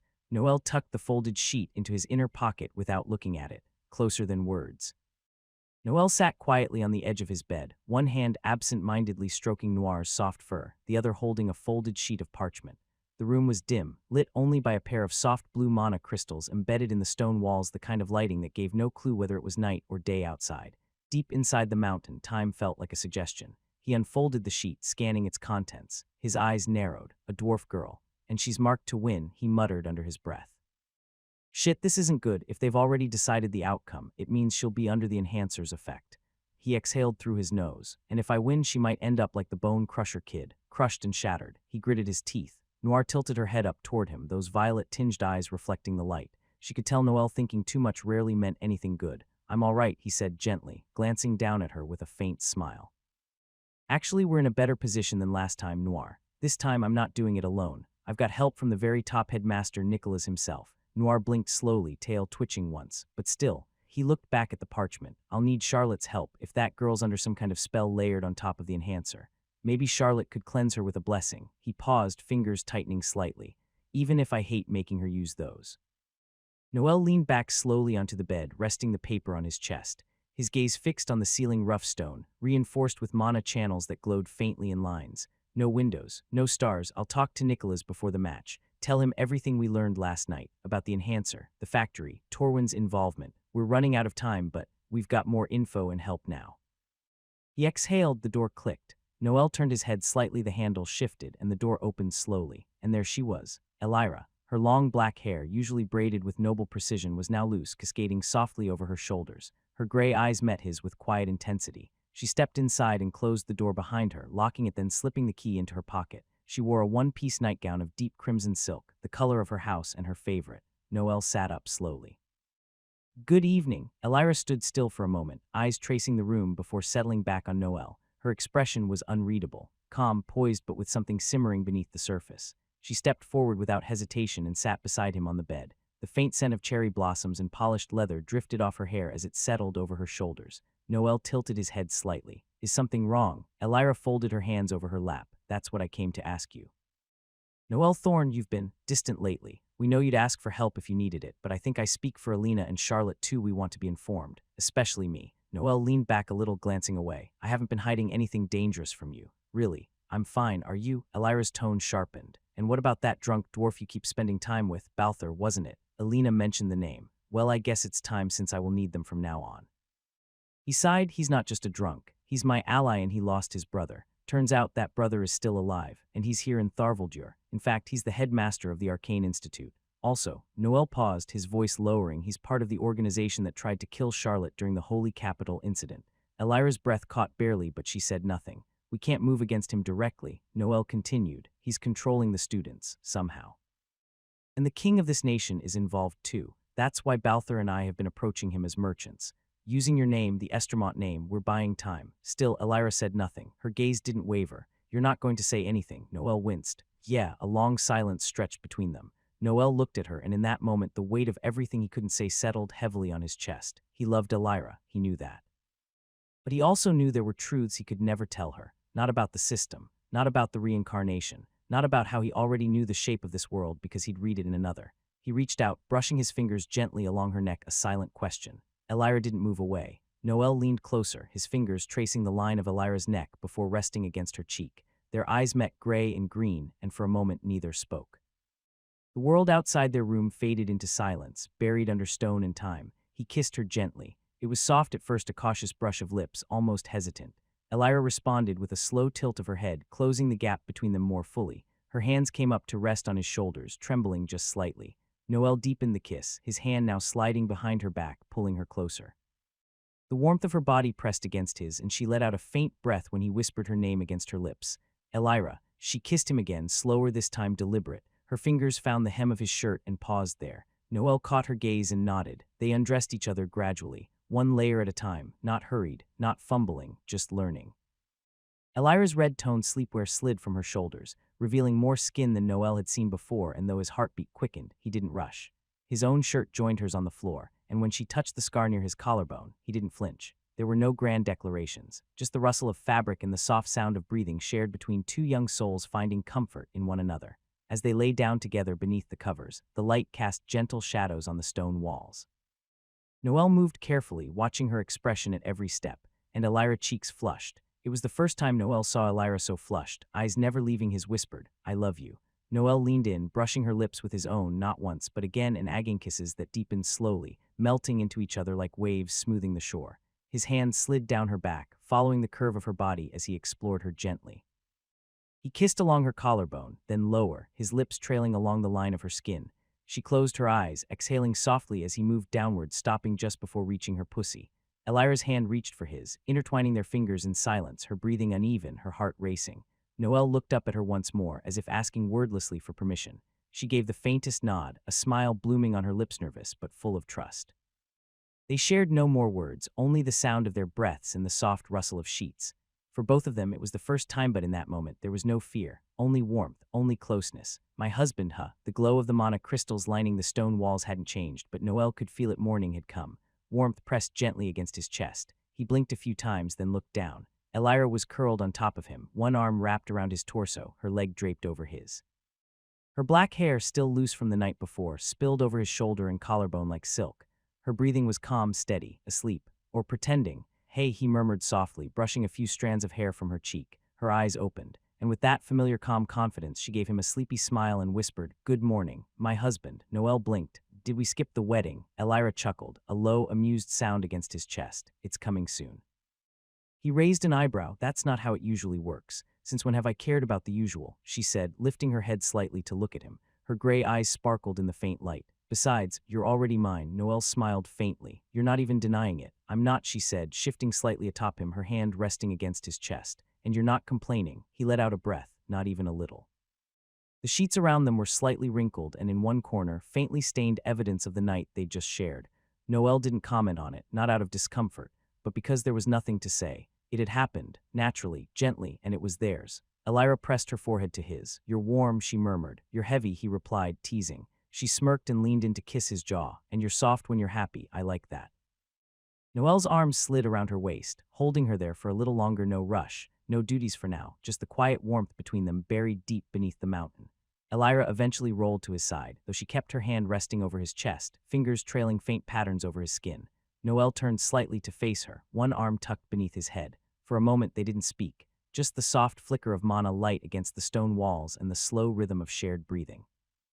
"How are you feeling?" he asked gently. Alina blinked, then followed his gaze to the faint trace of dried blood still clinging to one of the sheets near her thigh. Her expression didn't falter. "Tender," she said honestly, "but I don't regret it." Noel gave a small nod. "I figured, just wanted to be sure." She reached out, brushing her fingers across his cheek. "You were careful, and I wanted it to be with you." Her voice softened. "You know that, right?" "Yeah," he said.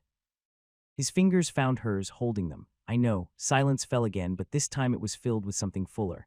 Alina looked at him sideways. "You're quiet." Noel let out a quiet breath, just thinking. About. He hesitated, then smiled faintly. "How strange this world is sometimes." She quirked an eyebrow. "Regret it?" "No," he said. "Never." Alina smirked and rested her head on his shoulder again. "Good. Because you're not getting rid of me now. I never wanted to." Noel sat on the edge of the bed, shirt now loosely draped over his shoulders. Alina, still in her nightgown, was brushing her hair casually at the small mirror embedded into the stone wall. "Noel," she asked with a playful glance over her shoulder, "have you done this with Charlotte and Alina too?" He blinked, surprised. "What? No, you're my first time." A satisfied smirk curled on her lips. "Good, so I'm the first in this too." Noel rubbed the back of his neck, cheeks warm. "Yeah, you are." Alina turned around, hands resting lightly on her hips. "Good, I like being first." He smiled despite himself, standing up and walking closer. "Listen, I need to ask you something." She tilted her head. "I need you to take Charlotte to this place," Noel said, handing her a folded note. "It's Nicholas's office. Right after my match, no matter what happens, go there. It's important." Alina took the note and gave him a knowing smile. "So you do need us after all." He smiled faintly, scratching the back of his head. "I always did, just didn't want to drag anyone into this if it wasn't necessary." "Well, too late for that," she said. Alina stood near the door, her crimson nightwear still clinging to her like silk-stitched defiance. She pulled the key from the inside, locked the one she'd used to make sure no one could barge in during the night, and held it between two fingers, glancing over her shoulder. "I'll see you later, my husband," she teased, voice low but warm. Noel, now half-dressed, pulled his dark shirt over his torso and raised an eyebrow. "We're really going with that title now, huh?" She winked. "I don't see anyone else waking up in your bed." With that, Alina slipped the key into her palm, opened the door just enough, and stepped out into the hallway. The sound of her bare feet against the stone faded quickly. Noel exhaled, then glanced at the crumpled bedsheets, the lingering scent of cherry blossoms still in the air. "All right, time to talk to Nicholas." He moved calmly but deliberately, equipping his usual outfit piece by piece. Noel stepped out of the lodging hall, the stone doors closing quietly behind him. The cool air inside the mountain struck his face as he walked down the arched corridor, boots echoing against polished stone. He adjusted the collar of his navy blue coat, revenant fang secured at his left hip, and glanced once toward the mana-lit ceiling above. When he reached the open passage leading outside, the world shifted. The massive entrance of Tharvaldur's grand arena loomed ahead, carved into the side of the mountain like the maw of some slumbering beast. Even from this distance, the sounds were unmistakable. The hum of excited chatter, the shuffle of boots, the distant voices of vendors and announcers warming up their voices. Crowds were already flooding in from every direction, all converging on the stone staircases and terraces that led into the Colosseum. Silent moves. The hallways of Tharvaldur felt colder than usual. The deep echo of Noel's boots on stone was the only sound as he made his way through the underground corridors. Noir rested silently within his shadow, unseen but present as always. He turned a corner, parchment still fresh in his mind. His steps didn't falter. I need to tell him everything. What we learned yesterday is too valuable to waste. This isn't something I can delay. He stopped in front of a door unmarked but unmistakable. The private office of Headmaster Nicholas. Two light knocks. Come in, answered a familiar voice from inside. Noel exhaled slightly. Good, he's here. He pushed open the door and stepped in.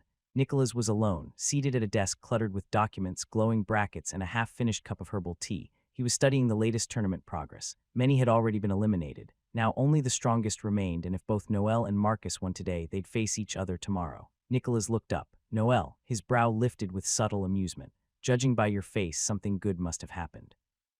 Noel allowed himself the briefest of smiles. Something did, but that's not why I'm here. He stepped forward, closing the door behind him. For a flicker of a second, a memory from the night before surfaced, Elira's warmth, her words, her hand going down on. But he pushed it aside. Focus. Noel, Nicholas asked again, watching him carefully. Noel nodded. We had another meeting with Torwin, disguised as Estermont merchants.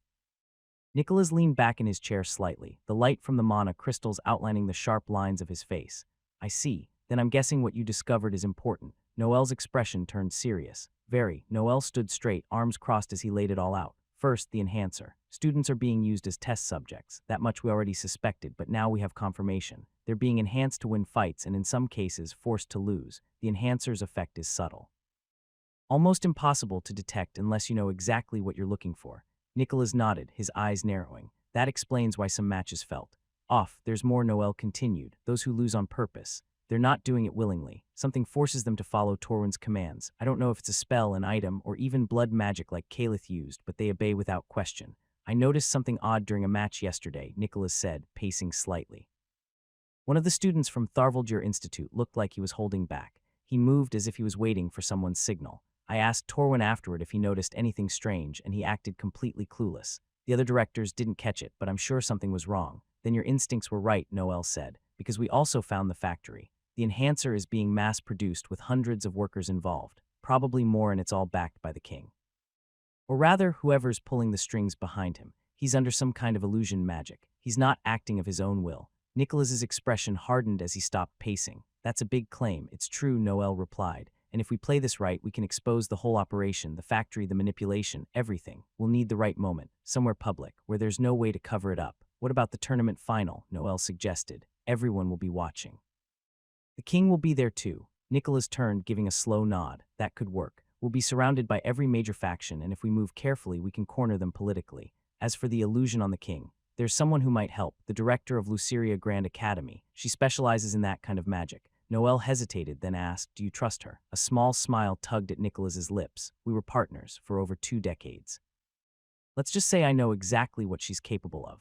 Noel blinked, filing that revelation away. Understood. Is that everything? One last thing, Noel said. After today's match, I'll be bringing the girls and my opponent here. Charlotte will need to perform a blessing, and this is the only place with enough privacy to protect her identity. Nicholas raised an eyebrow. The girl you're fighting today is under the enhancer. Yes, and she's supposed to win. If I beat her, Torwin loses a significant bet. That alone could throw his plans off balance. How sure are you that you'll win? Very. Nicholas gave him a firm nod. All right, I'll keep the room ready. Come as soon as you finish the match. Noel stepped out of the private corridor and made his way toward the arena floor, passing several guards and organizers in uniforms of deep red and silver.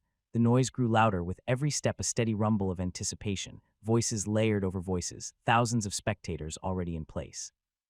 The crowd outside had surged through the gates not long ago, eager to see the next round of academy battles. Cheers echoed down the stone halls. He walked calmly, hands in his pockets. The thick stone of the mountain barely muffled the roar of excitement above. So many people watching. Noir stirred lightly within his shadow, a flicker of violet in the dim hallway light. I know, Noel muttered under his breath, eyes open, just in case. If something goes wrong with her blessing, we'll need to move fast. As he entered the lower section of the arena tunnel, he spotted them. Charlotte, Alina, and Elira stood together near the railing overlooking the Colosseum floor. They were dressed in academy uniforms, and they stood out among the nearby spectators. Charlotte wore her sancta veil, her long pink hair now a vivid crimson, her eyes shifted to a soft hazel. Alina looked visibly flustered about something, her pointed ears really red, while Elira had a satisfied little smirk that told Noel everything. Sighed internally, she told them. Great, the three of them noticed him at the same time. Elira raised her hand in a casual wave, looking proud. Charlotte smiled gently, though her eyes narrowed slightly in curiosity, and Alina looked like she was trying hard not to look in his direction for too long. Before he could speak to them, the announcer's voice boomed across the arena. Next up, representing the Imperial Academy of Valor, Noel Thorne. The crowd erupted into cheers. Noel stepped forward into the light. First little step. Across the field, his opponent stood like a wall of stone. Tyria Stonebloom, a dwarf girl barely taller than her own warhammer. Her armor was burnished crimson with deep brown veins, resembling the roots of a tree fused into ancient metal. The weapon she carried was massive, etched with runes that pulsed green and gold earth and nature in harmony. The announcer's voice rang out, loud and clear. Next match, representing the Imperial Academy of Valor, Noel Thorne. A wave of cheers exploded from one side of the arena, and from Tharvaldur Institute of Arcane Might Tyria Stonebloom, the other side of the crowd erupted with equal enthusiasm. Tyria raised her hammer in one hand. She didn't smile, her dark eyes fixed on Noel with quiet intensity. Noel breathed out once, his hand brushing against the hilt of Revenant Fang. Tyria Stonebloom, you don't look like you want to fight, but you've been made to, haven't you? The atmosphere thickened. Then begin. Tyria surged forward with startling speed. Her heavy boots slammed into the ground, and the massive hammer spun in a tight arc above her. Noel stepped back, drawing Revenant Fang in one smooth motion. The black blade hissed, catching the light like a shadow made solid. Her hammer crashed into the ground where he'd been, sending stone shards flying. Noel slid across the floor and countered with a quick fire arc, a crescent of flame slicing toward her shoulder. Fire arc. The spell hit, searing part of her armor. She didn't flinch, barely even blinked. She was already charging again. Definitely enhanced, Noel thought as he ducked under a second swing. That impact, it's beyond normal. The real fight had only just begun. Tyria's warhammer spun in a deadly horizontal arc, forcing Noel to lower his stance and slide beneath it. The air cracked from the force of the swing, and the floor fractured where the weapon struck. Dust flew. Noel countered instantly, thrusting his hand forward. Fireball, the blazing sphere launched point blank into Tyria's chest. It exploded in a flash of heat and light, flames licking around her armor. She skidded backward from the impact, but dug her boots in and stopped herself with a stomp that split the stone beneath her. Tyria slammed her hammer into the ground. Verdant shackles. From the cracks in the arena floor, thick vines burst forth, coiling rapidly toward Noel's legs. He raised his hand. Flamethrower, a stream of searing fire roared from his palm, reducing the plants to ash before they could reach him. Steam rose from the scorched arena tiles. He dashed sideways, closing the gap. Tyria turned with him and swung her weapon overhead. Stone crash. The hammer came down like an avalanche. Noel twisted to the side just before it hit, the shockwave lifting chunks of earth. He responded with a quick slash of Revenant Fang, its black edge glinting as fire coated its surface. Ignition surge. The sword ignited in brilliant flame. Sparks trailed with every movement as Noel launched a flurry of attacks. Tyria parried with the hammer's reinforced shaft, her strength staggering, but she was slower. Noel struck again, blade blazing, voltage needle. A sharp spear of lightning shot forward, piercing past Tyria's defense and striking her shoulder. Her body jolted violently, her arm spasming just long enough for her guard to break. Noel swept low, kicked at her legs, and backed away quickly. Tyria stumbled, then growled low and slammed her hand into the arena floor. Root snare. A ring of green light pulsed out around her, and the ground erupted once more. Tyria charged with surprising speed, hammer raised above her head. Noel dashed to the side, circling to flank her. Ice spike. Jagged spears of ice erupted from the ground in a line, aiming to cut off her advance. Tyria smashed through them without hesitation, shards bursting in every direction as she roared forward. Stone shatter. Her hammer glowed brown and slammed into the ground. A surge of earth exploded upward in a shockwave, forcing Noel to leap back, barely avoiding the debris. As he landed, he slashed downward with Revenant Fang. Fire arc. A curved wave of flame streaked through the air, colliding with the rising earth and bursting in a fiery bloom. Tyria pushed through the smoke, hammer spinning. Grasping roots, the ground behind Noel pulsed green, more vines launched out, aiming to trap him from the back. He spun, cloak flaring behind him. Frost wall. A barrier of solid ice rose instantly, halting the vines and blocking Tyria's line of sight, but only for a moment. Tyria smashed through the frost with a horizontal sweep, the wall exploding outward. Noel was already moving. Chain flash. A bolt of lightning burst from his hand and split upon impact, sending arcs leaping toward her arms and legs. She grunted, staggering briefly from the residual shocks. Her eyes glowed faintly. The enhancer was clearly active. Noel exhaled once, steadying himself. He flicked his wrist, Stormpiercer. his body blurred into light, a streak of pure electricity cutting straight through the battlefield. Tyria barely had time to raise her hammer before the impact cracked her armor and sent her skidding across the arena. But she didn't fall. She planted her hammer into the ground and stood, her breathing ragged, aura unstable. The crowd leaned forward as both combatants stood at opposite ends of the arena. Tyria's armor was scorched and cracked, her breathing uneven, and her stance less steady than before, but her grip on the hammer remained firm. Noel, across from her, readied himself. Tyria raised her weapon high, green and brown mana surging around her body in thick coils. The ground cracked beneath her feet as plant life erupted in patches around her. Verdant collapse, a wave of roots, moss, and hardened earth surged forward, twisting together into a stampede of tangled terrain. Noel held Revenant Fang with both hands, then extended his left palm. Dark Sun. The air distorted. A small, dark orb began to form in front of his hand, spinning slowly at first then faster, compressing fire magic into a dense singularity. Sparks bled from the core as the temperature of the arena seemed to drop, sucked into the growing mass of black fire. Tyria gritted her teeth and pushed through the growing pull of the spell.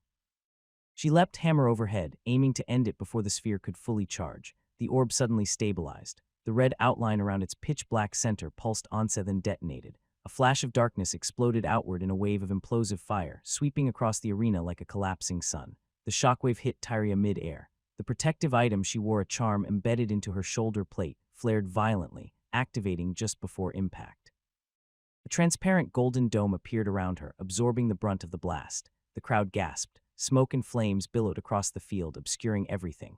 When it cleared, Tyria was on one knee, her hammer planted into the ground, still conscious but unable to continue. The protective dome had vanished, consumed. The announcer's voice boomed. The winner is Noel Thorne of the Imperial Academy of Valor. Applause and murmurs spread like fire through the audience. Tyria slowly stood and gave a small nod, turning toward the side exit of the arena. As she walked away, Noir slipped from the shadows behind her, tail flicking as she followed discreetly. In the stands, Elira stood up. Charlotte and Alina rose with her. Elira met Noel's eyes across the distance and gave a small nod. She understood. Noel didn't stay to celebrate. With one last glance, he turned and walked off the field, following Noir through the side corridor toward the private hallways and the office of Headmaster Nicholas. Crackling tension. From the upper balcony, the directors of the 4 academies observed the arena below. Draped in velvet and guarded by silent knights, it was a place meant for power and judgment. Torwin sat with his arms crossed, face unreadable as the final blow of the match landed. Tyria collapsed, defeated. His fingers tapped once on the armrest before he turned his gaze toward Nicholas von Aldros. "Who is that boy?" Torwin asked, his voice calm but laced with subtle irritation. Nicholas gave a short glance at the arena, then back to his colleague. "A student from my academy. His name is Noel Thorne. You should have heard him from the announcer." Torwin tilted his head slightly. "Interesting. Would you consider a student exchange?" Nicholas let out a faint chuckle. "No, that won't happen." Then, rising from his seat, he straightened his coat. "Excuse me, I need to visit the restroom." Torwin watched him walk away without saying a word. Once Nicholas had disappeared into the corridor, Torwin leaned slightly toward the aide standing behind him. "Bring Tyria to my office. I want to see her," he said, his voice cold and firm. The assistant gave a silent nod and vanished from the balcony. The arena buzzed with anticipation once again. Spectators leaned forward, eyes wide with curiosity as the announcer's voice echoed through the magical amplifiers. "Next match," the voice boomed, "representing the Imperial Academy of Valor, Marcus." A wave of cheers erupted from the Valor supporters. Marcus stepped confidently into the arena, his navy blue uniform sharp and clean, sword sheathed at his hip. His brown hair was slicked back and his gaze was calm, focused. And facing him from Luceria Grand Academy, Anastasia de Ravian. The crowd's reaction shifted, some excited, others cautious. A girl stepped onto the field, noticeably shorter than Marcus, but carrying herself with elegance and precision. She wore the signature purple uniform of Luceria, trimmed in silver, her red eyes steady analyzing her rival. As she stopped at her starting position, small sparks danced across her hands and arms. The air around her shimmered faintly with residual magic. "She's literally crackling," Marcus muttered to himself, loosening his shoulders. "Looks fast. Lightning and water, huh? Gotta be careful." Across the field, Anastasia raised her chin ever so slightly. "Try not to embarrass yourself," she said coolly, her voice carrying just enough to reach him. Marcus smirked. "No promises." The announcer's voice rang out again. Combatants ready, both took their stances. "Begin." Marcus didn't wait. He surged forward the moment the signal was given, his sword flashing from its sheath. His mana flared violently around him, swirling in hues of molten orange and deep earthen brown. "Azure flare strike," he shouted. A burst of searing blue flame erupted from his blade, racing straight toward Anastasia. It detonated on impact as she raised a quick watery shield. Steam hissed into the air. "You're fast," she murmured, already moving to the side. Her fingers crackled. Aqua pulse. A sphere of condensed water shot out from her palm, fast and focused. Marcus ducked under it and slammed his palm against the ground. Stone burst. The arena floor beneath Anastasia's feet exploded in jagged fragments of stone. She jumped back instinctively, not fast enough to avoid a cut along her leg. The crowd roared as the first real blood of the match was drawn. Anastasia's eyes narrowed. "Don't get cocky." She raised both hands, and this time, lightning coiled through her fingers like living snakes. Voltage chain. A bolt arced forward in a sharp zigzag, aiming not just at Marcus, but anticipating his possible dodge paths. He clenched his jaw and raised his arm. Stoneguard. A slab of thick rock formed in front of him just in time. The lightning struck with a deafening crack, splintering the shield but not breaking through. She didn't give him time to breathe.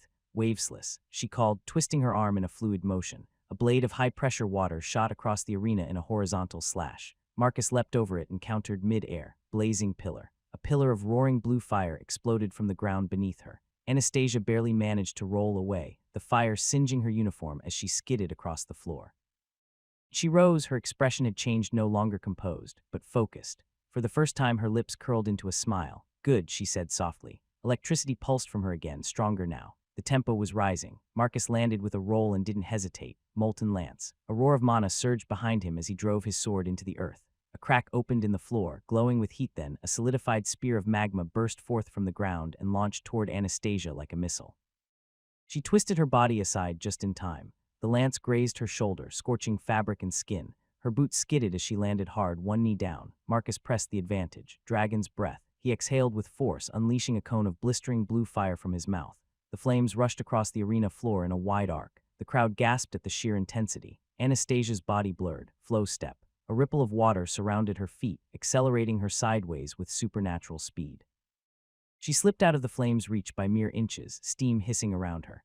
Then she stood tall, breathing steadily, eyes locked on Marcus. She raised both arms. Magic whirled to life in twin spirals, one of water, one of lightning. Aquabind. Tendrils of water rose from the ground beneath Marcus, wrapping around his legs like living ropes. He tried to leap, but they snapped tight. Shit. Too late. Voltage pulse. A surge of raw electricity shot down from her palm into the water lines. It raced into Marcus, body like a whip, locking his muscles with a violent jolt. The arena went still for a beat. Earth and shell. He grunted, forcing out the spell through grit teeth. A partial dome of stone formed just in time to block a second lightning strike. This one aimed to finish him. The spell fizzled on contact with the barrier, cracking the stone but not shattering it. But Marcus remained trapped inside, panting, smoke rising faintly from his shoulders. Anastasia didn't stop. She clenched her hand into a fist, riptide spiral. A vortex of water formed in her other hand, swirling faster and faster, laced with crackling electricity. She launched it forward and it drilled straight through the weakened shell. Stone exploded. Marcus was thrown backward across the arena, his sword clattering away. He groaned, trying to rise, but his arms gave out beneath him. Anastasia raised her hand again, mana flaring bright around her palm. Lightning lance. A spear of pure electricity crackled to life above her shoulder, fast, deadly, and aimed directly at Marcus' chest as he struggled to push himself up. But before the spell could launch, the lightning lance struck the shield dead on and shattered in a flash of sparks, dispersing harmlessly into the air. The barrier flickered, then vanished. A pause. Then the announcer's voice rang out across the arena, amplified and final. Victory goes to Anastasia de Varian from Luceria Grand Academy. Cheers erupted, especially from the purple-clad section of Luceria supporters. Magic flares lit the air in celebration. Others clapped with respectful restraint. From the Valor stands, Clara stood frozen, her eyes wide. For a moment she didn't breathe. Then Marcus, still on the ground, shifted slightly and gave her a thumbs up, tired, bruised, but conscious and alive. Clara exhaled sharply, tears threatening to form, and smiled faintly through trembling lips. Arena staff approached Marcus to assist him. He let them help him up, leaning on one shoulder as he was guided away. Across the stage, Anastasia quietly lowered her hands.